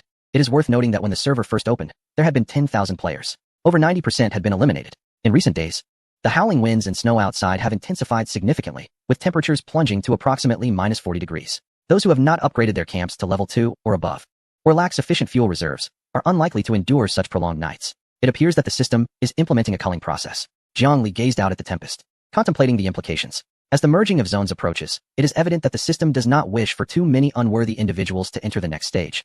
It is utilizing this extreme weather to filter out the true elite. This situation is untenable. Jiang Li's fingers traced the rim of her teacup. Although her supplies are abundant, if the inhabitants of Zone 8 perish, or if only predators like the Night Guild remain, it would not bode well for her. She requires the presence of ordinary survivors. While they may not provide direct assistance, they can gather essential resources, and those fortunate enough may unearth various peculiar blueprints. Their survival is crucial for the market to thrive, allowing Jiang Li to exchange her provisions for more valuable items. Furthermore, given her current state of relative comfort, it is not unreasonable to extend a helping hand to her fellow beings, thereby enriching her own reserves. Jiang Li accessed her personal crafting list, her gaze settling on the multifunctional tactical vest, green. This piece of equipment, which she has been wearing, possesses highly practical attributes. Constitution 2 enhances health and resistance, while Cold Resistance 1 protects against low temperatures. For those survivors teetering on the brink of elimination, this is undoubtedly a life-saving piece of gear. As for weapons, Jiang Li does not plan to sell ranged weapons on a large scale for the time being, as her own means of dealing with such weapons are limited. They could easily be turned against her. There are still ample materials for clothing. Thus, she decided to craft a badge for sale. Jiang Li is not altruistic. She certainly cannot afford to give away or sell at a low price. In this world, giving freely only breeds ungratefulness and may even lead to suspicions of ulterior motives. Reasonable transactions are the foundation of maintaining order. Approaching her workbench, Jiang Li activated the assembly line mode. After half an hour, 10 brand new multifunctional tactical vests were neatly stacked on the table. She opened the regional trading channel. At that moment, the channel was filled with despairing voices. The weather has grown increasingly frigid. When will it end? Have you not noticed that the monsters are becoming stronger? In such cold, how far can one really go to search for survival chests? It feels as though we will perish here. To those above, hold on a little longer. Perhaps the weather will improve in a few days. Jiang Li composed a trading message and pinned it at the top. Seller, spicy chicken leg burger. Item for sale, excellent quality multifunctional tactical vest. Attributes, Constitution 2. Cold resistance level 1. Includes random modifiers. Trading modes, 1. Material processing, provide your own raw materials. Hardened leather X2, cotton fabric X4. With a 40 processing fee, equivalent value in rare material blueprints. 2. Finished product purchase, basic resources, wood, stone, iron, are not accepted. Only special item cards, skill books, rare blueprints, or high-quality seed ingredients are accepted. Note, premium acquisition of peculiar items. If you think it's expensive, don't bother. I am not a charity. Items for sale. Cozy fur hat. Cold resistance level 1. What the heck? The chicken leg burger tycoon has resurfaced. How dare you speak like that? Be careful, or he might refuse to sell to you. Uffed, esteemed tycoon. Surely you won't hold a grudge. Cold resistance level 1. And it can add backpack slots? This is divine equipment. But the price is rather exorbitant, isn't it? A 40% handling fee. Wasn't it 30% before? How did it go up? You up there? You know nothing. Do you have the blueprints? Can you craft it? This is a technical monopoly. Being able to pay for survival is already a blessing. Although some complain about the high prices, many others see a glimmer of hope for survival. The private chat window is instantly flooded. Jiang Li calmly sifts through the trade requests. Trade successful. Obtained. Intermediate hemostatic bandage blueprint X1. Trade successful. Obtained. Unknown magical dust X5. Trade successful. Obtained. Refined utensils X2. Even with the added handling fee, these desperate survivors still grit their teeth and make their purchases. Just as the trades are bustling, a glaring ID suddenly appears, flooding the public screen. ID. Invincible Warlord. Huh. How amusing. ID. Invincible Warlord. Everyone is struggling on the brink of life and death, helping one another. Yet some individuals, relying on their good fortune to acquire blueprints, begin to profit from the misfortunes of others. ID. Invincible Warlord. A piece of tattered clothing. And you dare charge nearly half in fees? And demand rare items? Has your conscience been devoured by a dog? ID. Invincible Warlord. Such a leech. Everyone must refrain from purchasing. Wait a few days for the merge, and true large guilds will come to restore order. Then, this unscrupulous merchant will undoubtedly meet a grim fate. Jiang Li recognized this ID when the server first opened. This individual had made snide remarks out of jealousy over Jiang Li's ranking on the leaderboard. After vanishing for some time, it was unexpected that he would resurface now. Merge? What merge? The channel erupted with discussions. You all don't realize, he merely seeks to exploit you before the merge. Come join our Dark Knight Guild. Just a small price grants you protection. Clearly, this fellow has latched onto the Dark Knight Guild, but he even knows that the news of the merge originated from them. Jiang Li quickly pondered, recalling that the Dark Knight Guild indeed had its suspicions. Every pivotal event in the dungeon had them involved. Could it be that the Dark Knight Guild also has reincarnators? That guild leader. Jiang Li swiftly grasped the crux. Yet, at this moment, the channel's direction was being swayed by the Invincible Warlord. Indeed, the prices are somewhat steep. Sigh. If only they could be a bit more affordable. We are all compatriots. Invincible Warlord has a point. We should be supporting one another at this time. Naturally, there were still those who voiced dissent. But their voices were quickly drowned out by the resentment towards the wealthy. Jiang Li set down her red tea, her fingers flying across the keyboard. The fiery chicken leg burger. What? Are you in a hurry? The fiery chicken leg burger. I never asked you to buy it. So what are you complaining about? Regardless, I have no intention of selling to you. The fiery chicken leg burger. Trading is a mutual agreement. The fiery chicken leg burger. As for profiting from national calamities, I have acquired these blueprints through my own efforts, crafted the equipment with my skills, not to mention the special attributes. Why should I give them away for free? Am I your caretaker? The fiery chicken leg burger. In conclusion, buy if you wish, if not, then leave. There are only 5 left in this batch, so act quickly. The fiery chicken leg burger. Furthermore, those who echoed earlier, or those from the Dark Knight Guild, will henceforth be automatically blacklisted. No transactions will occur. Jiang Li's retort was straightforward and blunt. There was no attempt at self-justification or any polite explanations. It was a sheer confrontation. She initially wanted to add that those from the Dark Knight Guild should avoid crossing her path, lest she eliminate them one by one. But she reconsidered, realizing that being excessively aggressive with words might provoke annoyance. It would be more prudent to let her actions speak.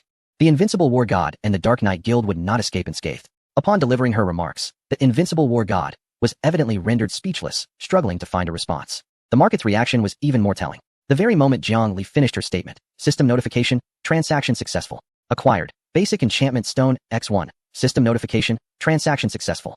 Acquired. Incomplete treasure map, X1. System notification, transaction successful. The last 3 vests were swiftly snatched up. Those who had been hesitating or mocking the price suddenly panicked upon seeing the stock vanish. What? It's gone? Big shot. I was wrong. I shouldn't have listened to that war god rambling. Is there any left? I'll pay double the transaction fee. Please, craft another one. I'm freezing to death. Invincible war god, just be quiet.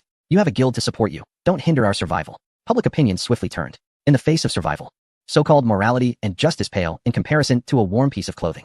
The Invincible War God, sensing the tide turning against him, retreated in defeat, no longer daring to show his face. Jiang Li surveyed the plethora of rare materials and items that had accumulated in her backpack, satisfied as she closed the chat channel. A bunch of fair-weather friends. She shook her head. However, she was grateful for this foolish clown's assistance. The effectiveness of her hunger marketing strategy had reached its peak. Following this verbal clash, her standing within the server had become even more solidified. Everyone knew that while the fiery chicken leg burger might be ruthless, her wares were genuinely exceptional, and as long as one could afford the price, she would sell. The crafted equipment also featured special attributes, significantly surpassing the quality of other products. That was all that mattered. Just then, a private message chimed. It was Pineapple Beer. Pineapple Beer, your comeback was quite bold. Fiery chicken leg burger, just a foolish clown. By the way, how are things on your end? Pineapple Beer, not too well. I have a feeling the server merge may be expedited. Pineapple Beer, prepare yourself. Tonight's storm may merely be an appetizer. Expedited? Chapter 54. Survival and desperation. Having just concluded a round of trades, Jiang Li's mood belied her outward composure. The invincible war god was leaping about exuberantly, and it was evident that this frenzy was not merely for amusement. It resembled a harbinger of something ominous. The Dark Knight Guild had remained dormant for several days.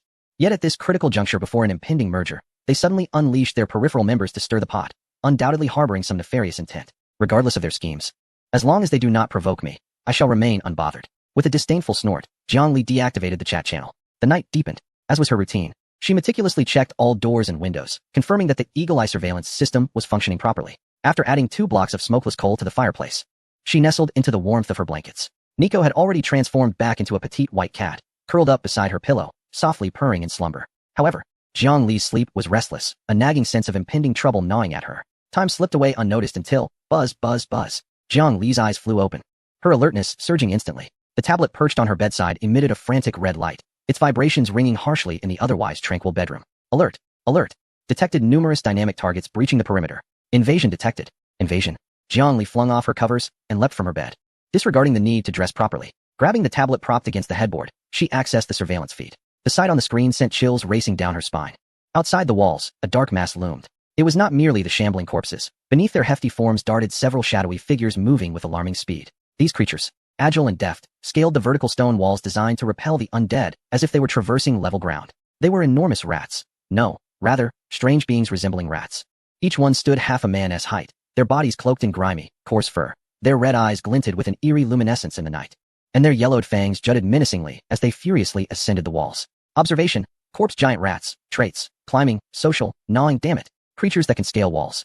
Jiang Li's expression turned grave. The stone wall, which she had always taken pride in for its ability to withstand the clumsy undead, was utterly impotent against these agile fiends. Squeak. At that moment, the swiftest of the giant rats had already crested the wall. It paused atop the stones, its pea-sized red eyes locking onto the altar radiating warmth in the center of the courtyard and the main house. Soon after, a second, then a third followed. Nico, get up. The monsters have breached our defenses.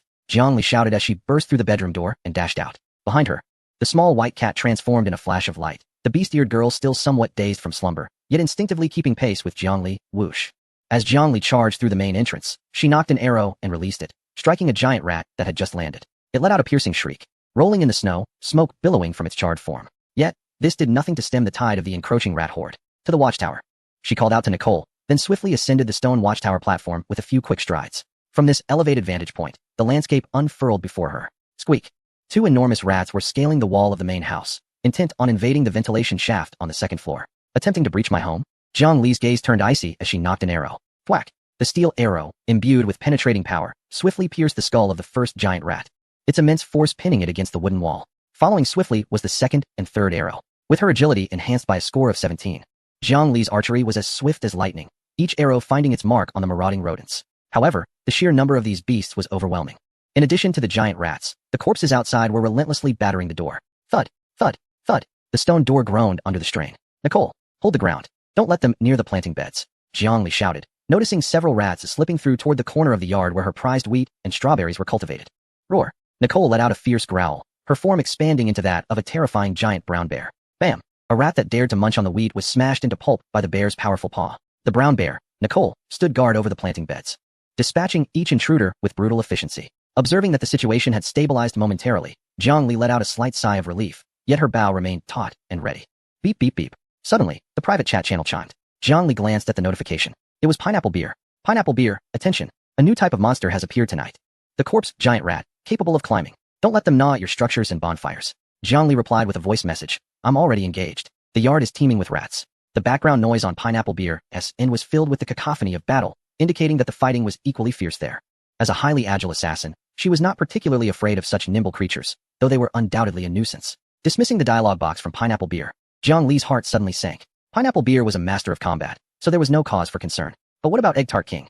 Though her camp had recently upgraded to stone walls, the defensive measures were quite rudimentary. If faced with a horde of climbing rats, Jiang Li promptly clicked on Egg Tart's avatar.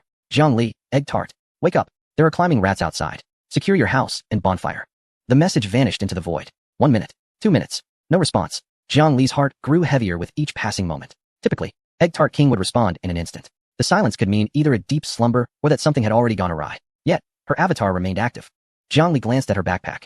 Inside lay the precious purple point-to-point teleportation card. Her fingers hovered over the card. It was a life-saving trump card, worth a fortune. Rationality urged her not to waste it. In this apocalyptic world, the self-righteous often met their end first. Yet, the image of that silly little girl flashed through her mind.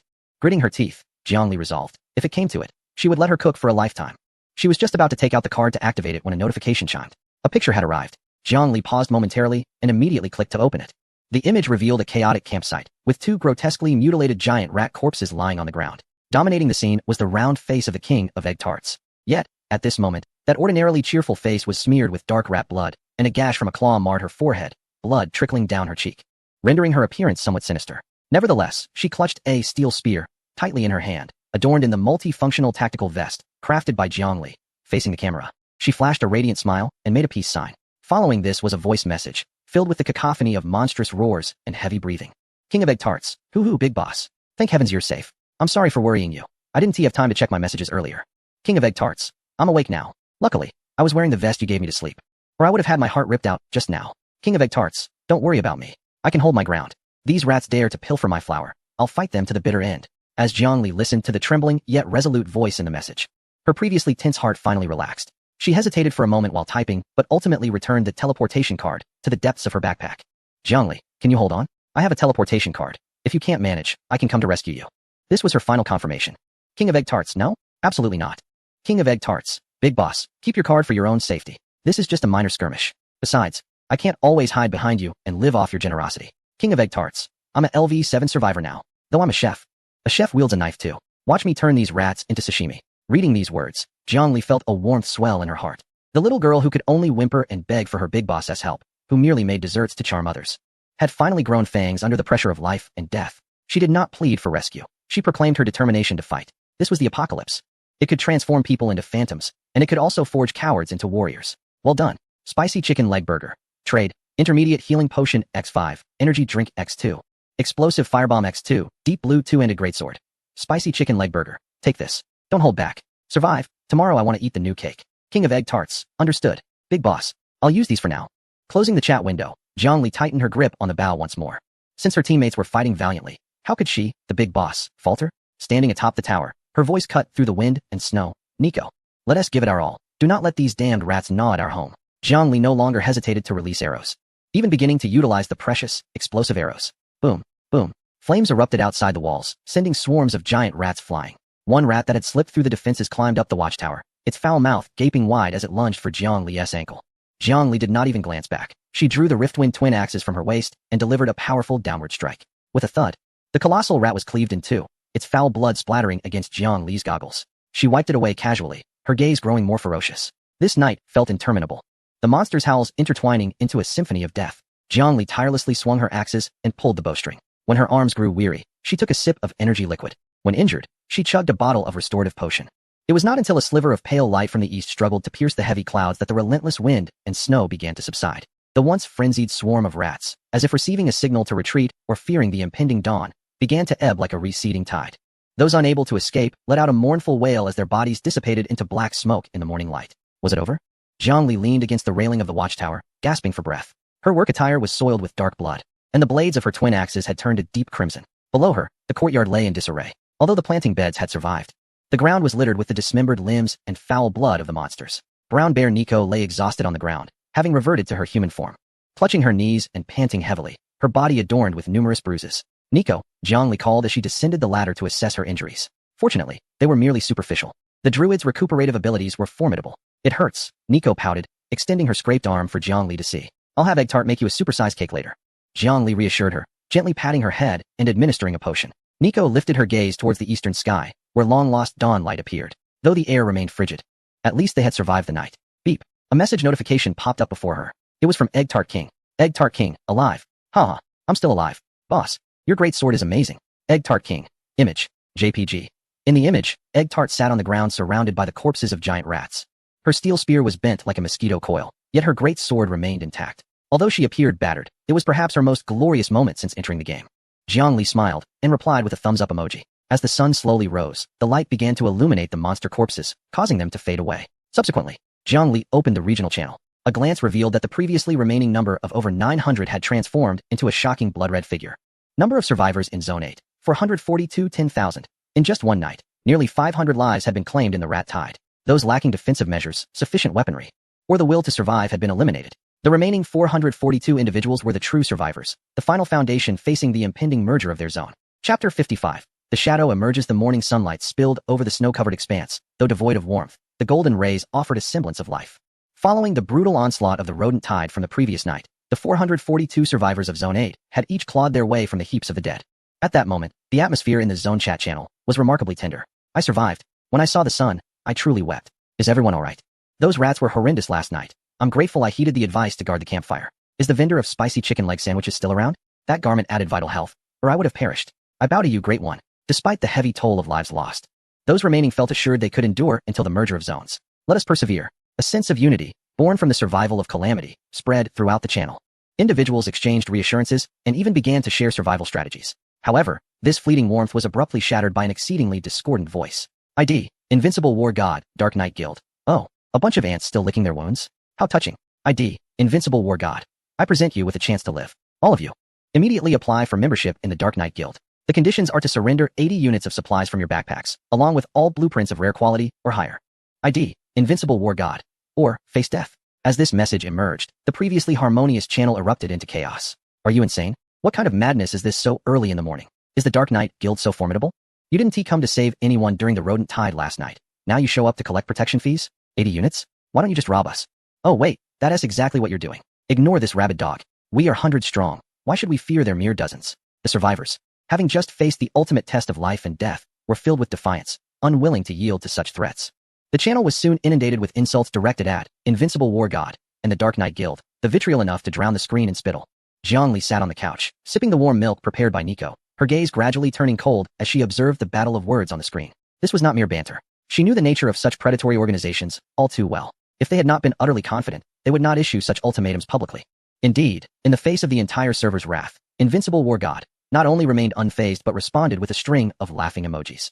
ID, Invincible War God. Huh? Unity? Such a laughable concept. ID, Invincible War God. It seems you still do not grasp the situation. Did you think last night's rodent tide was the end? No, that was merely a test from the system. What follows is the bounty of the Dark Knight Guild. ID, Invincible War God. The countdown begins. 3, 2, 1. As the message was dispatched, a sudden outcry emerged. ID, Wilderness Hunter. What the hell? What is that? ID, Wilderness Hunter, sending a video. Help. It's broad daylight. Why are there monsters? And they're tearing down my walls. Zhongli immediately clicked on the video. The video backdrop is a snow-covered expanse beneath the bright daylight. A colossal white giant ape is furiously pounding its fists against the walls of a camp. Its eyes glow with an eerie crimson hue. Purple saliva drips from the corners of its mouth, and its veins bulge ominously, indicating a state of extreme and unnatural rage. With a thunderous crash, a single punch creates a massive hole in the wall that was previously capable of withstanding the undead. The video abruptly cuts off, leaving only the terrified screams of the filmer, followed shortly by darkness on the screen. An oppressive silence envelopes the channel. It is daytime, a time deemed safe by all survivors. Yet, how could this giant ape manifest in daylight, exhibiting such terrifying combat prowess? ID, Invincible Warlord. Did you see that? This is the fate of those who refuse to submit. ID, Invincible Warlord. This is merely the first. Soon, there will be a second, a third, until you learn to kneel. At that moment, the tablet on the coffee table quivered violently. Eagle Eye Alert. High-risk creature detected approaching territory. Direction, true north. Distance, 300 meters. They VE come to my vicinity? Zhongli set down her milk cup, a glint of fierce determination flashing in her eyes.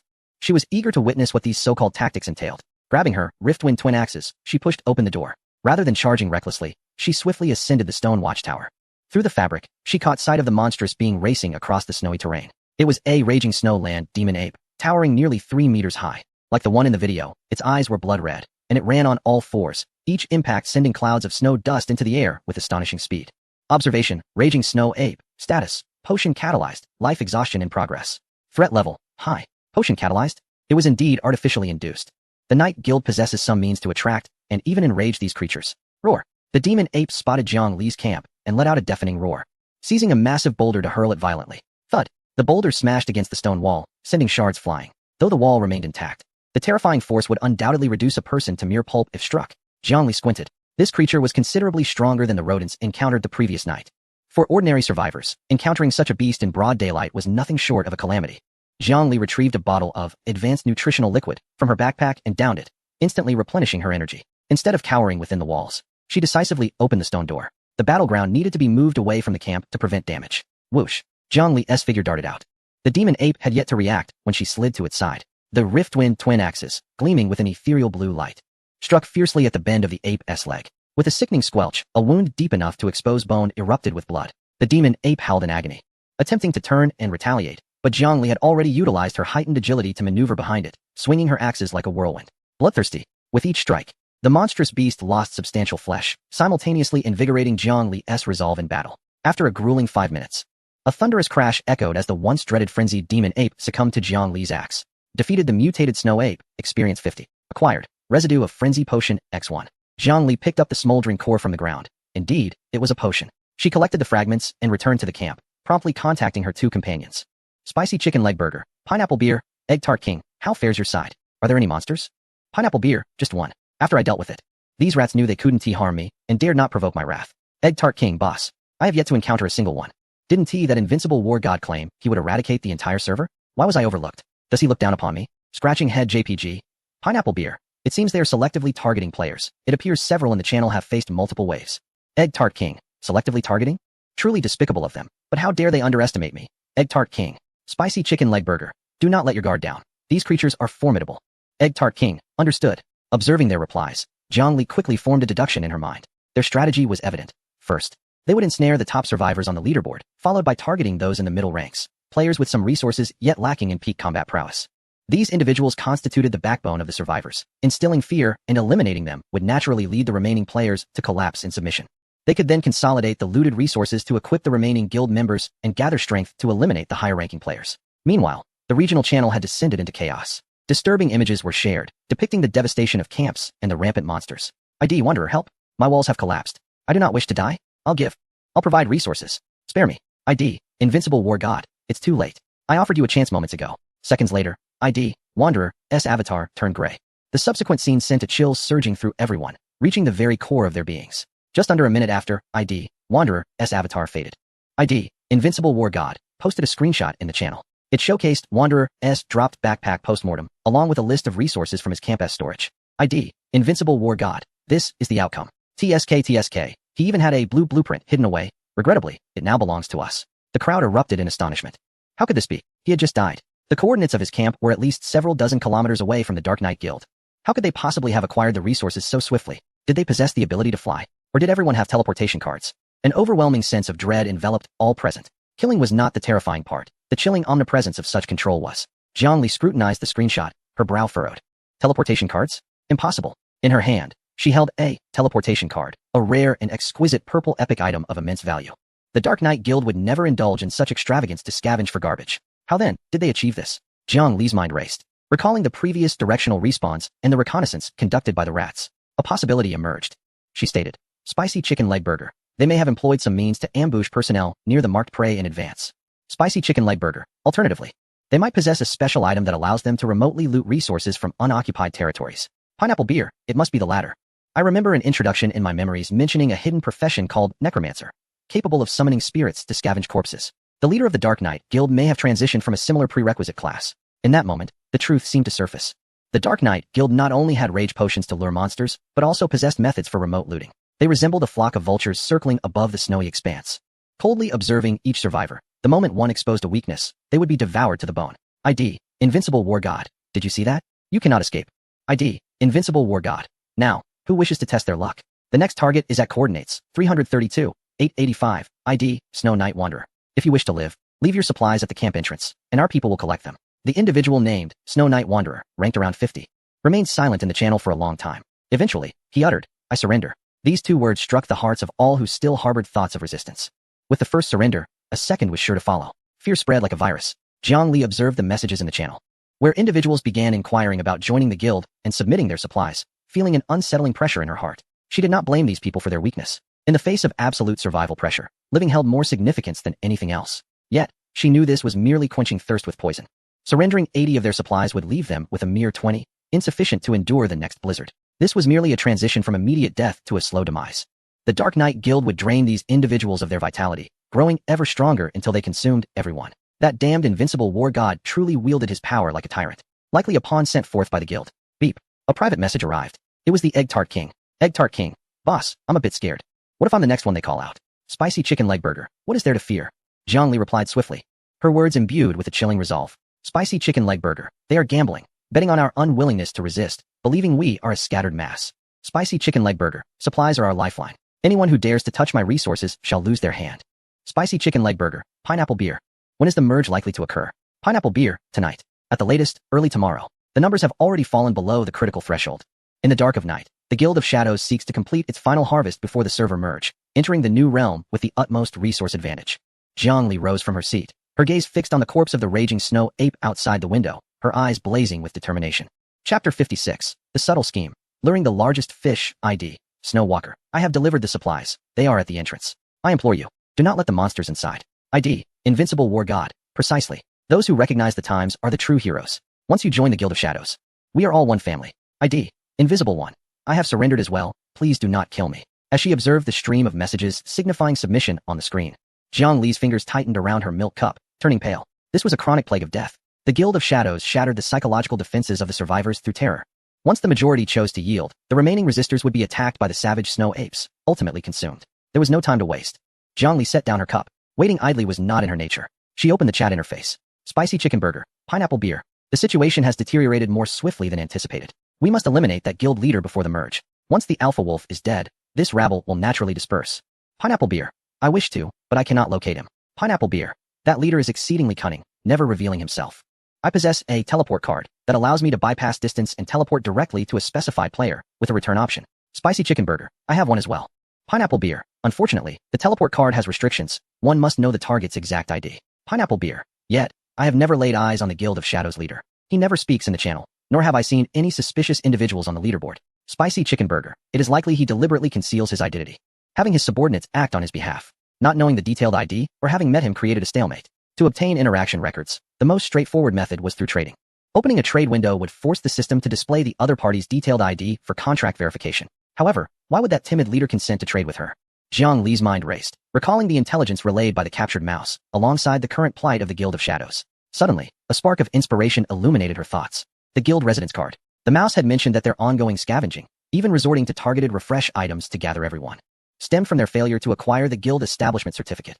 Without this certificate, they could not establish a formal system guild, activate the guild warehouse, nor utilize the guild teleportation function. This was their Achilles heel and Jiang Li's only bait. Spicy chicken burger. I have a way to obtain his ID.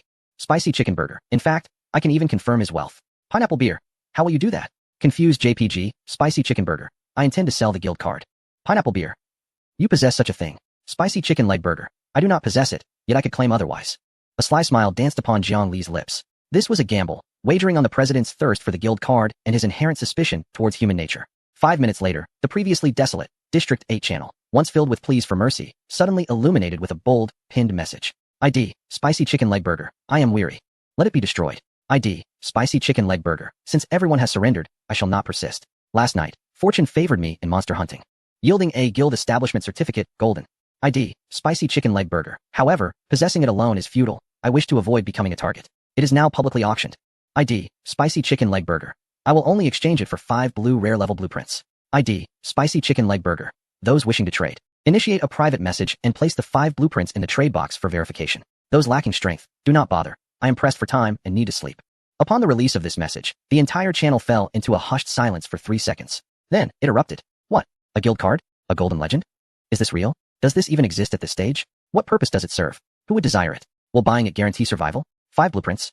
Who in the world can produce that? Is this not akin to robbery? Surely, it must be a deception. Hasn't the chicken leg burger boss always stood firm against the Dark Knight Guild? Why suddenly sell such strategic resources? Voices of doubt and astonishment surged in waves. Yet, Jiang Li remained unfazed. She was merely fishing. At this stage, few could produce 5 blueprints in one go. Aside from the top-ranking players, only the president of the Dark Knight Guild, who had amassed great wealth at the expense of the masses, could be a contender. A normal person would not consider purchasing a guild card at this time, while that president would undoubtedly seize this opportunity. Ding. A private message chimed. A stranger's ID initiated contact. ID, Snowfield Wanderer. Is there truly a guild card? May I see it? Jiang Li cast a glance at the message. Jiang Li, as stated. Verification of credentials. Place the items in the trade box. After a brief hesitation, the other party sent a trade request. The trading interface opened. Jiang Li noted the ID, Snowfield Wanderer. Spicy chicken leg burger. Where are the blueprints? Snowfield Wanderer. I merely wish to ascertain the authenticity of your claim. Spicy chicken leg burger. Place the blueprints in, and I shall sell it to you. Your uncertainty will not lead to a successful trade, so do not dawdle. After a long wait, the other party still had not placed the blueprints. Spicy chicken leg burger. If you lack blueprints, do not waste my time. No sooner had she spoken than she closed the trade. She needed to project an aura of arrogance and greed sufficient to convince that suspicious president of her genuine intent to profit from this opportunity. Meanwhile, within a grim encampment, a resounding crash echoed as an expensive crystal goblet was violently hurled to the ground, shattering into a myriad of fragments. The Night Owl, adorned with a white smiley face mask, abruptly rose from the throne, his gaze fixated on the virtual screen before him. The guild card. The guild card. His breath quickened, an uncontrollable fervor gleaming in his eyes. He had scoured every inch of snow within a 100-mile radius, vanquishing hundreds of monsters. And yet, this coveted item was in the hands of that accursed, spicy chicken leg burger? President. The bald man's shadow below the steps was equally agitated.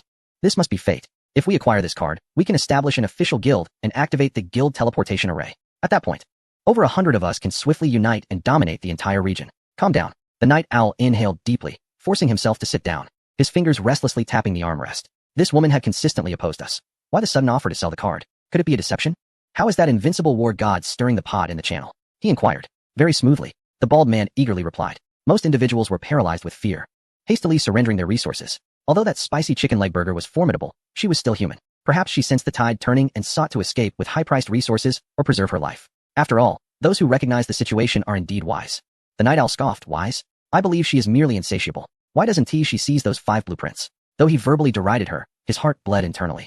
Did he possess those 5 blueprints? Yes, he did. As the leader who had plundered resources from hundreds, he certainly had his share of treasures. Besides his own uses, he had managed to accumulate 6 blueprints in his stockpile, intended for forging an elite guard. President, should we strike first? The bald man made a slashing motion across his throat. That invincible war god is still inciting chaos, right? Let us gather our forces and directly assault her base tonight.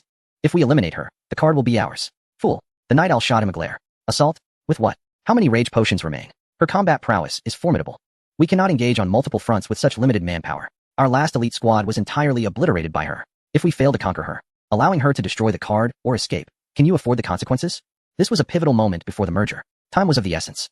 If they could peacefully acquire the card and swiftly establish the guild, the Dark Knight Guild would undergo a qualitative leap in power. Afterwards, dealing with this woman would be a matter of convenience. Deceive. The Night Owl gritted his teeth, uttering a single word. First, we must coax the card from her. Let me handle it. The bald man volunteered eagerly. President, hand me the blueprints, and I will negotiate with her.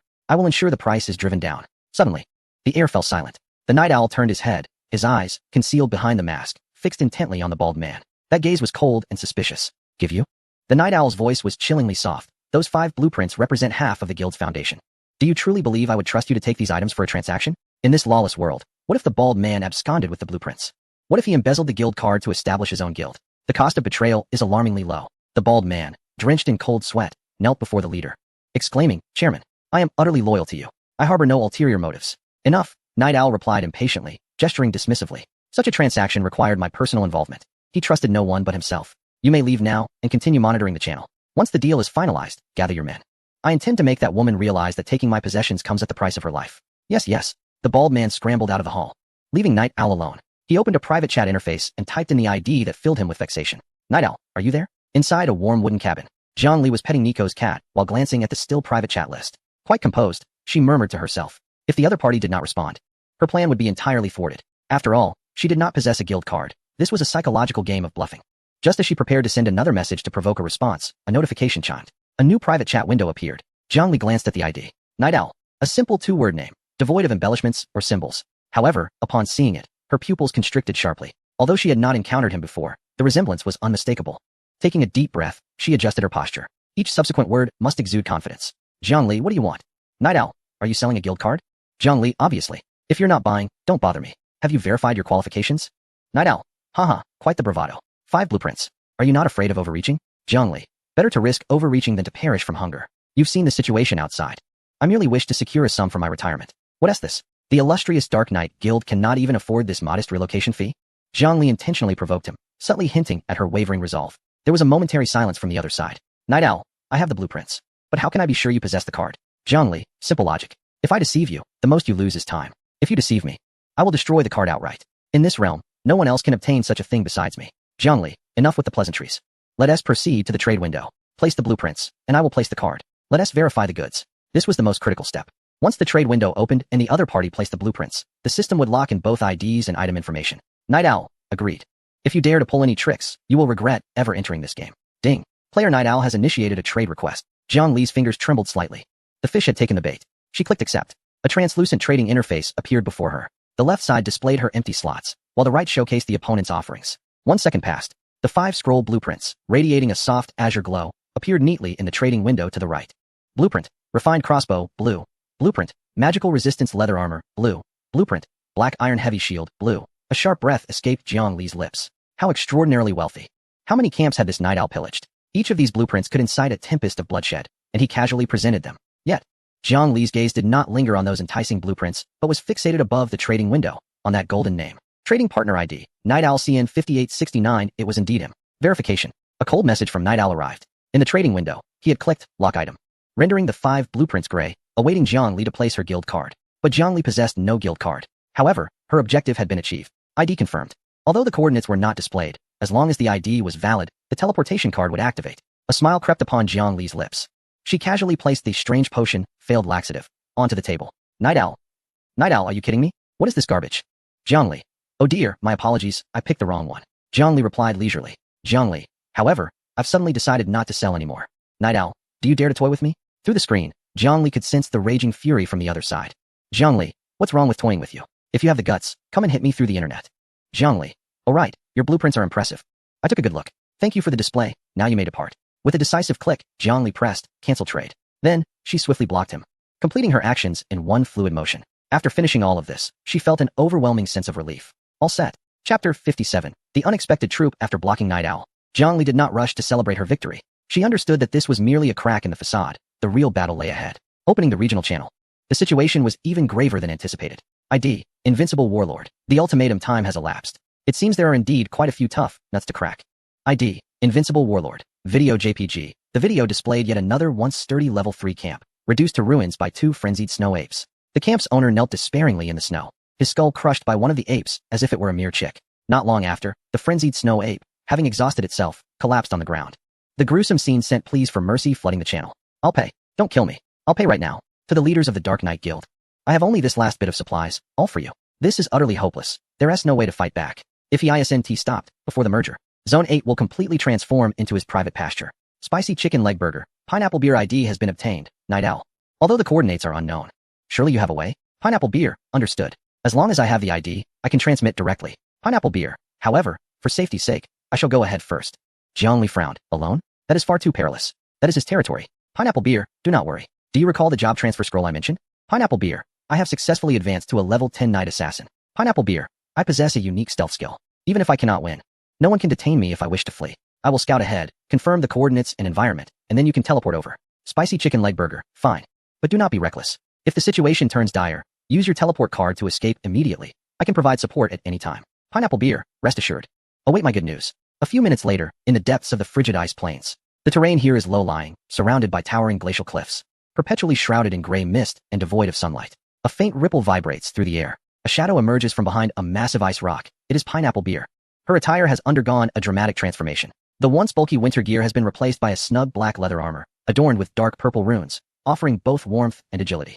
A half-black mask obscures her face, revealing only her icy, composed eyes. 2 pitch-black daggers hang at her waist, rendering her almost indistinguishable from the shadows. Pineapple beer crouched low, peering through the crevices of the ice rock ahead. Before her lay a vast clearing, dominated by an imposing encampment. No, it could hardly be termed an encampment. It was a fortress constructed of black iron and white bones. The outer walls were forcibly stitched together with some form of black metal plating. While at the center of the camp stood a sharp black tower, piercing the clouds. The pinnacle of the tower burned with an eerie green flame, casting a ghastly illumination upon the surrounding snow. The architectural style was disturbingly grotesque. Pineapple beer cursed under her breath. Yet, what truly unsettled her was an open area surrounding the fortress. There, dozens of enormous iron cages were arranged. Within them were not ordinary beasts, but rather the infamous snowfield demons. Several members clad in the Night Guild's red shoulder armor were pushing carts filled with purple liquid, weaving between the cages. They wielded large syringes, mercilessly injecting the substance into the monsters' bodies. Roar! The creatures emitted agonizing howls, their once gray-white skin rapidly flushing crimson, their bodies swelling as they entered a frenzied state. Next to the cages stood a glowing circular stone platform. Was that a teleportation array? Simple unidirectional teleportation array. Function. By consuming a substantial amount of energy stones, it can transport designated creatures near marked coordinates. It all became clear to Pineapple beer.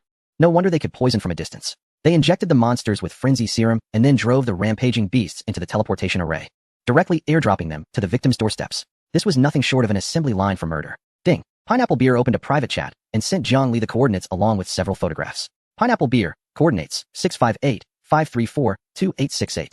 The environment is exceedingly harsh, resembling an altar dedicated to some malevolent deity. They are deploying monsters via a teleportation array. There are approximately a few dozen guards, likely a congregation of guild members. Pineapple Beer, we can approach now. We must first obliterate that teleportation array. Otherwise, the monsters will continue to pour forth incessantly. Upon receiving the message, Zhongli hesitated not for a moment. Nico, keep an eye on the house. Anyone who dares to approach shall meet with deadly retribution. Zhongli gently patted Nico's head. This time, it was a covert assassination mission, and bringing along the large bear would be quite inconvenient. Moreover, with so many resources at home, a formidable guardian must remain. Rest assured, Nico nodded obediently, then instantly transformed into a brown bear, plopping down at the entrance like a guardian deity. Zhongli retrieved the teleportation card. Target coordinates locked. Teleport. A brilliant purple light enveloped Zhongli. The next moment, the world spun wildly. When his vision cleared, Zhongli found himself standing behind a block of icy rock. A biting cold wind assaulting him. Are we here? A voice whispered in his ear. Zhongli turned to see Pineapple Beer crouching in the adjacent shadows. Had he not heard her voice, he might have struggled to detect her presence. Is this the ability acquired after the job change? Zhongli gazed at Pineapple Beer, marveling at her ethereal presence. Stealth? Shadow affinity, Pineapple Beer explained calmly. In the shadows, my presence diminishes significantly. It's merely the basic skill of an assassin. She then pointed toward a fortress that resembled a hellish domain. Look over there. That is the lair of the night owl. Zhongli followed her gaze, his brow furrowing instantly. This hardly resembles a survivor camp. Surveying the black iron walls adorned with corpses and the tower ablaze with green flames, it was clearly a scene of a sinister cult. Ordinary survivors, even those who would resort to any means for survival, would not allow their camp to descend into such a state. This night owl must have some serious psychological issues. That tower feels off, Zhongli remarked, indicating the central black tower. My instincts tell me something within is watching us. Pineapple Beer's expression turned grave. Although the night owl had yet to fully transition into a true necromancer, he had evidently obtained a portion of necromantic power through some sacrificial means. That tower is the source of his power and the core of his control over these frenzied monsters. Zhongli tightened his grip on the dual axes in his hands, their blue aura flickering faintly in the dim light. Let us split up, but do not stray too far apart. Pineapple Beer drew a dagger from her waist. Very well. I will handle the assassination of the outer sentinels while you take the opportunity to eliminate the operator of the teleportation array. Utilizing my stealth, they will not detect me. Once the array is destroyed, we shall create a commotion. The louder, the better. Zhongli raised an eyebrow. Once we have completed our tasks, we shall regroup beneath the tower. Until then, no sooner had he spoken than Pineapple Beer dissipated into a wisp of black smoke, vanishing from sight. Zhongli felt a momentary blur before her eyes, and when she regained focus, she beheld a sentinel of the Dark Knight Guild, a mere 10 meters away, suddenly stiffen and silently collapse to the ground. Behind her, the figure of Pineapple Beer flickered and vanished into the next shadow. Impressive, indeed. Zhongli could not help but acknowledge that certain skills are honed through specialization. Such an art of silent assassination was beyond her prowess. Yet, she possessed her own methods. From her backpack, Zhongli retrieved a bottle of explosive incendiary flask. Although it could be crafted from kerosene and a glass bottle, its single-use nature meant she seldom employed it. Since she was here to make a ruckus, she resolved to do so with flair. She crouched low, utilizing the cover of night and terrain as she stealthily approached the area where the monsters were caged. At this moment, only 3 guards patrolled the cage zone. Damn it. This cursed weather is freezing. One guard complained while rubbing his hands together. The guild leader insists we administer injections to these monsters. If this goes awry, we'll be the first to perish. Less chatter, let us get to work. Has that snow ape been teleported yet? It has. Heh. I bet another camp has been flattened. How exhilarating. Once the brothers return with the resources and the leader distributes them, we'll be prosperous, no more toiling for resources. As they idly conversed, a cold arrow whizzed from the darkness, striking precisely into the energy stone slot of the teleportation array. Boom. The unstable energy stone erupted in an explosion. The immense shockwave hurled the 2 nearby guards away, and the light of the teleportation array flickered twice before extinguishing completely. Enemy attack. The remaining guard shouted in terror, just as he reached for the alarm. A beam of blue axe light descended. Thud. The guard's head fell to the ground. Zhongli emerged from the shadows, kicking aside the corpse. Her gaze fixed upon the monster cages that stirred restlessly from the sound of the explosion. Dozens of crimson eyes fixated upon her. Enough with the roaring. I grant you freedom. Zhongli swung her dual axes, fiercely striking at the locks of the cages. Clang, clang, clang. The iron locks shattered. The cage doors swung wide open. Go, frolic with your masters. A cold smile graced Zhongli's lips as she casually tossed the explosive incendiary flask into the nearby guard's resting area. Boom. The skyward flames instantaneously illuminated the entire black iron camp. Seizing the opportunity, Zhongli slipped away as the freed yet enraged snow apes and giant rats charged wildly toward the incoming members of the Dark Knight Guild. Ah, the monsters have escaped. Help, my leg. Don't bite me. Who did this? Who opened the cages? The entire outer perimeter descended into chaos. Amidst the tumultuous shadows, a dark figure swiftly harvested the isolated lieutenants. Zhongli, wielding her axes, made her way through the disorder directly toward the central black tower. Chapter 58. A sacrifice to the dark god. The periphery of the black iron fortress had transformed into a sea of flames. Jiang Li forcefully kicked aside a member of the Dark Knight Guild who attempted a surprise attack, seizing the opportunity to glance at a message that had just popped up. It was a voice message from the Egg Tart King. The background noise was filled with the sound of rushing wind, indicating that she was anxiously guarding her own doorstep. Egg Tart King, big shot. Have you reached the Dark Knight Guild's lair? How are you and Sister Pineapple faring? I want to help. Spicy chicken burger. It's all right, Egg Tart. Spicy chicken burger. Sister Pineapple and I have already arrived. Your only task now is to protect yourself and bake a few more batches of cakes for our celebration upon our return. After sending this message, Jiang Li swiftly tucked the tablet back into her backpack. Let's go, she called out towards the shadows beside her. The air stirred, and pineapple beer vanished in a flash. Her dagger still dripping with blood. The two of them, one in light and the other in shadow, entered the tower together. Boom. With a powerful flying kick, Jiang Li forcefully shattered the heavy black iron doors of the tower, causing the two door panels to twist and crash to the ground. The scene within the tower was instantly revealed. It was a vast circular hall, its walls adorned with countless ghastly human skulls, each eye socket ablaze with green phosphorescence. At the center of the hall stood an altar, inscribed with blood-soaked runes. Upon the black iron throne atop the altar sat the Night Owl, donned in a white mask with a smiling visage, gripping a staff made of bone. Below him stood 7 or 8 fully armed elite guards. At the forefront was the bald man, the vice president of the Dark Knight Guild, whom Jiang Li recognized. At that moment, the bald man, wielding a massive axe, gazed in terror towards the entrance. As the dust settled, revealing Jiang Li, who wielded dual axes and radiated a menacing aura, alongside the ghostly figure of Pineapple Beer. His pupils dilated in shock. It's you, the bald man bellowed. President, it's them, the spicy chicken burger, and that woman. They were the ones who thwarted our plans in the dungeon instance. If glares could kill, Jiang Li would have been sliced into 1,000 pieces by the bald man's wrathful gaze. Because of these two, he had lost face in the instance, returned empty-handed without the guild card, and had been mercilessly tormented by the president. Silence, fool. The Night Owl on the throne slowly rose, looking down upon Jiang Li with eyes devoid of fear, filled instead with madness. You forsook the path to paradise. The Night Owl's voice was hoarse and deep, resonating peculiarly as if emanating from the very walls themselves. Since you have arrived, leave your flesh and blood behind. My divine descent ritual is in need of the souls of 2 strong individuals as offerings. No sooner had he finished speaking than the Night Owl abruptly raised his bone staff and struck the ground with force. Thud. A visible green ripple emanated from him. Block them. Wait for me to complete the ritual. With the command issued, though fearful, the bald man was even more terrified of the Night Owl's methods. He let out a furious roar to bolster his resolve, the crimson light of the Scarlet Oath Pauldron, flaring brightly, clearly signaling the activation of some explosive skill. You wretched woman. I am already at level 10. With that, the bald man raised his colossal axe and charged forward, flanked by several elite melee fighters. Meanwhile, in the backline, 3 ranged professionals wielding crossbows and staves began their incantations and aimed their weapons. Leave the range to me, do not worry. In an instant, the figure of Pineapple Beer vanished from his side. The next moment, the battlefield was divided. With Pineapple Beer's assurance, Jiang Li disregarded the insignificant foes, her gaze resolutely fixed on the bald man leading the charge. The swift walker Greaves, at her feet shimmered with a faint glow. With a mighty crash, the tiles beneath Jiang Li shattered as she surged toward the bald man's massive axe. Seeking death, are we? A direct confrontation? My strength is at 20. The bald man, seeing this, was elated, grinning as he swung his axe in a wide arc, intent on cleaving this audacious woman in two. However, at the very moment their weapons were about to collide, Jiang Li's wrist flicked in an uncanny motion. Her left hand's rending wind hand axe did not meet the axe head-on, but cleverly locked onto the bald man's axe handle using the curve of the blade. What? The bald man felt an irresistible force pulling at him, causing his massive axe to veer off course and crash heavily onto the floor beside him, sparks flying. An opening lay before him. 20 points of strength? Is that much? Jiang Li's cold voice echoed in his ears. Now at level 10, Jiang Li's strength had reached a terrifying 33 points. Her right-hand axe was primed for action. Thwack! Ah! A blue arc of light flashed from the axe. The bald man let out a piercing scream as Jiang Li's axe severed his right arm, which had been gripping the massive weapon, cleanly at the root. Blood gushed forth like a fountain. How is this possible? The bald man staggered back, clutching his severed arm, disbelief etched across his face. The red pauldrons upon him still flickered, attempting to mend the injury, but in the face of such overwhelming power, all embellishments were rendered futile. Is this the strength of your Night Guild? Jiang Li pressed her advantage, stepping forward with her axes crossed. In your next life, do not be a dog. Crack. The dual axes closed like scissors. The bald man's bloated head was sent soaring, his face frozen in a mask of sheer terror and confusion. A swift execution.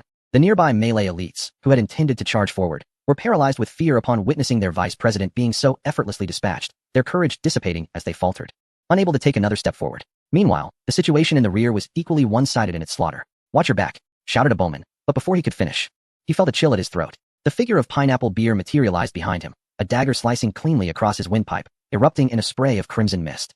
Over there, focus fire. The nearby guard with the staff barely turned around when a fireball he had yet to conjure was interrupted as Pineapple Beer vanished once more. She danced through the shadows, and with each reappearance, a life was claimed. In a mere 10 seconds, the bald man lay dead, and the rear ranks were utterly annihilated. In the vast hall, Only Jiang Li, Pineapple Beer, and the Night Owl, still seated upon the throne, remained. The sound of applause echoed. Clap, clap, clap. The Night Owl exhibited no signs of panic. Instead, he gently applauded. Marvelous. Truly marvelous. His voice bore no trace of anger for his fallen subordinates. Rather, it was infused with a morbid excitement. Although the bald man was inept, he had been nurtured with abundant resources. To think he was dispatched in a single strike. Jiang Li shook the blood from his axe, standing shoulder to shoulder with Pineapple Beer, coldly regarding him. Enough of your nonsense. Prepare to meet your end.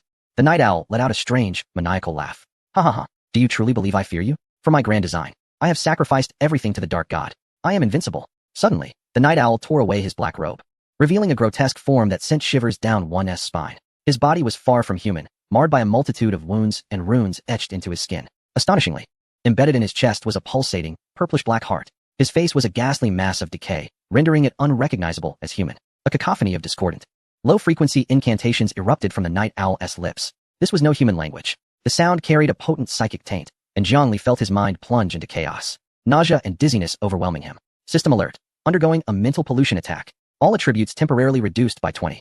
Detected that the Guardian Heart necklace is resisting successfully. Negative effects immune. A warm current emanated from the necklace around Jiang Li's neck, instantly dispelling his discomfort. Pineapple, be cautious. It's a mental attack. Jiang Li turned to Pineapple Beer. Despite being a reborn individual, Pineapple Beer evidently lacked any mental defense equipment. His complexion turned ashen, and his body swayed slightly.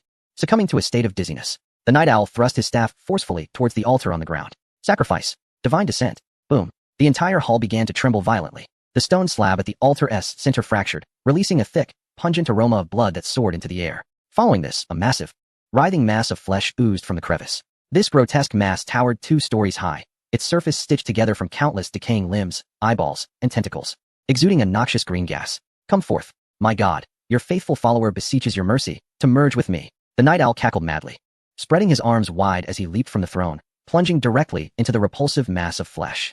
Zzz. The mass, as if alive, instantly enveloped the Night Owl. In the next moment, it began to contort violently. Countless tentacles lashed out wildly, and the once white mass belonging to the Night Owl emerged at the apex of the mass.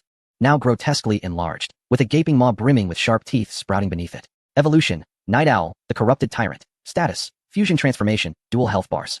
Abilities, poison mist ejection, tentacle whip, psychic shriek, corpse explosion. Roar. The fused monstrosity unleashed a thunderous roar, shattering the surrounding skeletal walls into fragments. What in the world is this creature? Pineapple Beer regained consciousness from her stupor, and, upon witnessing the colossal figure before her, her expression turned grim. Stay calm.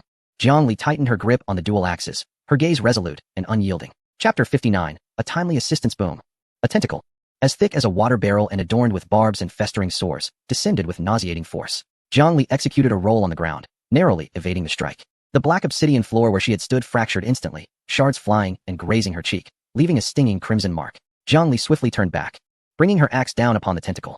It was far too resilient. The blow merely opened a shallow gash on its surface. The tentacle recoiled, unleashing a flurry of retaliatory strikes towards Jiang Li, all of which she deftly deflected. Realizing the creature's formidable nature, Jiang Li wasted no time and hurled the splattering weakness potion she had previously acquired. Its massive size rendered it incapable of evasion. Panting heavily, Jiang Li's rending wind dual axes still shimmered with azure light, yet her hands were battered, blood dripping from the axe handle. Opposite her, the fusion of the Night Owl, the corrupted tyrant, emitted a deafening roar. Although Jiang Li's potion had indeed taken effect, the creature's innate power remained overwhelming. Watch your left. A shadow darted past like lightning. It was Pineapple Beer. Her dagger plunged fiercely into one of the creature's eyes, eliciting a spray of green toxic blood. Roar.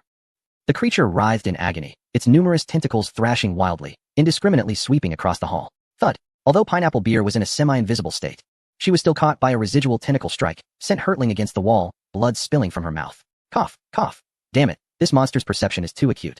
My stealth is about to fail. Struggling to rise, Pineapple Beer found her once exquisite leather armor in tatters, her left arm hanging limply, evidently broken. In the snowy expanse, injuries were painfully real. A fracture would impair movement, blood loss drained warmth and stamina, and excruciating pain muddled judgment. As the battle dragged on, their conditions were deteriorating rapidly.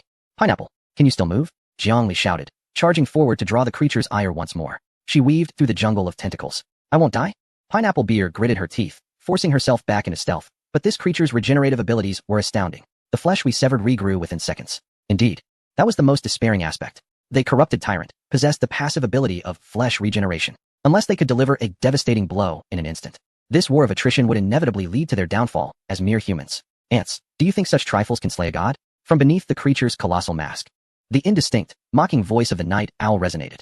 Although the laxative caused his stomach to churn violently, even affecting certain delicate areas with uncontrollable distress, it only served to amplify his fury. Toxic mists spewed forth. The pustules on the creature's surface suddenly burst, releasing a dense cloud of green poison that swiftly enveloped the entire hall. This is bad. Hold your breath. Jiang Li's face paled at the sight. However, this poisonous fog not only permeated through respiration, but also exhibited potent corrosive properties. Jiang Li felt as though his exposed skin were being seared by acid.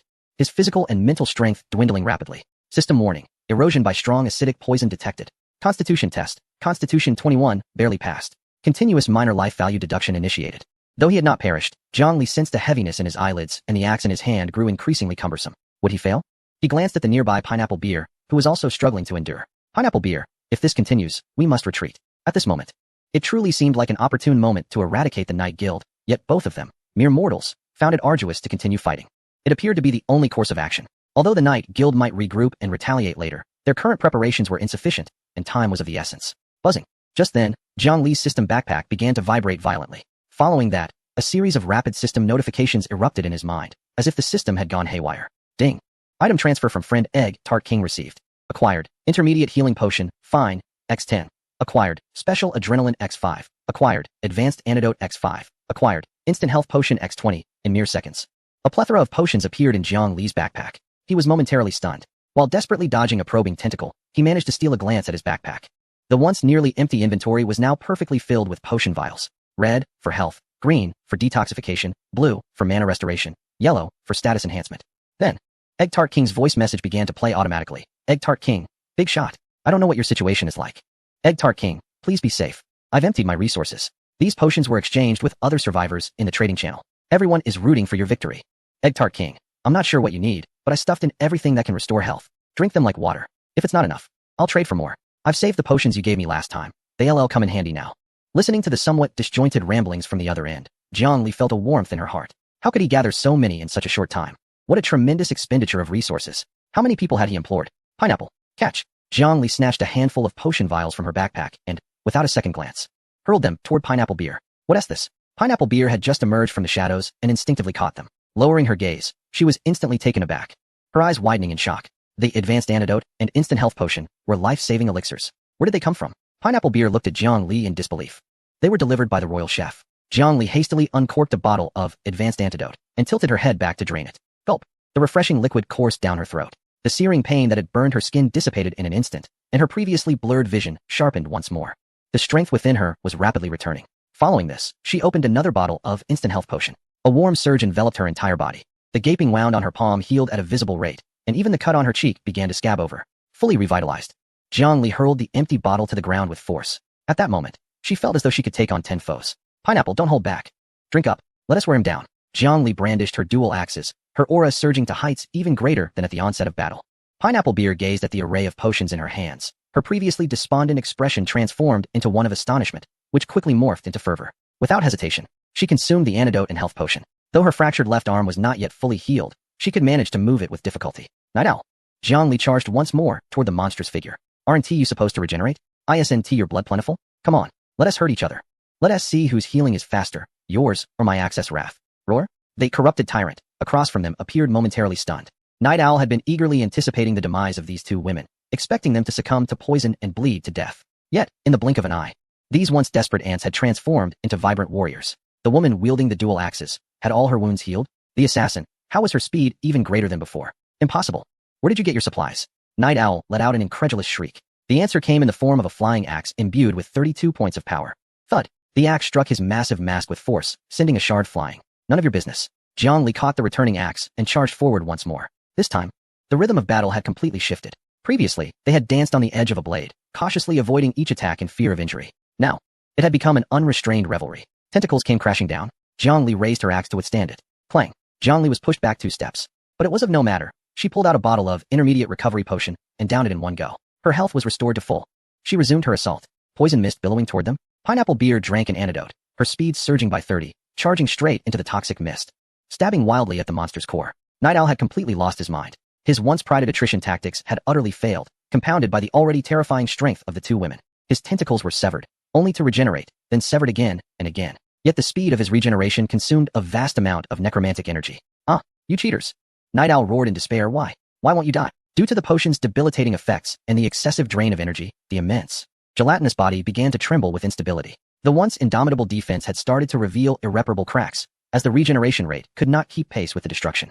He became anxious. Jiangli astutely detected the night owl's vulnerabilities. She wiped the remnants of the potion from the corner of her mouth. Pineapple. His core was exposed. Right beneath the mask. It was the place previously ensconced by countless tendrils, now laid bare as the tendrils failed to regenerate in time. Revealing a pulsating point of deep purple-black. She spotted it. The figure of Pineapple Beer manifested in midair, a dagger shimmering with a ghostly light in his grasp. Jiangli clutched the last 2 bottles of explosive incendiary bottles from her backpack.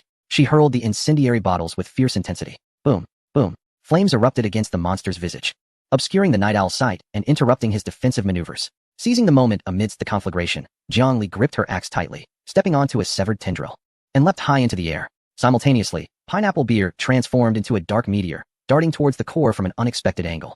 Their strikes converged from above and below, a double execution. No, the night owl let out one final, piercing wail. Thud. The axe shattered through the mask. The dagger pierced the heart. The colossal gelatinous creature froze in an instant. Then bang! It was as though a balloon filled with air had exploded, showering the surroundings with chunks of flesh and blood like a torrential downpour. Server announcement. Congratulations to players Spicy Chicken Leg Burger and Pineapple Beer for successfully defeating the hidden boss, Corrupt Tyrant. Achievement unlocked. Destroyer of the Evil God's Minions. Chapter 60. Unity of the server as the body of the night owl Corrupt Tyrant burst apart.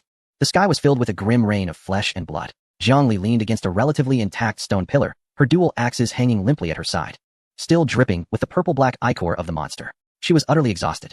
Although the potion from the Egg Tart King had prolonged her life, the intense mental strain and physical combat had taken a tremendous toll on her stamina. Beside her, Pineapple Beer was in no better condition, seated upon a fragment of stone, wrapping bandages around his severed arm, his complexion pale as parchment, yet his eyes shone with remarkable brightness. We won. Pineapple Beer spat out a mouthful of blood-tinged saliva. Just as they prepared to survey the battlefield, they heard the sound of heavy footsteps approaching.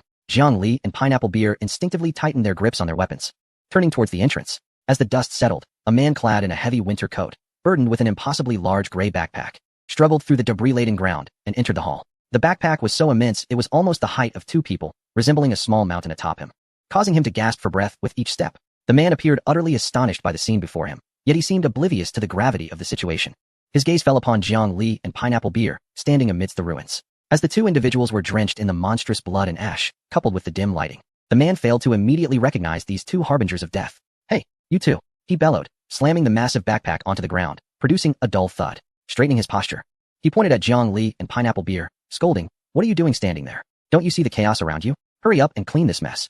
What on earth is happening? Have these monsters gone out of control again? How did the hall end up in such disarray?" While cursing, he wiped the sweat from his brow. "Where's the president? I just returned from gathering supplies from those fat sheep, and I'm utterly exhausted. Quickly summon a few people to help move these goods. This haul is substantial. Those fools have amassed quite a collection of treasures." Jiangli and Pineapple Beer exchanged glances. Jiangli did not act immediately. Instead, he slowly turned around to fixate on the man, his voice icy. "President? Are you referring to the one who turned into a meatball and was just blown to smithereens?" The man paused, seemingly confused. "What nonsense are you speaking? The president is unparalleled in strength. He is dead," Jiangli interrupted, lifting the Rift-Wind dual axes, their blades reflecting a chilling glimmer in the firelight. "He has become nothing but remnants of flesh, irrevocably deceased." What? The man stiffened. At that moment, he finally discerned the weapon in Jiangli's grasp, as well as the woman beside him wielding a pitch-black dagger, exuding an aura of lethal intent despite her severed arm. Who are you?" His pupils dilated, voice trembling. "Spicy Chicken Leg Burger and Pineapple Beer." Instinctively, he took a step back, only to stumble over the enormous backpack behind him, landing squarely on the ground. "How is it possible? How could you have killed the president? He is a god." "God, my foot," Jiangli scoffed, advancing toward him. "Just a charlatan posing as a necromancer. Now it's your turn." Reaching the man, Jiangli opened the transaction interface, revealing his ID. "Invincible War, God 6558 CN. Oh, what a twist of fate. The very clown who pranced about in the regional channel, moralizing and wielding his authority, stands before me as this delivery man. Please, don't kill me." Upon sensing the murderous intent in Jiangli's eyes, Invincible War God crumbled instantly. The arrogance he had displayed moments earlier vanished, replaced by sheer terror. Scrambling backward, he pleaded, "Great One, Heroine, it's all a misunderstanding. I was coerced. It was that bastard Night Owl who forced me. He threatened to kill me if I didn't join the guild. Everything I said in the channel was at Night Owl's behest. He wanted to sow discord. I was merely a mouthpiece. In truth, I support you. Yes, I stand with you. You've rid the world of Night Owl, a true public service. I'm an undercover agent. I'm in the enemy camp, but my heart is with you." Jiangli halted, gazing down at the weeping man. "Undercover agent?" Jiangli's tone dripped with sarcasm. "I recall how, before you joined the Nightshade Guild, you reveled in moral coercion within the channels. Who compelled you back then?"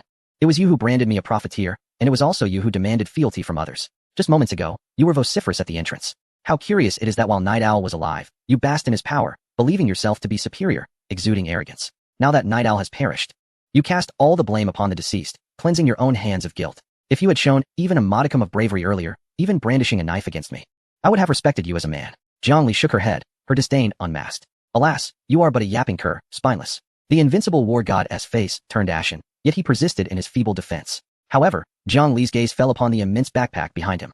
These were the final remnants of those survivors who had met a tragic end when the beasts breached the camp. How much blood was stained upon this bundle? Jiang Li's voice turned as cold as ice. Your task is to retrieve supplies? In other words, you tread upon the corpses of your compatriots, looting their possessions. You call this being forced into a corner? The invincible war god trembled at her words and attempted to respond. I shall descend to hell to explain to those people. Jiang Li offered him no further opportunity. The axe in her hand transformed into a blue blur. With a swift motion, blood sprayed forth. The invincible war god's throat was cleanly severed. He clutched at his neck, his eyes widening in shock. Emitting a desperate gasp as if he wished to plead for mercy, but his vitality ebbed swiftly. Moments later, he collapsed beside the spoils he so proudly claimed, utterly silenced. Kill. The collaborator, invincible war god. Evaluation. Such a person is not worth mourning. Jiang Li flicked the blood from her axe, not sparing him a glance. She approached the massive gray backpack, eager to discover what the courier had delivered. Jiang Li reached out to touch the backpack. Item. Greedy Scavenger's Backpack, Special Item. Quality. Rare, Blue. Capacity. 100 slots, extra large capacity. Feature 1. Greedy Loading, can accommodate items far exceeding the volume of a normal backpack, including small furniture. Feature 2. Non-spatial folding. Items within the backpack are not stationary. Food will spoil, and the backpack has a physical volume related to its contents. Feature 3. Fragile. Once the backpack's durability reaches 0 or the holder dies, the backpack is likely to drop, with its contents spilling forth. Description. This is the favored tool of marauders, capable of holding the entire world, yet unable to contain the greed of the human heart. 100 slots? Jiang Li was somewhat astonished. Though this item bore a weight penalty and was not akin to a system-based dimensional space, it was nothing short of a miraculous tool for moving or large-scale looting. She unzipped the backpack and inspected its contents. Goodness. There were 3 sets, 300 units, of refined steel, along with a substantial amount of beast hides, cotton, and herbs. In a secluded corner, Jiang Li stumbled upon several basic furniture blueprints and a skill book, Basic Combat. How many camps had this individual plundered? As she surveyed the supplies, a heaviness settled in her heart. Each item could symbolize a life extinguished. Let us take them, said Pineapple Beer, approaching her. Though her complexion remained pale, her spirits had lifted considerably. With Night Owl deceased, these items were now unclaimed. It was better for us to utilize them than to let them rot here. Jiang Li nodded in agreement. She decided to check the chat channel, suddenly recalling that amidst the fierce battle, she had neglected to do so. She wondered how Egg Tart was faring. Pulling out her tablet, she opened the Zone 8 chat channel 228100000. Upon reading, Jiang Li was taken aback. She had expected chaos in the chat during her and Pineapple Beer's confrontation, yet the messages conveyed an unprecedented sense of awe. The scene rewound a half an hour prior. Just as Jiang Li and Pineapple Beer were engaged in a desperate struggle, their health dwindling, the following message appeared. ID. Egg Tart King. Everyone, brothers, sisters, stop lurking. ID. Egg Tart King. I know many of you are afraid and have surrendered your supplies. But now, that formidable figure, Spicy Chicken Leg Burger, along with the top player, Pineapple Beer, have charged into the lair of the Dark Knight Guild. ID. Egg Tart King. They are fighting for us. If they fail, those perverts from the Dark Knight Guild will surely not spare us. We are but lambs to the slaughter. ID. Egg Tart King. I urgently need potions. A substantial amount of potions. ID. Egg Tart King. I will put all my supplies up for trade, in exchange for healing potions, antidotes, and buff potions. Even if you think you won't use them, if they can restore health, sell them to me. ID. Egg Tart King. I implore everyone. Don't let our heroes lose heart.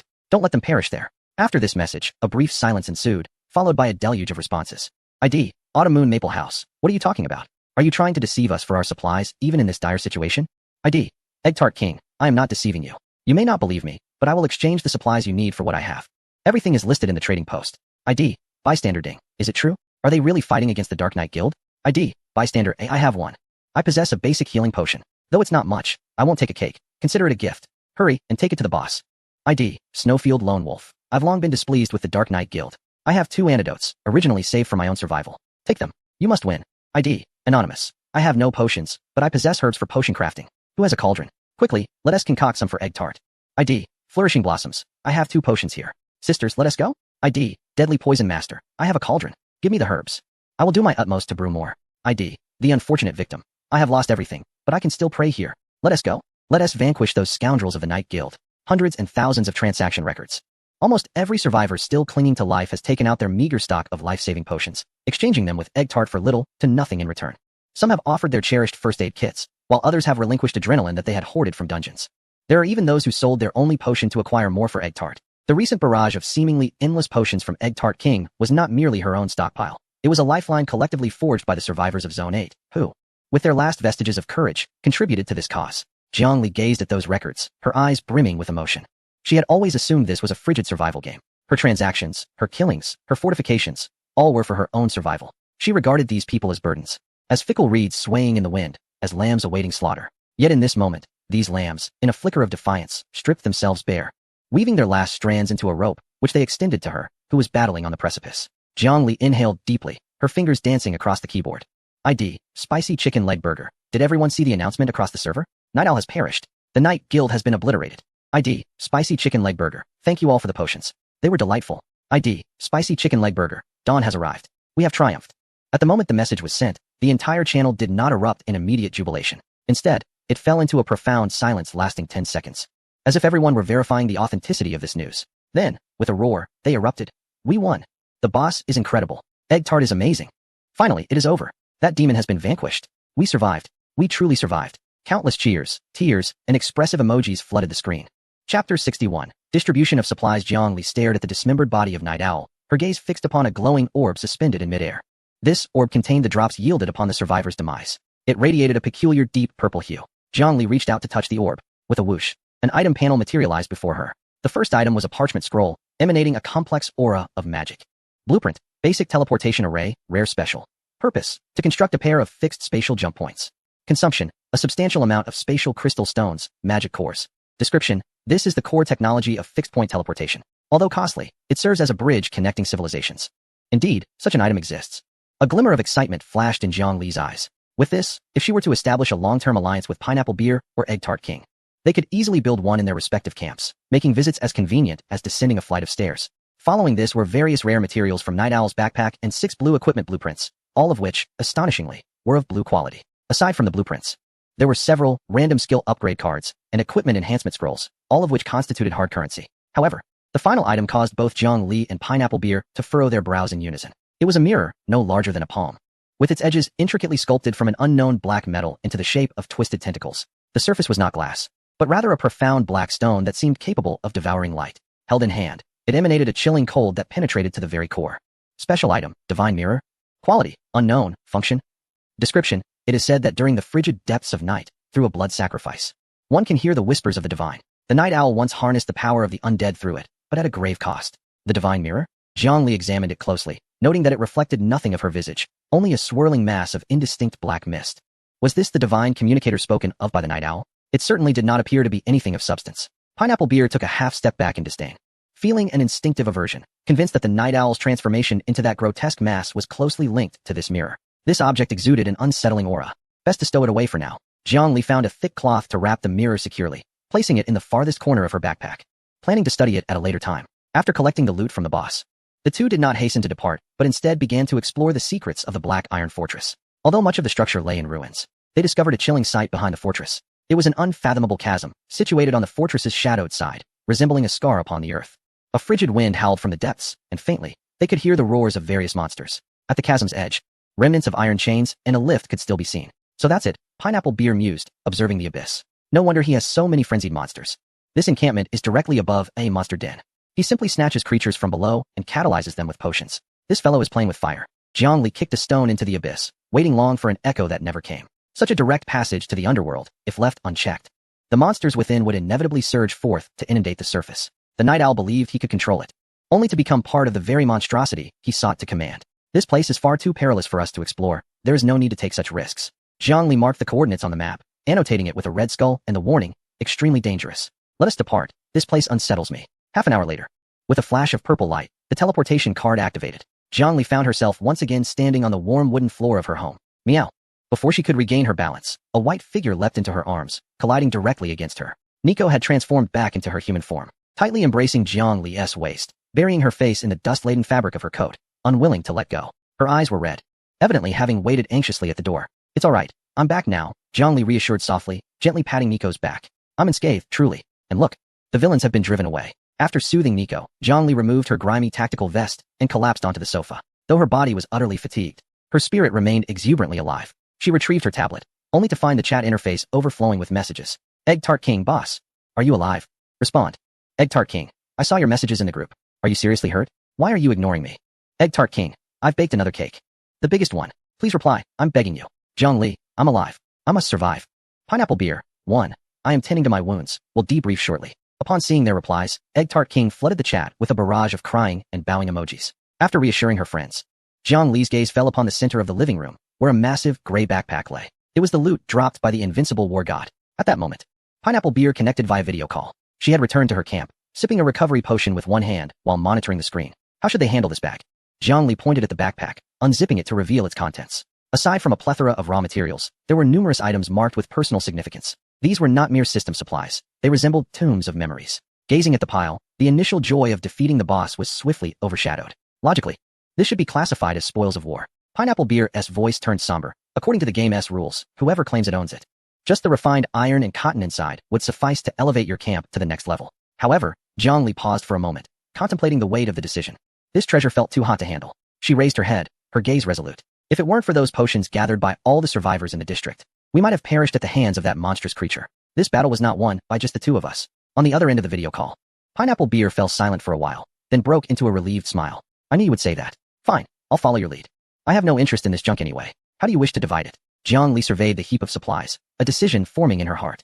The rightful belongings should return to their owners. If the owner has perished, then they should be returned to the living. 10 minutes later, in the District 8 chat channel, although the night owl had fallen, the survivors remained in a state of exhilarated confusion. Speculations swirled about the two formidable players who had dismantled the Dark Knight Guild. Would they become the next Dark Knight Guild themselves? At that moment, Spicy Chicken Burger spoke up. ID, Spicy Chicken Burger. I am currently inventorying the materials looted from the Dark Knight Guild. ID, Spicy Chicken Burger. We discovered a backpack filled with looted supplies on a person known as the Invincible War God. It contains many items marked with personal characteristics. ID, Spicy Chicken Burger. Please conduct a self-check. If you are a survivor who has been looted and can provide proof of the item's characteristics, message me privately. Upon verification, I will return the items to you. ID, Spicy Chicken Leg Burger. Should the original owner have met an unfortunate demise, these essential supplies will be utilized to craft equipment, which shall be distributed freely to those who previously extended their assistance during the potion crowdfunding. As this announcement reverberated through the channel, a profound silence ensued. Was I mistaken? The esteemed figure intends to regurgitate the sustenance consumed? Oh dear, that wooden carving was mine. I am still alive. I fled swiftly, but my home was dismantled.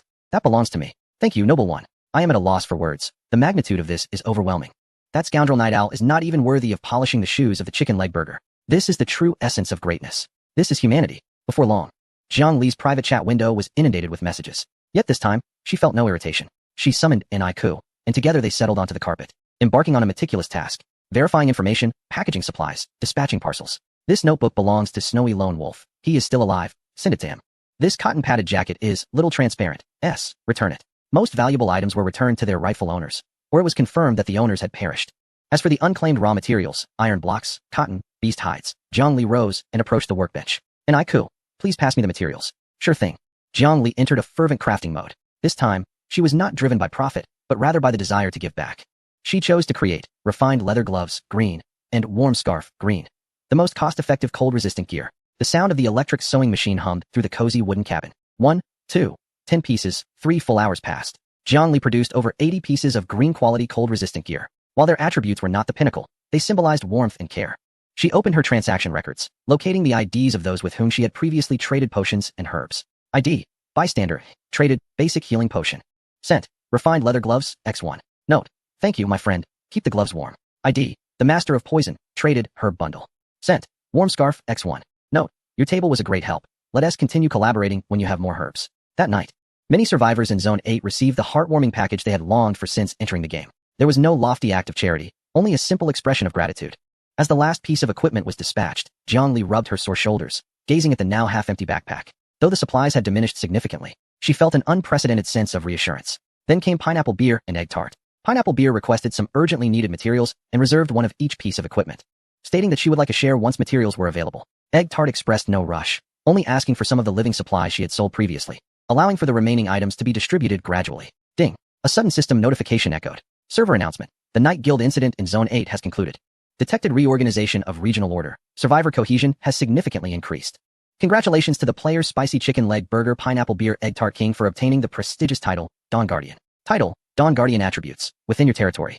The life recovery rate of all allied units increases by 10, and energy recovery by 10. Description: you have ignited the torch in the long night, illuminating not only your path, but also warming others. In Zone 8, all survivors who dare to resist have earned the title, Brave and Unyielding. Attributes: within your territory.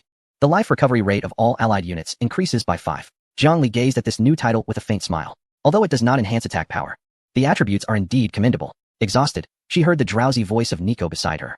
The little one had been a great help throughout the night and was now struggling to keep her eyes open, her head bobbing with fatigue. Sleep well, Zhongli said gently. Nico obediently transformed back into her kitten form, and Zhongli lifted her, placing her back on the large bed in the bedroom, tucking her in snugly. Outside the window, the wind and snow seemed to have finally ceased. The moon, obscured by clouds for so long, quietly peeked out, casting its cold, silvery light upon the snow-covered expanse. This night felt different. There were no monstrous howls to be heard. The world had finally settled into a serene quiet. Zhongli turned off the light, nestled under the covers, and embraced the warm Nico. Tomorrow would herald a new day. Chapter 62, Merging Zones. 10,000 again. Zhongli awoke early today, draped in her thick cashmere robe, standing before the floor-to-ceiling window of the main house. Although the snowstorm was not particularly fierce, the scenery outside appeared distinctly unusual. The distant snow-capped mountains seemed to have been kneaded and stretched by unseen hands, while the clouds in the sky were in disarray. Before she could prepare breakfast, the system notification popped up.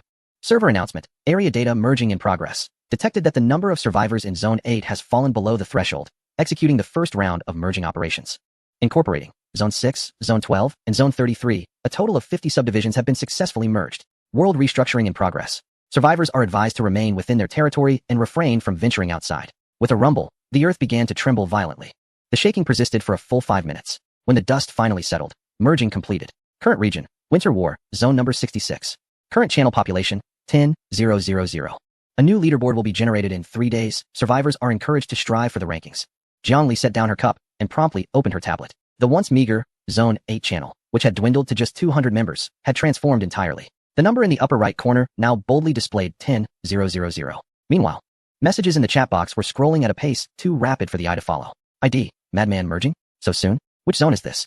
ID: Snow Mountain Flying Fox. Huh? I've finally made it. That cursed Zone 3 was no place for humans. ID: I am the Great Tyrant. Collect wood. Gather as much as possible. Prices are negotiable. ID: Warwolf Guild recruitment. The Warwolf Guild is seeking new members. Our esteemed leader is at level 12 and possesses a residence. We only welcome elite individuals. Once you join, you become family. Has anyone seen my ally? Her name is Shanqing Shuexiu. Why hasn't she come over yet? Frenzied Battle World Guild is also recruiting. The guild leader wields a blue exquisite weapon, and joining requires a contribution of 30 of daily acquired resources. Those seeking refuge, hurry to coordinates: 1125, 4585. To the individual above, our leader possesses a purple weapon. Dare to disclose your coordinates? I shall swiftly eliminate you. It's utter chaos. A cacophony of pleas for help, insults, advertisements, and equipment boasts all intertwine. There are even a few so-called major guilds flooding the chat with recruitment, their words dripping with the arrogance of established powers. Indeed, in a vast forest, one can find all kinds of birds. Zhongli furrowed his brow and promptly set the public channel to silent mode. This is hardly a survivor camp. It resembles a raucous marketplace. Moreover, the hostility here is even more palpable than at the onset of Zone 8. Just then, a new group chat invitation popped up. Player Egg Tart King invites you to join the chat. Zone 8 Survivor Retirement Home, 128 members. Zhongli clicked to accept. Upon entering the group, he immediately saw Egg Tart speaking. Egg Tart King: everyone, my dear family. Are you all still here? Not wiped out, I hope? Please report in. Snowfield Lone Wolf: present. You scared me. A river appeared right in front of my door just now. I nearly drowned. Little transparent here. The public channel was terrifying just now. Everyone was shouting about fighting and killing. It's much better here. Deadly Poison Master: humph, just a bunch of rabble. That so-called Warwolf Guild? They're merely level 7 minnows, yet their bravado is quite amusing. Passerby: they've simply not encountered our caliber. If they were aware of our 2 formidable figures, they would surely be terrified. The group consists of only 110 individuals, each adorned with the title of Brave and Unyielding. Egg Tart King: huh? The big shots have joined us. Egg Tart King: this channel was automatically created by the system for all survivors with the Brave and Unyielding title. Welcome, esteemed figures. Welcome, Chicken Leg Burger Lord. Egg Tart King: I'll lead by sending a red envelope. Lucky red envelope. Strawberry Cream Cake X50. There's a red envelope. Quick, everyone seize it. I'll join in. I have plenty of wool, pulling 50 pieces. Deadly Poison Master, Pharmacist. It's much more comfortable in our group.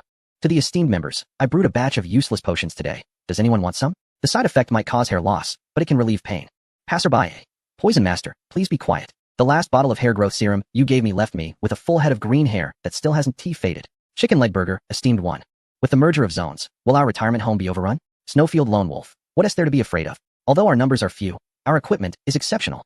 Just now, I saw someone flaunting a green quality iron sword in the world channel, and I couldn't help but laugh. Who among us doesn't possess exquisite great armor? The king of egg tarts, indeed. Who dares to stir trouble? I shall crush them with my frying pan. By the way, has everyone had breakfast? I just baked some blueberry cookies and placed them in the trading hall for half price for our group friends. The chat was abuzz with excitement.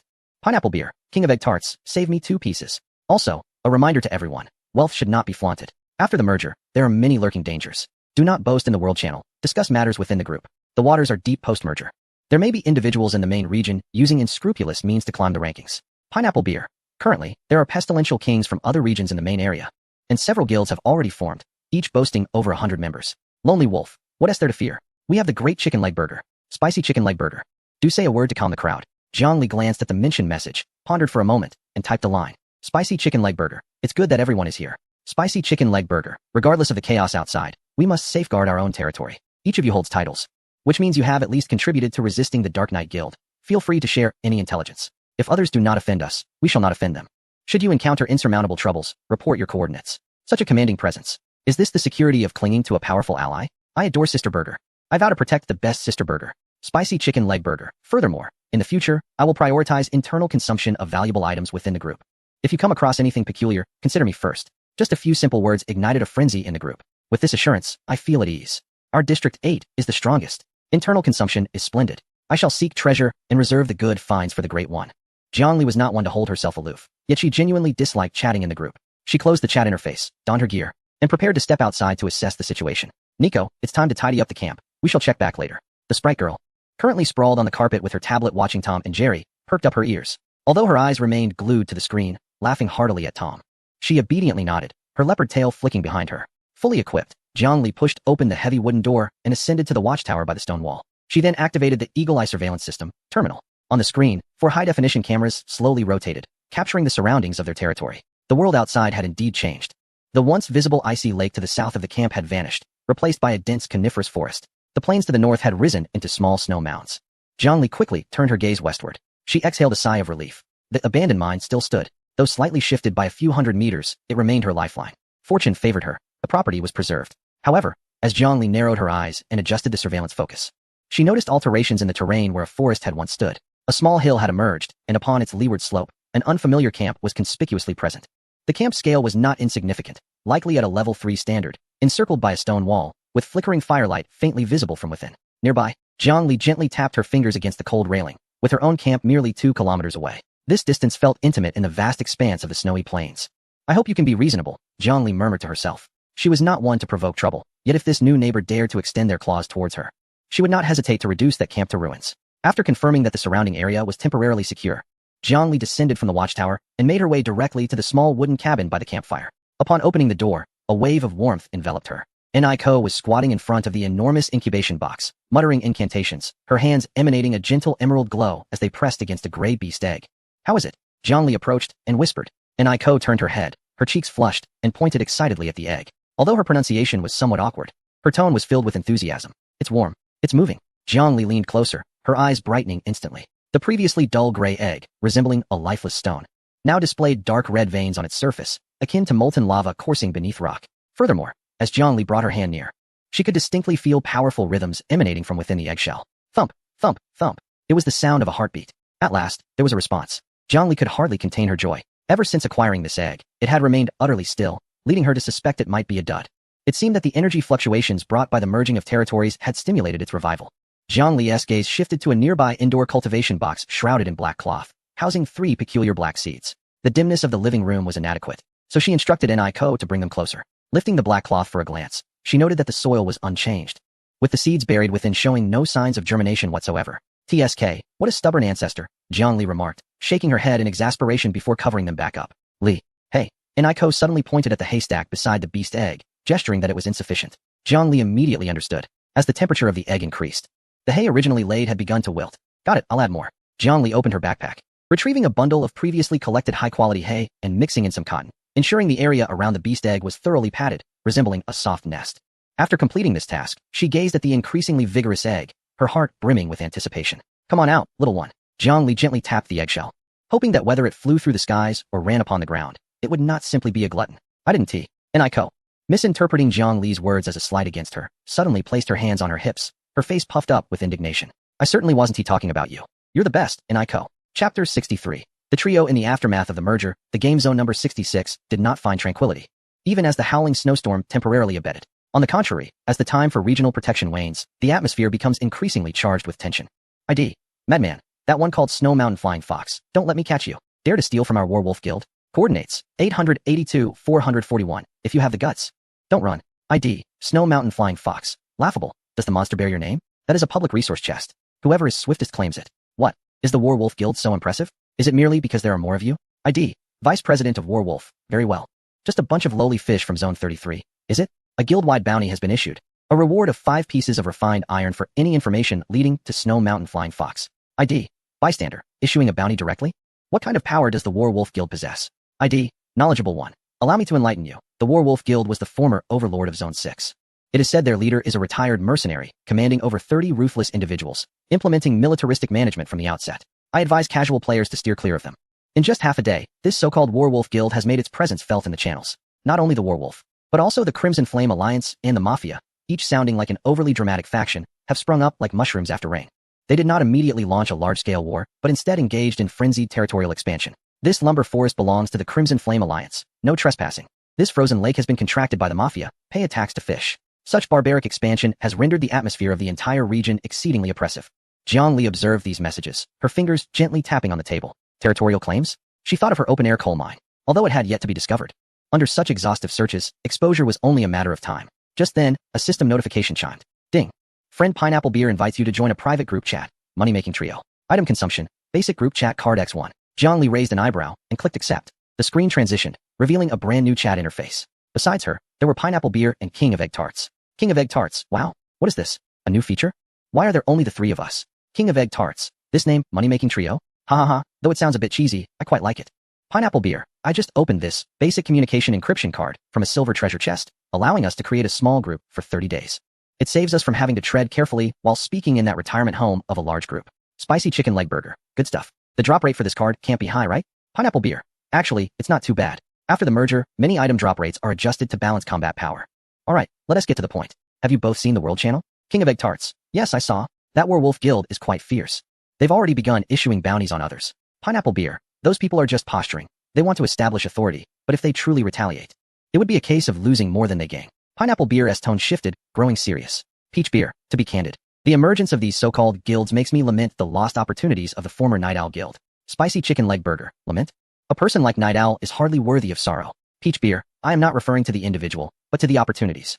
That fellow Night Owl possesses some peculiar methods. He likely forged a pact with an evil deity. Had he truly acquired a guild establishment certificate, we would not have been able to vanquish him so easily. Upon reading this, Jiang Li's heart stirred. Spicy chicken leg burger. Is a mere certificate truly of such significance?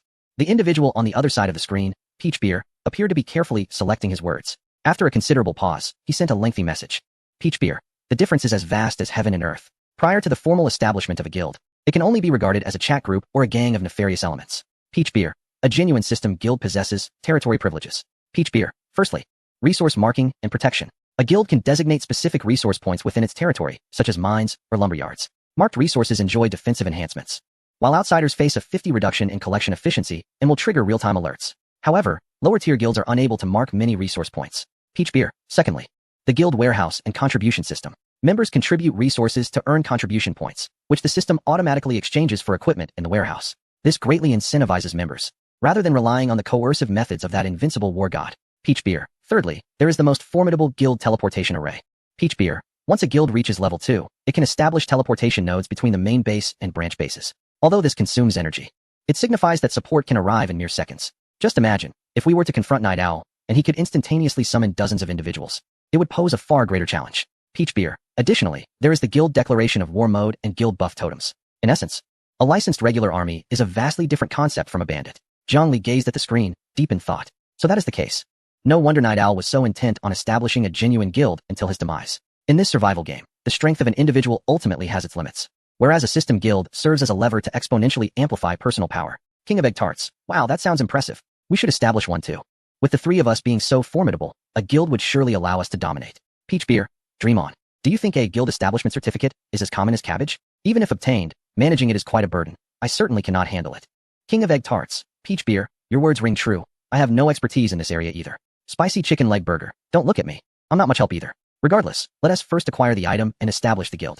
If we can secure a guild certificate, Even if just for resource protection and the teleportation array, it would be a tremendous gain. Peach Beer, speaking of Night Owl, Jiangli, have you deciphered any insights from that mirror? Since that individual could draw power from it, it surely is not a trivial object. At this, Jiangli set down his tablet. Jiangli retrieved the object from her backpack. The edges of the mirror were still adorned with those grotesque, twisted black tentacles, while the center remained an abyss so profound that it seemed to devour light itself. No matter how Jiangli adjusted the angle, even bringing it into sunlight, the surface reflected not a single image. There was no response whatsoever. Jiangli tapped her finger against the mirror, producing a dull thud. Its texture reminiscent of both stone and metal. I just took it out to have a look, and it's the same as ever, pitch black, with no reaction. There are no whispers as Night Owl mentioned, she noted. Perhaps the triggering conditions are insufficient, suggested another. Didn't Night Owl say something about needing a blood sacrifice? Or perhaps a specific time, like the night of the frigid cold? Please no, don't even think about a blood sacrifice. Just the thought is chilling. What if it summons some monster that wrecks Jiangli's home? Indeed, it would be wiser to keep such a malevolent artifact sealed away. Jiangli examined the mirror once more, turning it over in her hands, but discerned nothing further and ultimately returned it to her backpack. Her intuition told her that this mirror would prove useful in due time, but certainly not at present. Alright, let us set aside the guild matters for now and stop fixating on the mirror. The primary reason for this group chat is to remind you of another important issue. One of them continued. The server merger has commenced, which signifies that the system's progress is accelerating. According to my dreams, the first large-scale server event, the Blizzard is approaching, has already passed. Soon, we will be embarking on the second round of major dungeons. Jiangli felt a surge of energy at this news. Though the last dungeon was fraught with peril, the rewards were equally substantial. Most importantly, the completion ratings for this dungeon will significantly influence the initial rankings for both the overall power rankings and the wealth rankings across the entire region. The rewards for the rankings are quite generous. Another chimed in. I'm going to climb the ranks. I want everyone on the server to savor my pastries. I am the king of egg tarts, monopolizing the market. Declared one enthusiastically. Let us not skimp on resources these days. We should enhance what we can and level up as needed. Agreed. What levels are you all at? I just reached level 10. I need over 400 experience points to level up again, and it now takes 500 experience to advance from level 1. I'm already at max experience for level 10. I can't directly advance to level 11, can I? Correct, after level 10. You must change your class to continue leveling up. I'll keep an eye out for class change cards, and then we can gather some equipment enhancement cards. Is that so? I thought I could just level up directly. It seems a few people in the channel are already at level 13 or 14. That's alright. I'm at level 15. Wow. In the small group, each member set their respective goals. Once the group chat was closed, Jiang Li's gaze sharpened. Her current Rift Wind twin axes were of blue rare quality and had not been upgraded in quite some time to confront the impending competition of thousands. The current equipment indeed falls short. Without exhibiting overwhelming prowess, how can one deter the lurking wolves? Prior to this, Jiang Li decided to install several surveillance cameras around the coal mine, wary of any intruders or ambushes within. Chapter 64. The dungeon approaches Nico, rise and shine. There are many tasks awaiting us today. Jiang Li mercilessly pulled back the covers, extracting a white cat that was still lost in slumber. Just 5 more minutes, Nico mumbled. Eyes shut tight, hands flailing in the air as if trying to grasp the fleeting remnants of sleep. Today's breakfast consisted of thickly sliced toast adorned with honey and blueberry jam, complemented by warm milk. Jiang Li calmly recited the menu. Mine 500 pounds of coal, and we'll have a late-night snack. You've been binge-watching anime too late. Why do you linger in bed every day? In the next moment, the once lethargic white cat abruptly opened its eyes, somersaulted, and transformed back into human form. For the sake of delicious food. Let's go. 10 minutes later, a massive brown bear, equipped with 2 iron picks on its back and a small lunchbox around its neck, charged out of the camp, heading straight for the open coal mine, 2 kilometers away. Observing that vigorous silhouette, Jiang Li nodded in satisfaction. She turned and returned indoors, approaching her workbench, from which she retrieved 6 blueprints emanating a faint azure glow. These were the most significant spoils obtained from the Night Owl. 6 blueprints for blue-grade equipment, encompassing light armor, heavy armor, cloth armor, along with shoes, belts, and weapons. Blueprint, Frostwarden's chestplate, heavy armor, blue, Constitution 4. Blueprint, Shadowstrike leather pants, light armor, blue, Constitution 3 Agility 1. Blueprint, Wizard's focus robe, cloth armor, blue, Constitution 2 Agility 1 Magic Affinity 3. Blueprint, Swift boots, shoes, blue, Constitution 1 Agility 3. Blueprint, Spiritbind belt, blue, Constitution 2 Strength 2. Blueprint, Armor-piercing repeating crossbow, ranged weapon, blue, Strength 4 Agility 1. Jiang Li contemplated her options. Although these could be crafted repeatedly, the resources required for blue-grade equipment were substantial, making it impractical for each individual to have their own set. One must utilize resources wisely. She herself pursued the warrior path, necessitating high constitution and strength, while Pineapple Beer was an assassin, requiring high agility. Egg Tart King necessitated constitution for survival. However, materials were insufficient. Looking at the requirements listed on the blueprints, her brows furrowed. Crafting blue-grade equipment demanded more than just basic iron blocks and leather. Rare auxiliary materials such as hardened steel, refined mithril powder, and high-tensile beast tendons were essential, along with blue-quality energy cores, universal materials for blue equipment. Though she had amassed a considerable stockpile, most consisted of foundational resources. It appeared that she would need to leverage the collective strength of the community. Jiang Li opened the group chat titled Money Making Trio. Spicy chicken burger. Everyone, prepare to craft equipment. I will share the required blueprints. Please send me a list of all your rare materials in storage, especially beast tendons and mithril. Just fill in the gaps. This time, Jiang Li did not intend to delve into intricate details, for these blueprints were shared by both pineapple beer and egg tart. Spicy chicken leg burger. Image JPG, 6 blueprints. The message was sent, and within 3 seconds. Egg tart king. I'm here. Pineapple beer. Hold on, let me organize my inventory. Soon, both revealed their stock. True to form, pineapple beer, the top contributor, had a bountiful reserve. Although Egg Tart King may lack combat prowess, he seemed to possess an uncanny knack for scavenging, producing a plethora of peculiar yet exceedingly useful materials. Such as Yeti's Eye, a material that enhances mental strength. Spicy chicken leg burger, that has more than half of what we need. We still require a bit of cold-resistant leather and whetstone. Spicy chicken leg burger, I'll gather from the nursing home group. You two can trade the materials to me first. After collecting her teammates' materials, Jiang Li switched back to the large group of District 8 Survivor Nursing Home. At that moment, discussions were afoot regarding the neighboring War Wolf Guild's recent monster thefts, casting a somewhat gloomy atmosphere. Jiang Li promptly shared a screenshot. Spicy chicken leg burger, premium smokeless coal X500, in exchange for cold-resistant leather, whetstone, and refined iron blocks. The ratio is 15. Those who message me privately will have priority for large quantities. I'm trading. I have 5 pieces of leather. Sister Burger, take a look at me. Great one. I don't have leather, but I possess polar foxtail. The private chat windows exploded instantaneously. Jiang Li sifted through the messages with remarkable speed. It must be said that after several rounds of trials in District 8, those who survived were predominantly discerning individuals. Those who resorted to cheating and cunning tactics had perished in previous waves of corpses or during the cleansing by the Night Guild. Now, those remaining in this group, especially those adorned with the title, brave and unyielding, had commendable character and trading credibility. I want 10 whetstones, and I'll give you 55 pieces of coal. Additional compensation is plentiful. The quality of the leather is impressive. I'll also throw in a bottle of clean water. Jiang Li's trading approach was refreshingly straightforward, fair pricing, honesty towards all, and even a few minor perks. In less than half an hour, she not only gathered all the necessary materials, but also fortuitously acquired a selection of rare herbs. With the materials in hand, Jiang Li closed the chat interface and took a deep breath. She removed the title, Super Unlucky One, that hovered above her. Although this title granted an increase to all attributes, she had long been apprehensive that the title of the Invincible Unlucky One might adversely affect her crafting endeavors. So she took it off for a stroke of good fortune. Let the work commence. Jiang Li donned her goggles and activated the modified electric cutter. Sparks flew as the machine buzzed to life. The resilient refined iron was molded in her hands as if it were mere clay, while the beast hide was trimmed to fit the contours of the human form. Armed with prior renovation experience and countless iterations of tool crafting, despite her craftsmanship skills not being displayed on a system panel, they were undoubtedly of high caliber. She became immersed in the rhythm of hammering and assembling. Minutes ticked by. Until midday, with the final strike of the hammer, a brilliant blue light erupted from the workbench. System notification. Forging successful. Acquired. Frost Guardian chestplate. Heavy armor.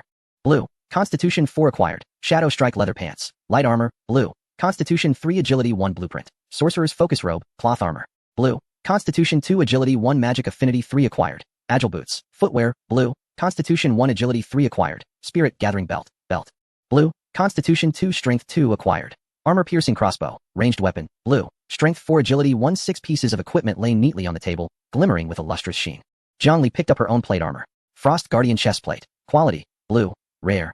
Attributes. Constitution 4. Special effect. Frost Iron. When receiving melee attacks, there is a 10 chance to slow the attacker by 20. A fine item indeed. Jiang Li tapped the armor, producing a crisp metallic sound. She promptly packaged the other 4 pieces and sent them to Pineapple Beer and Egg Tart King. Money-making trio. Egg Tart King. Egg Tart King. What a divine robe. The special effect adds inspiration, perfect for researching new desserts. Thank you, Sisterly. Long live Sisterly.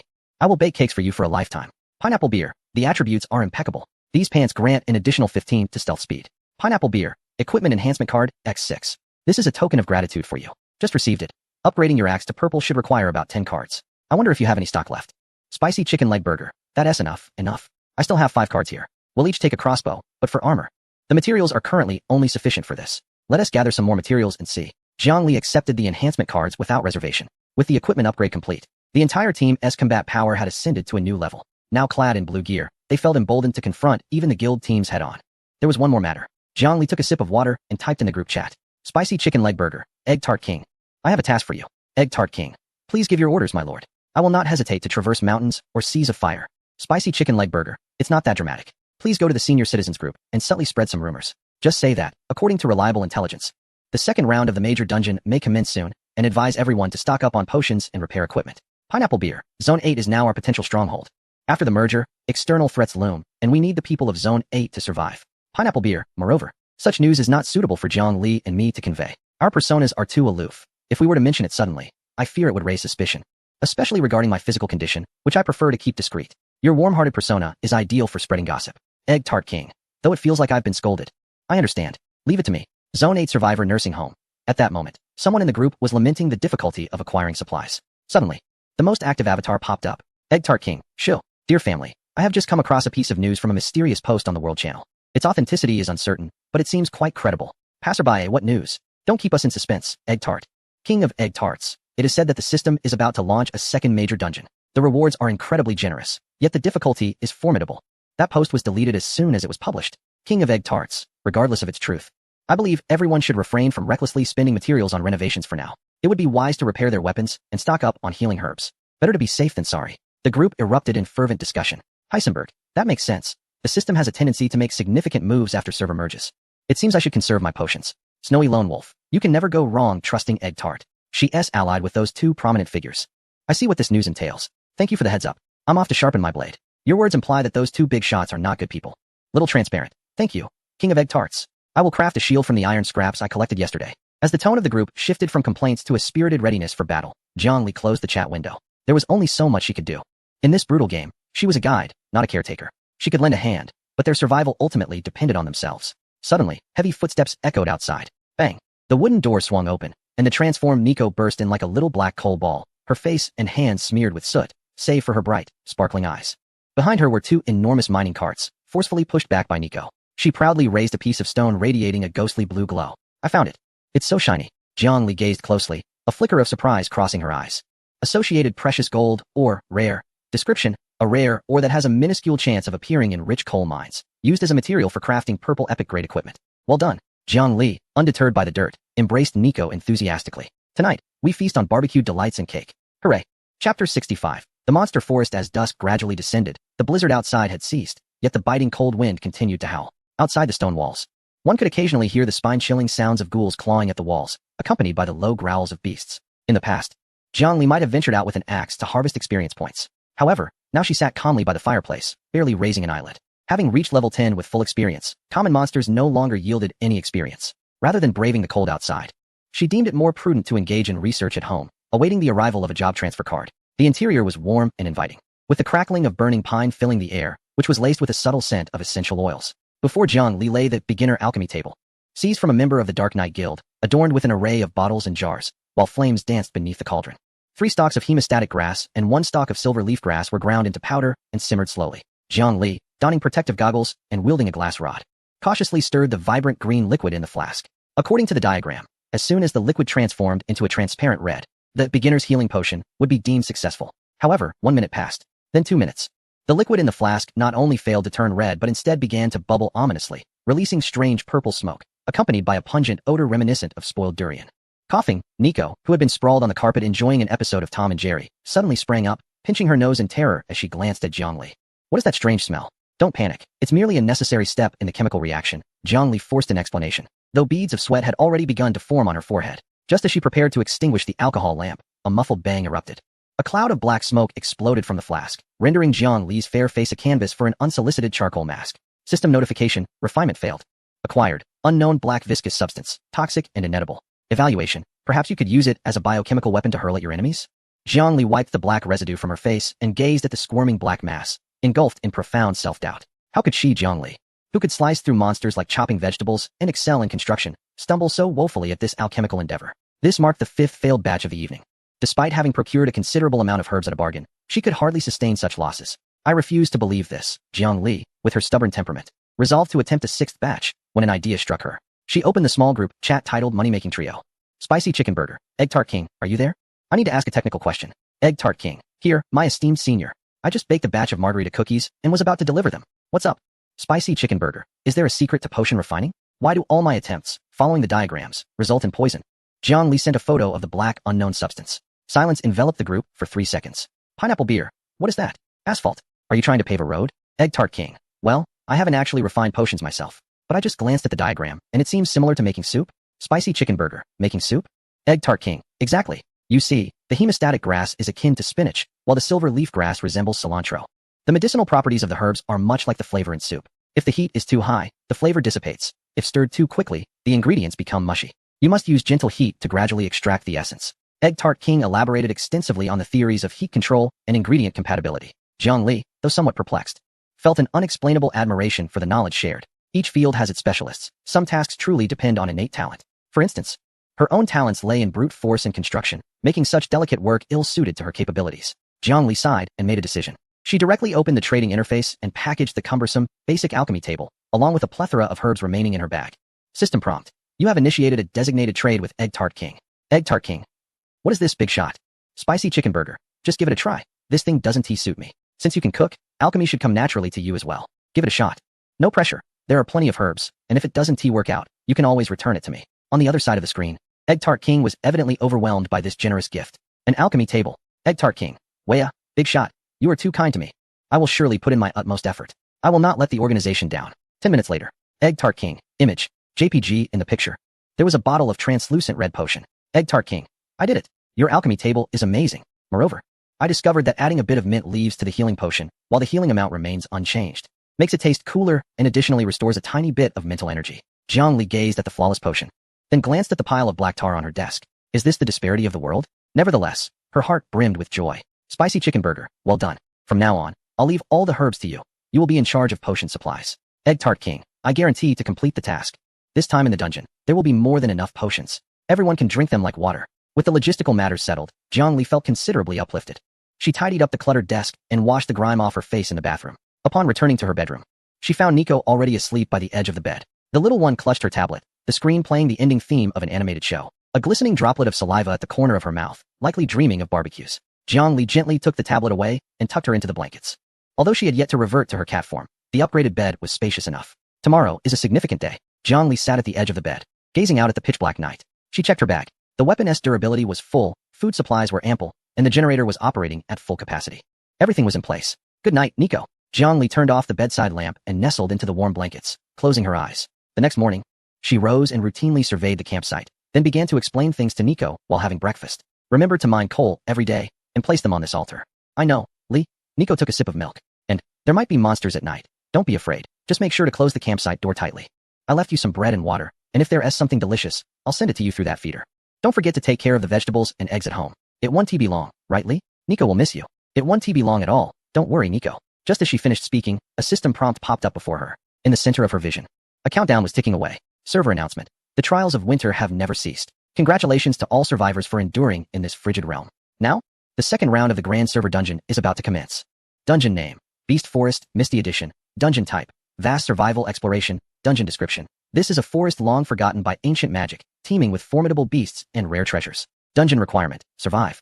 The succinct directive. Survive. Friendly reminder. Various levels of treasure chests will randomly spawn within the dungeon, yielding special blueprints, skill books, and job transfer certificates. The deeper you delve, the more bountiful the rewards. Special mechanism. Life manifestation. Within the dungeon, every player's health will be displayed as a health bar. The length of the health bar correlates with the Constitution attribute. Constitution points x10. Special mechanism. PvP without penalty. In this dungeon, players may inflict damage upon one another, and there is no penalty for slaying another player. Exercise caution around everyone. Sometimes, one's own kind can be more perilous than beasts. Special mechanism. Extended survival. This dungeon will last for 120 hours, 5 days. The system will not provide food or water. Please bring your own survival supplies. Special warning. Death penalty. Dying in an exploratory dungeon does not equate to true physical death. Upon death, you will be forcibly teleported out of the dungeon, but you will incur the following penalties. 1. A significant deduction of health points.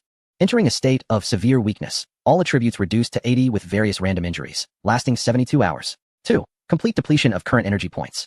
3. A random deduction of 30 items from your inventory, along with the loss of all items obtained within the dungeon. For the destitute, a loss of 30 items might equate to mere wood, easily dismissed. However, for those like Jiang Li, the hoarder and affluent player, a loss of 30 items feels like a grievous wound that could represent hundreds of pieces of coal, tons of building materials, and countless rare items.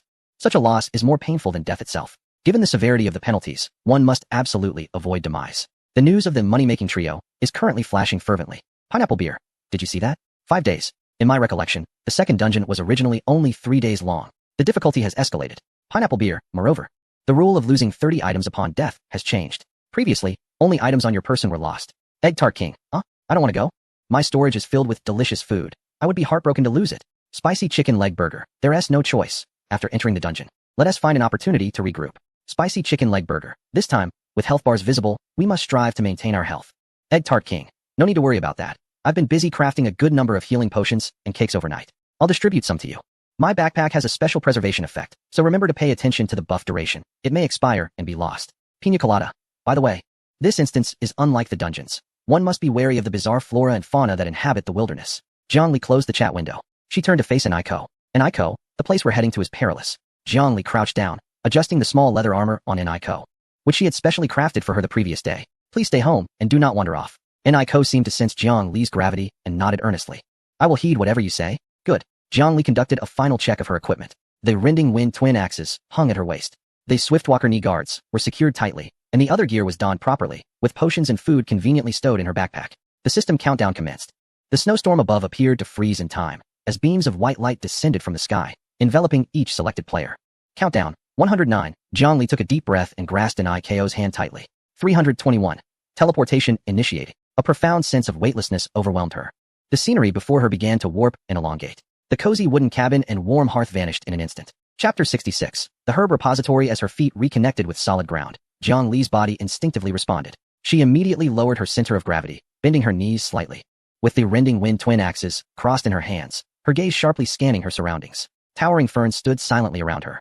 The system announcement was unequivocal. All surviving players will be teleported. In this so-called game, Eiko was an NPC excluded by the system. Only human survivors were deemed worthy of entering this arena. Zhongli straightened herself, survive, and then return with supplies. She adjusted her breathing and swiftly opened the interface at the lower right of her retina to assess her current situation. Upon doing so, her brows furrowed in dismay. The once bustling world channel had vanished. The small group of 3, money-making trio, had their avatars all turned gray, rendered unselectable. In her friends list, the names of Pina Colada and Egg Tart King bore a vivid red exclamation mark. Special area, communication disrupted. The entire interface displayed only a solitary channel, continuously refreshing with unsettling garbled messages and distress signals. Current channel, area, radius 5 kilometers, online count, 1-810-000, real-time fluctuation based on your distance. You can only receive messages from survivors within a certain radius. Likewise, your messages are only visible to nearby survivors. Within a 5-kilometer radius, there were only 18 individuals. ID, irritable brother, huh? Where's this? Why are there only trees? I just teleported in and fell into a mud pit. Is anyone nearby? Report your coordinates. ID, Little Red Riding Hood. Is anyone there? Wah, it's so dark here. Where have I been teleported to? I can't see my hand in front of my face. Someone help me. ID, Stealthy 1. Report your coordinates. I will come to rescue you. ID, Little Red Riding Hood. It seems that coordinates are not displayed in the instance. ID, Bystander A. My goodness, I think I just saw a tree move. Am I seeing things? Jiang Li observed the flurry of messages without uttering a word. In this uncharted environment, revealing one's position to strangers was tantamount to courting death. The one called Little Red Riding Hood might find salvation if she encountered a good Samaritan.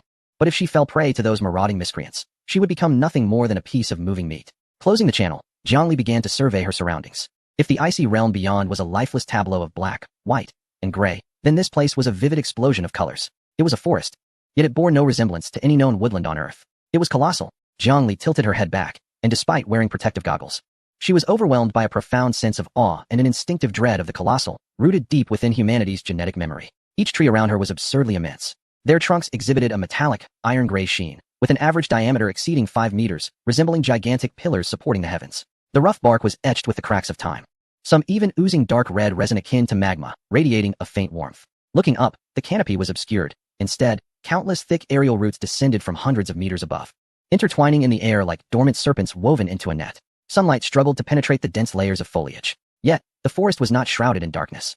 The light emanated from the plants themselves. The edges of the ferns by the roadside glowed with a soft blue luminescence, akin to flowing neon ribbons, while the vines entwined around the trunks blossomed with pale purple flowers, their stamens flickering like light bulbs, swaying gently in the breeze. In the distance, towering luminescent mushrooms, several meters high, released a psychedelic pink spore dust from beneath their caps. The entire world exuded a primal, bizarre beauty.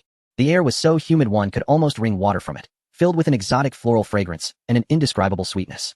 Jiang Li tightened her grip on the double axes in her hands and cautiously took a step forward. The sensation beneath her feet was peculiar. The ground was carpeted with a thick layer of glowing moss, yielding softly underfoot. With each step she took, the moss compressed, exuding a viscous, luminescent sap before springing back. First, she needed to ensure her safety.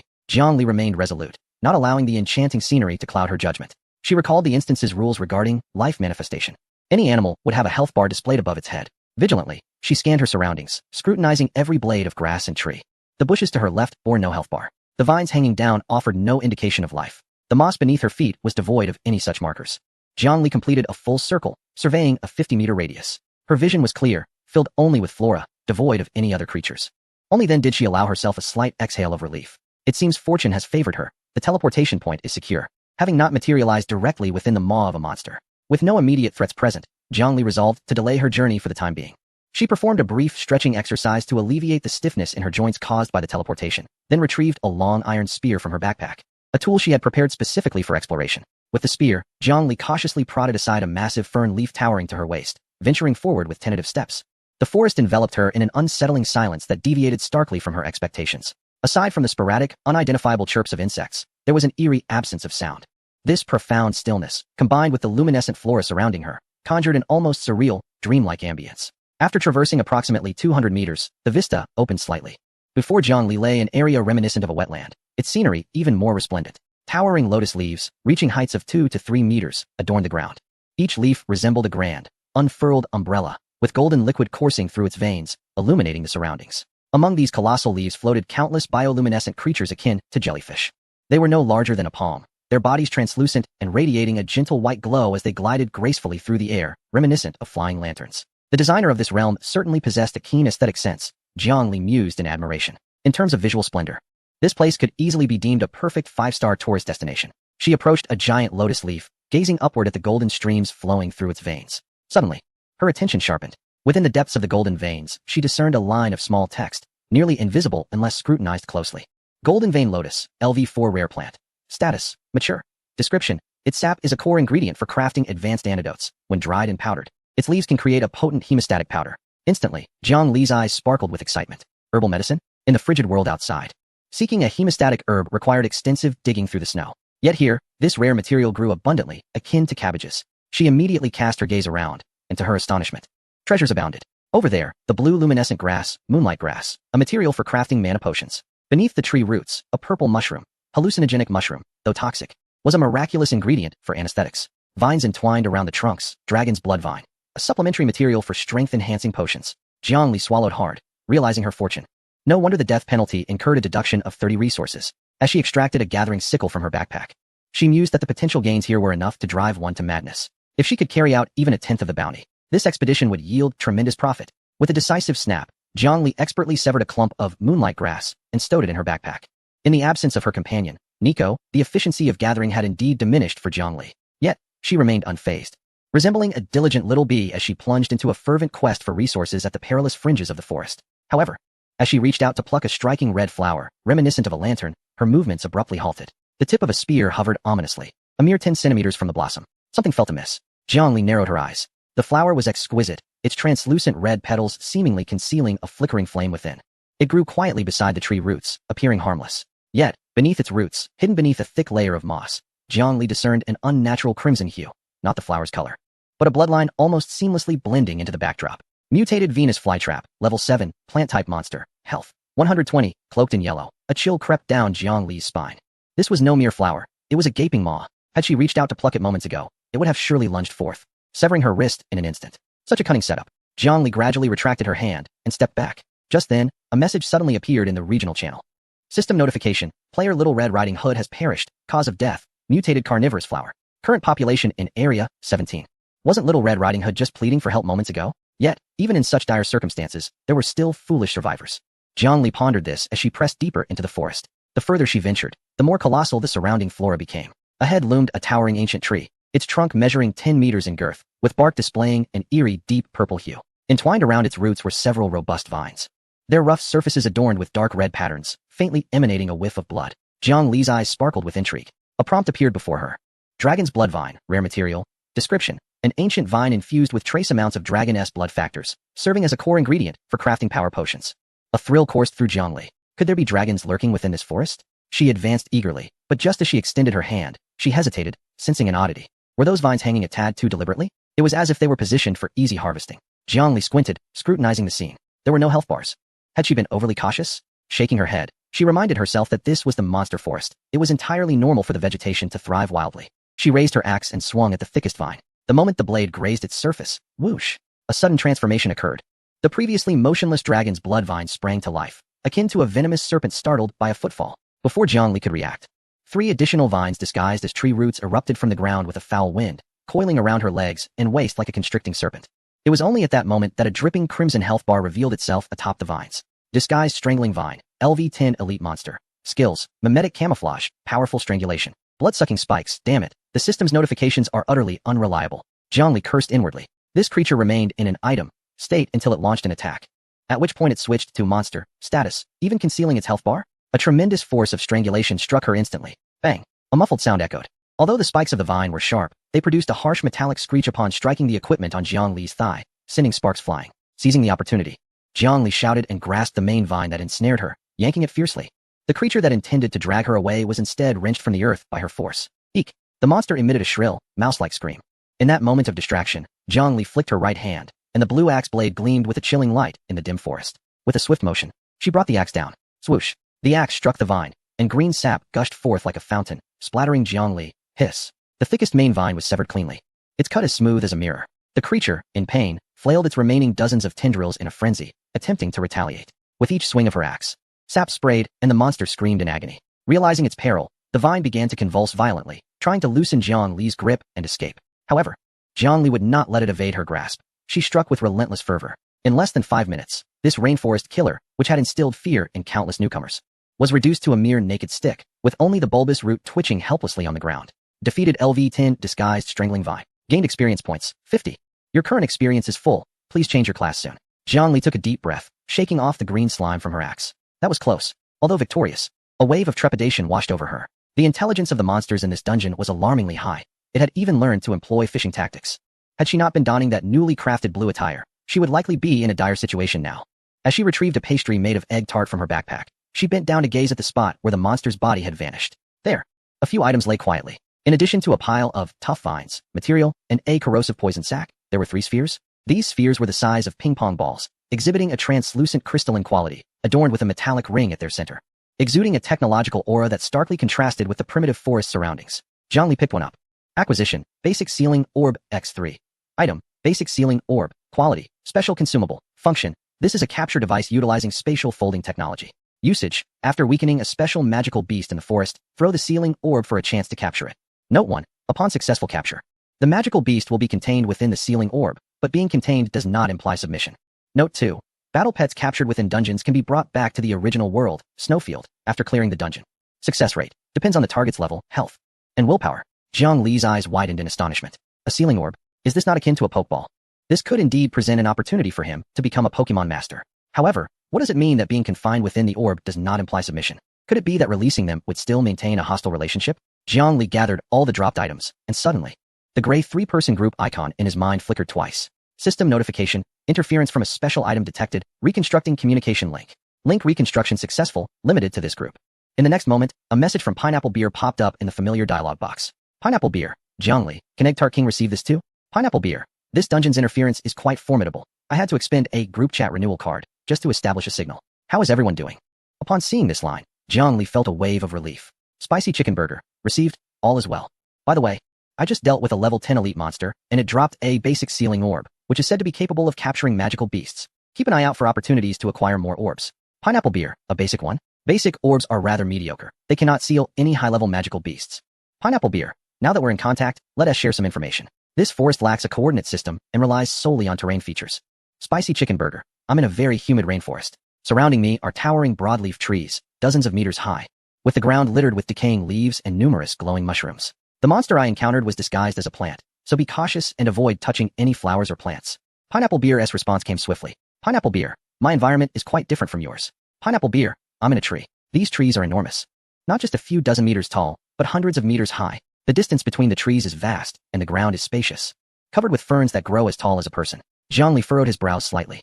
A humid rainforest and a giant tree-sparse forest. Are they truly within the same dungeon? Spicy chicken burger, Egg Tart King, where are you? Speak up. After several seconds, Egg Tart King's voice finally emerged, sounding somewhat flustered. Egg Tart King, I'm here. Wah, esteemed ones, I can finally hear your voices. I was so scared just now. Spicy chicken burger, it's alright, Egg Tart. Please report your location. Egg Tart King, I'm in a relatively dry area. There's no water and no of those giant trees. The Egg Tart King remarked. This place resembles a valley, encircled by cliffs entwined with vines. Moreover, the trees here are riddled with numerous hollows. He continued, those hollows appeared dark, and as I passed by earlier, I thought I heard faint squeaking sounds emanating from within. In this arid valley, with its steep cliffs, tree hollows, and the sounds of communal creatures, Jiang Li's mind swiftly constructed a rough map depicting the likely positions of the three individuals. If one were to consider the entire forest as an ecological sphere, she might be situated in a low-lying area, while Pineapple Beer could be in the giant tree zone, likely at the center. The Egg Tart King would presumably be near the outskirts or in the elevated valleys, indicating that they were quite distant from one another. Pineapple Beer cautioned, tree hollows? Communal? Egg Tart. Be careful. Such terrain is typically the domain of monkey troops or swarms of bees. If it's monkeys, that would be manageable, but if it's killer bees, your flesh would hardly suffice to withstand their stings. Don't frighten me, Sister Pineapple. I have already hidden myself in a rock crevice, replied the Egg Tart King. A few shadows with red fur darted past earlier, moving at great speed. Fortunately, I buried myself in the earth. Spicy Chicken Burger inquired. Are they of a high level? It's fine, I can handle it. You need not worry about me, assured the Egg Tart King. Alright, Pineapple, and I will try to move closer to your location. It would be more convenient for the three of us to be together. See if you can spot any notable landmarks. Like an exceptionally tall peak or trees of peculiar colors, suggested Spicy Chicken Burger. Let me think. Ah, I've spotted it. At the far end of the valley stands a dead tree that resembles a skull. It's quite large, adorned with numerous vines. Jiang Li affirmed, great. The skull tree it is. Pineapple, shall we use that as our meeting point? Certainly. My view is clear from here. I will climb to the treetops to see if I can spot that valley, replied Pineapple Beer. After exchanging a few more words and confirming their well-being, the three concluded their conversation. Chapter 68. Monster Compendium. Jiang Li paused to rest at the fork of a colossal tree, draped in vibrant purple moss. She opened her water flask and took a small sip of warm water infused with salt and sugar, replenishing her lost electrolytes. The air around her was astonishingly humid, and the terrain was exceedingly convoluted. She glanced around, noting the towering giants reaching heights of 100 meters, their visibility obstructed by layers of entwined vines and broad leaves, rendering her unable to discern the cardinal directions. She needed to find a vantage point. Looking upward, she realized that remaining on the ground in such a restricted view would make it difficult to locate the Egg Tart King and Pineapple Beer, especially the Egg Tart King. Though he often presented himself as a delicate figure, he always reassured others not to worry, leaving her uncertain if his situation truly warranted such calmness. As Jiang Li ascended higher, she instinctively activated the regional channel. Current number of individuals in the area, 1, 0, 10, 0, 0, 0. Previously, there had been a total of 18 individuals. Now, only 10 remained. If no one had strayed from the designated area, this implied that 8 individuals had been eliminated, either falling prey to beasts or succumbing to the hands of their own kind. At that moment, the long silent channel sprang to life with a few new messages. ID. The stalker. Alas, that girl named Little Red Riding Hood was truly unfortunate. I had advised her not to move recklessly and to wait for my arrival, yet she could not resist plucking that flower. ID. The stalker. My heart is heavy. We were so close to saving her.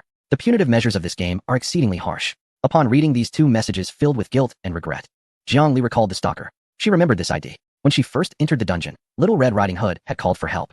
And it was this individual who responded most eagerly, inquiring extensively, and even requesting her coordinates. Upon discovering that this dungeon lacked coordinates, he asked her to describe the characteristics of her surroundings. ID. The honest man. Brother, do not blame yourself. Life and death are decreed by fate. This dungeon is inherently difficult. Your compassion is already commendable. ID. The stalker. Thank you, brother. In fact, I am facing a bit of trouble myself. In my haste to rescue someone, I accidentally stepped into a trap, injuring my leg, and the bleeding status has yet to subside. ID. The stalker. I am currently hiding beside a grove of mushrooms that emit a blue glow. It seems there are wolves howling nearby. Is there any brother nearby who could lend me some bandages? I forgot to prepare any and can trade for equipment. I beg of you. A grove of glowing mushrooms? Jiang Li glanced up. Less than a kilometer ahead, there indeed lay a vast expanse of gigantic fungi radiating a soft blue light. This was the highland she had originally intended to explore. ID. The honest man. A blue glow mushroom grove? I believe I am not far from you. I am by the pile of rocks south of the mushroom grove. ID. The honest man. Brother, do not fret. I have hemostatic herbs. Seeing that you are also a person of discernment, I shall come to you immediately. It is only right that we help one another as fellow humans. ID. The stalker. Is that true? Thank you so much. You are a good person. Please be cautious as you approach. There is a small river at the edge of the mushroom grove. Do not fall in. ID. The honest man. Rest assured. I am on my way. A good person? In this place, those who play the role of the virtuous often meet the swiftest demise. She refrained from speaking in the channel and quickened her pace. 10 minutes later, Jiang Li crouched atop a sturdy branch, gazing down upon the grove of blue glowing mushrooms. It was a beautiful sight. The immense blue mushrooms resembled a multitude of open neon umbrellas, casting an ethereal glow around them. At the edge of the mushroom grove, indeed sat a man, the stalker. However, contrary to his claims in the channel, he did not appear to be injured or bleeding. Instead, he sat there leisurely, gnawing on a piece of jerky. Although his leg was wrapped in bandages, they were clean, devoid of any trace of blood. And less than 2 meters in front of him, there was a bush, lush and adorned with vibrant blossoms. Jiang Li recognized those flowers. The enchanted carnivorous flower, LV8 elite plant. Status, disguised. Extremely hungry. The roots of this flower are buried deep underground, masquerading as an ordinary shrub. However, once a creature draws near, it instantaneously unfurls its immense maw. capable of devouring a cow. At that moment, this stalker cautiously extracted some bloodied chunks of meat from his backpack, carefully tossing them at the edge of the flower's attack range, a baiting tactic. He was luring the monster into a state of excitement, deliberately preventing it from satiating its hunger. Truly, a fisherman at heart. This individual had no intentions of rescuing anyone. He was merely exploiting Little Red Riding Hood's distress signal to pinpoint her location, watching as she fell prey to the man-eating flower, hoping to claim the spoils of her demise. Now, he was employing the same ruse, positioning himself as bait to ensnare the next well-meaning soul. Rustle. Just then, from the southern thicket of the mushroom forest, a man appeared, panting heavily, bearing a large shield and wielding a stone sword. His ID read, "The Honest Man." "Brother.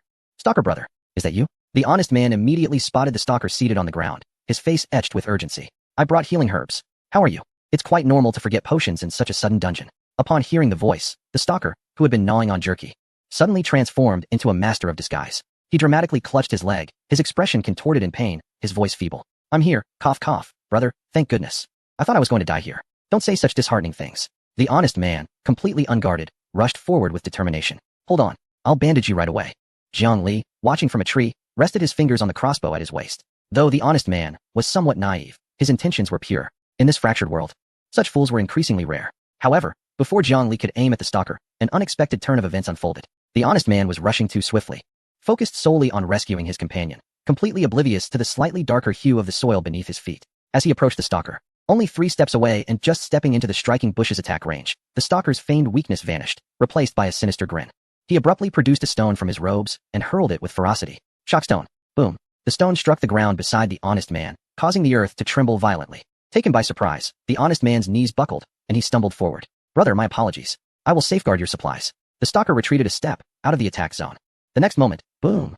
The once quiet thicket erupted. A gaping maw, lined with fangs, burst forth from the earth, resembling a massive bear trap, swallowing the stumbling Honest Man whole. A piercing scream echoed through the forest, only to be swiftly drowned out by the sickening crunch of splintering bones and the sound of ravenous chewing. The bud of the giant mouthflower remained tightly closed, resembling a writhing mass of flesh, from which muffled sounds emanated, while blood seeped through the petal's crevices, staining the mossy ground beneath.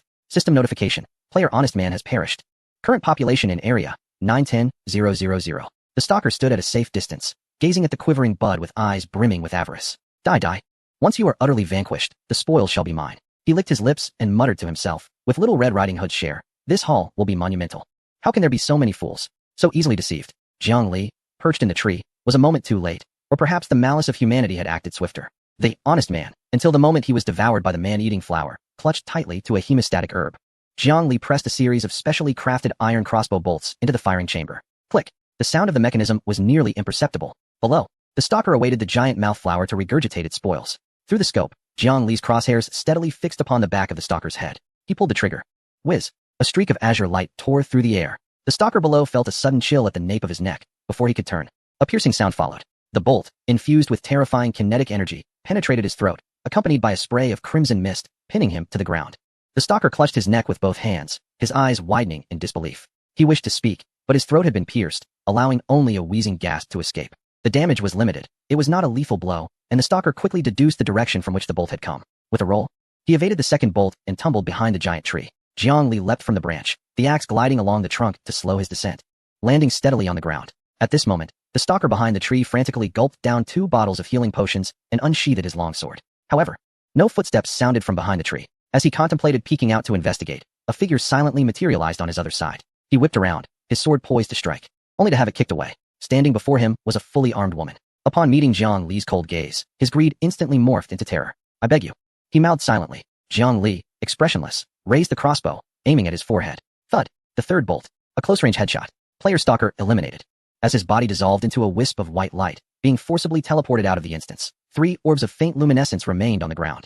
These contained all the resources he had acquired in the instance, as well as the ill-gotten gains he had previously scavenged from Little Red Riding Hood. Jiang Li approached and collected the glowing orbs. Acquired. Hemostatic Herb X10. Acquired. Little Red Riding Hood's Diary. Special item. Acquired. Subquest item. Monster Forest Bestiary. Acquired. Special item. Monster Trapping Incense. Gazing at the bundle of still verdant hemostatic grass in her hand, Jiang Li fell into a moment of silence. After carefully stowing away the hemostatic grass, she cast a glance at the nearby mutated giant mouth flower, now sated and retreating back into the ground. Chapter 69. The secret of the merged districts. The carnivorous flower had completely devoured the body of the Honest Man, and beside it, a luminous orb had materialized. Jiang Li approached and extracted the supplies from within the orb, which primarily consisted of various herbs, indicating her lack of fortune in acquiring valuable items from the dungeon. Once the carnivorous flower retracted underground, Zhongli attempted to shoot a few arrows from a distance, but found that she could inflict no significant damage. Disinterested in further engagement, she decided not to linger, having already secured the supplies. The wind within the forest seemed to intensify, rustling the leaves high above. Zhongli refrained from glancing back at the body that was gradually being refreshed, instead treading upon the slick moss as she continued her ascent towards the higher terrain. The landscape of this beast-infested forest resembled a vast funnel, with the ground sloping lower and the humidity increasing towards the center. At her current location, nestled on the edge of a gentle slope, her visibility was severely restricted. Fortunately, the forest was abundant in herbs, and at that moment, she discovered a unique variety of hemostatic grass in a sunlit area nearby. She plucked it, noting that unlike ordinary hemostatic grass, this herb bore a dark red, golden-edged leaf and possessed a sturdier root. High-quality hemostatic grass, its efficacy is 3 times that of ordinary hemostatic grass. With satisfaction, Zhongli stowed it in her backpack. Subsequently, her gaze fell upon a diary within her bag, slightly soiled with dirt and dried blood. She retrieved it casually. It had been left behind by a survivor known as Little Red Riding Hood, and the system had deemed it a random drop, likely a surprising occurrence. Driven by her instinct for information, she switched to her spear and began to leaf through the diary. Initially expecting it to contain the trivial musings of a young girl or complaints about the apocalypse, she was instead met with the following entry. Page 1, August 1st. Clear weather. For some inexplicable reason, I was pulled into this snowy world. Fortunately, the system provided a small cabin, and as long as I gather some twigs each day, I can survive. The people around me are quite friendly, they even sing in the channel. Zhongli furrowed her brow. Gathering twigs to survive? Singing? She recalled her own grim experience upon entering the game, starting with a fire, and without chopping wood, freezing to death. There was no time for singing. She continued to flip through the pages. Page 10, August 15th. How boring. Aside from being a bit cold, this game seems rather easy. Today, the uncle next door gave me a grilled fish, and in return, I gifted him a bottle of water. Zhongli abruptly halted her steps. August 15th? Half a month had passed, and things were still tranquil? She knew that in District 8, the 6th day had ushered in the frigid night, unleashing a tide of corpses and demons, resulting in countless casualties. Quickly, she flipped to the last few pages. Page 30, September 1st. The sky has changed. The red moon has risen, and outside, the echoes of monstrous roars fill the air. The uncle next door has died. The system has announced the end of the novice protection period. Why? Why has it suddenly become so terrifying? Are we going to die? This is not right. Zhongli closed her diary. The date inscribed within was distinctly clear. In the server where Little Red Riding Hood resided, the novice protection period lasted a full month, 30 days. In contrast, Zhongli's Zone 8 offered a mere 5 days of protection. Both are survival games. Yet why is the initial difficulty so drastically different? Furthermore, Zhongli glanced at the time displayed on her system panel. In her world, from the launch until now, barely half a month had elapsed. Yet in Little Red Riding Hood's world, it was evident that over a month had passed. The flow of time differs. Zhongli arrived at a chilling conclusion. The so-called merging of zones not only amalgamates geographical segments, but also forcibly combines parallel spaces across divergent timelines. Each server resembles an independent petri dish. Some dishes operate at a rapid pace with a high mortality rate, yielding only elite creatures. Others simmer like frogs in warm water, progressing slowly and comfortably. Is the system conducting a comparative experiment? Or is it merely that their server contains more powerful players, thus accelerating the pace? A wave of dread washed over Zhongli. If the system can manipulate even the dimension of time at will, what are these players reduced to? Laboratory rats? Data codes? She suddenly pondered a more pressing concern: lifespan. If time flows differently within various instances or servers, how should the duration she spends in the game be calculated?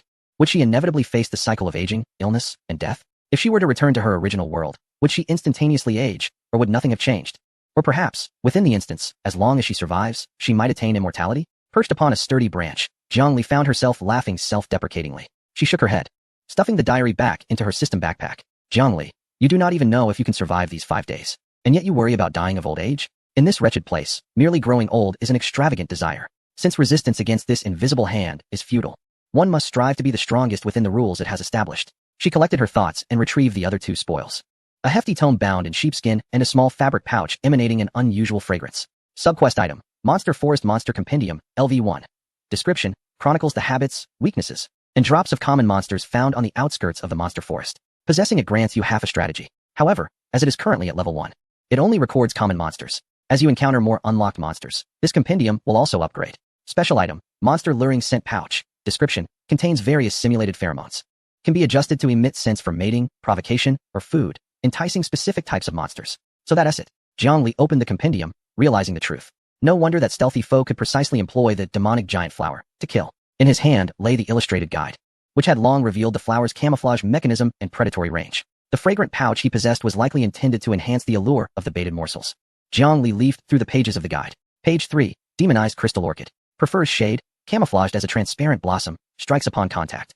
Weakness: vulnerable to fire at the roots. Page 7, Iron-skinned wild boar. Social creature, tough hide, and thick flesh. Delicious meat, but in this scenario, fire cannot be used for roasting. It is advisable to reclaim it via the system's backpack after slaying. Page 12. Camouflaged strangling vine. Jiang Li turned to the kind of monster she had just vanquished. Extremely dangerous. Typically masquerades as tree roots. Weakness, severing the main root stem. Loot, chance of dropping a sealing orb. It seemed fortune favored her. She had unwittingly discovered its weakness. She continued to flip through the pages. Suddenly, her finger halted at page 18. This page depicted a rather bizarre monkey. Standing half a meter tall, it was covered in golden fur, interspersed with vivid crimson strands around its neck and limbs. Its eyes were large, with pupils exuding a frenzied scarlet hue. Scarlet gold demon-faced monkey, social monster. Highly social. This beast never strays alone, typically found in groups of 20 to 50. Strong territorial instincts. Resides in areas dense with dead trees and numerous tree hollows. Extremely gluttonous. Possesses an obsession with high-sugar foods, such as honey and sweet berries. Vengeful. Once conflict arises, it will fight to the death. They employ agile maneuvers and tree hollows for ambushes. Deadwood Forest Tree Hollow Sweets. A flash of the earlier description from Egg Tart King raced through Jiang Li's mind. The trees here may not be as thick, but they are certainly dense. The ground is strewn with dry leaves, and there are many dark, gaping tree hollows. This is bad. Jiang Li's expression changed abruptly. Surely, Egg Tart King hasn't spawned right in the midst of these monkeys' lair. Without delay, Jiang Li opened the small group chat of Money-Making Trio. Spicy Chicken Leg Burger, Egg Tart King. Spicy Chicken Leg Burger, Egg Tart King. Spicy Chicken Leg Burger. Image JPG. Illustration page of Scarlet Gold Demon-Faced Monkey. Spicy Chicken Leg Burger. Egg Tart. Your area is within the territory of this monster. They are social creatures and are excessively obsessed with sweets. Are you alright over there? Do not engage with them lightly. Chapter 70. Monkey King. The prolonged silence had allowed Jiang Li to envision countless scenarios in her mind. However, ding dong. The small group of Money-Making Trio vibrated suddenly. Egg Tart King. Image JPG. Egg Tart King. That esteemed individual, I find myself in a bit of a predicament to send messages. The situation appears somewhat different from what you described. They seem rather reasonable. Jiang Li raised an eyebrow and hurriedly opened the image. In the next moment, her expression shifted, her face adorned with question marks. The photograph revealed the dimly lit interior of a massive tree hollow. The Tart's King sat upon a large, flat stone adorned with animal hides, holding a freshly opened jar of strawberry jam, her expression a blend of awkwardness and polite cheer. Before her knelt a multitude of golden demon-faced monkeys, creatures renowned in the bestiary for their ferocity and vengeful nature.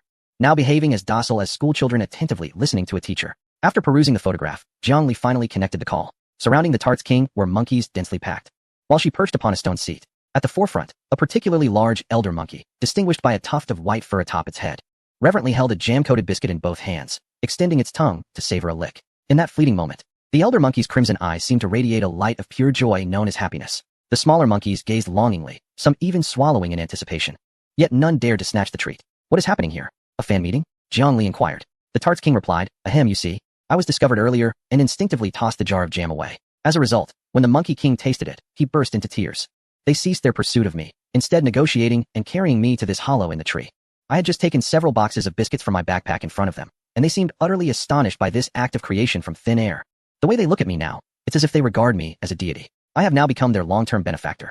They gather herbs and fruits for me, and in return, I transform them into sweet treats. The Monkey King even gifted me a block of monkey wine mash as a token of gratitude. They now perceive me as their sovereign, and I, the Tart's King, have finally ascended to rulership. Jiang Li stared at the words on the screen, momentarily rendered speechless. Was this truly the fabled notion that fools are blessed with fortune? While others faced peril and dungeons, this individual seemed to have stumbled upon a divine calling. Yet, upon deeper reflection, it made a certain sense. The golden demon-faced monkeys possessed high intelligence and an insatiable sweet tooth. In this primitive forest devoid of industrial sweeteners, the modern desserts she held, refined and laden with sugar and flavoring, were akin to heavenly gifts from a higher dimension to these native monkeys. To eliminate her would yield but a single meal, whereas nurturing her would provide a continuous feast of sweets. This troop of monkeys was astute in their calculations. Very well, Jiang Li conceded, as long as you remain safe. However, do not let your guard down. Should you fail to provide the sweets or they grow weary of them, they may turn against you at any moment. Rest assured, my esteemed friend, my backpack contains but 2 items, potions and desserts, enough to sustain them for a month. Haha, I am currently teaching them how to categorize herbs. These monkeys are born gatherers. It appears they hold me in high regard. Impressive, came the reply. I yearn to journey to your side, for I find this replication exceedingly vexatious. I long to delve into the depths of the dungeon, yet here I see naught but herbs among the spoils, which I find rather unappealing. By the way, Egg Tart, I have recently acquired a few sealing orbs. Would you care to capture some monkeys to bring back to the snowy plain? Who knows, perhaps you could reign supreme there. Haha.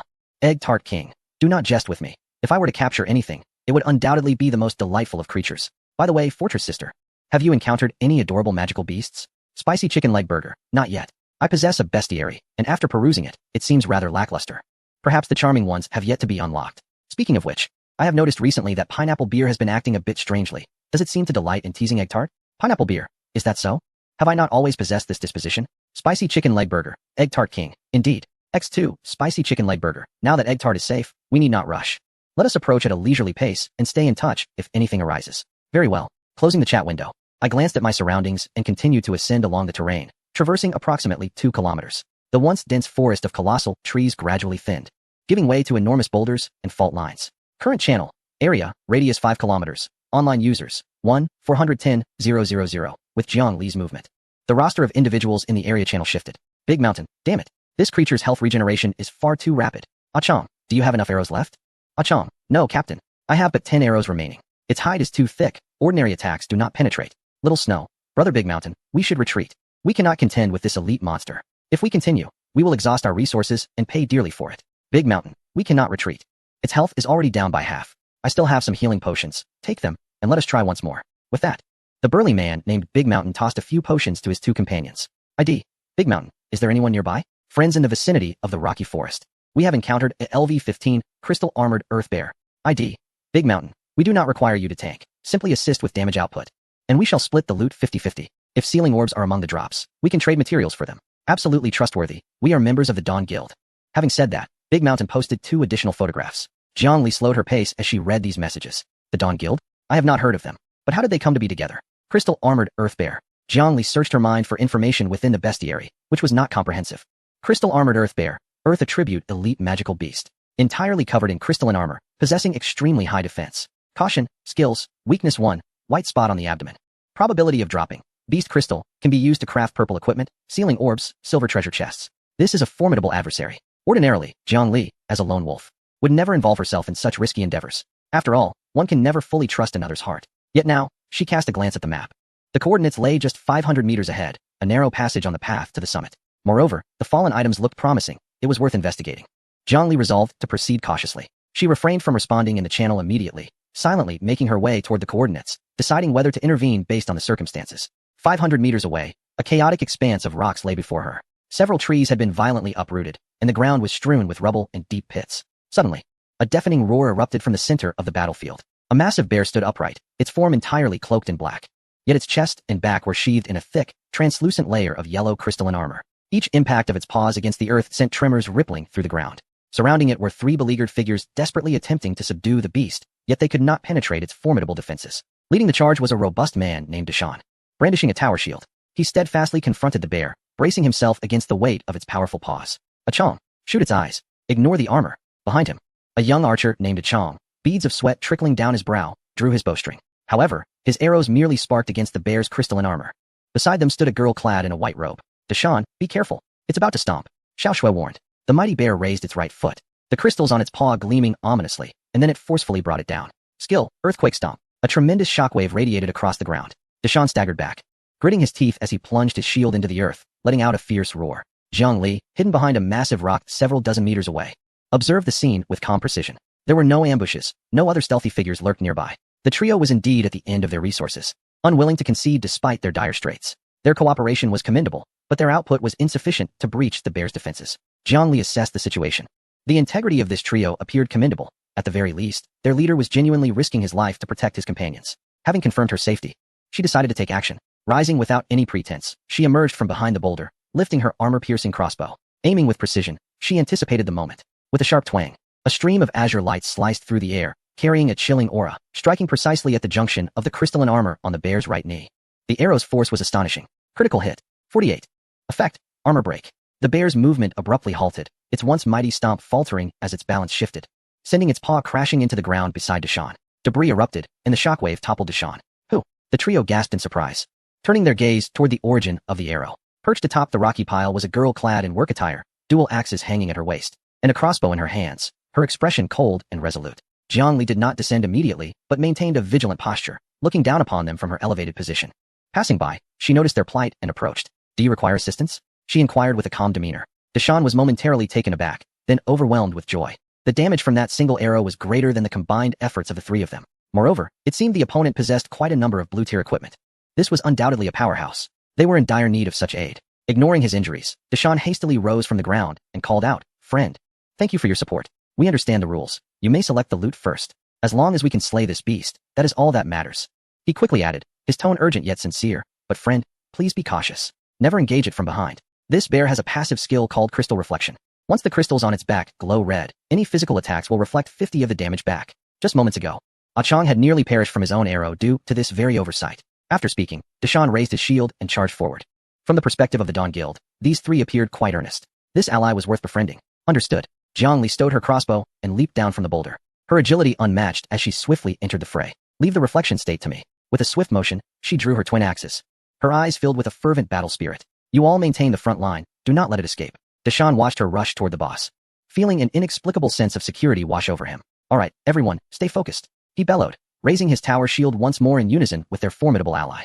Let us take it down. Chapter 71. Precision Gears. Deshawn raised his shield and slammed it forcefully against the Earth Bear's nose. Roar. The Earth Bear, enraged, brought its glowing red paws crashing down upon Deshawn. Jiang Li, wielding her axe, slid beneath the bear, targeting its sole vulnerable area, the weak underbelly. In a matter of seconds, she executed 8 swift strikes against the bear's soft flesh. Blood splattered, staining her tactical vest. Yet she managed to carve away a segment of the bear's health. The Earth Bear, in pain, roared and attempted to crush Jiang Li under its bulk. With a nimble roll, Jiang Li evaded its grasp, while simultaneously sweeping her axe upward. The blade struck against the bear's crystalline armor on its chin. The rebound triggered. As shards of crystal shattered around her, Jiang Li felt a jolt in her hands, a tremendous force pushing back, causing her health to drop by 10 points instantly. Aim for the cracks in its armor, Jiang Li shouted. She then switched to her armor-piercing crossbow, firing rapidly into the fissures of the crystal armor. Hello. The Earth Bear let out a shrill cry as a substantial chunk of its armor fell away, its defenses drastically weakened. Realizing the dire situation, it hastily crouched to gather strength before leaping towards Jiang Li. The towering mountains, steadfast and resolute, would not simply stand by and watch. While lamenting the injuries inflicted by Jiang Li, they brandished their shields and advanced. The boss, whose health had previously fluctuated between loss and restoration, now began to wane under the assault of this formidable woman. Sister, continue, exclaimed a girl named Xiaoxua. A glass vial arced gracefully through the air, quick as lightning. Jiang Li caught it mid-flight. Beginner's healing potion, she noted. Grateful yet unpretentious, she refrained from consuming it immediately. Instead, she discreetly retrieved a potion from her own supplies and drank it down. Although she wished to believe in the sincerity of her companion's gesture, she opted to exercise caution, ensuring no awkwardness ensued. Meanwhile, the girl named Xiaoxua waved her staff, and Jiang Li felt her stamina rejuvenate to some extent. As the battle wore on, the Earth Bear's health diminished significantly. With the mountain as a reliable shield absorbing aggression, Jiang Li's offensive capabilities thrived in this optimal environment. 5 minutes later, as Jiang Li triggered the Bloodthirst ability one final time, she crossed her dual axes and delivered a decisive blow to the giant bear's jugular. The creature, a colossus in its own right, finally succumbed and collapsed amidst the rubble, stirring up a cloud of dust. Brilliant orbs of light emerged from its lifeless body. Defeated level 15 Crystal Armored Earth Bear, Elite. Experience gained, 150 points. Current level cap reached. Boss experience has been automatically stored and will be filled upon class transition. How vexing, Jiang Li mused inwardly. It appeared she would need to acquire a class transition card sooner rather than later, as there was no experience to be gained now that she had reached the maximum level. The battlefield fell silent, the only sound remaining being the heavy breaths of the mountain. Did we win? Xiaoxua gazed incredulously at the enormous carcass, then glanced at Jiang Li, who stood calmly beside it, wiping the blood from her axes. This battle had shattered their perception of lone wolf players. In their previous server, guilds had always dominated the pinnacle of combat prowess. Jiang Li sheathed her axes and approached the fallen beast. Several radiant orbs hovered in the air, one of which was a silver treasure chest. The 3 members of the Dawn Guild approached, their eyes filled with longing for the spoils, but they respectfully maintained a distance of 3 meters. Please, you go first, the mountain said, clutching his chest with a tone of reverence. Jiang Li surveyed the drops on the ground. Beginner's Sealing Sphere X7. Earth Crystal Fragment X10, complete material. Silver treasure chest. After a moment of contemplation, she reached for the large crystals and stored them in her backpack. I'll take these, she declared, indicating the Earth Crystal fragments. These materials were invaluable for crafting purple defensive gear or upgrading territory walls. Could we prioritize the sealing spheres for our use? The mountain inquired. Jiang Li pondered this request, choosing not to acquiesce immediately. Instead, she posed a question of her own. First, tell me what you need the sealing spheres for, and I will consider your request. The mountain hesitated, yet upon reflection, he realized this was not a secret that could not be divulged. The sealing orb can capture magical beasts. Although it does not guarantee that the creature will be tamed upon sealing, our guild camp is currently under construction, necessitating a significant workforce. Thus, we intend to seize this opportunity, as each sealing orb can only capture 1 beast. We aim to use these orbs to secure laboring magical creatures to return to the snowfields. I see, Jiang Li nodded thoughtfully. She then gestured towards the 7 remaining sealing orbs on the ground. I shall take but 1, the rest belong to you. With that, she disregarded the expressions of her companions and opened the treasure chest before them. Inside lay a stack of refined fabric, 8 basic healing potions, 3 intermediate healing potions, a blueprint for forest ranger leggings, green, and a collection of precision gears and high-strength springs. Shall you select the remaining items first? Deshawn asked, swallowing hard as he eyed the assortment. Jiangli glanced at the contents, quickly calculating in her mind. Her current equipment was entirely of blue quality, rendering the green blueprint worthless to her, yet for Deshawn and his team, who were still piecing together their gear. The green set blueprint was crucial for enhancing their combat prowess. It seemed more prudent to do them a favor. I shall take the mechanical components from the chest. The potions and the equipment blueprints will be yours. We can split the potions equally. Deshawn's head shot up, looking intently at Jiangli. What? Is that not agreeable? Jiangli inquired. That is more than agreeable. Xiao Shui exclaimed in delight, covering her mouth in surprise. Then it is settled. Jiangli waved her hand, collecting the crystal armor and a trove of mechanical parts. This distribution was indeed advantageous for her, although she would not have succeeded alone against the boss. The trio's assistance was invaluable. Concurrently, crystals are rare materials of high value, while sealing orbs are consumables. As for the mechanical components, they were intended to serve as reserves for the future repair of the damaged mechanical core. Everyone was pleased. Once the distribution was complete, the atmosphere visibly lightened. Deshawn produced a compressed biscuit and handed it to Jiangli. Thank you. We owe you for this. Without you, we would have struggled. You must not have joined a guild. Given your capabilities, you could thrive in any guild, Deshawn remarked. Jiangli accepted the biscuit, exchanging pleasantries but revealing little of her own information. By the way, she casually inquired, isn't the dungeon entrance a random teleport? How did you all gather so swiftly? The egg tart and pineapple beer were unclear in their positioning. Finding a method of pinpointing their location would prove greatly beneficial. This. Achong proudly retrieved a piece of yellowed parchment from his pocket. This is the masterpiece of our guild's chief cartographer, the magic pathfinding scroll, consumable. Jiangli leaned in to examine it. The parchment appeared blank, but as Achong infused it with a hint of energy, ink suddenly materialized on its surface. The ink, as if animated, danced about before converging into an arrow at the center of the page. Current target locked, nearest rocky forest region. Distance, 0m, arrived. This is a remarkable item, Jiangli remarked, her eyes sparkling with interest. The principle is quite simple. It cannot pinpoint exact coordinates, but can identify terrain features. Achong explained, for instance, if you wish to locate a marsh, it will guide you towards the nearest marsh. The three of us had agreed to meet at the Stony Forest, and the guild had arranged different small groups for members of varying levels. We were in one such group, and after describing our positions, we realized we were not far apart, so we decided to meet using the parchment. However, this item is consumable. You see, there is a magic meter in the lower right corner. The further and more accurately it points, the faster the consumption. This parchment currently has only 20 magic left. Once depleted, it will become a mere piece of waste paper. Jiang Li's mind sparked with thought. This was sufficient. She recognized the distinct characteristics of the area where the egg tart king resided. Withered trees, dense thickets, and numerous tree hollows. With this guidance, she need not flounder aimlessly like a headless fly. Is this parchment for sale? Jiang Li inquired directly. Deshawn paused for a moment. We haven't sold it before. But if you want, we can exchange it for something, though we don't have many on hand. I'll trade you coal, Jiang Li promptly offered. Let us make the exchange. Ultimately, Jiang Li traded 50 pieces of smokeless coal for 3 fully charged magic navigation scrolls. The transaction was complete. Jiang Li took out one of the scrolls and tentatively entered the command. Search target, withered trees, dense tree hollows, dry environment.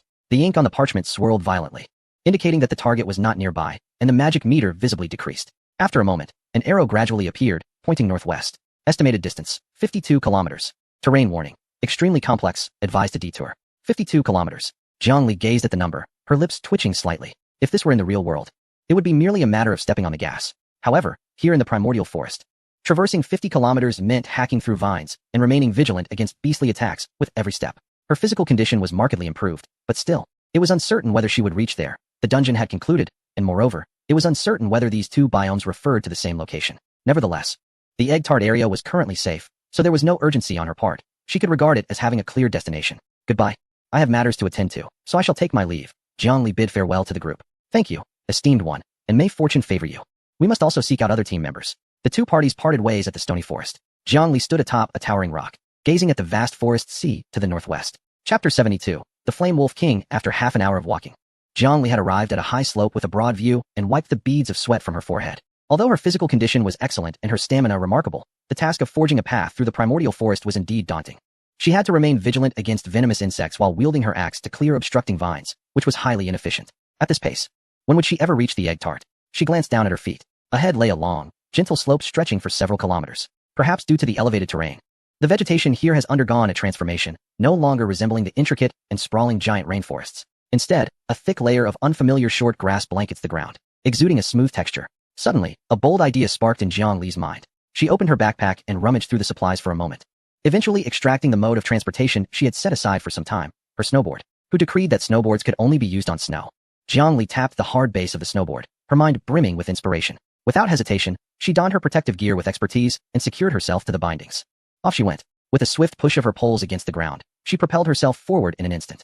Whoosh! The sound of the wind roared in her ears. Initially, her speed was modest, but as she descended further, Jiang Li's velocity became astonishing, gliding across the undulating meadows. The oppressive melancholy that had lingered under the canopy of the primordial forest dissipated in her exhilarating flight. Whoa! Jiang Li couldn't help but exclaim.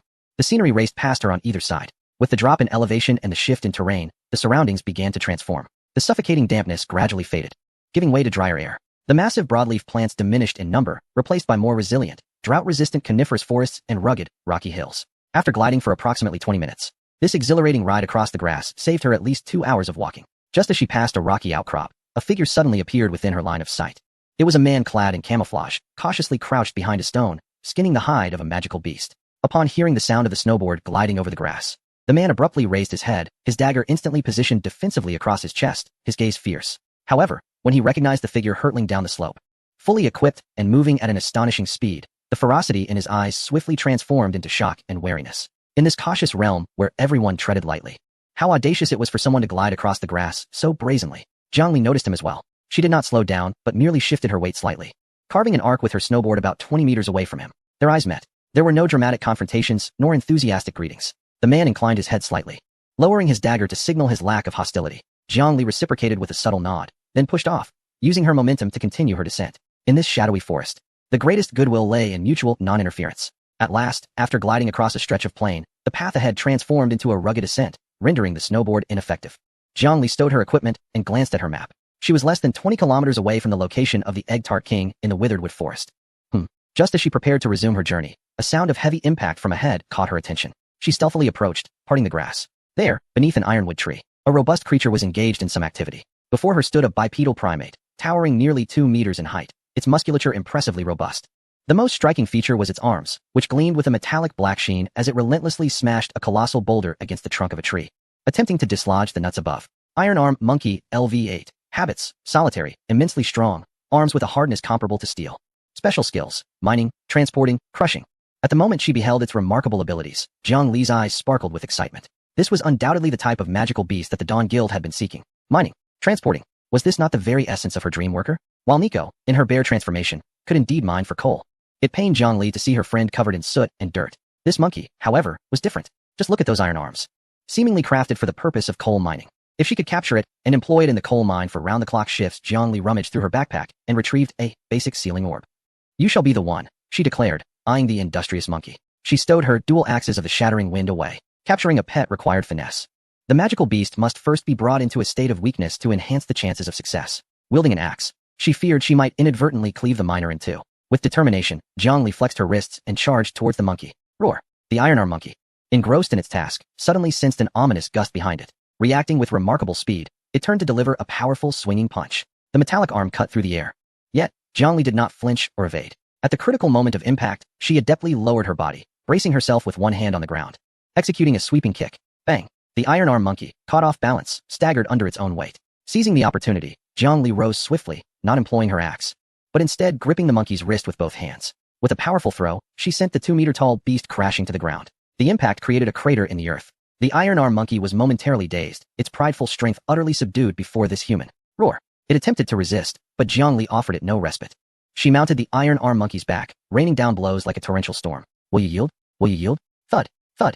Thud! Each punch skillfully avoided vital areas, targeting only the thicker, more resilient flesh, yet the force of her strikes caused the monkey immense suffering. In a mere minute, this once formidable elite creature was left battered and bruised, gazing fearfully at the human before it. Satisfied, Jiang Li clapped her hands and retrieved a sealing orb from her waist. Enter the orb, and your needs shall be well taken care of.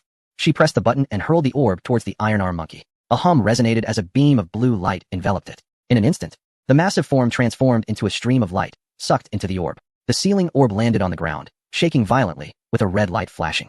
Jiang Li held her breath, her gaze fixed intently on the orb. 1 shake, 2 shakes, 3 shakes, bang. The sealing orb suddenly sprang open, and the figure of the iron arm monkey reappeared in its original position. Though weakened, its eyes were filled with terror and resistance. System prompt: capture failed. TSK. Jiang Li furrowed her brows and glanced upwards. Could it be because of this? Silently, she removed the title of Super Jinx, Luck 99, that she had been wearing.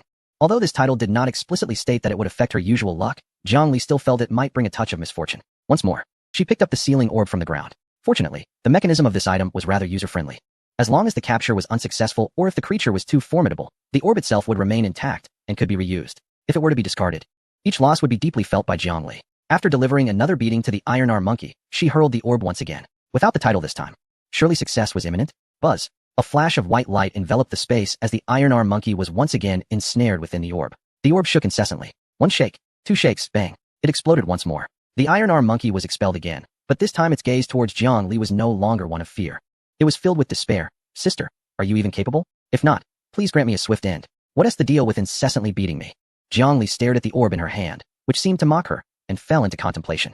Was this her fate? Even after removing the title, was her base luck truly negative? Seeing that if she continued to strike, she might inadvertently kill the monkey, and noticing the sorrowful look it cast her way, Jiangli suddenly felt a twinge of ennui. Just as she was lost in thought, the iron arm monkey's survival instinct surged forth, propelling it to dart away at an astonishing speed. In a swift flip, it bolted far into the woods, rolling and scrambling with a speed that seemed doubled, as if a ghost were in pursuit. Never mind, it seems we are not fated to be. Jiangli sighed, stowing away the sealing orb, and chose not to pursue. Though she sought labor, she valued efficiency. If it wished to flee, then so be it. She would consider it an apology for her earlier actions, sparing its life. Brushing off the dust from her attire, she donned the Super Jinx title once more and continued towards the direction of the withered woods. After walking for some time, Jiangli instinctively opened the regional channel to survey the situation nearby. Upon doing so, she was taken aback. Previously, the channel had been either eerily silent or filled with only a few voices. Yet here, the regional channel buzzed with liveliness, as if it were a festive occasion. Current regional population, 5,810,000. Within a 5-kilometer radius, nearly 60 people had gathered. Moreover, the conversation was remarkably synchronized. ID, Mad Warrior 6. Everyone, pay attention. The encirclement is tightening. Do not let it escape. ID, Mage Fireball. Survivors to the south, stop spectating. If you wish to live, come help block the path. If this boss goes berserk, no one will survive. ID, Melon Eater 1. Is this the might of the Werewolf Guild? They truly dare to hunt that behemoth? ID, Werewolf Commander. Everyone, let me reiterate. This, Flame Wolf King, was first discovered by our Werewolf Guild. Those who wish to avoid trouble may assist us in dealing damage. We shall feast on the spoils while you enjoy the broth. However, if you choose to hinder our efforts, beware. Once this dungeon is cleared, the Werewolf Guild will hunt you down across the entire server. Jiangli paused, narrowing her eyes at the screen. The Flame Wolf King? A siege? With so many gathered here, it appears a grand battle, potentially deciding the fate of a major boss, is underway not far ahead. Curiously, the center of this so-called encirclement conveniently obstructed her path to the withered woods.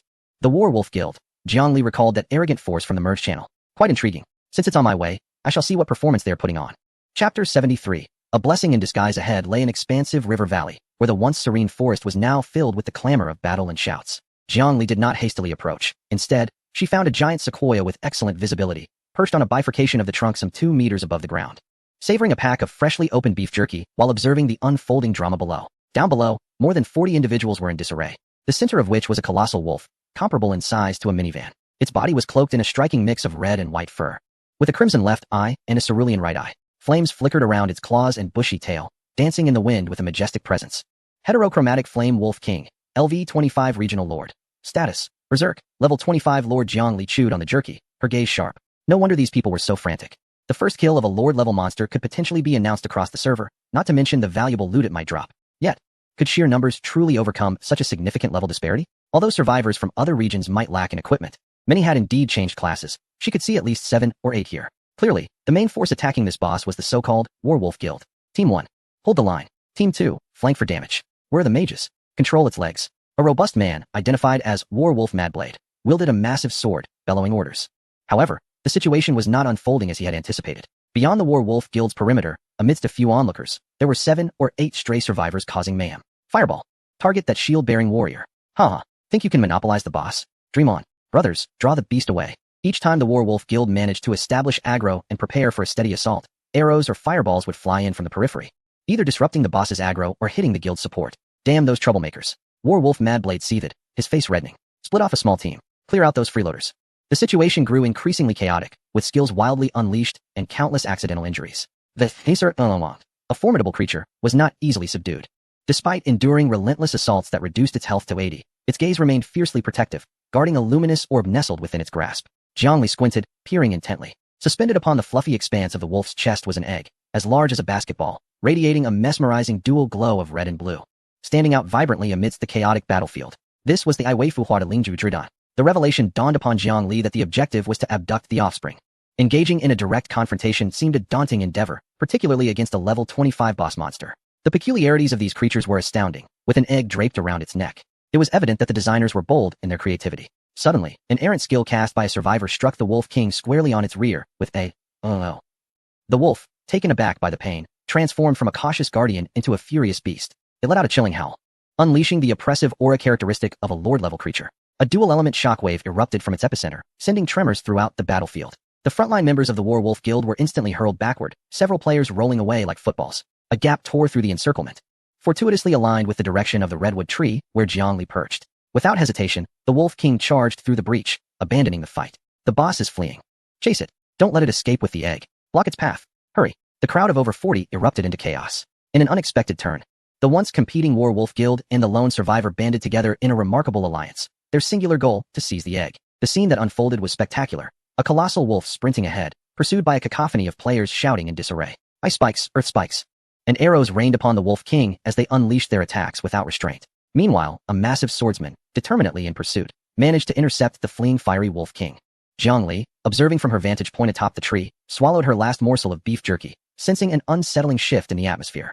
The Wolf King, in its frantic escape, inadvertently led the battle directly beneath her. Although perched safely above, the ground below was a battlefield rife with peril. Retreat, she resolved, abandoning her spectator-s mindset, intending to slide down the tree trunk to regroup with her companion, Egg Tart. Yet, the conflict below escalated further. The swordsman brandished his weapon, activating his class skill, illuminating his surroundings as he significantly bolstered his resilience, steadfastly withstanding the Wolf King's onslaught. The Wolf King, perplexed by the relentless swarm of challengers, unleashed a flurry of clawed attacks. Concurrently, several members wielding staffs began to gather their powers. Just as the Wolf King approached the base of the tree, preparing to leap over the swordsman and vanish into the woods, the tension mounted. In the rear, several mages from the Werewolf Guild united their powers to unleash a massive fireball. Boom! The fiery orb collided with the airborne Wolf King, scattering sparks in all directions. As the Wolf King leapt through the air, the force of the impact caused it to veer sharply. The red and blue speckled egg was propelled away from the Wolf King's body by the tremendous inertia of the explosion, soaring into the sky. Whoosh! It ascended high and far, heading directly toward Jiangli, who was poised to quietly depart. Suddenly, she felt a radiant shadow rushing toward her. Her body's instinctive reaction outpaced her mind. She instinctively reached out her hand and grasped it. Snap! The glowing egg settled securely into her embrace. Jiangli gazed down at the egg, watching the red and blue aura swirl, its texture as smooth and warm as jade. Then, she diverted her gaze to the ground below. An eerie silence enveloped the air. The recently landed Wolf King abruptly halted, its foreclaws gouging deep furrows into the earth. It lifted its head abruptly, its mismatched eyes fixated fiercely on Jiangli in the tree, emitting a furious roar, a whoa. The throng of several dozen pursuers behind also came to a standstill. Over 40 pairs of eyes turned in unison toward the woman who had inexplicably appeared in the tree. Cradling the center of attention, the werewolf's wild blade widened his eyes. Hand over the egg, or the Werewolf Guild will not spare you. The other surviving players erupted in chaos. Who was that woman? Did she fly here? How audacious to intercept like this? Never mind who she is. The egg is in her hands. Seize it. Jiangli observed the faces below, which had instantaneously flushed with greed and murderous intent, and glanced at the Wolf King, which was gathering energy to pounce. Silently, she shoved the remaining half of her beef jerky into her mouth. Do you believe me when I say the egg flew here on its own? In response, a roaring fireball hurtled toward her. Believe your mother. Brothers, focus fire on that woman.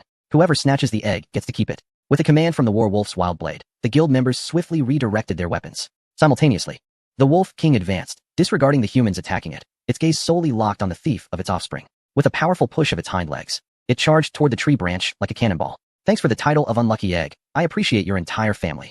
Jiangli managed to curse inwardly before, without hesitation, stuffing the egg into her backpack and turning to flee. With a leap from the 30-meter high branch, Jiangli utilized the elevation difference to glide to another tree. Boom. The redwood branch she had just vacated was shattered in half by the furious Wolf King's claw.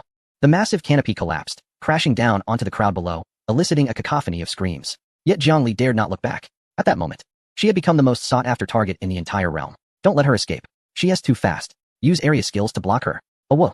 Behind her was a relentless horde, a stampede of pursuers. Leading the charge was the wildly enraged, mismatched flame wolf, which completely ignored the human assaults. Fixated on Jiangli with unwavering determination. Following closely behind was the main force of the Werewolf Guild, each member invigorated as if fueled by adrenaline. Behind them trailed a motley group of scattered survivors, hoping to capitalize on the chaos. Jiangli clutched the heavy egg, weaving frantically through the woods. For reasons unknown, even after being stowed in her system's backpack, the egg continued to emit a radiant glow that enveloped her in shimmering light, like a beacon in the dim forest. Jiangli called out to those behind her. This way. Over here. I'm right here. Her mind raced, seeking a solution. Confrontation was not an option. The sheer number of foes was daunting. Alone, she could still hold her ground with her superior equipment, but now, that seemed futile. Should she discard the egg? Reluctant. For it was a lord-level egg. Thus, the only recourse was to outrun them. Glancing ahead at the terrain, She noted a complex area of jagged rocks and dense underbrush.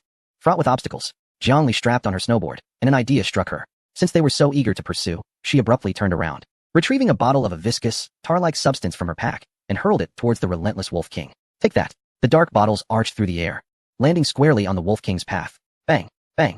Bang! The bottles shattered, releasing an indescribable stench that mingled with a noxious gas, quickly permeating the vicinity. The Wolf King plunged into the toxic cloud. Ugh! Even the formidable constitution of a lord-level monster faltered before this concentrated concoction of failed alchemical experiments, prompting a retching response. Its movement slowed momentarily, an interval that proved disastrous for the pursuing members of the Werewolf Guild, who were unable to halt in time. Bang! Bang! Bang! A burly man known as Madblade collided with the Wolf King's rear, causing a chain reaction as those behind him crashed into each other. A chaotic pileup ensued. And soon they too were overwhelmed by the rancid odor, succumbing to fits of retching. Seizing the moment of disarray, Jiangli slipped away, vanishing like a wisp into the dense undergrowth. Left behind were the Wolf King and the gaggle of pursuers, now in tears from the stench, hurling accusations at one another. Roar! The Wolf King quickly regained its composure, unleashing a wave of pressure that sent several nearby survivors sprawling, as it resumed its pursuit of the vanished Jiangli. Chapter 74. The monkey defense line panting heavily after a prolonged flight, Jiangli pressed on, the egg clutched tightly as she dashed through the rugged mountain forest. Yet, the egg acted like a tracking device. No matter how she maneuvered to obscure her trail, the moment the red and blue glow flickered, the massive creature behind her would charge forth like a rabid dog. It remained uncertain how long this system's manifestation would persist. Hell, less than 500 meters behind her. The sound of breaking branches echoed ominously. At this moment, the Yiser Huanglong had completely lost its temper. Its fur stood on end, and a tempest of flame elements swirled around it, forming a cataclysmic storm. Behind the Wolf King trailed a horde of relentless pursuers, a motley crew of the humanoid, and a group of opportunistic survivors eager to capitalize on the chaos. The scene was utterly bizarre and absurd. Even more ludicrous was that this trio was not engaged in a simple linear chase.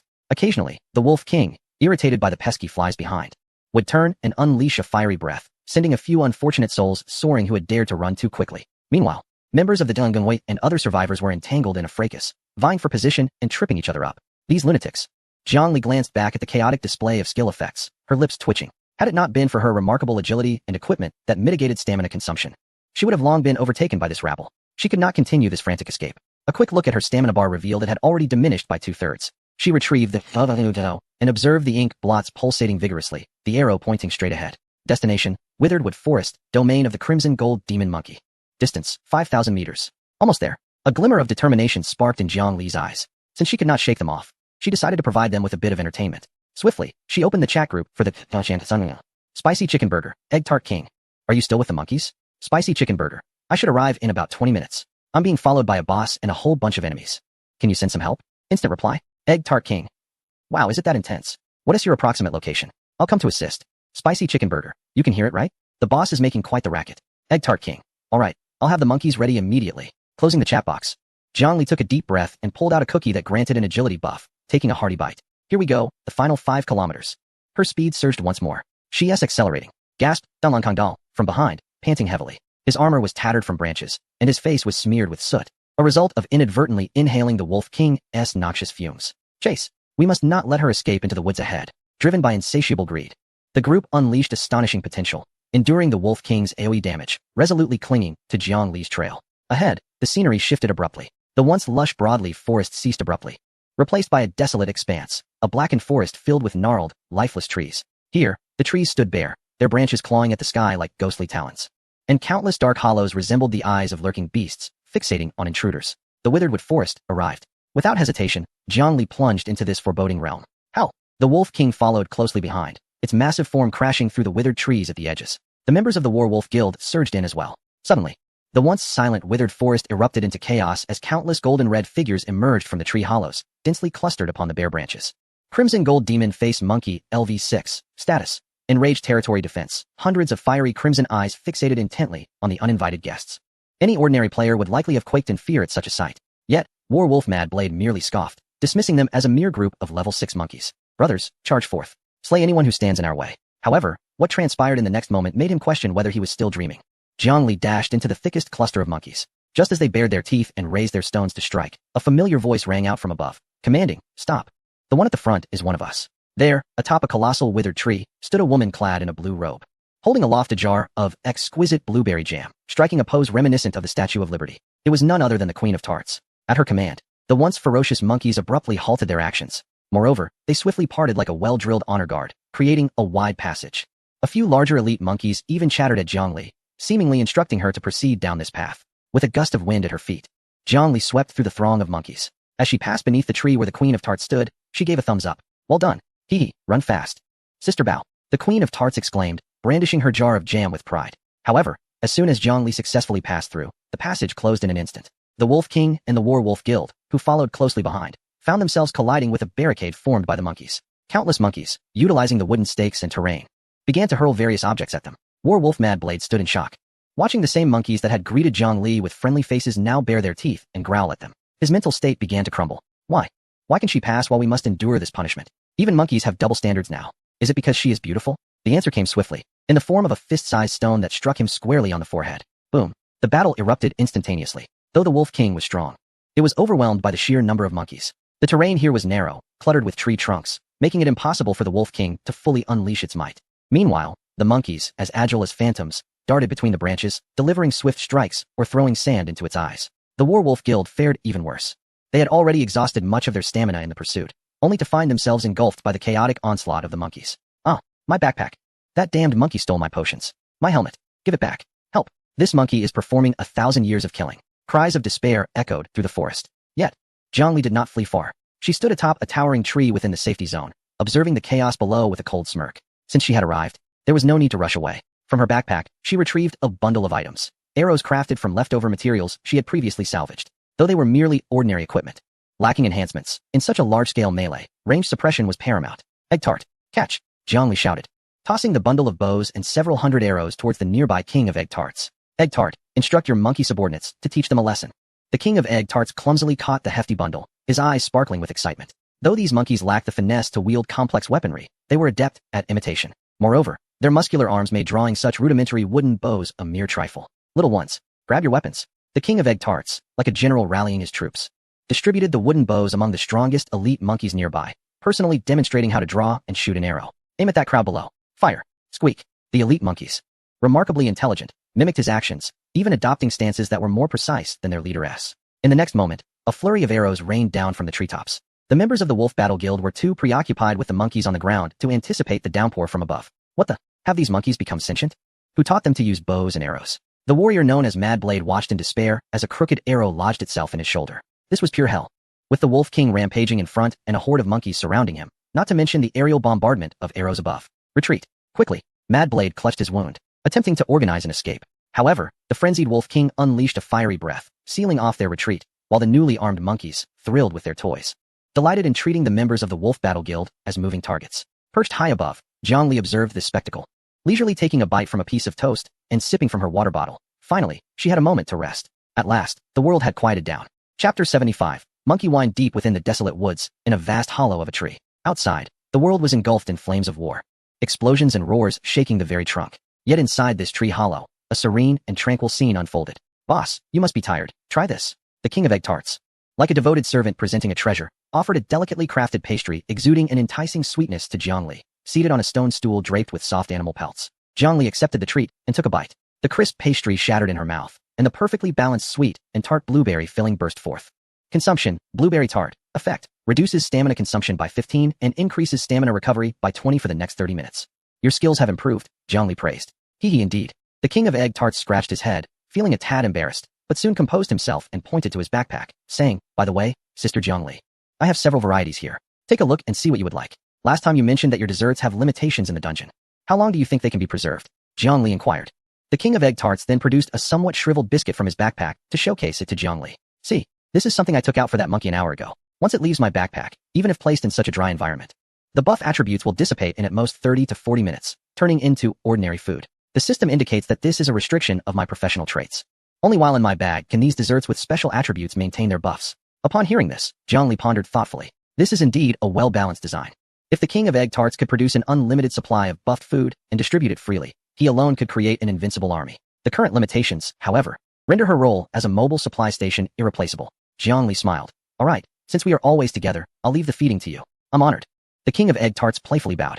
As they chatted, Zhongli's gaze was drawn to a pile of odds and ends in the corner of the tree hollow.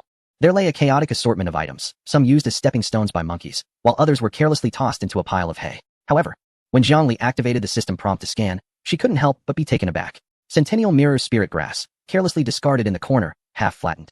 Secret Silver Ore, used by a little monkey to grind its teeth. Accompanying Amethyst, embedded in the wall as a decorative lamp. Such one waste. Hee hee. Big shot, you must be surprised too. These are all good items, the King of Egg Tarts chuckled. I've already negotiated with them. These can be exchanged for desserts. And I've noticed they are particularly obsessed with buffed desserts. I plan to trade with them when the dungeon is about to end, ensuring that I can safely take them out. Otherwise, if something unexpected happens midway and everything drops, it would benefit others. Jiangli nodded in approval, giving the King of Egg Tarts a thumbs up. She truly hadn't considered this layer of strategy. As she observed a little monkey smashing walnuts with a piece of high-purity fine gold, she felt her heart bleed. These monkeys had no idea of the value of these items. To them, these might be less substantial than a sweet berry. What captivated Jiangli the most was the naturally formed stone recess at the deepest part of the tree hollow. The recess was filled with amber-colored liquid, exuding an intoxicating fragrance of fruit and wine. Just inhaling the aroma made Jiangli feel her fatigue wash away, and her mental strength rejuvenated somewhat. Legendary Monkey Wine, Original Brew. Quality, Purple, Epic. Effect, grants permanent 2 to all attributes upon consumption, 1 use per person. Description, this is a sacred product brewed over several years by the Golden Monkey clan, using the essence of 100 fruits. At this moment, the colossal Monkey King squatted nearby, clutching a cookie given by the egg tart. Crumbs scattering from its mouth as it indulged. It seemed to sense Jiangli's gaze and instinctively guarded the stone trough, baring its teeth at her in warning. Although it was a devotee of the egg tart, it maintained a primal wariness towards this woman radiating a dangerous aura. Want a drink? The egg tart king discerned Jiangli's thoughts and leaned closer, whispering, this old monkey is very protective of its food. It listens to me about everything else, but this. It's reluctant to part with it. Perhaps your offer lacks sufficient allure? Jiangli averted her gaze, rummaging through her backpack filled with miscellaneous items. What do these monkeys fancy? Sweets? The egg tart had already provided plenty of those. Shiny objects?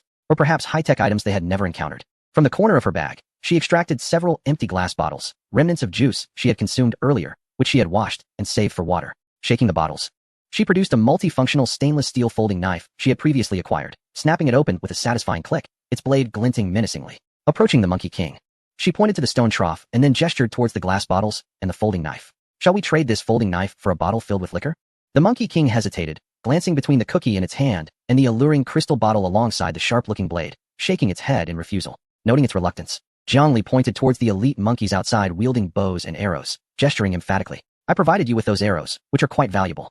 The Monkey King regarded the archers outside, visibly wavering in its resolve. Let me sweeten the deal. With that, Jiangli retrieved a dozen long spears from her backpack.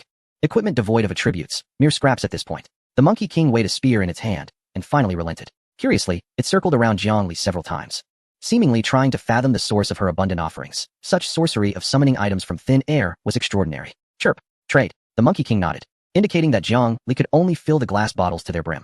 Thus, she exchanged several unwanted weapons and secured a total of 5 bottles of monkey wine. Moreover, she deftly collected the discarded ores and herbs from the corner, deeming it a duty to help them clear their refuse. The Egg Tart King raised a thumb in approval, exclaiming, you truly are cunning. This is merely a matter of mutual benefit.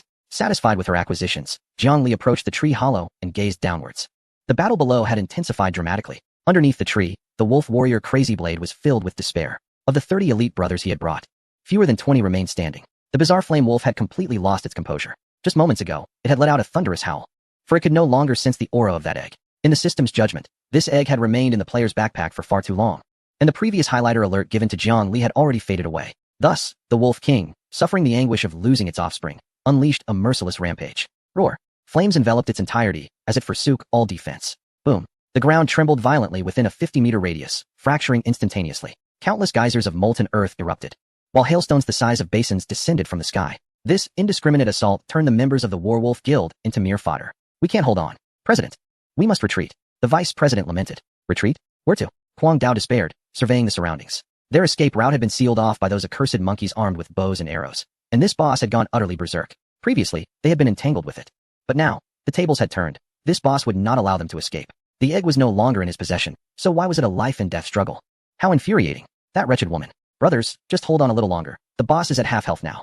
It's not wise to flee. If we withstand this, we can vanquish the boss and salvage our efforts. The group below had no choice but to muster all their strength, hoping to mitigate their losses by defeating the boss. 5 minutes later, gritting his teeth, Huang Dao raised his colossal sword, preparing for one final charge. However, at that very moment, the imposing Wolf King, poised to unleash its next devastating move, suddenly froze. Its form began to shimmer and grow transparent.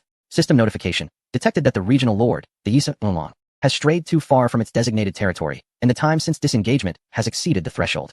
System notification, triggering mandatory repositioning mechanism. A low, reluctant howl escaped the Wolf King. In the next moment, with the stunned gazes of the Werewolf Guild members upon it, the boss that had tormented them so relentlessly simply vanished into thin air. All that remained was a scene of devastation and players adorned with injuries. A breeze swept through the desolate forest, rustling a few withered leaves. The arena fell into a profound silence. It's gone? The colossal sword in Kwang Dao's hand clattered to the ground. After battling for so long, with over 30 brothers lost, potions depleted, and equipment worn to the bone, the boss had been erased by the system. System, I curse you. Kwang Dao knelt, unleashing a heart-wrenching wail. This emotional disparity was more painful than death itself. It felt as if the system had toyed with them like mere puppets. Just then, an utterly inappropriate laugh echoed from above. Kwang Dao snapped his head up. There, on a lofty tree platform, stood the woman who had pilfered their egg, looking down upon them with a crossbow in hand. Beside her stood the monkey god, the Egg Tart King. Behind them was a line of elite monkeys wielding bows, stones, and spears, even mimicking humans by raising their middle fingers. Thank you all for your hard work. Jiang Li's voice was cold. We appreciate your guild for depleting the boss's health. Although it's a bit unfortunate, as I had hoped to let you showcase your skills a bit more. But no matter. Jiang Li raised the crossbow in her hands, aiming at the kneeling figure of Kwang Dao. After pursuing me for several dozen miles, it is time to settle the score. Egg Tart.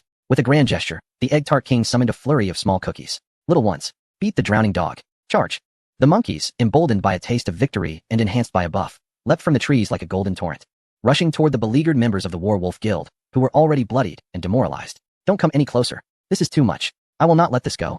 They cried, panic-stricken. Run. Quick, run. Yet, in this desolate forest of withered trees, how could the wounded players outrun the home-ground advantage of the monkeys? Moreover, a sniper loomed above, pinpointing his targets. Thwack. Jiang Li relentlessly squeezed the trigger. Spare me. I'll give you everything I obtained in the dungeon. Just let me go. A player pleaded in desperation. But it was too late. Jiang Li remained expressionless. Just moments before, they had shouted threats of killing her for loot. In this world, debts are always repaid. It was a harvest devoid of suspense. 10 minutes later, tranquility returned to the withered woods.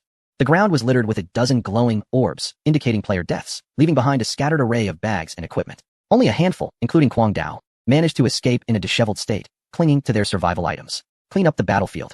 Jiang Li leapt from the tree, landing amidst the spoils of war. She picked up the colossal sword dropped by Kwang Dao, though its durability had significantly diminished. It was still a blue weapon that could be repaired or melted down for iron. Squeak. The Monkey King approached her with an offering, a death orb they had found on the ground, which they could not open. The Egg Tart King scampered down as well, grinning widely at the bountiful loot. WVE struck gold. These guild members are so easy to exploit. I've collected dozens of potions alone. Chapter 76. The Monkey Banquet with the last member of the Werewolf Guild, who had attempted to feign death to escape, being hoisted by an elite monkey. This farcical siege finally came to an end. No, don't kill me. I was wrong. The man wept, tears streaming down his face. Yet, Jiang Li merely raised her hand with a stoic expression. Whoosh. The nearby monkey, unable to restrain itself any longer, shot an arrow that, while lacking precision, found its mark due to proximity. This was followed by a rather unceremonious brawl. Moments later, a glowing circular box appeared on the ground. Jiang Li stepped forward, skillfully collecting the dropped items. Acquired, refined iron longsword, green, X1. Acquired, basic strength potion, X3. Acquired, compressed cookies, X5. Acquired, unknown beast hide, X10. Acquired, sealing orb, X1, a pleasant surprise. She surveyed the battlefield.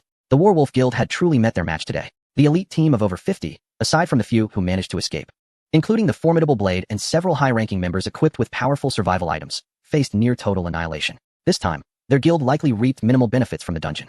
Scattered across the ground were abandoned backpacks, potions, and various basic materials. Gather the battlefield, little ones, proclaimed the king of egg tarts, standing tall and exuberantly waving a jar of jam, commanding that all shimmering treasures be collected.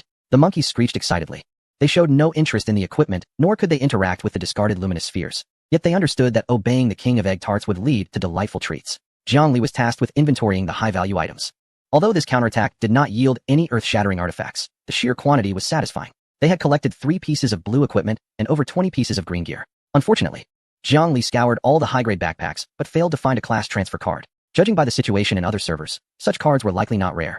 They probably had all been utilized. If she did not transfer classes soon, her equipment advantage would be swiftly diminished by the skills of other professions. Jiang Li glanced in the direction where the Wolf King had vanished. The multicolored Flame Wolf King, if she was not mistaken, had an attribute panel displaying LV25.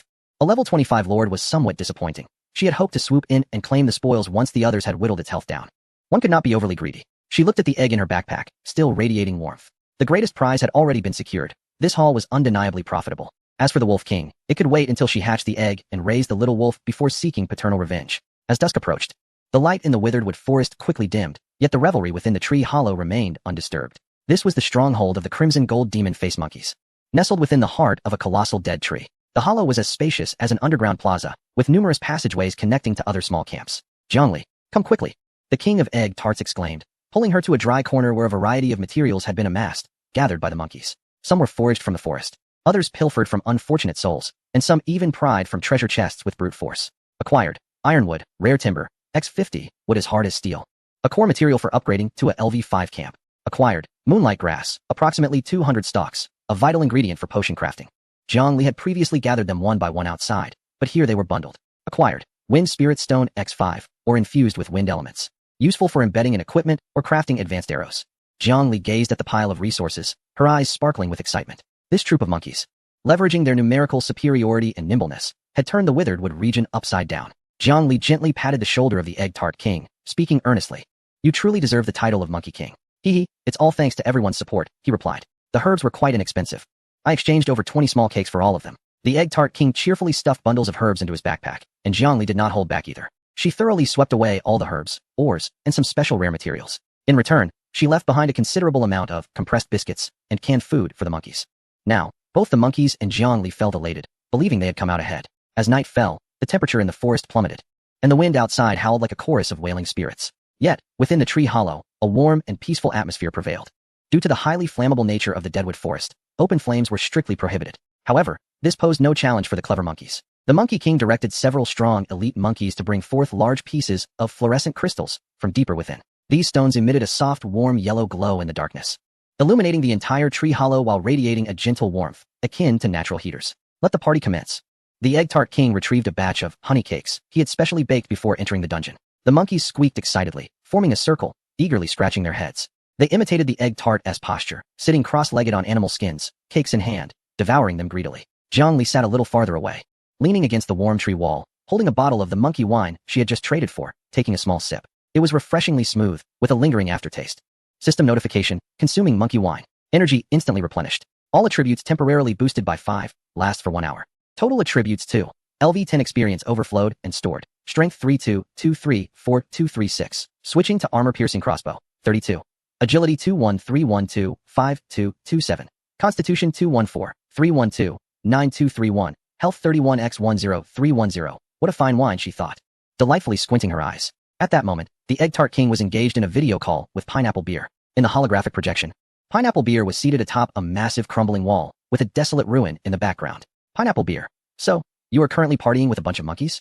And drinking the legendary monkey wine? I've only traded for it before. I had no idea it could be produced like this. She took a hearty bite of the food she had equipped before entering the dungeon. Pineapple Beer. I'm still half a day's journey away from you. And with all the monsters I have to defeat along the way, it might take me another day to arrive. Egg tart king. Oh, don't worry, Sister Pineapple. I've saved some delicious treats for you. Look, this is a golden silk date that the Monkey King specifically saved for you. The egg tart held up a glimmering fruit in front of the camera. Pineapple Beer. You're quite considerate. All right, I won't keep you any longer. I just had good luck in this ruin and found 2 silver treasure chests. I'm quite pleased with my haul. Spicy chicken leg burger. Exercise caution. Pineapple Beer. Rest assured. Enjoy yourselves. I must attend to something. I just spotted a creature. The video call ended. Jiangli withdrew her gaze, only to discover a shadow beside her. A small monkey, not fully grown, squatted next to her, clutching a rough wooden bough that Jiangli had previously tossed to them. Its expression one of confusion.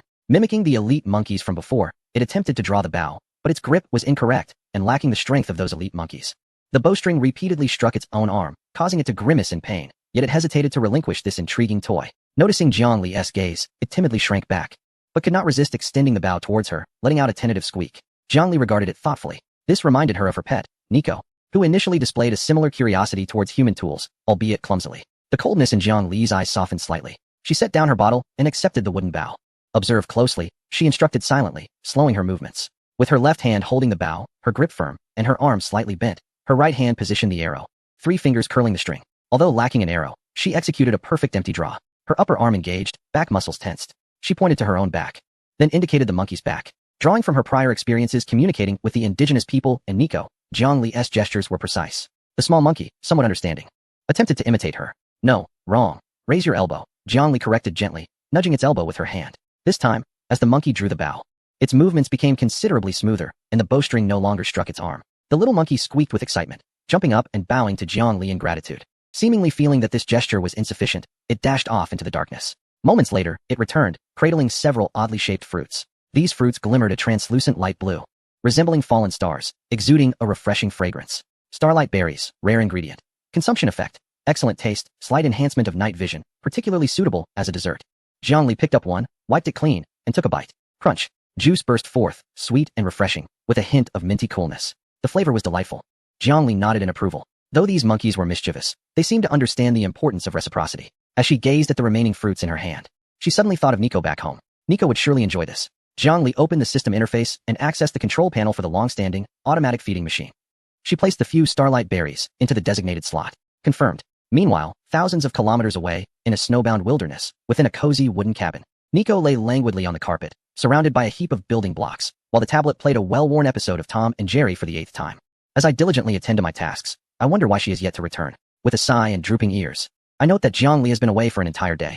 Just then, the automatic feeding machine in the corner, resembling a drinking fountain, suddenly illuminated with a green light. Ding-dong. Accompanied by a melodious chime, the feeding slot opened. A few fruits, radiating a soft blue glow akin to gemstones, rolled out and fell into the bowl below. Nico's ears perked up at the sound from the feeding machine. Like a gust of wind, she dashed over, picked up a fruit, and curiously sniffed it. It bore the scent of Lee. Her eyes instantly brightened, resembling two miniature suns. She popped the fruit into her mouth, and the sweet juice burst on her tongue, so delicious that she couldn't help but squint in delight. Lee. She hadn't disappeared. Lee was enjoying a tasty treat.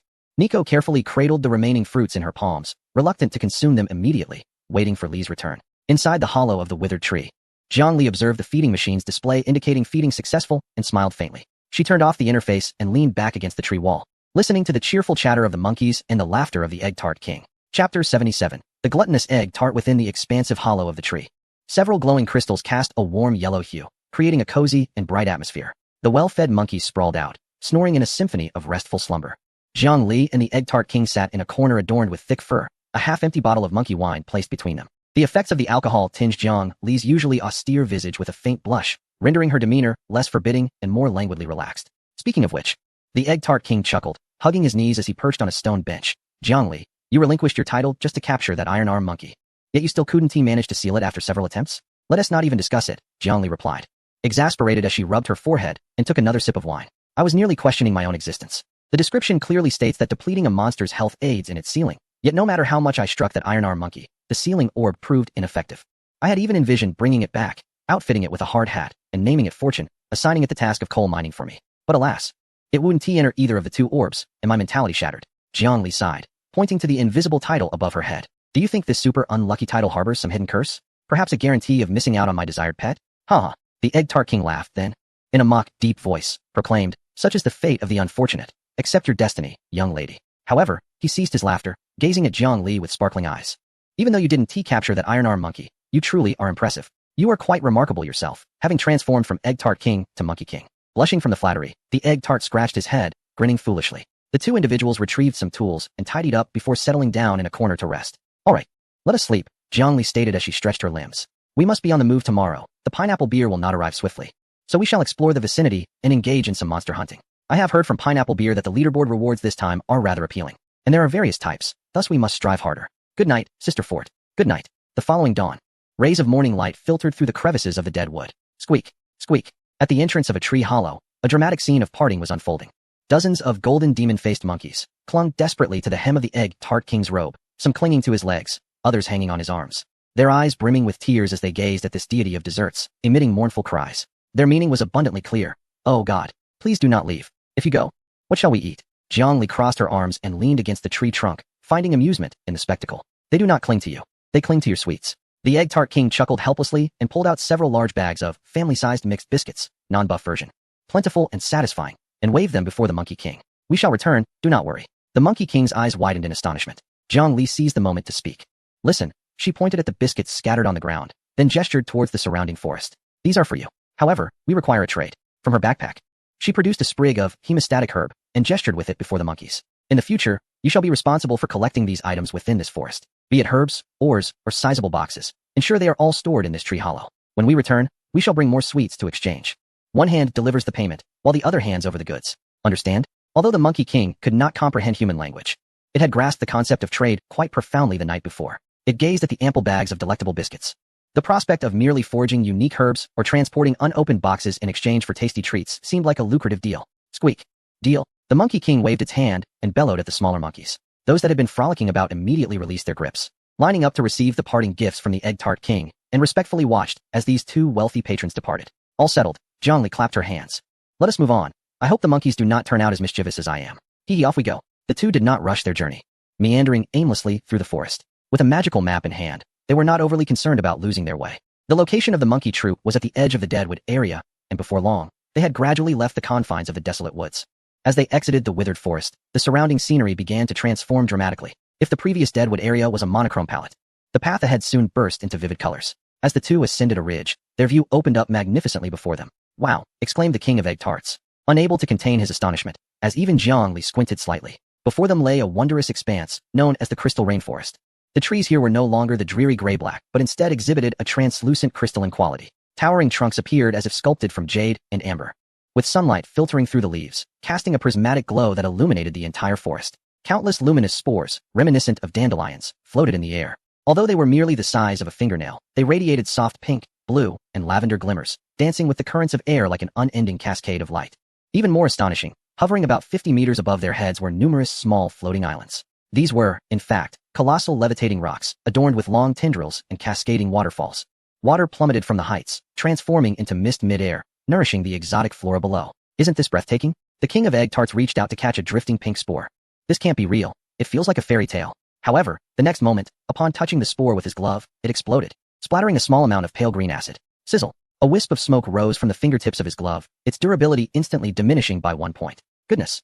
The king of egg tarts recoiled in fright, his face paling. All right, I concede. This is not a fairy tale at all. Meanwhile, Zhongli patiently surveyed the surroundings, on the lookout for treasure chests and health bars, forging ahead to clear the path.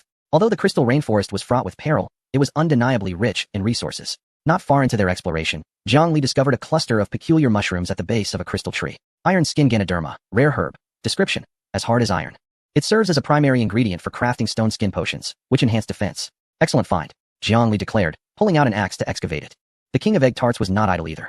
Sister Bao, look over there. He pointed to a stream flowing with a transparent liquid. Along the banks grew several reed-like plants, but instead of fluff, they bore clusters of glimmering, translucent fruits resembling grapes. Bursting crystal grapes, the king of egg tarts remarked. My instincts tell me that would make a delightful pudding, but I must admit, I feel a bit apprehensive. As Zhongli stashed the iron skin Ganoderma, he glanced in the direction pointed by the king of egg tarts. I don't see any health bars. It should be a legitimate plant.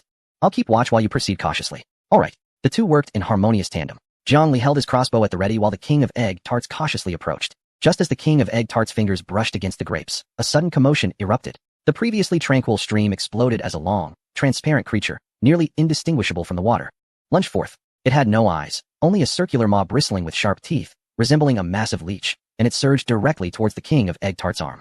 Transparent leeches, LV8. Ah! The king of egg tarts gasped, stumbling backward. There was no need for her to cry for help. Gazing intently at the surface of the water, Zhongli was the first to sense the impending danger. An arrow struck with precision, piercing the open maw of the leech. With a soft thud, the leech was impaled before it could even close its jaws, pinned against the crystalline trunk on the opposite bank. Are you all right? Zhongli maintained her stance, crossbow drawn, her sharp gaze scanning the water's surface. Only after confirming there were no further threats did she approach. No, I'm fine, Dan Tarts replied, still shaken. How did that creature become invisible? It must be some form of mimicry. Once assured of their safety, Dan Tarts moved to sever a bunch of bursting crystal grapes, carefully examining one in hand. It appeared harmless. Well, whether it is poisonous or not, my stomach will inform me. With that, Dan Tarts exerted pressure on the grape skin, releasing the succulent flesh inside. Wow, it has a remarkably authentic grape flavor, quite sweet. As he spoke, he offered the bunch to Zhongli. After a moment's hesitation, she resisted the temptation. It's best for one of us to refrain from eating. If this thing does have side effects, we could find ourselves in trouble here. You go ahead, I'll wait until we return. Once Dan Tarts tasted one, he was unable to stop, his mouth filled to the brim with grape flesh. All right. These grapes are so sweet, they clearly aren't poisonous. I'll take a few more, they're too delicious to resist. With his cheeks bulging, he continued to pluck grapes. Sister Bao, give me a moment, my backpack is running low on space. I'll gather enough to fill 2 slots, and then we can move. The duo pressed onward, encountering increasingly bizarre creatures as they explored. They encountered hypnotic butterflies, with wings that exuded sleep-inducing pollen, landmine turtles, disguised as stones that would explode upon stepping on them, and feral-toothed rabbits, that resembled rabbits but revealed a mouthful of fangs when opened. Yet, Zhongli and Dan Tarts thrived in this environment. Zhongli handled the physical confrontations, while Dan Tarts managed logistical support. Sister Bao, you must be tired. Have this. Dan Tarts offered a piece of mint chocolate, restores 10 stamina. That creature ahead has high defense. Eat this. Dan Tarts handed over a piece of spicy meat floss cake, armor-piercing 5. With a continuous supply of buffs, Zhongli became a whirlwind of destruction. And after a series of battles, both gained substantial experience. Although Jiang Li remained at level 10, her stored experience had reached LV13-120500. A job change would swiftly elevate her level. The pair wandered through the forest, stopping intermittently until the afternoon. They arrived at a depression, standing at the edge with astonishment in their eyes. Below, in the center of the basin, stood a colossal tree. It towered over all the surrounding crystalline trees by several times, its canopy casting shadows over the land, the leaves resembling clusters of white clouds. At the base of the trunk, a large wooden door was clearly visible, surrounded by stone garden fences.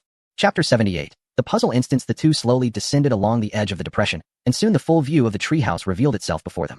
What a stunning treehouse! Egg Tart exclaimed, his mouth agape. The circular wooden door, the windows adorned with colorful glass, the wooden windmill turning in the breeze, and the glowing lanterns hanging from the branches created a picturesque scene. The air was devoid of any putrid odor, instead filled with a faint aroma of pine. System notification, entering the special area of the Sky Tree Craftsman's cottage. Current status, safe zone, no actively attacking monsters. Note, this area is a puzzle instance. Other items cannot be destroyed or taken out, except for rewards. Reward condition, solve 2 layers of puzzles and reach the core at the top of the tree. You will receive exceedingly generous rewards. A puzzle instance? Exceedingly generous rewards? Jiang Li raised an eyebrow. Such instances were rare in survival games, devoid of any survival threats, making it a unique opportunity for leisure and relaxation. Let us go in and take a look. Egg Tart, upon hearing of the generous rewards, could hardly contain his excitement. Jiang Li pushed open the circular wooden door engraved with gear patterns. Creak. The door creaked as it swung open. Inside was a vast circular hall with windows on all sides. The interior was furnished entirely with wooden furniture, with several pots of flowers on the windowsills, carpets, partitions, coffee tables, everything one could imagine. It appeared as though someone had been living here, though the only discordant element was a coat rack in the center of the hall. Hello? Is anyone there? Egg Tart peered inside, attempting to call out, but there was no response. Only the pendulum clock on the wall opposite the door ticked steadily, indicating it was 2 in the afternoon.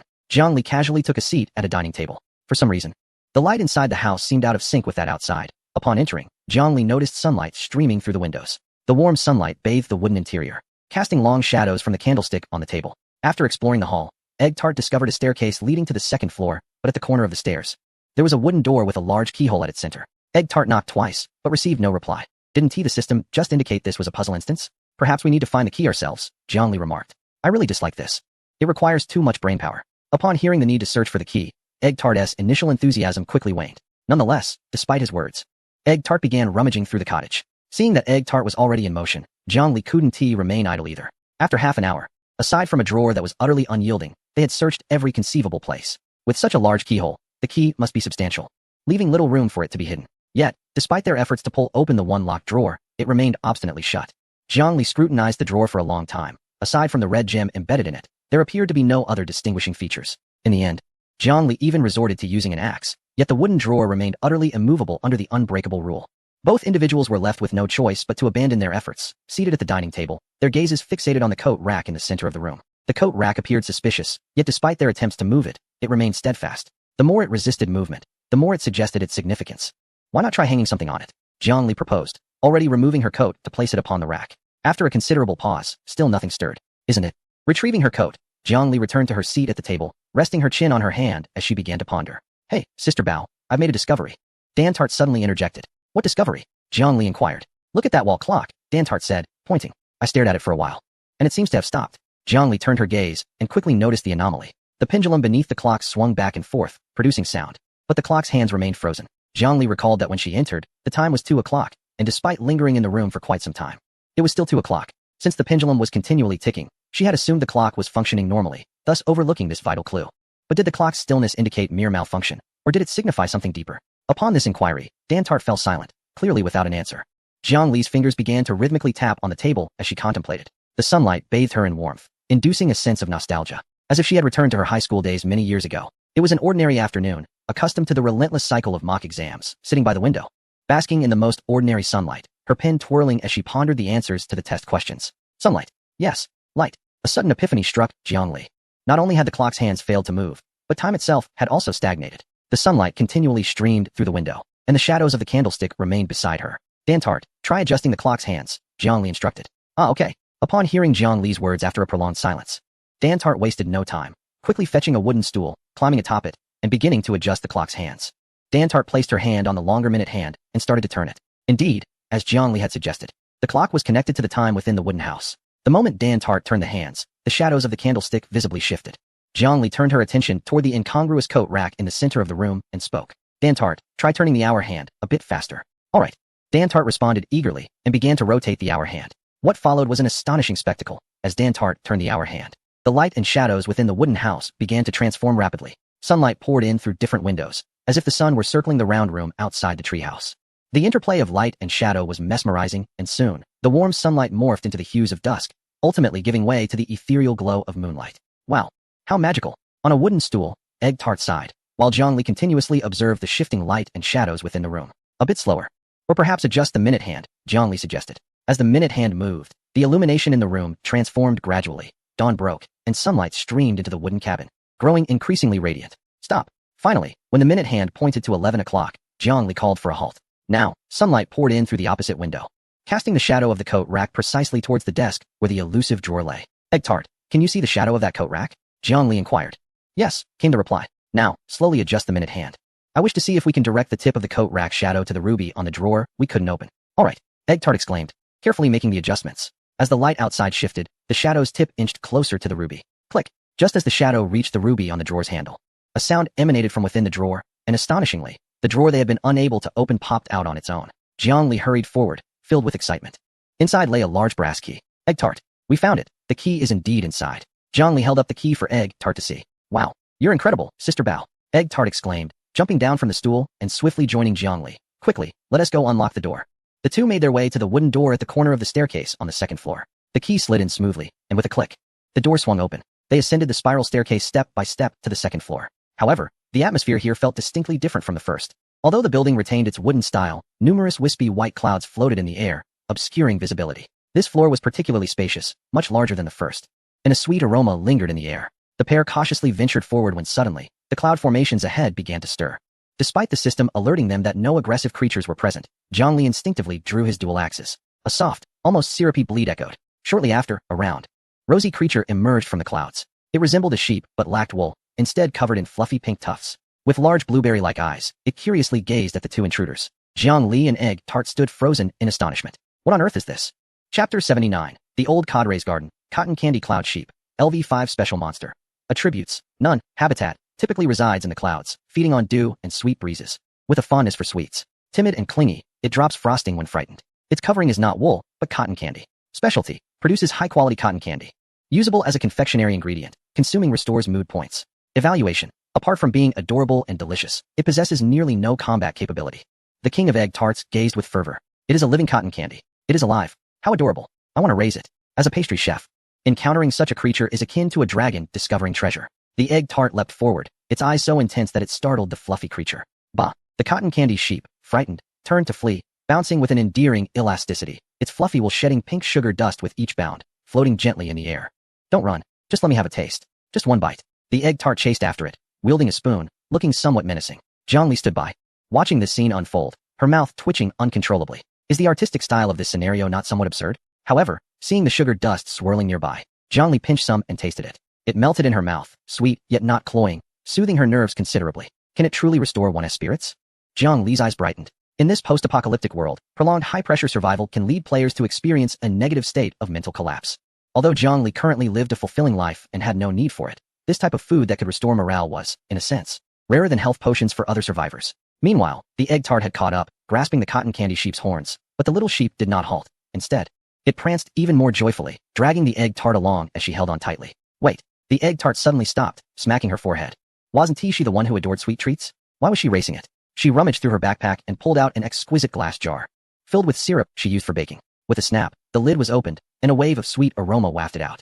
The bouncing cotton candy sheep froze mid-leap, its little nose twitching. Bah! This scent was far more intense than the sweet clouds in the room. It turned its head, its large eyes fixated on the jar in the egg tart's hand. The deep-seated craving for sweets overcame its fear of the peculiar situation. The king of egg tarts smiled kindly, crouched down, dipped a finger into the syrup, and delicately pointed it into the air. Come, it's delicious. Especially sweet and fragrant. The cotton candy sheep hesitated, its little hooves shuffling in place, but ultimately succumbed, approaching cautiously while glancing back frequently. 5 steps, 3 steps, 1 step. It extended its rosy tongue, gingerly licking the egg tart's finger. Buzz. In that moment, it seemed as if fireworks ignited in the sheep's eyes. So delightful. 100 times better than clouds. Bah. It was completely enchanted, even nuzzling its fluffy head against the egg tart's palm, signaling for more. Egg tart, use the ball. Zhongli shouted, tossing a ceiling ball towards the egg tart. Only then did the egg tart realize. Yes, raise it. Sustainable development. She clumsily caught the basic ceiling ball, thrown from the air. Little sheep, come into the ball. Ah, the king of egg tarts, swift of hand and keen of eye. Gently tapped the sheep's head with the ceiling orb held in his other hand. Come inside and indulge. There was no resistance, no struggle. The sheep transformed into a stream of pink light, willingly entering the orb. For as long as there were sweets to savor, it was content to reside anywhere. Congratulations. Successfully captured the cotton candy cloud sheep. Sealing does not equate to complete taming. Please return to the snowfield to cultivate your bond slowly. It was accomplished. The egg tart king clutched the orb, brimming with excitement. Sister Fortress, did you see? It didn't resist. I did, she replied. It seems that for such gluttons, a sugar-coated tactic is far more effective than brute force. The egg tart king stored the orb away, gleefully waving it at Jiangli. Jiangli approached, gazing enviously at the pink orb that had absorbed the little sheep. Is this what it means to be a European emperor? I struggled immensely to catch a monkey in the past, and failed, while this individual captures a fully fledged magical creature with ease. The system informed me that I must return to the snowfield to nurture our connection gradually, as it could not yet become my pet. The egg tart king pouted. Thank you for the sealing orb, Sister Fortress. It truly is wondrous. You're welcome. Jiangli waved her hand dismissively. A mere sealing orb held little significance between them. The egg tart king examined the orb repeatedly, taking a long while to regain composure. The two continued their exploration on the second floor. Aside from the sheep, there were no other monsters, only an abundance of faint clouds, and it appeared there was a kitchen, though not much furniture was in sight. Soon, they reached the end of the room, where they discovered a tightly shut, rainbow-colored door. The door bore no keyhole, only a series of differently colored grooves and a scattering of colorful crystal orbs on the ground. Level 2, the Order of Colors. Hint, please restore the originally chaotic colors to their proper places. Mistakes will incur penalties. Jiangli stepped forward for a closer look. The pattern on the door was quite simple, reminiscent of childhood games involving matching pairs or color sorting. The door featured channels in red, yellow, blue, and green, while the crystal orbs on the ground were of these 4 colors, albeit mixed together. This was far simpler than the first level.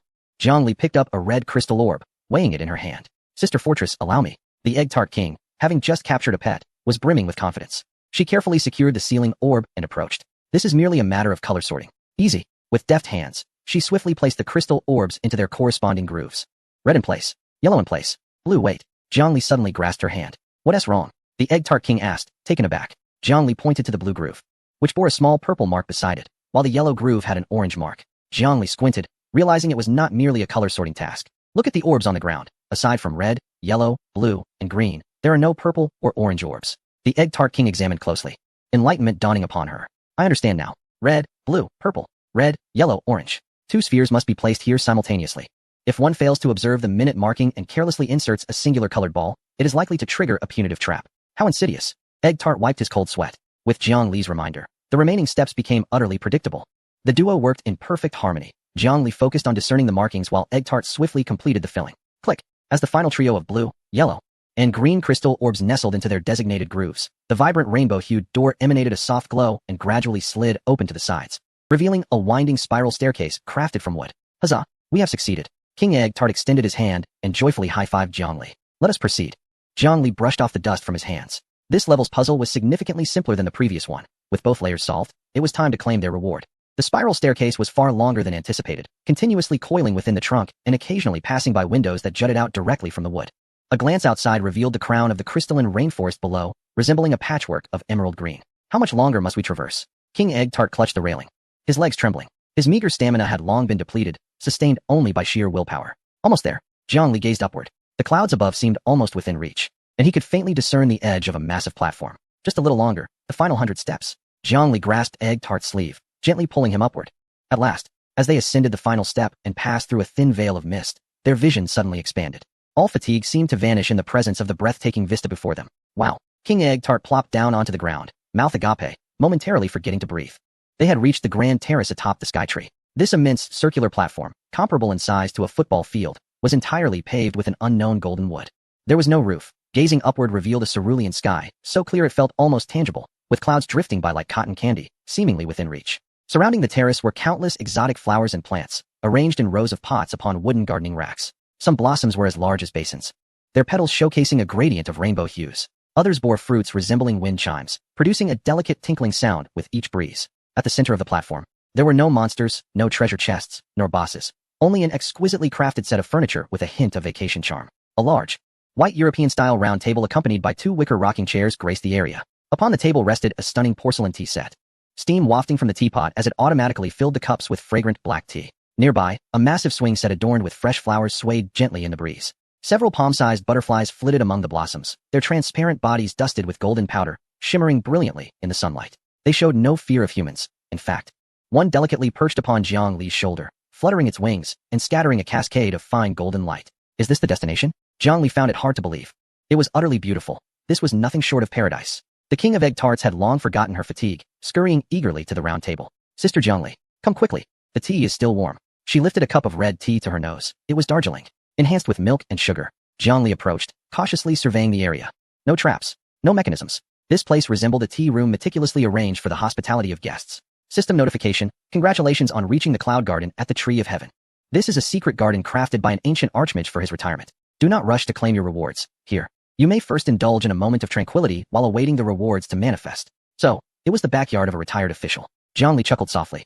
She walked over to the swing, reaching out to touch the vines. They felt warm and teeming with life. In this survival game filled with slaughter and death, such a sanctuary existed. Sister, don't just stand there. Come sit. The king of egg tarts had already sprawled comfortably in the rot tin chair, teacup in hand. Her expression, one of pure bliss. This tea is truly delightful. Plus, it has a buff. It restores stamina. Jiang Li glanced around, her tense nerves finally beginning to relax.